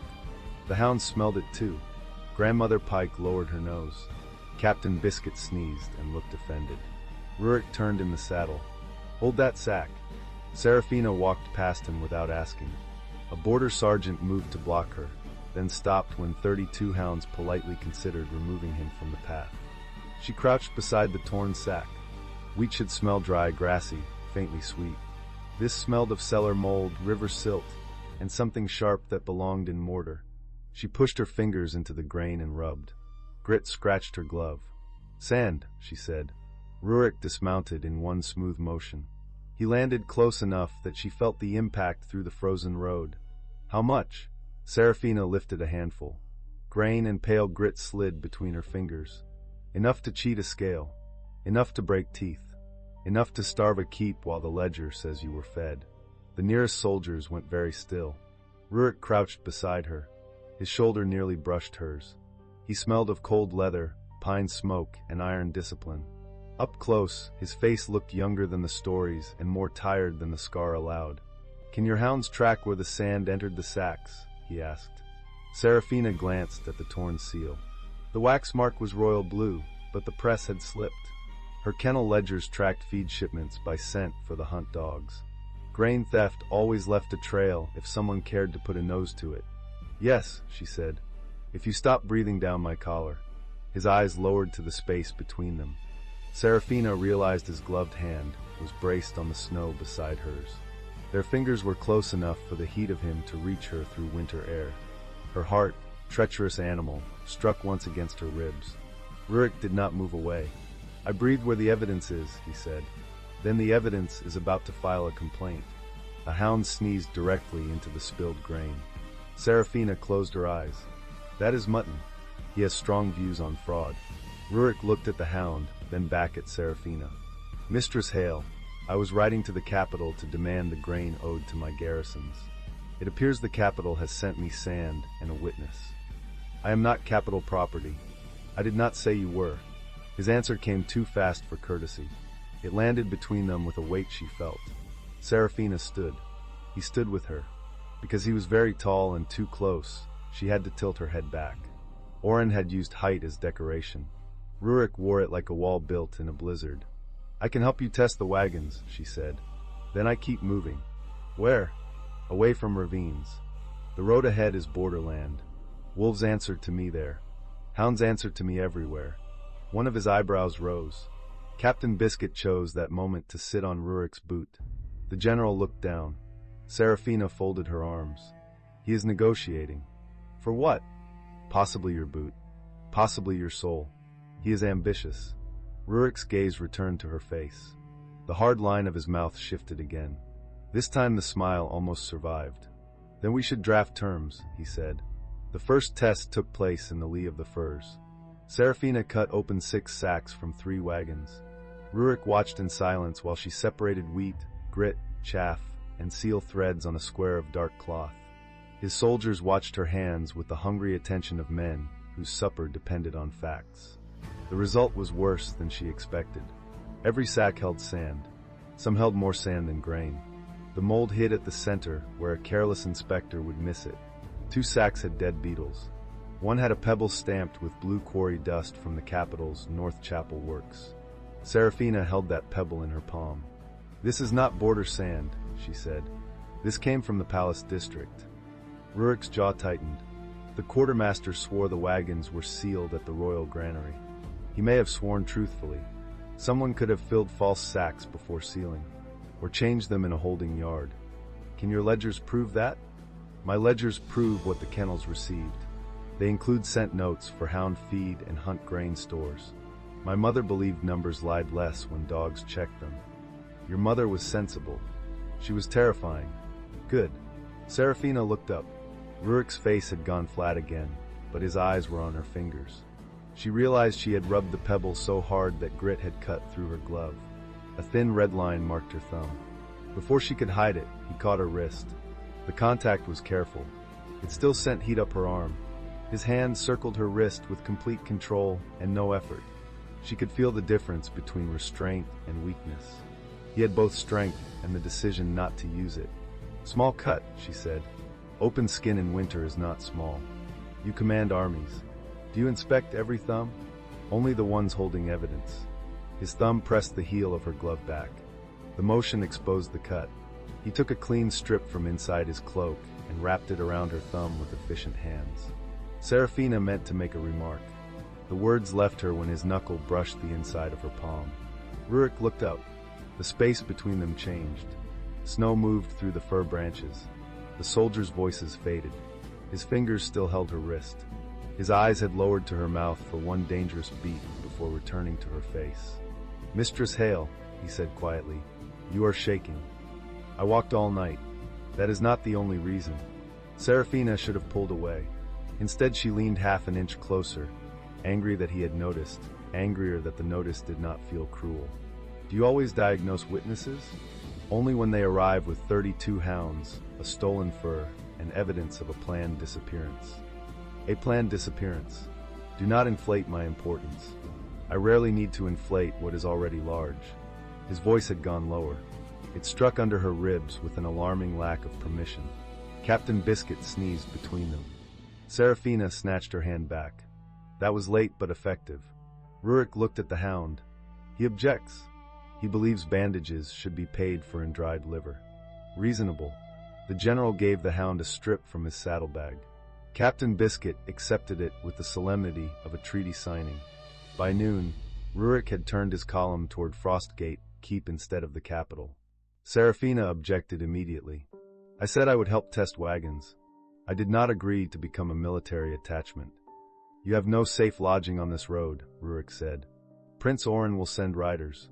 My keep has walls, witnesses, and enough legal clerks to make a liar regret literacy. That sounded almost charming until the clerks.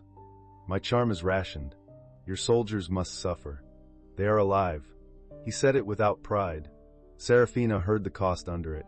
They rode with her hound caravan between the grain wagons and the cavalry.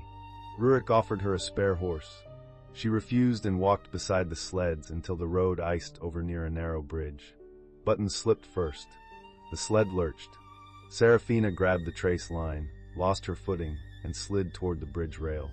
Rurik reached her before the hounds could. One arm locked around her waist and pulled her back against his chest. His other hand caught the sled rope. The motion stopped her hard enough to knock breath from her lungs. For one suspended second, Serafina stood pressed against him from shoulder to hip. His cloak wrapped around her side. His body was winter hard and living hot. She felt his breath at her hairline. Still objecting to military attachment? He asked against her ear. Her pulse did something humiliating. I object to bridges that betray women in public. The bridge will be disciplined. Severely? Without mercy. She looked down at his hand spread over her waist. He released the sled rope, but not her. His thumb had landed over the seam of her coat. Through wool and leather, she still felt the pressure of it. General, she said. Yes. Your soldiers are watching. They have been ordered to survive worse. Serafina turned her head. His face was close enough that she could see pale frost in his lashes. The cold-blooded Alpha General did not look cold now. He looked controlled by the width of a knife edge. I can stand, she said. I know. Then why are you still holding me? A pause opened. His answer was very quiet. Because you nearly fell. That was earlier. I am aware. The hounds began to howl. Not a danger howl. Worse, a delighted howl. Serafina closed her eyes as all 32 hounds announced to the entire road that their mistress was being held by a tall man and had not bitten him. Rurik released her slowly. Your pack reports everything, he said. They were raised in court. Gossip is in the mortar. The hounds kept howling until Grandmother Pike barked once. Silence fell at once. Rurik looked at the old bitch with respect. I want her on my council. You cannot afford her. What does she demand? Blankets, meat, and the right to judge men from a cushion. Half my council already does that. Serafina laughed before she could stop herself. The sound surprised them both. Rurik looked at her as if the laugh had shown him a door he had not known existed. Serafina looked away first. Frostgate Keep rose from the border cliffs at dusk. It was not beautiful in the palace sense. No gold domes, no painted saints, no perfumed arches. It was black stone, smoke, iron gates, and men on the walls with crossbows. The mountain wind struck it and broke. Hungry soldiers lined the yard when the wagons entered. Their cheeks were hollow. Their winter coats had been patched too often. A young guard in his early 20s stared at the grain sacks with such plain hope that Serafina's stomach twisted. Rurik dismounted before the main steps. No sack opens for the kitchens until Mistress hail and my quartermaster inspect it, he ordered. Any man who steals before inspection eats sand first. The soldiers managed a tired laugh. A young woman in a brown grain-watch coat pushed through them with a ledger under one arm and a steel staff across her back. Her dark braid was pinned high, Her nose had been broken once, and every starving soldier made room for her without being told. "General, if the capital has sent us more rotten wheat, I am feeding the royal seals to the goats." "Grain Watch Captain Marave," Rurik said. "She monitors the border grain line, audits every wagon, and breaks the fingers of men who think hunger is paperwork." "Captain, this is Serafina Hale, Royal Hound Trainer. She found sand in the shipment." Marave looked Serafina up and down. "You brought dogs." "Hounds," Serafina corrected. "They eat." "With enthusiasm." "Then they are soldiers. Welcome." Serafina liked her at once. Marave gave no court bow. She offered Serafina a square nod, then crouched and held one hand toward Captain Biscuit. The hound sniffed her knuckles, sneezed once, and accepted her as a public servant with potential. "He approves," Serafina said. "Good," Marave replied. "I have been rejected by bishops. I could not survive rejection by a working dog." Rurik said, "Captain Vey is honest, armed, and impossible to flatter." "A rare government office," Serafina said. Marave pointed her ledger at the sacks. "Then let us make it useful before someone important lies at me." Within an hour, the keep yard became an inspection hall. Torches burned in iron baskets. Sacks were opened under guard. Serafina set hounds in pairs to scent mold, silt, and false grain oil. Marave weighed samples, sealed jars, and made every driver say his route aloud in front of witnesses. Rurik stood over the work with the stillness of a locked gate. One wagoner tried to step backward when Duchess found silt under the clean top layer. Marave caught him by the elbow, turned his wrist with neat efficiency, and sat him on a flour barrel before he could blink. "Running makes ink suspicious," she told him. The wagoner swallowed.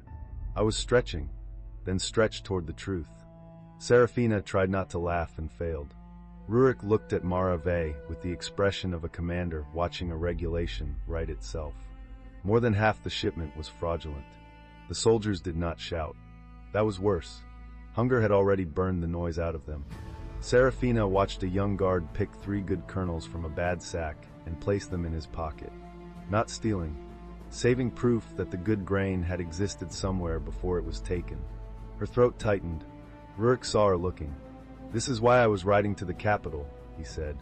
"The Frost March paid taxes in silver, timber, and service. The royal granary answered with excuses. Oren knew. I sent 6 petitions. He signed 3 dismissals. The prince's name turned the cold inside her into a cleaner thing.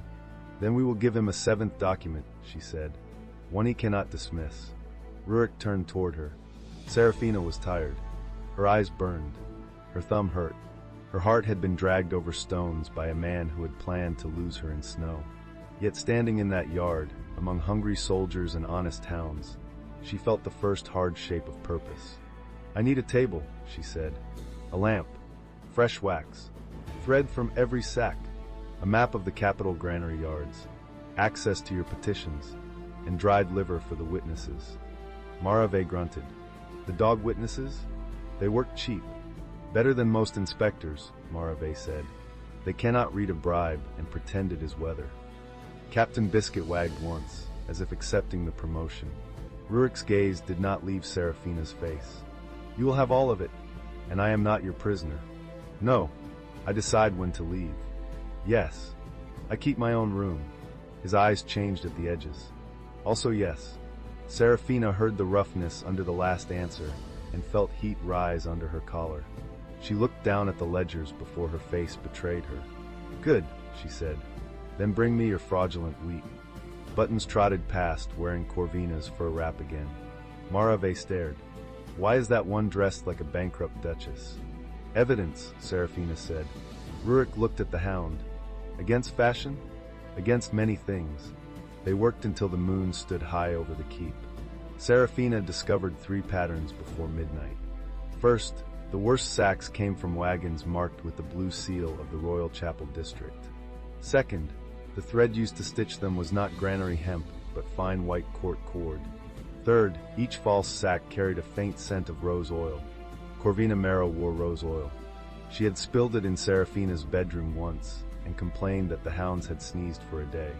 When Serafina told Rurik, he did not look surprised. "Lady Mero's father owns warehouses near the chapel works," he said. Of course he does. Her family also brokers grain contracts. Of course they do. Prince Oren approved the Winter Reserve transfer 3 weeks ago. Serafina set down her pen. Of course he did. The room assigned to the investigation had once been a chapel. It now held maps, sacks, scales, and hounds asleep under every bench. The hearth gave off a hard orange heat. Rurik stood at the long table beside Serafina, one hand braced near her inkpot. He had removed his armor. Without it, he looked less like a fortress and more dangerous. Black wool fit close across his shoulders. His throat was open at the collar, showing a narrow scar near the base. Serafina had not meant to notice. She noticed thoroughly. "You should sleep," he said. "So should you. I sleep when my keep is fed. Then you have been awake since autumn." "Close." She looked up sharply. That was not a joke. It was an approximation. "General." "Rurik," he said. The name sat in the warm room between them. Serafina looked down at her ledger. "You should not give me your first name while I am holding ink. I may use it to forge something." "What would you forge?" "A requisition for blankets." "Your hounds need more." "My hounds?" "Your soldiers, then." Quartermaster Mara, they classified mine as soldiers. "I am adapting." Rurik leaned closer to read the ledger line she had marked. His arm brushed hers. Neither moved. "You blush when you are angry," he said. Serafina's pen stopped. "I do not." "You do. That is not useful evidence. It tells me when to stop speaking. And yet you continue, because I also want to see what happens." Her breath caught. The silence turned thick. Rurik's shoulder remained against hers. His hand shifted on the table, not touching her, close enough that one small movement would change the night. Serafina could smell soap on his skin under leather and smoke. She could see a tiny line of exhaustion beside his mouth. "What happens," she said very quietly, "is that I remember I was betrayed this morning." His face changed at once. He drew back by half a step, not in rejection but in discipline. "Then I stop." The loss of heat annoyed her. The gentleness annoyed her more. Serafina turned toward him. "I did not ask you to freeze." Rurik looked at her for a long moment. "Tell me where the line is. I will stand on the correct side." "That sounds very noble." "It is practical. I do not want to become another man who takes your choices." Her anger softened before she could protect it. "The line moves," she said. "Today it is somewhere between being held on a bridge and being kissed over forged grain reports." His eyes lowered to her mouth. "That is a narrow border," he said. "You command borders." "Not that one." For 3 breaths, neither of them moved. Then Buttons rolled under the table in his sleep, kicked both hind legs, and struck Rurik's boot with a thud. Serafina exhaled a laugh. Rurik looked down at the hound with calm betrayal. "He has opinions," she said. "He has terrible timing." "No, that was good timing. Terrible timing would have been 2 breaths later." Rurik's gaze returned to her so fast her stomach dipped. "Then I owe him dried liver," he said. She did not sleep much that night. Her room was small, clean, and plainly prepared by soldiers who had no idea what women needed but respected blankets. Someone had placed 4 on the bed, 2 on the chair, 1 over the washstand, and 1 on the floor where Captain Biscuit immediately lay down. Serafina took off her boots and sat on the edge of the bed. The old bone whistle rested against her throat. Oren's voice kept returning. "Only." The word had teeth. She pressed both fists into the blanket. The tears came without drama this time. They came because she had once wanted a husband who laughed with her at morning hound chaos. She had once imagined Oren watching her train pups and saying he was proud. She had spent years turning his distracted affection into proof of a future. Now that future lay on a salon carpet under Captain Biscuit's paws. The door creaked. Serafina wiped her face. "If you are a soldier, retreat. If you are a hound, enter quietly." Grandmother Pike pushed the door open with her nose. Behind her stood Rurik holding a covered cup. Serafina sat straighter. "You are not a hound. I brought one as a credential." Grandmother Pike walked in and took the rug. Rurik remained outside the threshold. Marave makes a winter herb drink. It tastes like boiled pine in punishment. It helps with shock. You're selling it poorly. I am honest about beverages. She stood and crossed to the door. He handed her the cup without stepping inside. Steam curled between them. "Thank you," she said. His gaze moved over her face. He saw the tears. He did not mention them. "There will be riders from the capital by morning," he said. "Oren will call you unstable. He will call the hound stolen property. He may claim you attacked him without cause. I left the trail markers on the hunt board." "Good. I took the knife." "Better. I made his collar a dog toy." This time Rurik did smile. It was small, brief, and devastating. "Necessary," he said. Serafina looked down at the cup because looking at him became difficult. "I am not unstable," she said. "I know. I am angry and embarrassed and apparently wanted dead, but I am not unstable. I know. Do you say anything else?" "When required." She drank. The herb brew did taste like pine and punishment. She grimaced. Rurik watched her mouth again, then looked away as if the wall required military attention. "General," she said. "Rurik. Rurik." His name changed the air a second time. Serafina lifted the cup. "Thank you for stopping at my door. Thank you for not entering without permission. And thank you for looking at the wall as if it insulted your ancestors." "It did. What did it say?" "That I have poor judgment." "Does it often tell the truth?" His eyes came back to hers. "Tonight, yes." The cup warmed her fingers. His voice warmed everything else. Serafina should have closed the door. Instead, she let herself stand there with one bare foot on cold stone and one hound snoring behind her. Rurik's shadow filled the threshold without crossing it. "Sleep, Serafina," he said. The way he said her name made it feel less damaged. "You too." "I will try." That was not an agreement. "No." She narrowed her eyes. "You are difficult. I have references." She closed the door before she smiled too much. Morning at Frostgate Keep began with a horn, a curse, and a hound stealing a sausage from a lieutenant's hand. Serafina woke before the second horn. Habit pulled her from bed while the sky was still iron gray. At the palace, this was the hour she crossed the kennel yard with warm mash, brushed snow from every muzzle, and greeted each hound by title. The ritual had survived fevers, royal inspections, Oren's board visits, and one unfortunate spring when Buttons fell in love with a laundry basket. She found the Frostgate hounds, her own hounds, and 4 suspicious border mutts gathered in the lower yard around a cook who looked prepared to resign from life. Serafina put 2 fingers to her mouth and whistled. Every dog sat. The cook almost dropped the sausage pan.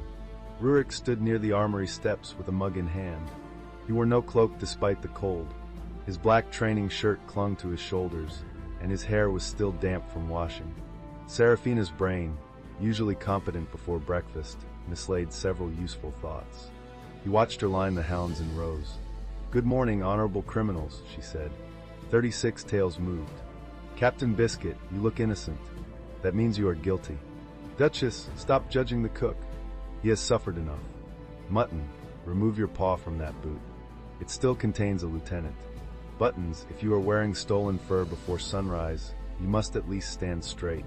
The soldiers gathered on the steps began to grin. Serafina moved down the line, touching each nose. Every hound gave a different greeting. Captain Biscuit pressed his forehead into her palm. Duchess offered one paw. Mutton leaned so hard she had to brace. Grandmother Pike allowed one royal tap, and then looked away in contempt. When Serafina reached the young pups, she crouched. "And good morning to the tiny disasters. Did we dream of eating glove leather? We did. Did we repent? We did not." A laugh broke from the soldiers. Rurik's mug had stopped halfway to his mouth. Serafina straightened and caught him looking. For once, the general did not hide it. "What?" she asked. "I have watched men confess under interrogation with less discipline than those pups show for you. Pups respond to consistency, food, and being told when they are ridiculous. Men are less advanced." The soldiers laughed harder. Rurik's gaze warmed. "You may brief my officers after breakfast. On grain fraud. On being less advanced than pups." She pointed at him. "Do not tempt me before tea." Breakfast became a council because Frostgate had no talent for leisure. They gathered in the old chapel room again. Marave brought porridge thinned beyond pride. Rurik's captains brought maps, petitions, and a stack of replies from the capital. Serafina read them with growing rage. The palace had dismissed every complaint as border exaggeration. The Crown Office claimed weather delays. The Granary Office claimed rodent loss. Oren had signed one note in his own hand. General Voss must learn that hunger makes wolves dramatic. Serafina stared at that line until the ink blurred. Week set beside hit. His knee brushed hers under the table. It might have been accidental. It did not move. He wrote this while my men were cutting mold from bread, Rurik said.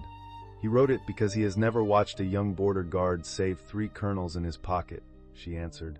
A captain with a scarred cheek looked up. You saw Tobin do that? Yes. The room quieted. Serafina closed the letter. We need more than proof of bad grain. We need proof of intent, profit, and chain of custody. If this is only incompetence, Oren will blame a clerk. If it is theft, he will blame a dead clerk. If Lady Marrow's family is involved, they will blame a foreign merchant. Marave nodded. Then we need their own numbers. And scent, Serafina said. Numbers can be copied. Scent travels poorly through lies. Rurik pointed to the capital map. 3 places. Royal Granary, Chapel Warehouse, North Weighing Yard. The wagons passed all 3 before coming to us. The rose oil was in the sacks, Serafina said. Corvina touched them, or her personal servants did. One officer frowned. Could perfume cling that long? To court cord, yes. To wax, less so. To hounds, forever, because they are petty archivists. Duchess lifted her head from under the table, as if sighted. Rurik leaned toward the map. His shoulder touched Serafina's again. This time the contact lasted. If I ride to the capital now, Oren will bar the gates. He cannot bar the winter hunt. Marave's eyes sharpened. Serafina tapped the marked route register. All noble houses must attend in 3 days. The hunt opens the Old Oath Road. Hounds, riders, grain sponsors, chapel officers, and border envoys gather in one place. If I accuse him there, he cannot hide the accusation inside a clerk's drawer. Dangerous, Rurik said. Yes. Public. Yes. He already planned to lose you there. Then he will expect fear, not an audit. Rurik turned his head toward her. His eyes were close. You intend to walk back into the trap? No. I intend to bring the trap witnesses. Captain Biscuit sneezed under the table. An illegal team, she added. Preferably one that bites cloth. The plan required a day of ugly work. Serafina sorted thread samples. Marave wrote chain of custody statements in a hand so sharp it looked capable of cutting bread. Rurik's captains interviewed wagoners who had been too frightened to speak before. Marave found the turn in the route first. She slapped one inked finger onto the map. Here. Every false wagon stopped at the chapel warehouse after the royal seal was applied. Honest wagons passed straight through. Rotten ones took the pretty road. The pretty road?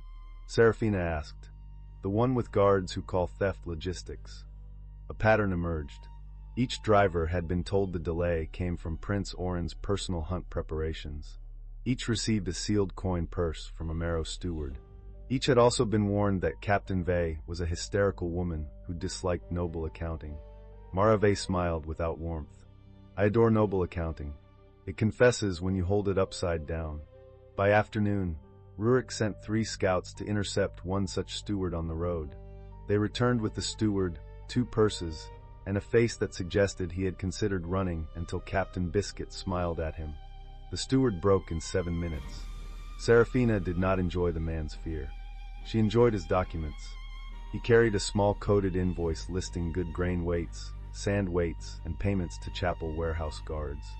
The largest notation bore Corvina's private mark, a rose pierced by a pin. Beneath it was an instruction. Prince Oren wants the kennel woman away before the hearing. Make sure the western trail remains open. Rurik read the line once. The room grew cold. He gave a written order, Marave said. A stupid written order. She laid the document flat and pinned one corner with her thumb. A fresh bruise darkened her knuckles from the wagoner who had tried to be athletic with the truth. He did not write, I am stealing grain because I am a peacock with a title, Marave said. Sadly, but the order is enough. It moves the western trail open, pulls the hound master away, and sends the chapel warehouse officers to handle the sealed sacks without public weighers. Serafina looked from the order to the map. So Oren did not just want me gone. He needed my hounds gone. Marave nodded. A lie is easiest when the noses are removed. Buttons lifted his head from the corner. deeply offended on behalf of noses everywhere. Vanity makes people use stationery, Serafina said. Her voice sounded steadier than her hands felt. Rurik noticed. He always noticed. He took the paper from her fingers before she crushed it. "Walk with me," he said. It was not a request, but it was not a command either. It was a rope thrown before she sank. They left the chapel room through a side door and stepped into the wall walk. The wind hit hard. Below, the hounds chased one another between snow piles while soldiers pretended not to watch. Beyond the keep, the border forest stretched dark and white toward the old hunt road. Serafina gripped the stone parapet. I wanted to humiliate him. I wanted his buttons scattered. I wanted him frightened for 1/10 of the time he meant me to be frightened. You did humiliate him. Not enough. Rurik stood beside her, close enough to block part of the wind. No, not enough. The agreement loosened something in her chest. People keep expecting me to be sad in a quiet way, she said. I am sad, but I also want to knock his teeth loose with a ledger. A heavy ledger? The feed register from last winter. 400 pages. Excellent spine. Practical. She looked at him. Rurik's face remained serious, but his eyes were not. That nearly undid her. Serafina laughed once, then covered her mouth.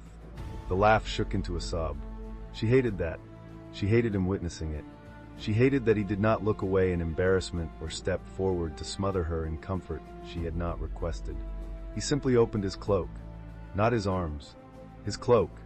The offer was absurdly formal and dangerously intimate. That is not a military tactic, she said. It is shelter.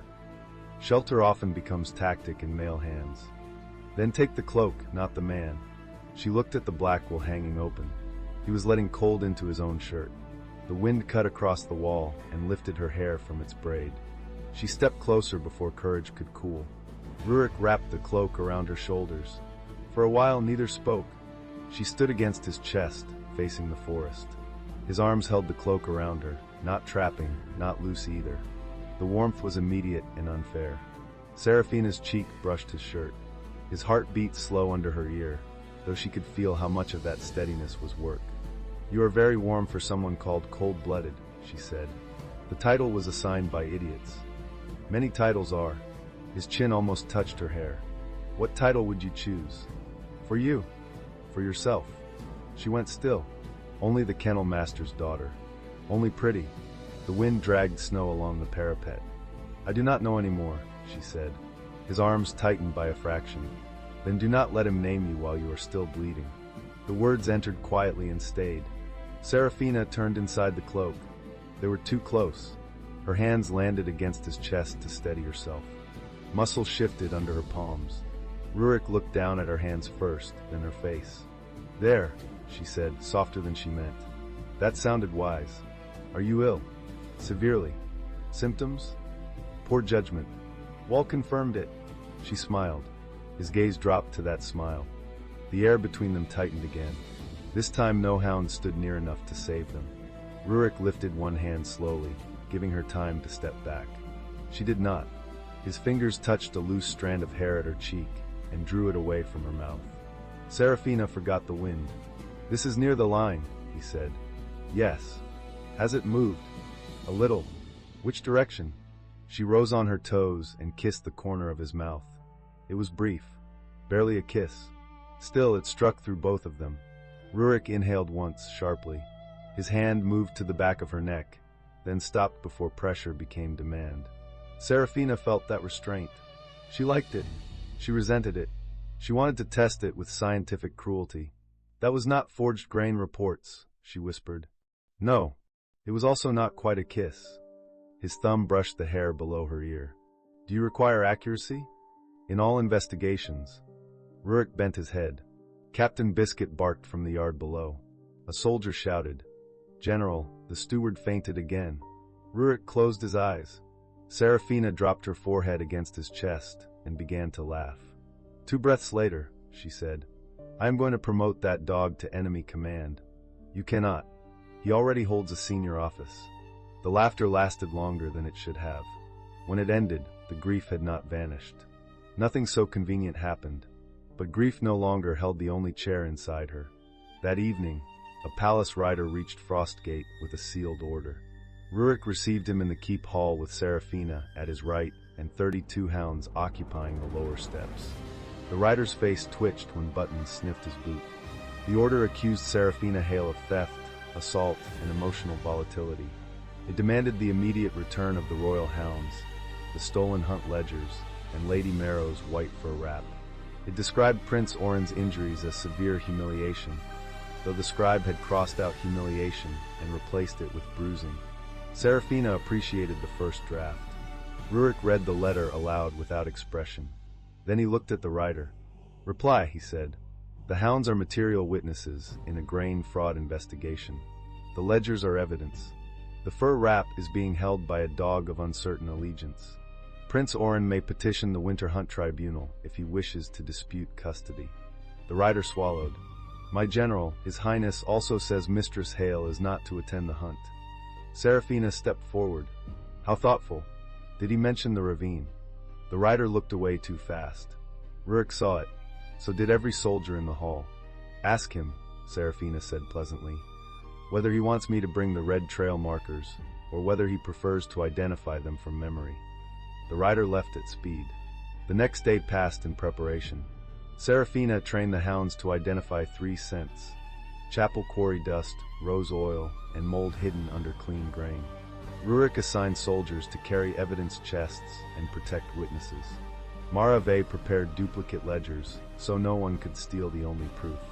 Near noon, Rurik found Seraphina in the lower yard teaching border soldiers how to work with the hounds. "Do not shout," she told them. "A hound hears better than your conscience.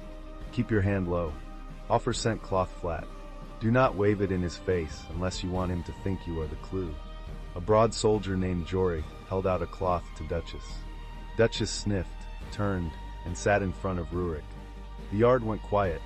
Seraphina covered her smile. "Interesting." Rurik looked at the hound. "Explain." "Duchess found the scent on you." "What scent?" Seraphina took the cloth from Jory. It held pine soap, smoke, and the faint iron tang of Rurik's armor oil. "Apparently the exercise cloth was not grain fraud," she said. "It was you." Jory looked horrified. "General, I did not mean to imply you were evidence." "Everyone is evidence eventually," Rurik said. Seraphina liked that too much. Rurik walked toward her. The soldiers suddenly found reasons to adjust straps, examine snow, and become furniture. He stopped close enough that Duchess, still seated, had to lean against both their legs. "You are enjoying this," he said. "Immensely. At my expense. Your expense appears durable." His mouth curved. "What is the correction? For a false alert?" The handler apologizes to the hound, resets the scent, and praises the correct behavior. "Then apologize." "I am not the handler." "You are always the handler." That should not have sounded intimate. It did. Seraphina held his gaze. "Fine. Duchess, I apologize for asking you to identify fraud when General Voss was standing nearby being suspiciously scented." Duchess wagged once. Rurik bent, took the scent cloth, and held it out again. His shoulder brushed Seraphina's hip as he crouched. She felt the contact all the way up her spine. "Try again," he told the hound. Duchess sniffed the corrected cloth, crossed the yard, and put her nose on a marked sand sack. The soldiers cheered. Rurik stood. "Good." Seraphina looked up at him. "That is all. Good. She saved your honor. My honor has survived worse than a hound's nose." "Has it survived wearing Corvina's fur wrap?" His eyes narrowed. "Do not test command structure." "I would never." Buttons appeared behind him dragging the white wrap. The entire yard inhaled. Rurik did not turn around. "Mistress Hale." "Yes." "Is there a hound behind me with enemy fabric?" "No." A pause. "Define no." "There is a hound behind you with evidence." Jory made a strangled sound. Rurik turned. Buttons placed the wrap over the general's boot and looked proud. Seraphina expected Rurik to scowl. Instead he reached down, lifted the wrap, and draped it over one forearm as if accepting a ceremonial mantle. "If I must enter the winter hunt with this," he said, "I will declare war on fashion." The soldiers laughed until Marave shouted that anyone with lungs that strong could carry evidence chests. Later, when the yard emptied, Rurik walked Seraphina to the kennels built against the inner wall. The hounds settled around them in straw and lamplight. Outside, wind climbed the stones. Inside, the smells of clean fur, leather, and warm mash wrapped around her like something close to home. Rurik stopped beside a pen of young hounds. "You look different here. Covered in hair? At ease." She fed a pup from her palm. "Kennels make sense. Eat, work, play, sleep. If a hound loves you, he shows it. If he hates you, he also shows it. Court could learn from that. You belong there less than they told you." Her hands stilled. "Do not be kind just because I am useful," she said. "I am not kind. That is your defense. It is my reputation. Your reputation is terrible company." "I know." The quiet after that was not uncomfortable. It was worse. It invited honesty. Serafina touched the old bone whistle at her throat. Rurik's eyes followed the motion. "Where did you get that?" he asked. "A boy gave it to me when I was little. Before the palace. I got lost during a winter market storm. He found me under a pine, wrapped me in a blue scarf, and scolded me for freezing quietly." Rurik went still. Serafina looked at him. "What?" He reached toward the whistle, stopped, and lowered his hand. It was not blue. Her breath caught. "What?" "The scarf was gray when my mother made it. I had fallen through creek ice the week before and stained it with the dye from a merchant's glove. It looked blue after that." The kennel sounds faded. Serafina's fingers closed around the whistle. "You!" Rurik's face had lost its hard command. Under it stood a boy with serious eyes in a snowstorm.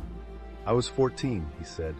"You were very small, very angry, and determined not to cry where anyone could see. I was 8. You told me brave girls did not make noise. And you said brave girls were allowed to ask before becoming decorative ice." I was not diplomatic. A laugh escaped her, soft and stunned. "You were rude. You were freezing." I kept the whistle. His gaze moved over her face in a way that felt almost painful. "I looked for you the next morning. The market had cleared. No one knew where the little girl with the hound pup had gone. My mother found me first. She nearly killed 3 guards in one weather vane. Then she took service at the palace 2 years later." "I remembered you," he said. The words were plain. They did not feel plain. Serafina leaned back against the rail because her knees had become unreliable. "You remembered a lost child?" "I remembered a girl who corrected my knot while shivering. I tied the scarf badly. You were offended. It was a terrible knot. I improved." His voice had dropped. Serafina looked at the man before her, the general with scarred hands, the alpha who stood at thresholds, the boy who had given her a whistle without asking for anything back. Something in her chest shifted from interest into recognition. Not fate. She did not trust words that removed choice. Recognition was different. Recognition said, "There you are, and I decide what that means." "You saved me once," she said. "Your mother saved you. I found you first. Do not argue with a woman holding 32 witnesses." He stepped closer. "I am not arguing. You look like you are. I am trying not to touch you." The confession struck clean. Serafina's fingers tightened on the rail. "Why?" "Because you learned today that I was part of an old memory that can make a person feel cornered by gratitude. You think too much. Often. Stop for a minute." His eyes darkened. She took his hand and set it at her waist. Rurik went completely still.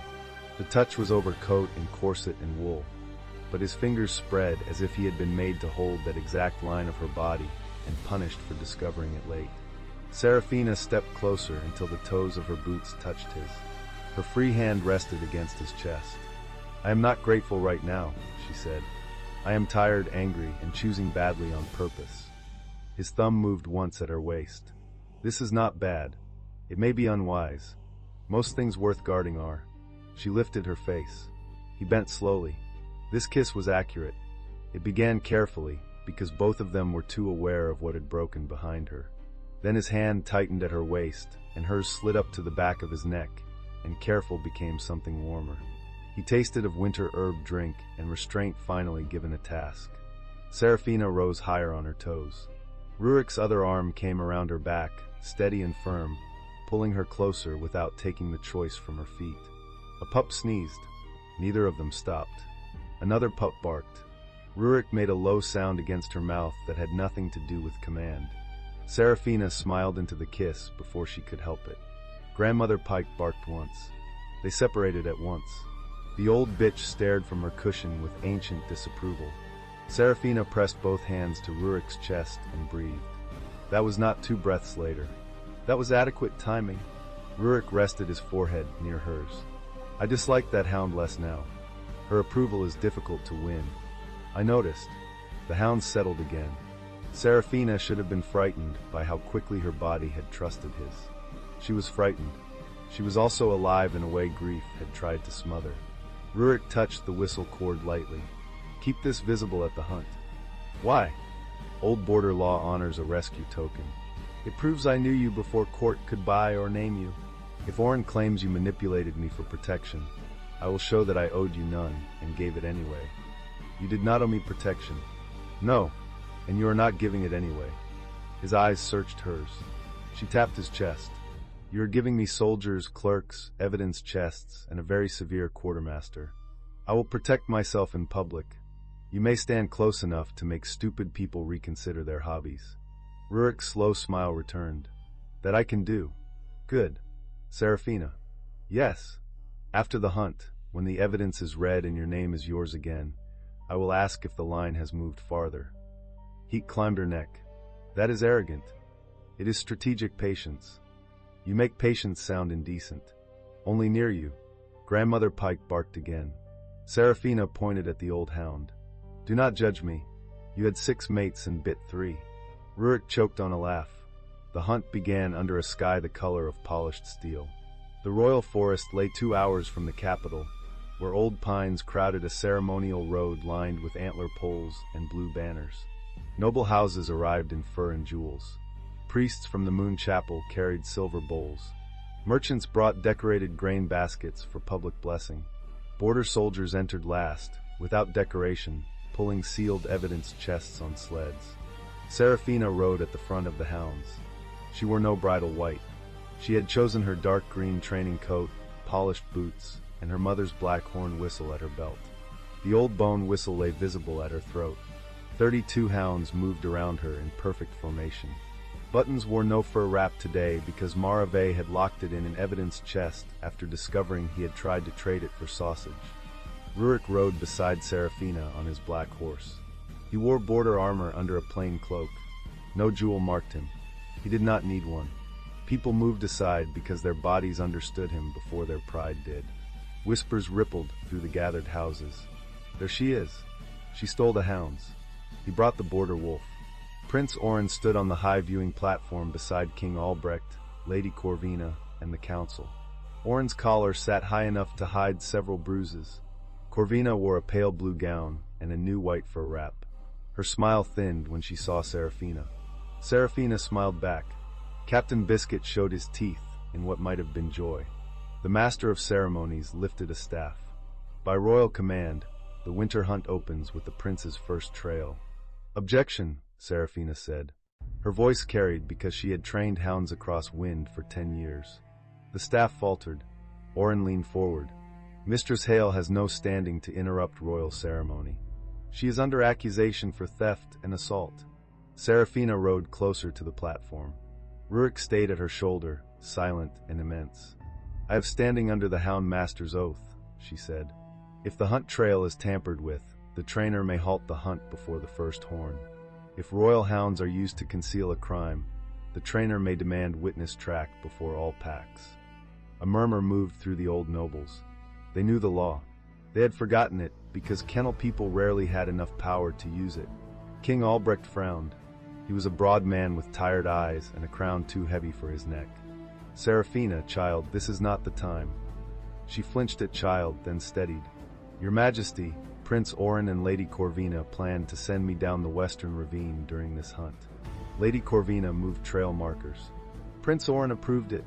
I have the markers, the map, the seal knife, and witnesses. Oren laughed. It sounded practiced. Witnesses? Dogs?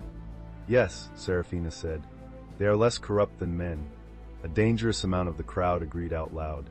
Corvina stepped forward. This is a hysterical performance. She attacked us with animals because she could not accept that the prince preferred a more suitable bride. The old wound opened. Serafina let the crowd see it for one heartbeat. Then she closed her hand around the reins. A more suitable bride would not need a ravine. Laughter broke from the lower ranks. Corvina's face tightened. Rurik spoke for the first time. The Frost March also enters accusation. The royal grain sent to my garrisons was cut with sand, mold, and false weight. Evidence links the fraud to chapel warehouses controlled by House Marrow and authorized under the Prince's Winter Reserve Order. Oren's gaze snapped to him. General Voss, you overstep. I underfed my temper for 3 months, Rurik said. Do not call that overstep. The border soldiers struck spear, but against the snow. King Albrecht lifted a hand. Enough. These are grave claims. They will be heard after the hunt. Serafina's stomach dropped. After the hunt meant time to hide evidence, silence witnesses, and trigger the same trap under ceremony. She raised the blackhorn whistle. No, she said. The entire field stilled. King Albrecht stared at her. Serafina's voice shook once, then steadied. The oath says before the first horn. Not after. The hounds are not decorations, your majesty. The hunt is not a toy for princes. If the western trail remains open while the accusation stands, every rider here enters a tampered course. If the grain blessing proceeds while sand sits in royal sacks, every hungry border child hears the crown bless fraud. The king's face changed. Oren saw it and struck fast. She is manipulating you with kennel law. Father, she is angry because I ended a childish match. She stole royal animals. She fled the palace in the night. Serafina dismounted. Snow crunched under her boots. I left in the night, she said. After you planned to leave me in the snow. I took ledgers, hounds, and proof. That is not flight. That is transportation of evidence. Rurik dismounted behind her. He did not touch her. She felt him there anyway. The master of ceremonies looked helplessly at the king. Before the king could answer, Corvina smiled again. Then let the hounds track, she said.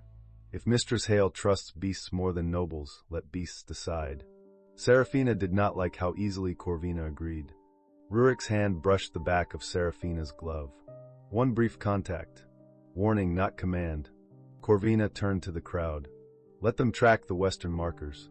If her accusation is true, the hounds will find my scent, yes? If not, she should surrender the hounds and accept a healer's rest. A healer's rest meant quiet confinement. Oren looked relieved. Serafina understood the trap. Corvina had replaced the marker scent. She wanted a simple track because she had cleaned the obvious clue. So Serafina changed the game. Agreed, she said. The hounds will track 3 things everyone can understand. Your rose oil, the Marrow warehouse seal, and the prince's own grain order. We will begin with your new fur wrap, Lady Corvina. Corvina's smile froze. Buttons, sitting beside Mara Vey's evidence chest, perked up with religious interest. Mara Vey stepped forward and opened the first chest. Inside lay the original white fur wrap, sealed in linen, along with Corvina's scraped wax knife and red markers. The crowd leaned in. That is my property, Corvina snapped. Yes, Serafina said. It has been very useful. Buttons wagged as if thanked personally. The king rubbed a hand over his face. Proceed. The hound track became the most watched ceremony in winter hunt history. Serafina gave Duchess the fur wrap scent first. Duchess crossed the snow, ignored Corvina's current wrap, and put her nose on the trail map table beside the platform. Then she pawed at the underside. A clerk lifted the tablecloth. 3 spare red markers were taped beneath the wood. The crowd erupted. Oren shouted. Anyone could have put those there. Correct, Serafina said. So we continue. Mutton tracked the Marrow warehouse seal from the false sacks to a chapel guard satchel. The guard tried to run. Mara Vey moved first, swept his ankle with her staff, caught his collar before his face met the snow, and set him on his knees with insulting politeness. The satchel held seal wax, rose oil, and a payment token marked with House Marrow's rose. Corvina's mother fainted with excellent timing.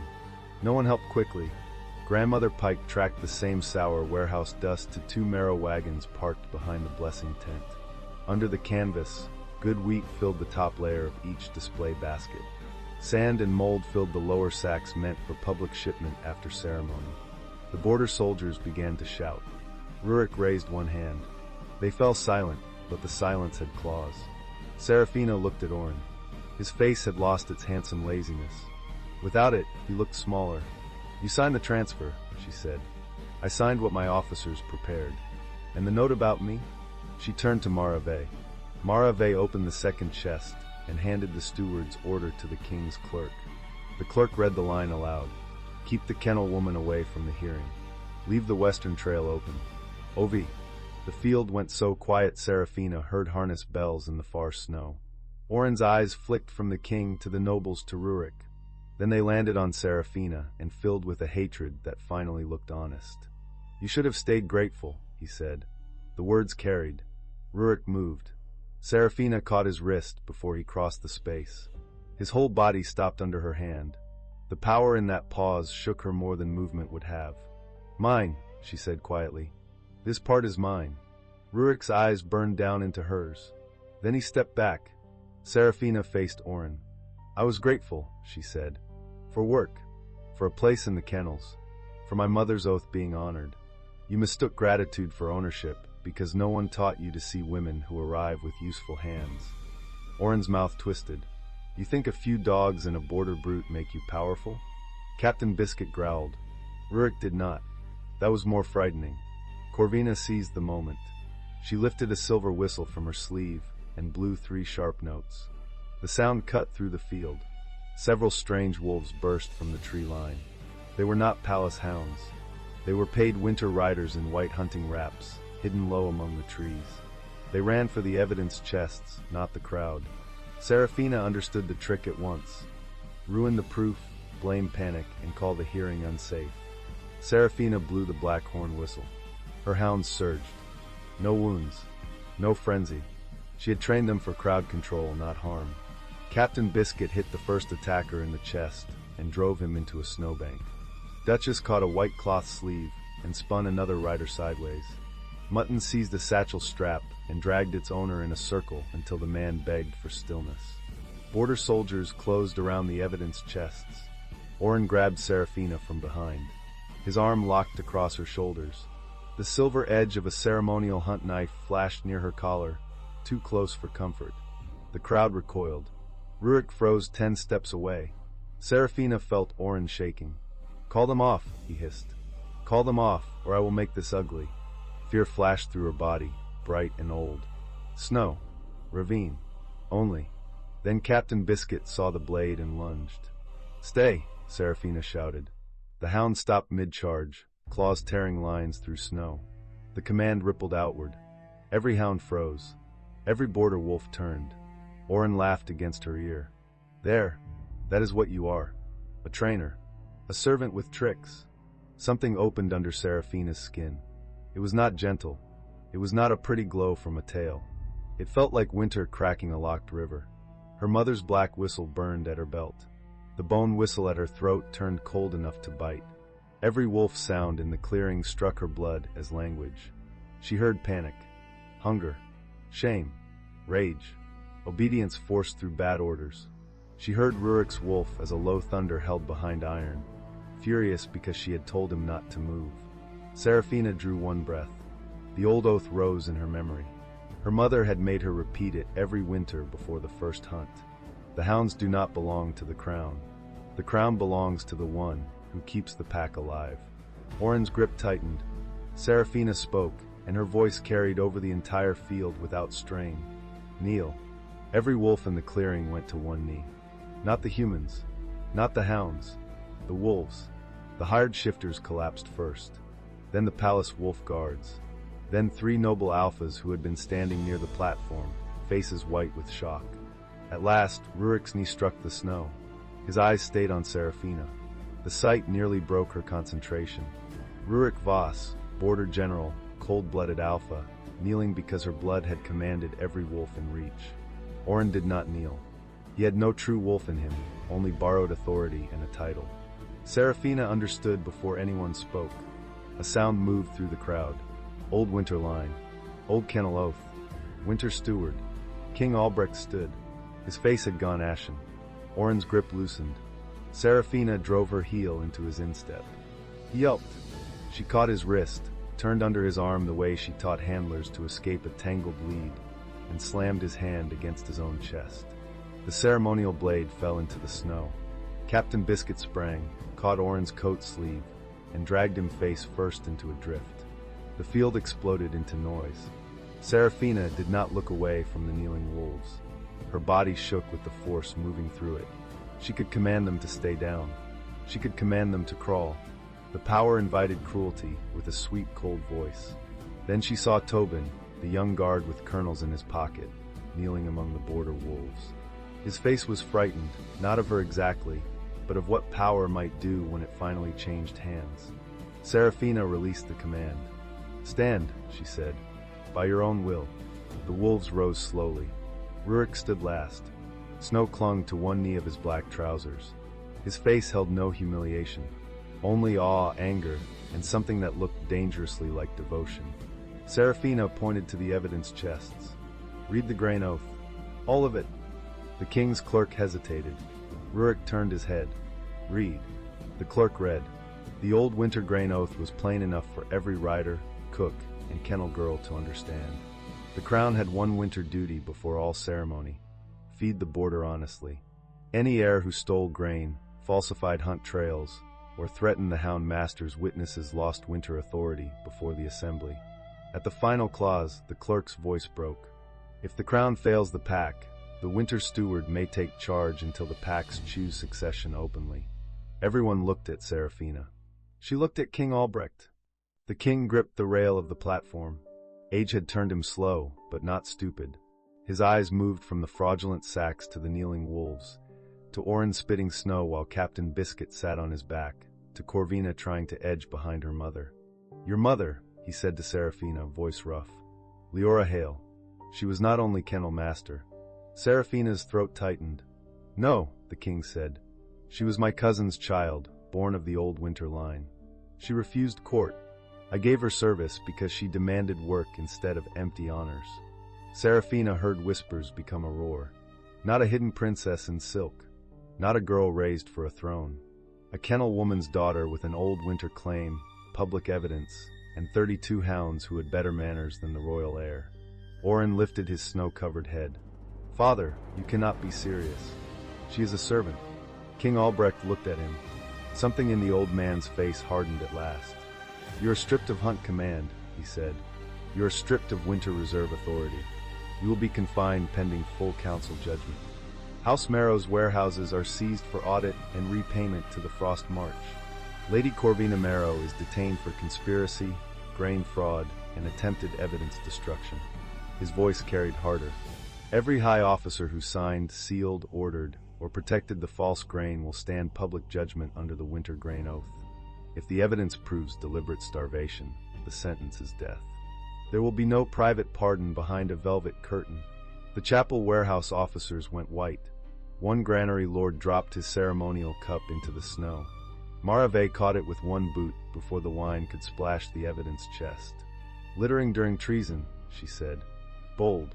Several terrified clerks laughed before remembering they were terrified. Corvina screamed then. It was not elegant. Buttons barked at her once, offended by the pitch. The king turned back to Serafina. "The old law requires a steward. Will you claim it?" The field seemed to tilt. Rurik stood 10 steps away, hands loose at his sides. He did not nod. He did not prompt.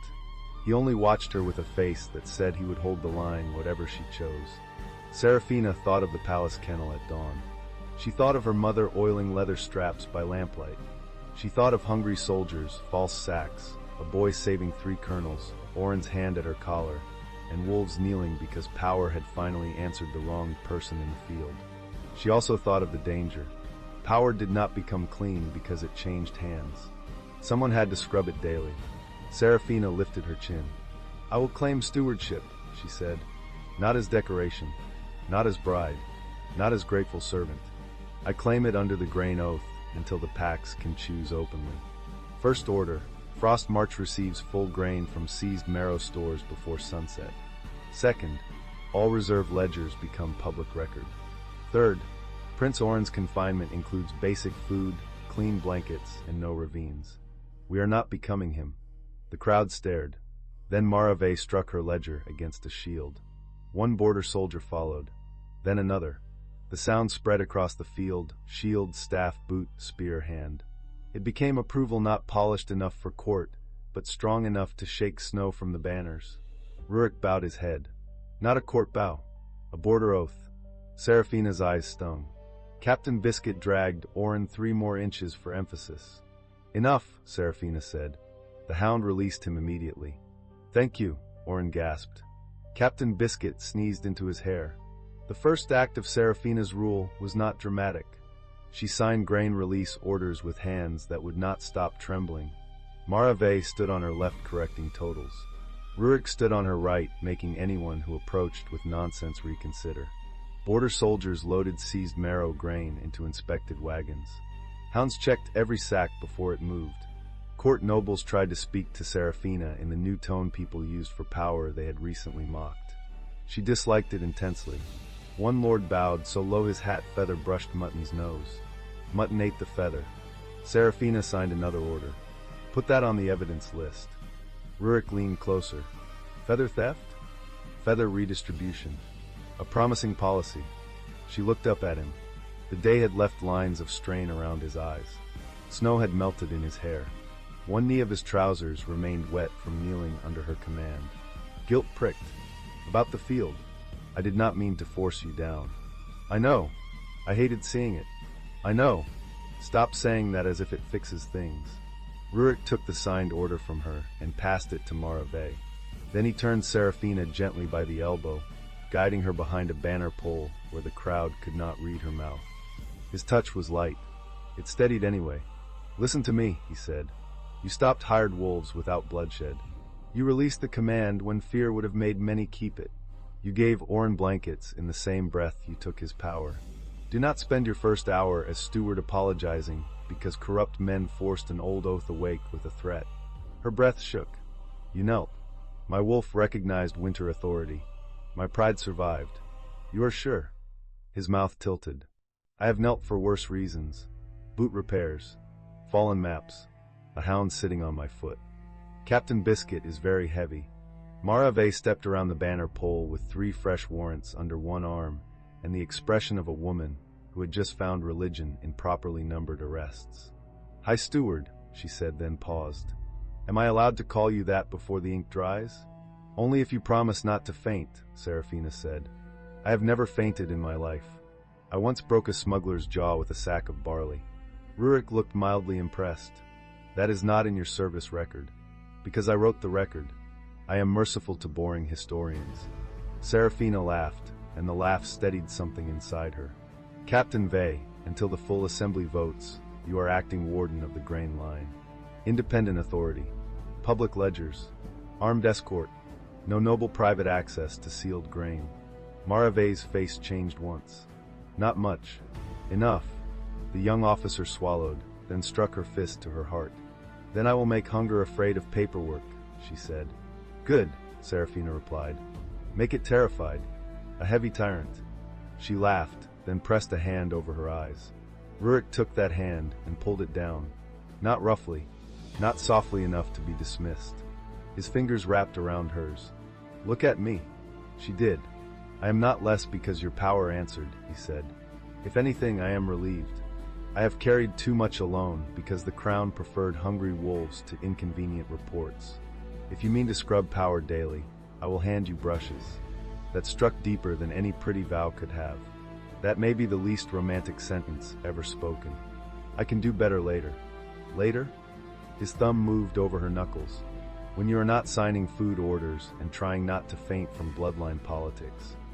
I am not trying to faint. Good. Because if you fall, I will catch you, and every hound will howl again. As if summoned by prophecy, Captain Biscuit howled from across the field. Serafina lowered her head to their joined hands. I am going to outlaw timing. Ambitious first decree. Do not mock your steward. I would not dare. He absolutely would. By nightfall, Frostgate wagons rolled north loaded with clean grain.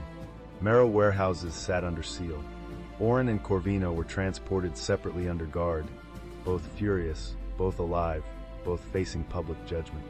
King Albrecht issued a proclamation naming Serafina Winter Steward until the full pack assembly convened in 30 days. The title felt too large. The work did not. Work began immediately. Serafina returned not to the palace bridal wing, but to the old council residence beside the Hound Yards. She refused the queen's apartments. She also refused 3 ladies who arrived to dress her in silver before breakfast. "I am auditing grain stores," she told them. "If any sleeve prevents me from opening sacks, the sleeve is treason." They retreated. Rurik arrived 10 minutes later with a stack of petitions, 2 clerks, and Captain Biscuit trotting proudly at his side. Serafina stared. "Why is my hound with you?" "He followed me." "He does not follow. He supervises." "Then I am supervised." Captain Biscuit dropped a glove at Serafina's feet.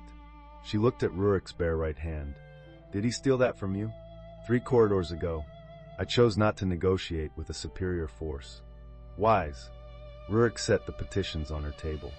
"The first council sitting begins in 1 hour. Before that, Marave needs signatures for the second grain release. The palace steward wants to know whether you will preserve Oren's household staff. 3 noble houses request private audience. For request public distance from House Marrow. The chapel claims innocence with impressive volume. Also, your hounds have occupied the East Fountain." Serafina sat down slowly. "Why?" "It contains fish." "There are no fish in the East Fountain."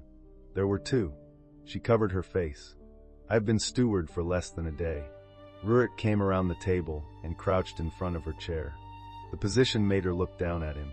After the field, that should have been strange. Instead, it felt like a private correction to public power.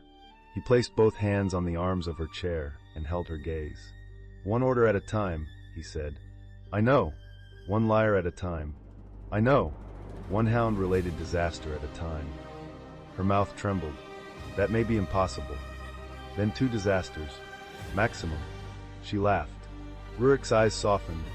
He reached up and touched her cheek with the backs of his fingers. "There you are." The words went straight through her. His thumb paused at the corner of her mouth. It was barely a touch, indecent only because both of them stopped breathing over it. "General," she said, and her voice came out lower than planned. "Steward," he answered. "You are too close for administrative efficiency." "I noticed." "Move back." His eyes dropped to her mouth. "Is that an order?" She should have said yes. Instead, her fingers closed around the front of his coat and held him exactly where he was. Captain Biscuit, apparently recognizing a government crisis, sat down beside the chair and began to pant with open delight. Serafina leaned forward before fear could count reasons. She kissed him in the middle of petitions, stolen gloves, and fish crimes. Rurik rose into it, one hand sliding to the back of her chair, the other settling at her waist with a restraint that was somehow worse than greed. The chair creaked.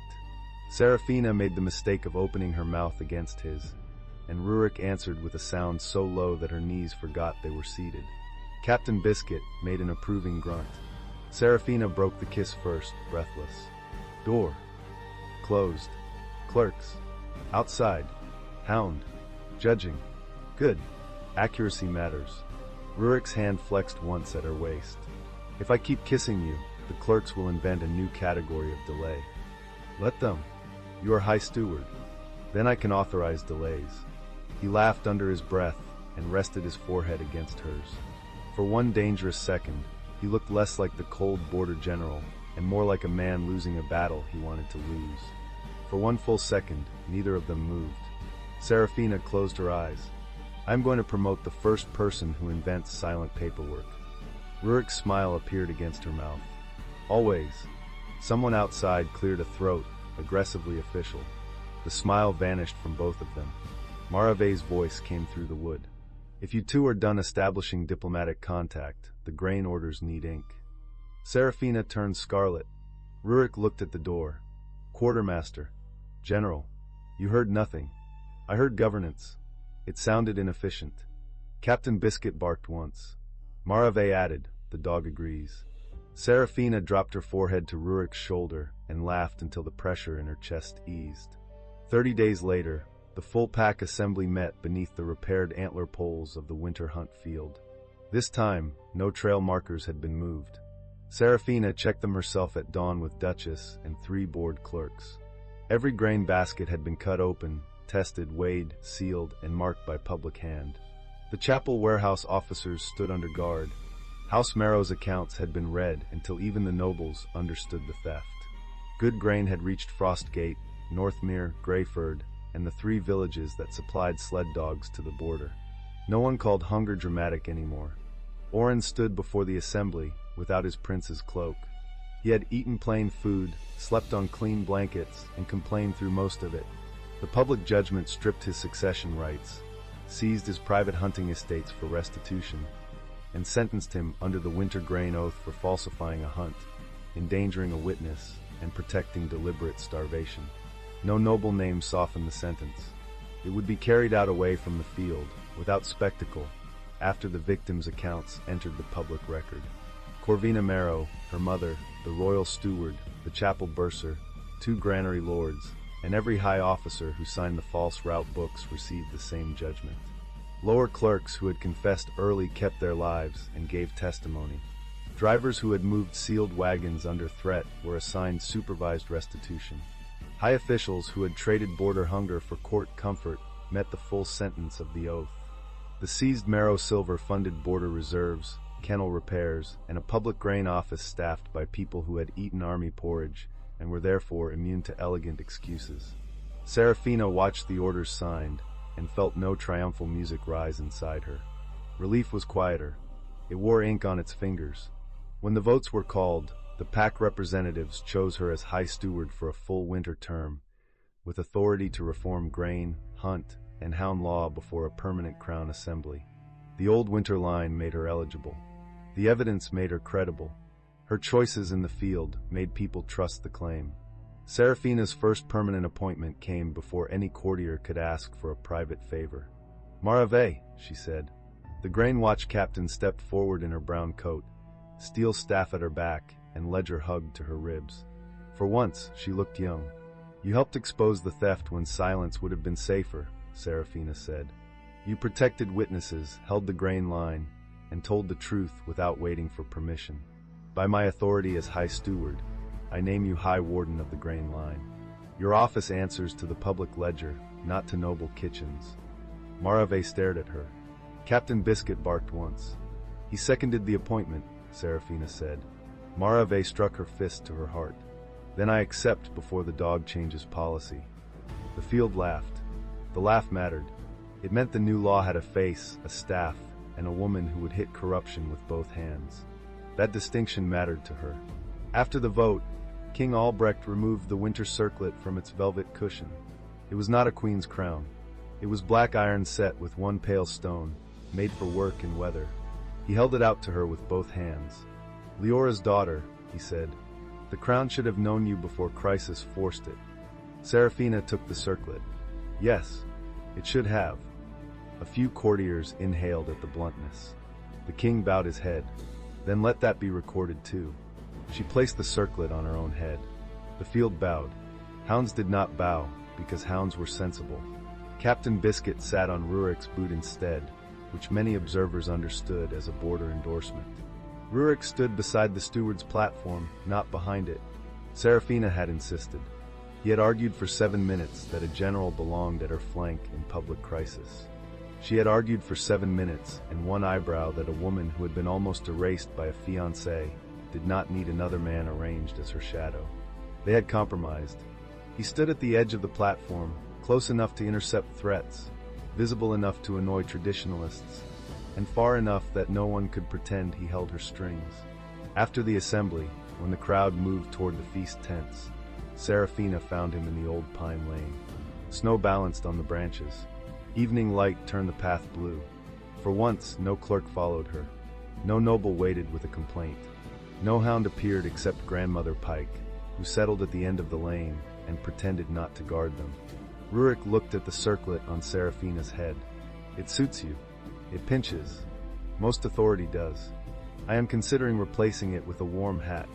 A radical reform." She stepped closer. Would the Frost March support it? With enthusiasm. He reached up and adjusted the circlet with careful fingers. His knuckles brushed her hair. Serafina closed her eyes for 1 second, letting the touch land. When she opened them, his hand had lowered to her shoulder, but had not left. "You have not asked," she said. "I said I would ask after the hunt, then after the evidence." Then after the assembly, you kept acquiring emergencies. I may continue acquiring them. I noticed. So ask before someone steals a fish. Rurik's hand slid from her shoulder to her waist, slow enough to give her every chance to refuse. She did not. The winter lane shrank around that touch. Has the line moved? He asked. Serafina looked at the man who had found a lost child without trying to own the memory. The man who had knelt under her power and risen without resentment. The man who brought petitions, blankets, military patience, and the worst romantic sentences in the kingdom. The man whose hand at her waist made her feel steadier and less tame at the same time. Yes, she said. His eyes darkened. How far? She set both hands on his chest and pushed him back against the pine trunk. Surprise flashed across his face. It was brief. Pleasure followed. His hand settled on her hips, firm and warm through her coat. That far, she said. Rurik looked down at her mouth. A useful measurement. Do you need confirmation? His hands had not moved higher than her waist. That almost made it worse. Rurik held her as if he had memorized the exact line between protection and hunger and intended to suffer there with military discipline. Serafina, who had survived betrayal, grain fraud, and 32 hounds with opinions, found his restraint personally insulting. You are thinking too loudly, she said. I am trying to be honorable. Try being interesting.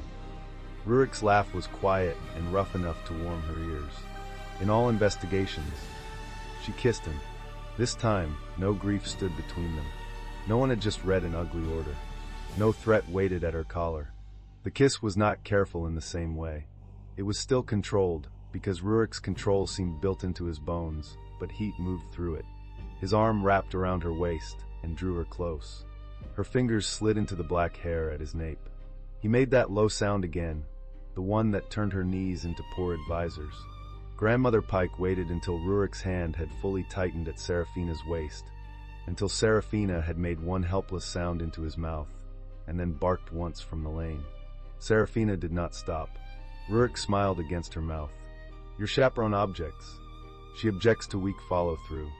Then I must respect command. He kissed her again, and for several excellent breaths, governance waited. When they returned to the feast, Marave gave them both a look that could curdle milk.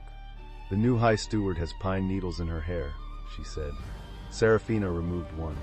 Administrative burden. Rurik removed another from his own collar. Forestry consultation. Captain Biscuit stole a roll from the table and dropped it at Serafina's feet. And what is that? Marave asked. Serafina picked up the roll. A tribute from the food office.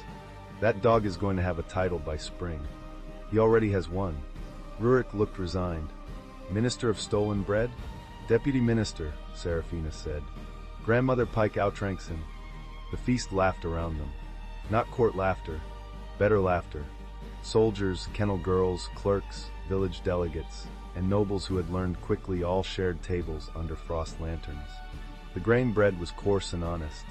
The stew held real meat. Hounds slept under benches with full bellies. At midnight, Serafina slipped from the tent and walked to the kennels prepared for the royal pack. The hounds rose one by one. Captain Biscuit came first, then Duchess, Mutton, Buttons, Foxglove, Pepper, Ash, and all the rest. Grandmother Pike remained lying down, but opened one eye. Serafina crouched in the straw. Good evening, honorable criminals, she whispered. We survive politics. Tomorrow we improve it. Buttons licked her chin. Behind her, the kennel door opened. Rurik entered with 2 bowls of stew and a blanket over one arm. You missed the council toast, he said. Was it good? Terrible. I improved it by leaving. He sat beside her in the straw without complaint. Captain Biscuit immediately put his head in Rurik's lap. Rurik looked down at him. This is an abuse of office. You are learning government. Serafina took 1 bowl. Rurik spread the blanket over her knees, then over his, making no attempt to hide that he wanted the shared warmth. She let him. More than that, she leaned into his side. For a while, they ate in the kennels while the new government danced without them. You will be busy, Rurik said. You will be unbearable. Likely. You will tell me when my counsel is lying. Yes. You will not decide for me. No. You will stand close enough to make stupid people reconsider their hobbies. With pleasure. She looked up. And when I am tired? His arm came around her shoulders. He pulled her into his warmth, not as a rescue, not as a claim, but as a place she had chosen and could choose again. "Then I will bring stew," he said, "and blankets, and petitions in the morning, after you sleep." Still not romantic, he bent and kissed the corner of her mouth. "I love you, Serafina Hale. I am trying not to make that sound like a supply order." Her heart stopped, then restarted with a force that made her laugh softly. "You failed," she said, "but I love you too." Rurik kissed her properly then, in the straw, under the supervision of 32 hounds and one ancient judge on a cushion. The kiss tasted of stew, winter, and the strange mercy of being wanted after being underestimated. It did not erase what had happened. Better than that, it met her on the far side of it. Outside, the first clean grain wagons rolled north under guard.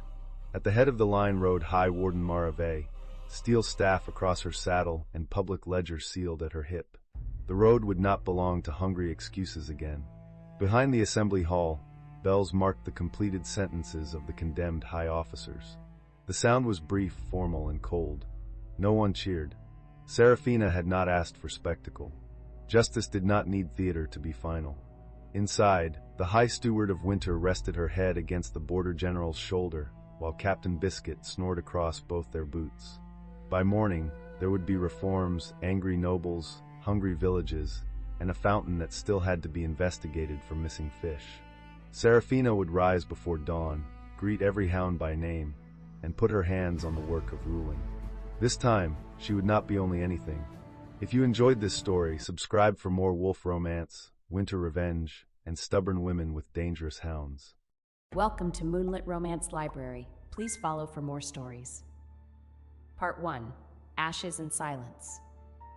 Serafina Ashgrove returned from the Sanctum Healing Ward with a death sentence in her pocket and found her husband's old Alliance bride hanging above the hearth in his private chamber. Before she could tell Obsidian Drake that Ashheart Corrosion had given her 4 months to live, he would defend a portrait more fierce than defended his wife in 6 years. If the universe intended to kill her, it had chosen a remarkably petty Tuesday to begin. Ashheart Corrosion, the healer had said that morning, turning the crystal diagnostic sphere in his weathered hands. Inside it, Serafina's blood sample pulsed with threads of dark silver. Beautiful, actually, if you didn't know what it meant.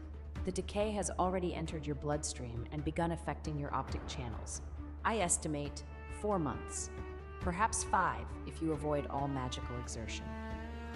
Serafina sat very still on the examination bench. The leather was cold beneath her palms. She counted 3 cracks in the ceiling plaster before she trusted her voice. "And if I don't avoid magical exertion?" The healer looked at her then. His eyes held the particular pity reserved for those who had already decided their answer. 2 months, maybe less. At the door, a young apprentice healer named Ellen Vale pretended not to listen and failed completely. She was freckled, sharp-chinned, and still young enough to be angry at cruelty before she remembered to be afraid of rank. When Serafina rose, Ellen silently tucked an extra vial of pain tonic into her glove and looked away, as if mercy were a clerical error. She nodded once, precisely the way she did everything. Then she stood, smoothed her heavy wool cloak, charcoal gray, because apparently that was the only color the universe would permit today, and walked out without paying. Not because she couldn't afford it, but because she'd forgotten, which was worse. The cold hit her face like a slap. Good, she needed it. 4 months. She had spent 6 years as the contractual wife of Obsidian Drake, Duke of the Black Dragon Eyrie, Lord of the Dragonbone Mines, Commander of the Sky Cavalry, and Chairman of the Dragon Gold Merchant Consortium. 6 years of being invisible in her own home. 6 years of whispers behind fans. Poor thing, married above her station. He never touches her. Did you see the way she sat alone at the midwinter feast? 6 years of watching her husband look through her as if she were made of glass too thin to bother seeing. The cruelest part was that it had not begun as a prison. In the first winter after their contract, Obsidian had once stepped between her and a courtier's insult with such fierce, awkward tenderness that Serafina had believed he might love her as she loved him. He had looked at her then as if no other woman in the world had ever mattered. That memory was why the betrayal still had teeth. She had spent 6 years, and the universe had decided that was enough. Fine. But she would tell him first. Not because she expected comfort, she had stopped expecting that approximately 4 years ago, but because there were practical matters. The marriage contract had clauses about illness, about inheritance, about the disposition of assets. She was, despite everything, a woman who believed in clean paperwork. The Black Dragon Eyrie sat atop Iron Vein Mountain like a crown of obsidian and dragon bone, its towers carved from the living rock, its halls heated by veins of dragon fire that ran beneath the floors like molten blood. It was beautiful in the way that prisons could be beautiful, all sharp edges and expensive silence. Serafina passed through the lower gates without challenge. The guards barely glanced at her. She had learned, in 6 years, to move through the Eyrie like smoke, present enough to avoid being locked out, absent enough to avoid being noticed. It was a skill that had served her well in her other life, the one nobody here knew about. The one that was killing her. She climbed the central staircase to the Duke's private wing, her boots leaving wet prints on the dragonbone steps. The halls were quiet at this hour. Most of the Eyrie's residents were at the evening meal in the Great Hall, which Serafina had stopped attending 2 years ago after the incident with the soup. The soup had been poisoned, mildly. She had noticed before drinking it. Nobody had believed her. The door to the Duke's bedchamber was ajar. She pushed it open. The room was vast, all dark stone and black silk, heated by a fireplace large enough to roast a horse. Above the fireplace hung a portrait she had never seen before, or rather, a portrait that had been moved from storage to this most prominent position.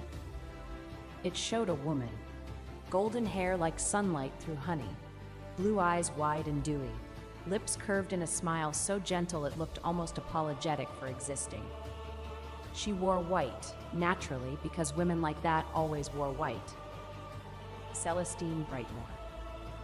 The Duke's former betrothed, the woman his family had once displayed as the perfect future Duchess before the alliance dissolved.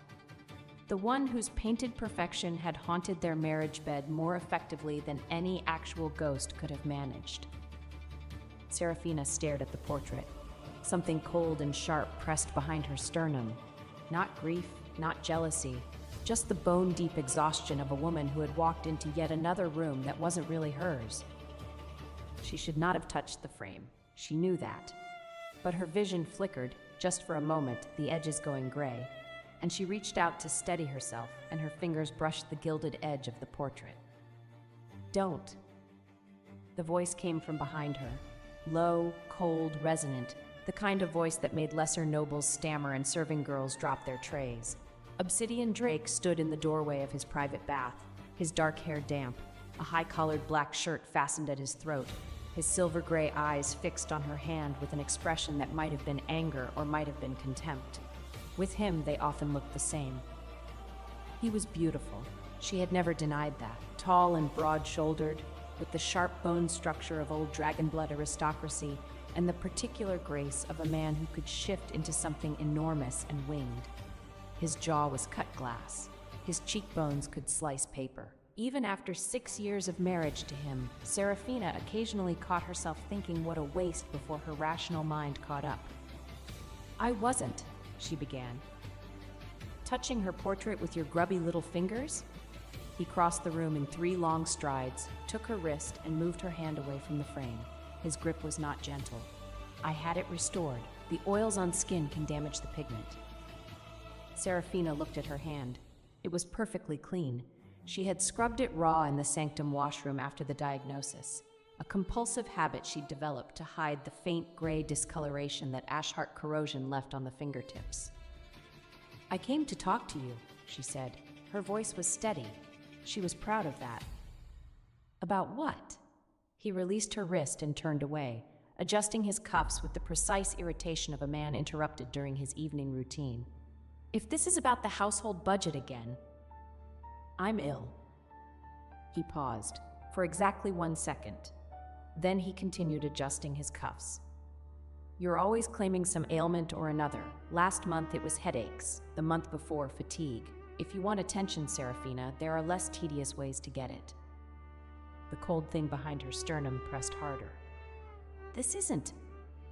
Is this because of the portrait? He turned to face her, and now his expression was clear. Contempt, edged with something almost like satisfaction. You saw Celestine's portrait and decided to manufacture an illness for sympathy? How predictable. Obsidian. It's your grace in this wing. His silver eyes were flat. We discussed this. They had not discussed it. He had decreed it. 3 years ago, after she had made the mistake of calling him by name at a banquet, and he had looked at her as if she had publicly urinated on the tablecloth. Serafina drew a breath. The air tasted faintly metallic, her own blood, she realized. The corrosion was active today. She swallowed it. Your Grace, she said, and the words tasted like copper and ash. I have been diagnosed with ash heart corrosion. The decay has entered my blood and my optic channels. I have approximately 4 months. Silence. Obsidian studied her face the way one studies an insect that has landed on one's sleeve, with mild interest and absolute indifference to its survival. Ash heart corrosion, he repeated. A disease of runesmiths and sealcasters, which you are not. She said nothing. Unless you've been secretly practicing forbidden magic behind my back. Have you? His voice sharpened. Have you been dabbling in things beyond your station again? Beyond her station. She was the last living heir of the Ashgrove rune line, a bloodline so ancient it predated the Dragon Aeries themselves. She could trace, cast, and break dragon rune contracts that would make his court smiths weep with inadequacy. She had single-handedly saved his empire 6 years ago. But he didn't know that. And she was not going to tell him today. Never mind, she said quietly. I apologize for disturbing your evening. She turned to leave, made it 3 steps before. Serafina. She stopped, did not turn. If you're going to be ill, he said, his tone as casual as discussing weather, do it in the East Wing. I have guests arriving tomorrow, and I don't need you looking pathetic in the main halls. She left without another word. The guests arrived not the next day, but that very night, a dramatic entrance through the Aeries sky gates that woke half the household. Serafina, lying awake in her cold corner chamber in the East Wing, heard the commotion through the walls. Running feet, excited whispers, the heavy beat of wings in the landing courtyard. By morning, the entire Aerie was buzzing. Celestine Brightmoor had returned. Not alone. She came with a child, a small boy of perhaps 4 years, with silver blonde hair and wide blue eyes, and this was the detail that had set every tongue in the Aerie wagging, the ability to produce a flicker of blue dragon flame from his tiny palms. Serafina heard about it from her maid, Marta, the only servant still assigned to her wing, a sturdy woman of 50 who disapproved of everything equally, and therefore couldn't be called biased. Claims the boy is his Grace's blood, Marta said, setting down a tray of toast and weak tea with rather more force than necessary. Born after she left, she says. Raised in secret to protect him from enemies, she says. She sniffed. If you ask me, which nobody does, a woman who hides a child for 4 years has more to hide than a child.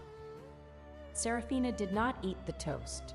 Her appetite had been failing for weeks, another symptom she had been carefully hiding. She drank the tea, which tasted like nothing. Where is the boy now? Main nursery. Already been given the blue silk suite, a personal nurse, and 3 new outfits from the Duke's own tailor. Marta's mouth was a thin line. You, meanwhile, have 1 maid and a leaking ceiling. The ceiling isn't leaking. It will be. I've seen the stain. Give it 2 weeks. Serafina dressed carefully. Heavy charcoal wool, high collar, long sleeves. She pinned her dark hair back with the simple iron clasp she wore daily, avoiding the ornate dragon crest jewelry that had come with the marriage contract and sat untouched in its velvet case. She checked her reflection, pale but composed. The gray discoloration hadn't reached her face yet. Good. She would need to see the boy. Not because she was jealous, she was dying. Jealousy required a future. But because something about the claim did not add up. Black dragons produced black dragon fire. The Obsidian bloodline had never, in 800 years of recorded history, produced blue flame. but she would need to be careful. The Ares residents already saw her as the unwanted wife. If she questioned the child's parentage openly, she would look like exactly what they expected, the bitter woman trying to eliminate a rival's offspring. She left her chamber and walked toward the main wing. The corridors were busier than usual, servants scurrying with fresh linens, courtiers clustering in doorways to whisper. They fell silent as she passed, then resumed at twice the volume behind her. She found the scene in the winter garden. Celestine Brightmore sat on the carved stone bench beneath the frost roses, wearing a gown of white that somehow wasn't wrinkled despite her night of travel. Her golden hair fell in perfect waves. Her skin was porcelain. Her expression was one of fragile bravery, the look of a woman being very strong about something very difficult. The boy sat at her feet, playing with a set of dragon bone figurines. He was beautiful, Serafina admitted.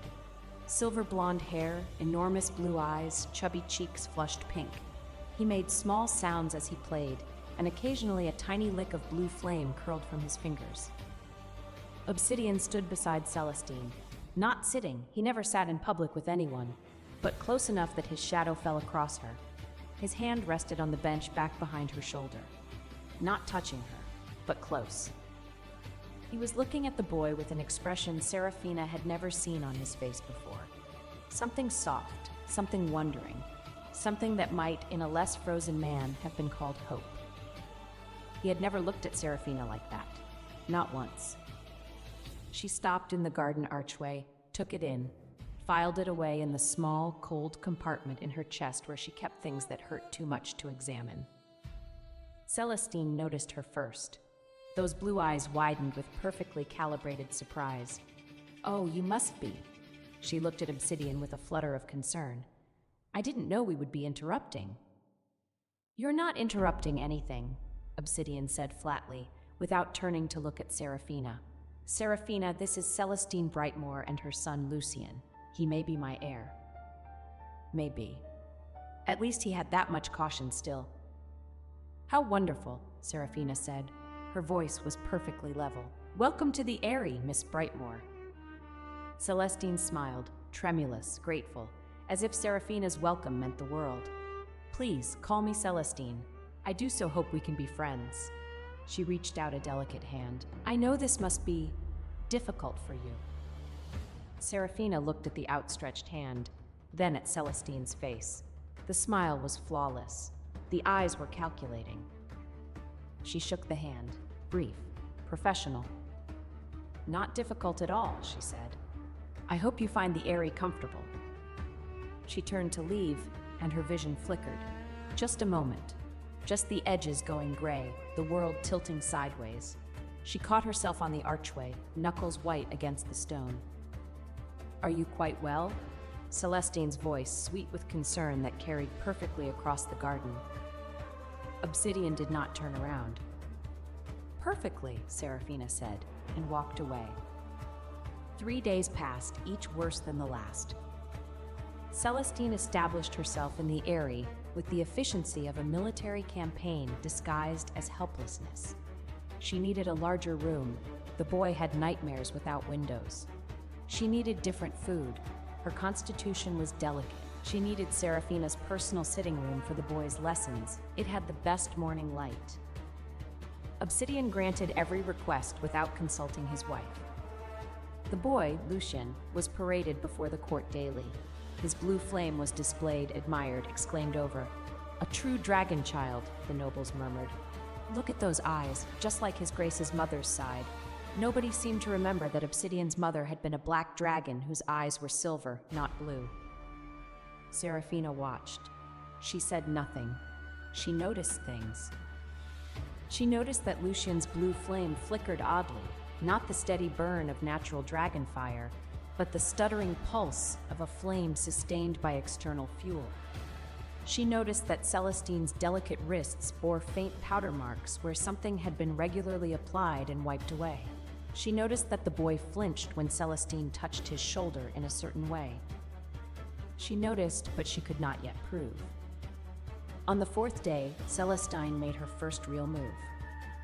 It happened in the Great Hall at the noon meal. Serafina had come to retrieve a book she'd left on her usual side table.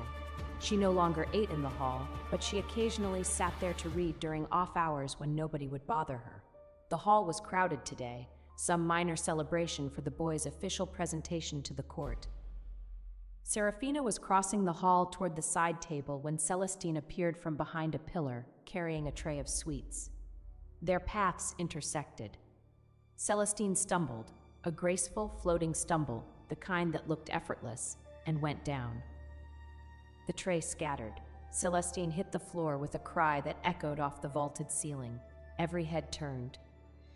"She pushed me," Celestine gasped, one hand clutching her ankle. Tears, actual glistening tears, filled her blue eyes. The Duchess, she cast something at my feet. The hall erupted. Courtiers surged forward. Guards appeared. Obsidian materialized from wherever he'd been lurking, his face thunderous. "Serafina." His voice cut through the noise like a blade. "What did you do?" She looked at him. He was already decided. She could see it in his eyes, the verdict rendered before the trial. Of course he would believe the weeping golden woman over the gray, silent wife who had never given him tears. The old Serafina, the one from 6 years ago, fresh-faced and still hoping, might have stammered a denial, might have begged him to listen, might have dissolved into the pleading, desperate creature he clearly expected her to be. The current Serafina did none of those things. She removed the iron ring from her left index finger, her ash print ring, the only visible tool of her true craft, and pressed it to the stone floor. A pulse of gray light spread outward from the point of contact, thin as spider silk, illuminating the floor like frost on glass. Everywhere it touched, previously invisible marks became visible, footprints of residual spell energy, glowing faintly gold. The courtiers gasped. There, clearly visible on the floor, was a neat line of trip hex energy. It originated not from Serafina's path, but from directly beneath Celestine's own feet.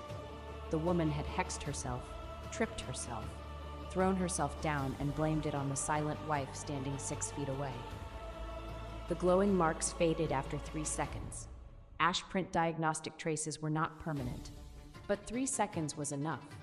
Half the court had seen. Celestine's tears dried remarkably fast. Her expression shifted, just for a heartbeat, from wounded innocence to something sharp and furious before the mask slid back. I don't understand what that was," she whispered. "Some kind of illusion? Obsidian, she's casting things?" "It was a diagnostic reveal," said a voice from the crowd. Old Magister Thornwell, the Ares senior arcanist, pressed forward. His rheumy eyes were sharp. "Shows the origin point of recently cast hexes. Can't be faked." The hex came from under her. He pointed at Celestine, not from the Duchess. Silence. Obsidian looked at the floor where the marks had been, then at Celestine, then at Serafina. He said nothing. He did not apologize.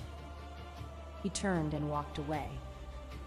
Celestine was helped up by her supporters, she still had plenty, and whisked off to her rooms with much fluttering concern. The court dispersed, buzzing. Serafina stood alone in the great hall. Her vision flickered again, longer this time. She pressed her palm against the cool stone of the pillar until the grayness receded. Then she walked to the side table where Lucian's silver water cup had been left among the lunch debris. She turned it over. With a movement so small no one would notice, she pressed her ashprint ring to the cup's inner base, leaving a blood trace marker that would activate when the cup was next used. The marker would read the child's blood composition through any liquid he drank from it. In 3 days, it would have enough data to determine exactly whose bloodline Lucian carried. She set the cup back, walked away. Let the blood speak for itself. Part 2. Dead Eggs and Living Things. The snow began that evening, heavy, wet, blanketing the mountain in white that turned the Ares black stone dramatic. Serafina left through the servants' gate at dusk, pulling her hood low. She had an appointment at the Sanctum Healing Ward for a follow-up examination, and she was not going to let anyone see her go. The path down from the Eyrie to the city was treacherous in snow, but she knew every step. 6 years of lonely walks had made her an expert on this particular mountain. She moved quickly, her boots finding purchase on the icy stones by memory more than sight. Her right eye had developed a persistent gray haze that no amount of blinking could clear. The appointment was brief and brutal. The corrosion had advanced since Tuesday. The healer adjusted his estimate downward, 3 months, perhaps 3.5. "Is there anything?" Serafina began. "The only known treatment requires a source of white gold dragon fire," the healer said gently, "which, as I'm sure you know, has been extinct for over a century. I'm sorry, Your Grace." She nodded, thanked him, left. The snow had thickened while she was inside. The streets were almost empty, merchants packing up early, lanterns sputtering in the wet wind. Serafina pulled her cloak tighter and turned toward the mountain path. She almost missed it. A pile of refuse beside a merchant's cart. Broken crates, soiled straw, the usual detritus of market day. But something in the pile caught the fading lantern light. A curve. A smooth, oval shape, gray and dull, half buried in dirty snow. An egg. Serafina stopped. It was large, roughly the size of a melon, and completely unremarkable. Gray shell, hairline cracks webbing its surface, no luminescence, no warmth, no sign of the inner fire that marked a living dragon egg. A dead egg. Worthless. That's why the merchant had tossed it with the trash. She should keep walking. She had 3 months to live, a marriage to dissolve, a secret identity to protect, and absolutely no time for. Thump. She felt it through her ash print ring. Not heard, felt. A vibration so faint it was barely distinguishable from her own heartbeat. But there, undeniably there. A heartbeat, inside the egg. Tiny, struggling, almost gone. "Oh, for..." Serafina pressed her hand to her face. "No, absolutely not." Thump, thump. "I am dying. I don't have time to..." Thump, thump. "This is ridiculous. You're probably going to die anyway. We'll die together in my cold room and they'll find us both frozen in 3 months like some pathetic..." Thump. She picked up the egg. It was heavier than it looked, and cold, so cold that even through her gloves she could feel the chill radiating from its shell. She tucked it inside her cloak, against her chest, where her own body heat might do something. The heartbeat steadied slightly. "I'm not keeping you," she informed the egg. "I'm merely preventing you from dying in garbage, which is the bare minimum of decency. Don't get attached." The egg did not respond, obviously. It was an egg. She carried it home. The east wing of the Eyrie was cold, as always. Serafina's chambers consisted of a sitting room, a bedroom, and a small private study, all furnished in the Eyrie's leftover pieces that nobody else wanted. The heating runes in this wing had been temporarily reduced 3 years ago during a budget dispute and never restored. She set the egg on her bed, surrounded by pillows, and covered it with her spare wool blanket. Then she fed the fireplace until the room was warm enough that her breath no longer fogged. Then she sat and stared at the egg. "Well," she said, "now what?" The egg sat, gray, silent, cracked. Serafina touched her ring to the shell. Gently, carefully, a whisper of diagnostic magic. The heartbeat was there, slow but steady. The egg was alive. The cracks weren't decay, they were stress fractures, possibly from impact when it was discarded. The creature inside was... She frowned. The diagnostic couldn't get a clear reading on the species. Dragon, certainly, but the subsignature was muddled, as if something was actively obscuring it. Self-camouflage? In an unborn creature? "Aren't you interesting?" she murmured. The egg gave no reply. She fell asleep beside it that night, one hand resting on its shell. In the morning, she found it had somehow rolled 3 inches closer to her, pressing against her hip. She chose not to examine this too closely. Over the next week, the egg developed what Serafina could only describe as a personality. When she was in the room, it was perfectly still, silent, inert. The picture of a dead egg that happened to not be dead. The moment she left, Marta confirmed this with increasing bewilderment. It became active. It was vibrating when I came in to change the linens, Marta reported, arms crossed.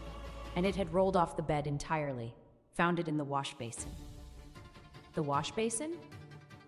In a nest of your clean small clothes, which it had apparently knocked off the shelf. The next day, Serafina returned from a walk to find the egg had somehow shoved itself into her medicine box, displacing 3 bottles of the pain tonic she was supposed to take daily. The bottles were lined up on the bedside table in a neat row, as if arranged by invisible hands, or by an egg repeatedly butting them into position. "Are you reminding me to take my medicine?" Serafina asked it, feeling only slightly insane. The egg was perfectly still, perfectly innocent, not at all alive. She took the medicine.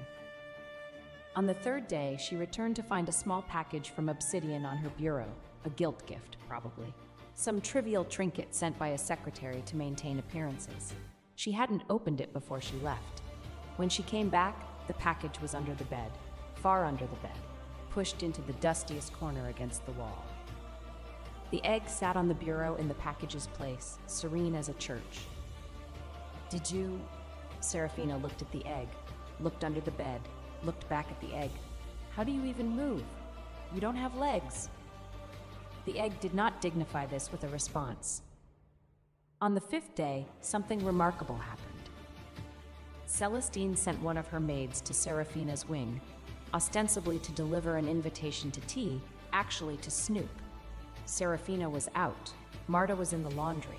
The maid entered freely and began opening drawers.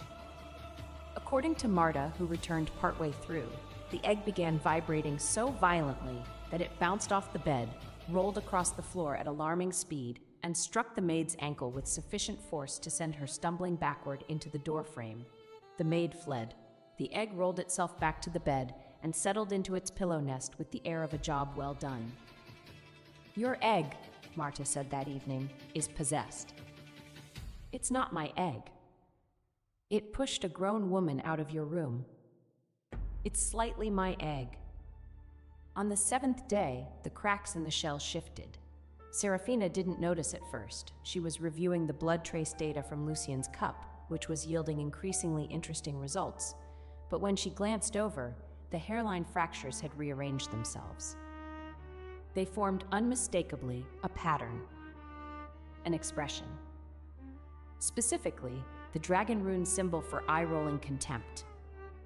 Serafina stared at it for a long time. "Were you making a face at something specific?" she asked slowly. "Or is this a general commentary?" The cracks shifted. Now they formed, she was not imagining this, a pattern that loosely resembled droopy eyelids and a curled mouth, like a miniature sneer. From the corridor outside, Serafina could hear the distant sound of Celestine's tinkling laugh. "Ah," Serafina said, "the laugh." The egg cracks formed something that might have been a nod. "I agree," Serafina said. "It is insufferable." She went back to her data. The egg settled smugly in its pillows. Obsidian found out about the egg 9 days after its arrival. He came to the East Wing, a rare event that startled Marta so thoroughly she dropped a water pitcher, ostensibly to inform Serafina that her household budget would be further reduced to accommodate Lucien's needs. He delivered this news standing in her doorway without entering, his gaze sweeping the room with the distant assessment of a landlord inspecting a property he planned to sell. His eyes landed on the egg. "What is that?" Serafina did not look up from her book. "An egg." "I can see it's an egg. Why is there a cracked, dead egg in your bedchamber?" "It's not dead." Obsidian stepped into the room, first time in months, and approached the bed. The egg was very still, very gray, very unremarkable, but the cracks were visible, and to someone like Obsidian, who had grown up around dragon eggs, they looked wrong. "This is a reject," he said flatly. "Where did you get it?" "The street." "You picked up a street egg." His voice carried the particular disbelief of the very privileged. "Serafina, do you understand what could be incubating in a discarded egg? Parasite worms, blight mites, corruption spawn?"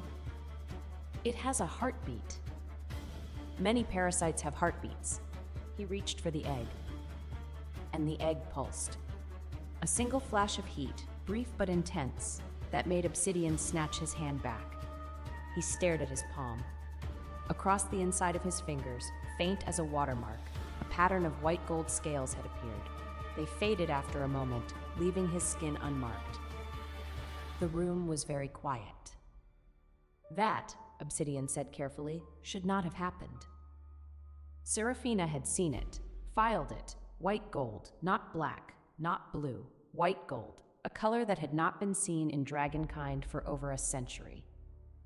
"It's just an egg," she said mildly. "Probably reacting to your dragonfire proximity. You know how unstable damaged eggs can be." Obsidian looked at her. For the first time in a long while, his expression held something other than contempt, uncertainty.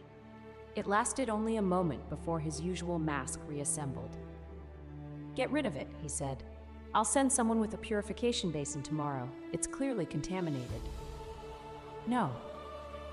The word dropped like a stone into still water. Obsidian's eyes narrowed. "No?" "No." Seraphina set down her book, stood. She was a tall woman, not as tall as him, but enough that she didn't have to crane her neck when they were this close. "You will not touch this egg. It is a potential threat to the Eyrie. It is a potential life that someone threw away because they couldn't be bothered to look closer." Her voice was level, but something in it had shifted. An edge, a hardness she usually kept hidden. "I'm familiar with the experience." A muscle in Obsidian's jaw tightened. "If you're implying..." "I'm not implying anything. I'm telling you, this egg stays. If your purification squad comes near it, they'll lose the use of their hands for a week." "Is that a threat?" "It's a promise." She held his gaze, steady, unflinching. "You have your heir now, don't you? The golden boy with blue fire. What do you care about one gray egg in a wing you never visit?" Obsidian stared at her. Something flickered in his silver eyes, surprise maybe. She had never spoken to him like this. In 6 years, she had been quiet, accommodating, invisible. The sudden steel in her voice was clearly unexpected. "Fine," he said at last through his teeth. "Keep your dead egg. But if it hatches something that threatens my household..." "At least if it hatches something dangerous," Seraphina said, picking up her book again, "it'll be honestly dangerous, not dressed in white and calling itself family." Obsidian went very still, his mouth opened, closed. He turned on his heel and left without another word. The egg, in the silence that followed, emitted a tiny pulse of warmth against Seraphina's hip, almost approving. "Don't start," she told it. Part 3. The Dissolution. 2 weeks after Celestine's arrival, Seraphina finished her preparations. The blood trace data from Lucien's cup was complete. The results were exactly what she'd suspected. The boy's dragon flame signature bore 0 compatibility with the Obsidian bloodline. Not partial, 0. Whatever lineage Lucien carried, it was not Obsidian Drake's. But she did not reveal this immediately. She was not stupid, and she was not impulsive. If she made the accusation now, it would look like jealousy, like desperation, like the unwanted wife trying to eliminate her replacement. Instead, she sealed the data into the cup's base, a self-activating ash print that would release its findings when examined by the Ares matriarch, Old Lady Obsidian Drake the Elder. The matriarch was many things, imperious, traditional, occasionally cruel, but she was not stupid, and she would not ignore blood evidence.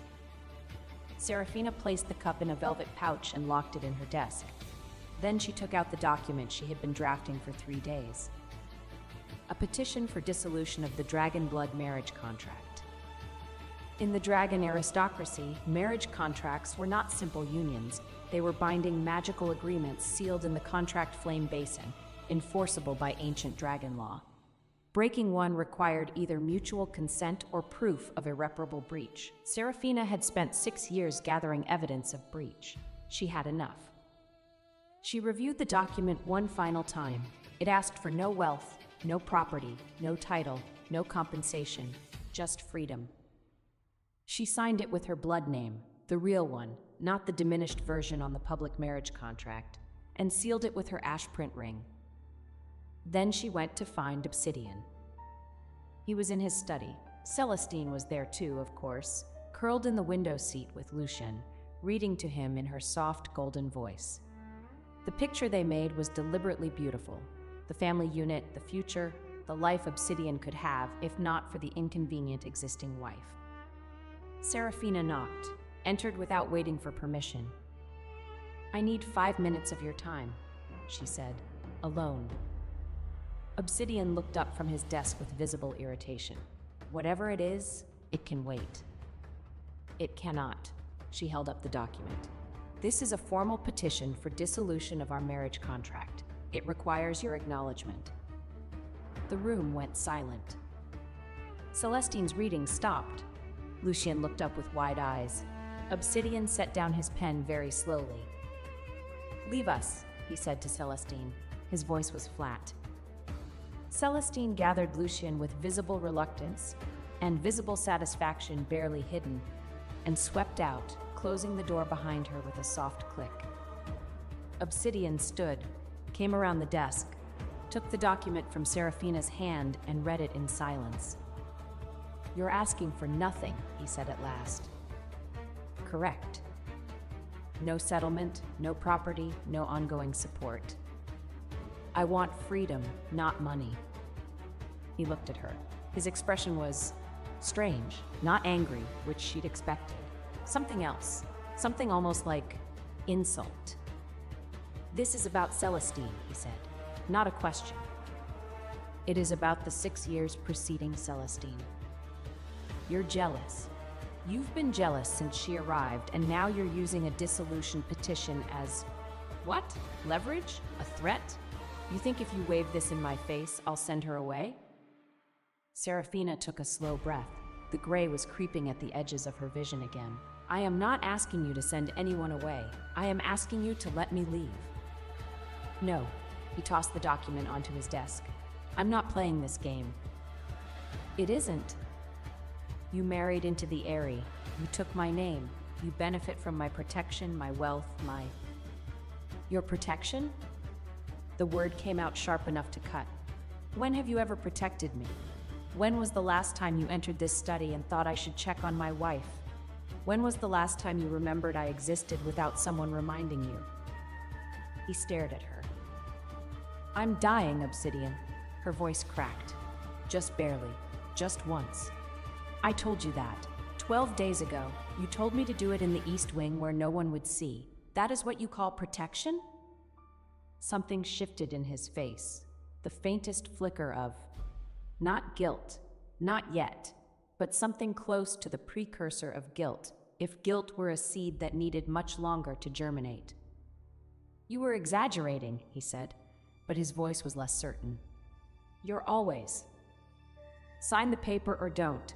I'll petition the matriarch directly if you refuse." She turned and left. He did not sign it. In the days that followed, Celestine moved with increasing boldness. She installed herself in the main wing as if she were already mistress. She directed servants. She rearranged furniture. She chose menus. She sat in Serafina's chair at formal dinners, the one beside Obsidian's, and nobody corrected her. She also began sending Serafina small, deliberate humiliations disguised as requests. Would Serafina mind organizing the linen closet in the guest wing? The nursery needed fresh flowers. Could she arrange them? The dragon flame breakfast required a specific rare tea that only grew in the lower markets. Would Serafina fetch it? Serafina completed none of these tasks. She simply didn't respond to the requests, which drove Celestine to a particular white-lipped fury that she hid behind concerned sighs to the court. "I do worry about her. She seems so withdrawn. Is she eating properly?" The egg, during this period, seemed to develop opinions about Celestine. Every time her name was mentioned within earshot, or when her signature perfume drifted down the East Wing corridor from a passing servant, the shell cracks would rearrange into what Serafina had come to recognize as the egg's disgusted expression, a pattern resembling narrowed eyes and a turned-down mouth. You've never even met her, Serafina told the egg one evening. The cracks rearranged themselves emphatically. Fair point. I suppose the perfume is evidence enough. Celestine's next move involved Lucian and the egg. It happened on a day when Serafina was reviewing trade reports in her study, a habit she maintained despite having no official role in the Ares' finances. She liked to know things. Knowledge was armor. The door burst open. Lucian ran in, small and blue-eyed and propelled by the particular momentum of a 4-year-old who has been aimed at a target. Behind him came Celestine, breathless and performatively worried. Lucian, no, darling, come back. She grabbed the doorframe, one hand pressed to her heart. I'm so sorry, Duchess. He just ran off. He wanted to see your chambers. Children are so curious. Lucian, oblivious to the script, had already spotted the egg. His eyes went round. Egg! He tottered toward the bed with arms outstretched. Pretty egg. Can I hold it? Serafina stood. Careful. It's... But Lucian had already grabbed the egg with both hands. And nothing happened. No flash, no burn, no defensive pulse. The egg sat perfectly still in the child's arms, as docile as a stone. Lucian grinned, clutching it to his chest. Celestine's eyes sharpened. This was not what she'd expected. Serafina could see the calculation shifting behind those pretty blue irises. She'd clearly been hoping the egg would react badly, would shock or burn the boy, providing evidence that the contaminated egg was dangerous and should be destroyed. But Serafina had planned for this. 3 days ago, she'd laid a softening charm on the egg's outer shell, not to change its nature, but to ensure that any accidental contact would be cushioned. If someone tried to manufacture a "the egg hurt the air" incident, the egg would feel no harder than a pillow. Lucian was now hugging the egg like a stuffed toy, showing no inclination to release it. Mine, he declared. No, darling, give it back. Celestine reached for the egg. Lucian dodged. Azur. A sunstoro. Romantically, Glinsby used this sash, a village gravitated about Great Azur. Serafina watched with something that might, in a healthier woman, have been amusement. The boy clearly had no malice. He was 4, acting on 4-year-old impulse. Whatever Celestine had planned, the child wasn't playing along. Lucian. Serafina crouched to his level. The egg needs to stay warm. Would you put it back on the bed for me? You can visit it again later. Lucian considered this. Promise? Promise. He set the egg down with surprising gentleness, patted it twice, and ran back to Celestine. As he passed his mother, Serafina noticed something. The boy's hands, which had been clutching the egg, bore no trace of blue flame, not even a flicker.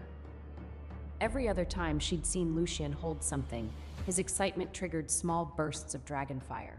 It was, according to Celestine, involuntary, yet with the egg, nothing. Interesting. Serafina looked at the boy's wrists. There, fading quickly but briefly visible in the warm light, were faint powder marks. The same marks she'd noticed on Celestine's wrists. Blue flame powder, applied externally, making the boy appear to produce dragonfire he could not actually produce on his own. She said nothing, filed it, added it to the growing collection of truths she would deploy at the right moment. We'll let you rest, Celestine said sweetly, ushering Lucian out. Do take care of yourself, Duchess. You look so pale lately. The door closed. The egg's cracks reformed into what was unmistakably a rude gesture. Language, Serafina said. Part 4. Hatching. The night the egg broke open, Serafina was dying. Not metaphorically, not slowly. Dying right then in the sharp and immediate sense, her vision gone entirely gray, her chest filled with the grinding pressure of ash-heart corrosion in full attack, her body curled on the cold floor of her bedchamber because she hadn't made it back to the bed. She'd been fine at dinner, or as fine as she ever was. Then the pain hit like a hammer between her shoulder blades, and her legs gave out, and she'd gone down hard enough to bruise her knees on the stone floor. The egg was screaming. Not literally, eggs couldn't scream, but it was producing a vibration so intense that the water glass on the bedside table had shattered. The shell was glowing white-hot, the cracks spreading and widening, liquid light pouring through them like molten metal. Serafina crawled toward it.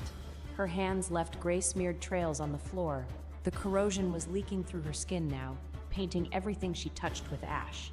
Her vision was nearly gone, the world reduced to blurs and brightness. "Don't!"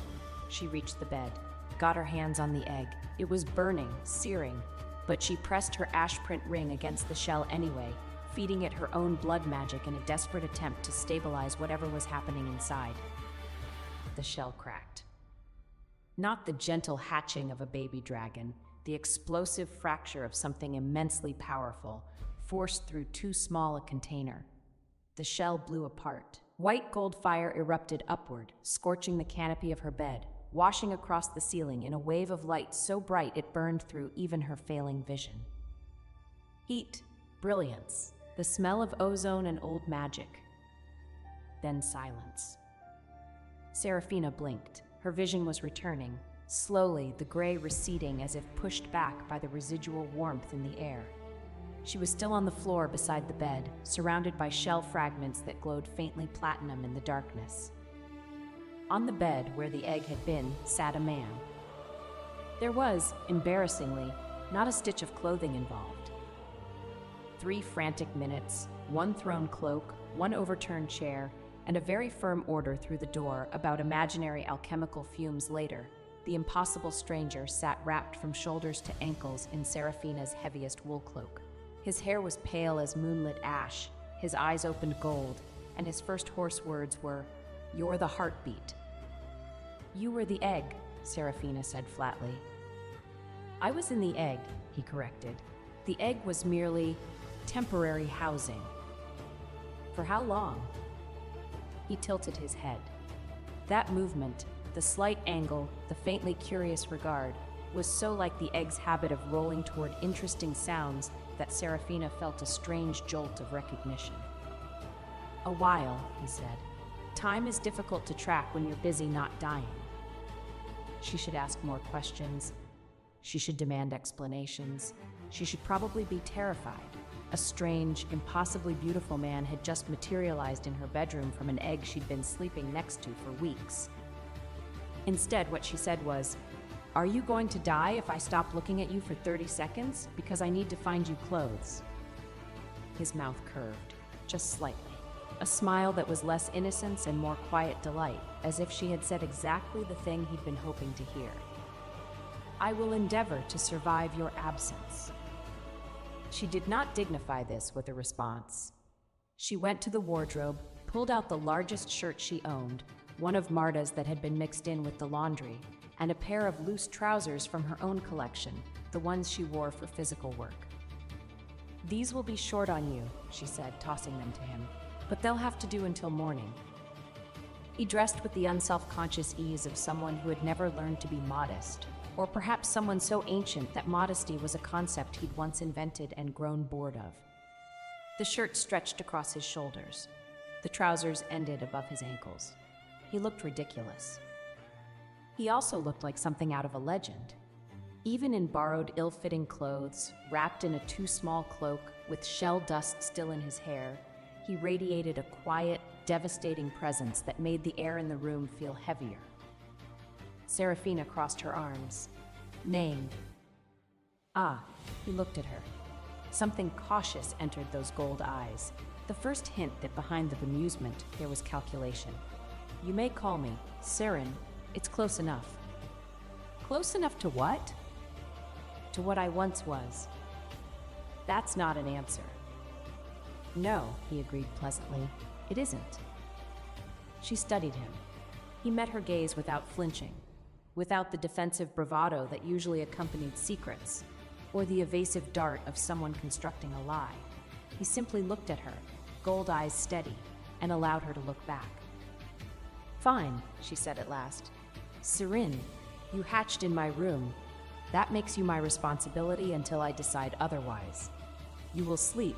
She pointed to the window seat, which was padded but narrow. "There. You will not leave this room until I determine that you're safe to be around. You will answer my questions when I ask them, and you will never appear improperly dressed in my presence again. He considered the window seat, looked at her, looked at the window seat again. It seems, he began. It seems perfectly adequate for someone who spent the last several weeks as a 9-inch egg. Another curve of his mouth. Fair. He settled himself on the window seat with fluid grace, pulling the cloak around himself like a blanket. He was too long for it. His feet hung off the end, but he curled without complaint, making himself small. Thank you, he said quietly, for keeping me warm. Serafina turned off the remaining lamp. In the darkness, she could still see the faint glow of white gold from his skin, like moonlight captured in flesh. Don't thank me yet, she said. Tomorrow we'll have problems. We already have problems, he said, but yours are worse than mine, and you haven't told me about them. She was silent for a long moment. Good night, Siren. Good night, Heartbeat. She did not sleep, but she did, for the first time in weeks, feel like the room contained something alive besides her own slow decay. Part 5. The Mask of Weakness. The first 3 days with Saren in the East Wing were an exercise in controlled chaos. He was, on the surface, everything a displaced, newly hatched person should be. Confused, grateful, compliant. He wore the borrowed clothes without complaint. He ate the food Marta brought without asking for better. He slept on the window seat without mentioning that it was 3 feet too short. He said please and thank you, and I don't want to be a burden with such consistent sweetness that even Marta, immune to all charm, occasionally brought him an extra bread roll. It was, Serafina reflected, an absolutely masterful performance. Because she noticed things. She noticed that his confusion was selective. He was baffled by modern cutlery, but instantly understood the defensive runework on her door. She noticed that his compliance was strategic. He deferred to her on every decision, but somehow always ended up positioned between her and the window, the most defensible spot in the room. She noticed that when guards passed in the corridor, his gold eyes tracked their footsteps, cataloging them, and noted the family crests embroidered on the one guard's collar when the door briefly opened for Marta. She noticed that he was not weak, not confused, not harmless. But she also noticed that he had not, in 3 days, made a single move that could threaten her. His performance was aimed outward, at the household, at the situation, at the careful maintenance of being too pathetic to threaten. With her, when they were alone, the mask thinned, not vanished, thinned. You're watching me figure you out, she said on the 3rd evening, not looking up from her book. He was on the window seat, ostensibly dozing, his eyes opened, gold, clear, not at all sleepy. Is it working? He asked. The helpless act? The letting you feel safe act. She set the book down. I felt safe before. You were an egg. Eggs are inherently non-threatening. And now? Now you're a 6-foot-something man with reflexes that suggest military training, eyes that catalog every person who enters this corridor, and a magical signature I cannot read even with direct diagnostic contact. She folded her arms. So I feel intrigued and cautious, but not unsafe. Something shifted in his expression. The faint amusement that was his default melted into something more genuine, something closer to surprise. You're not afraid of me, he said. Not a question. Should I be? He was quiet for a moment, then, no, but most people would be. Most people didn't spend 6 years married to a man who can turn into a 12-ton flying lizard. My threshold for intimidating is calibrated differently. He laughed, quiet, unexpected, genuine, a sound that seemed to surprise even him, as if he hadn't made it in a very long time. I like you, he said, simply, directly, as if stating a fact about the weather. Serafina felt heat rise to her face. This was absurd. She was dying. She was 31. She had been married for 6 years to a glacier in man form, and she was blushing because a pretty creature said, I like you with the directness of a child. Go to sleep, Siren. As you wish, Heartbeat. On the fourth day, the Aerie discovered his existence. It was inevitable. The explosion of light during his hatching had been seen, and while Seraphina's dropped lamp excuse had bought time, the servants talked. Rumors spread. A strange man in the Duchess's chambers, a flash of white fire, sounds in the night.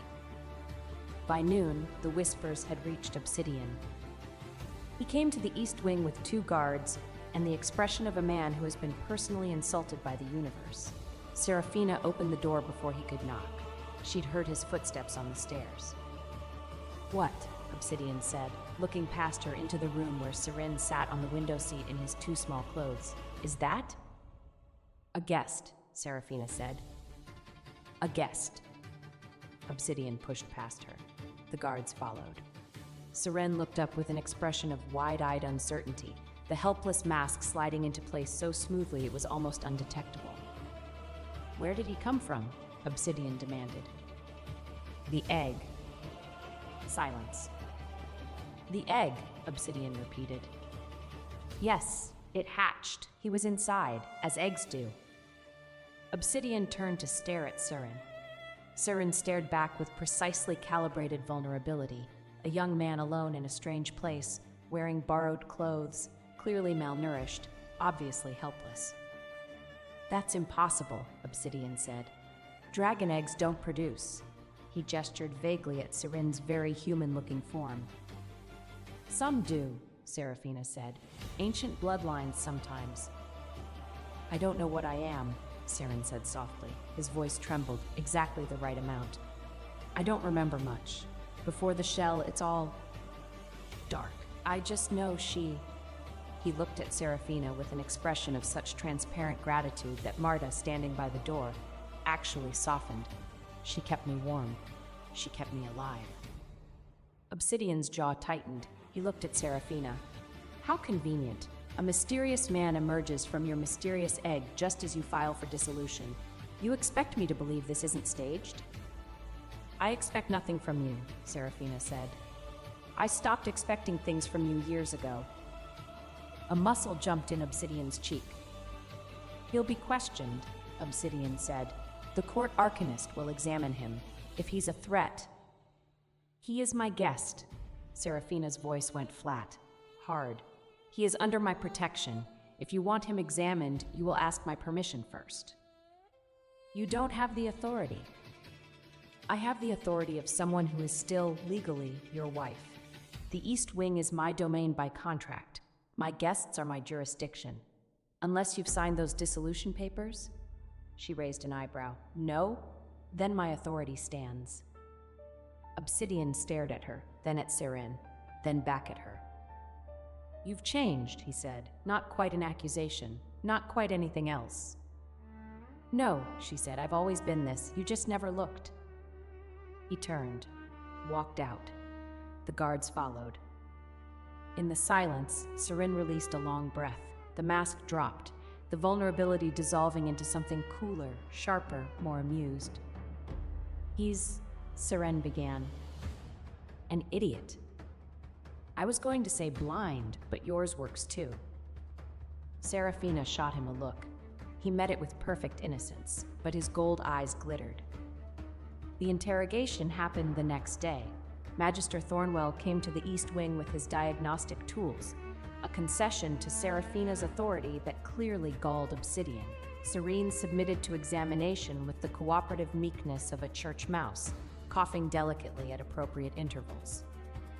Thornwell's findings were inconclusive. High dragon blood, certainly. Ancient lineage.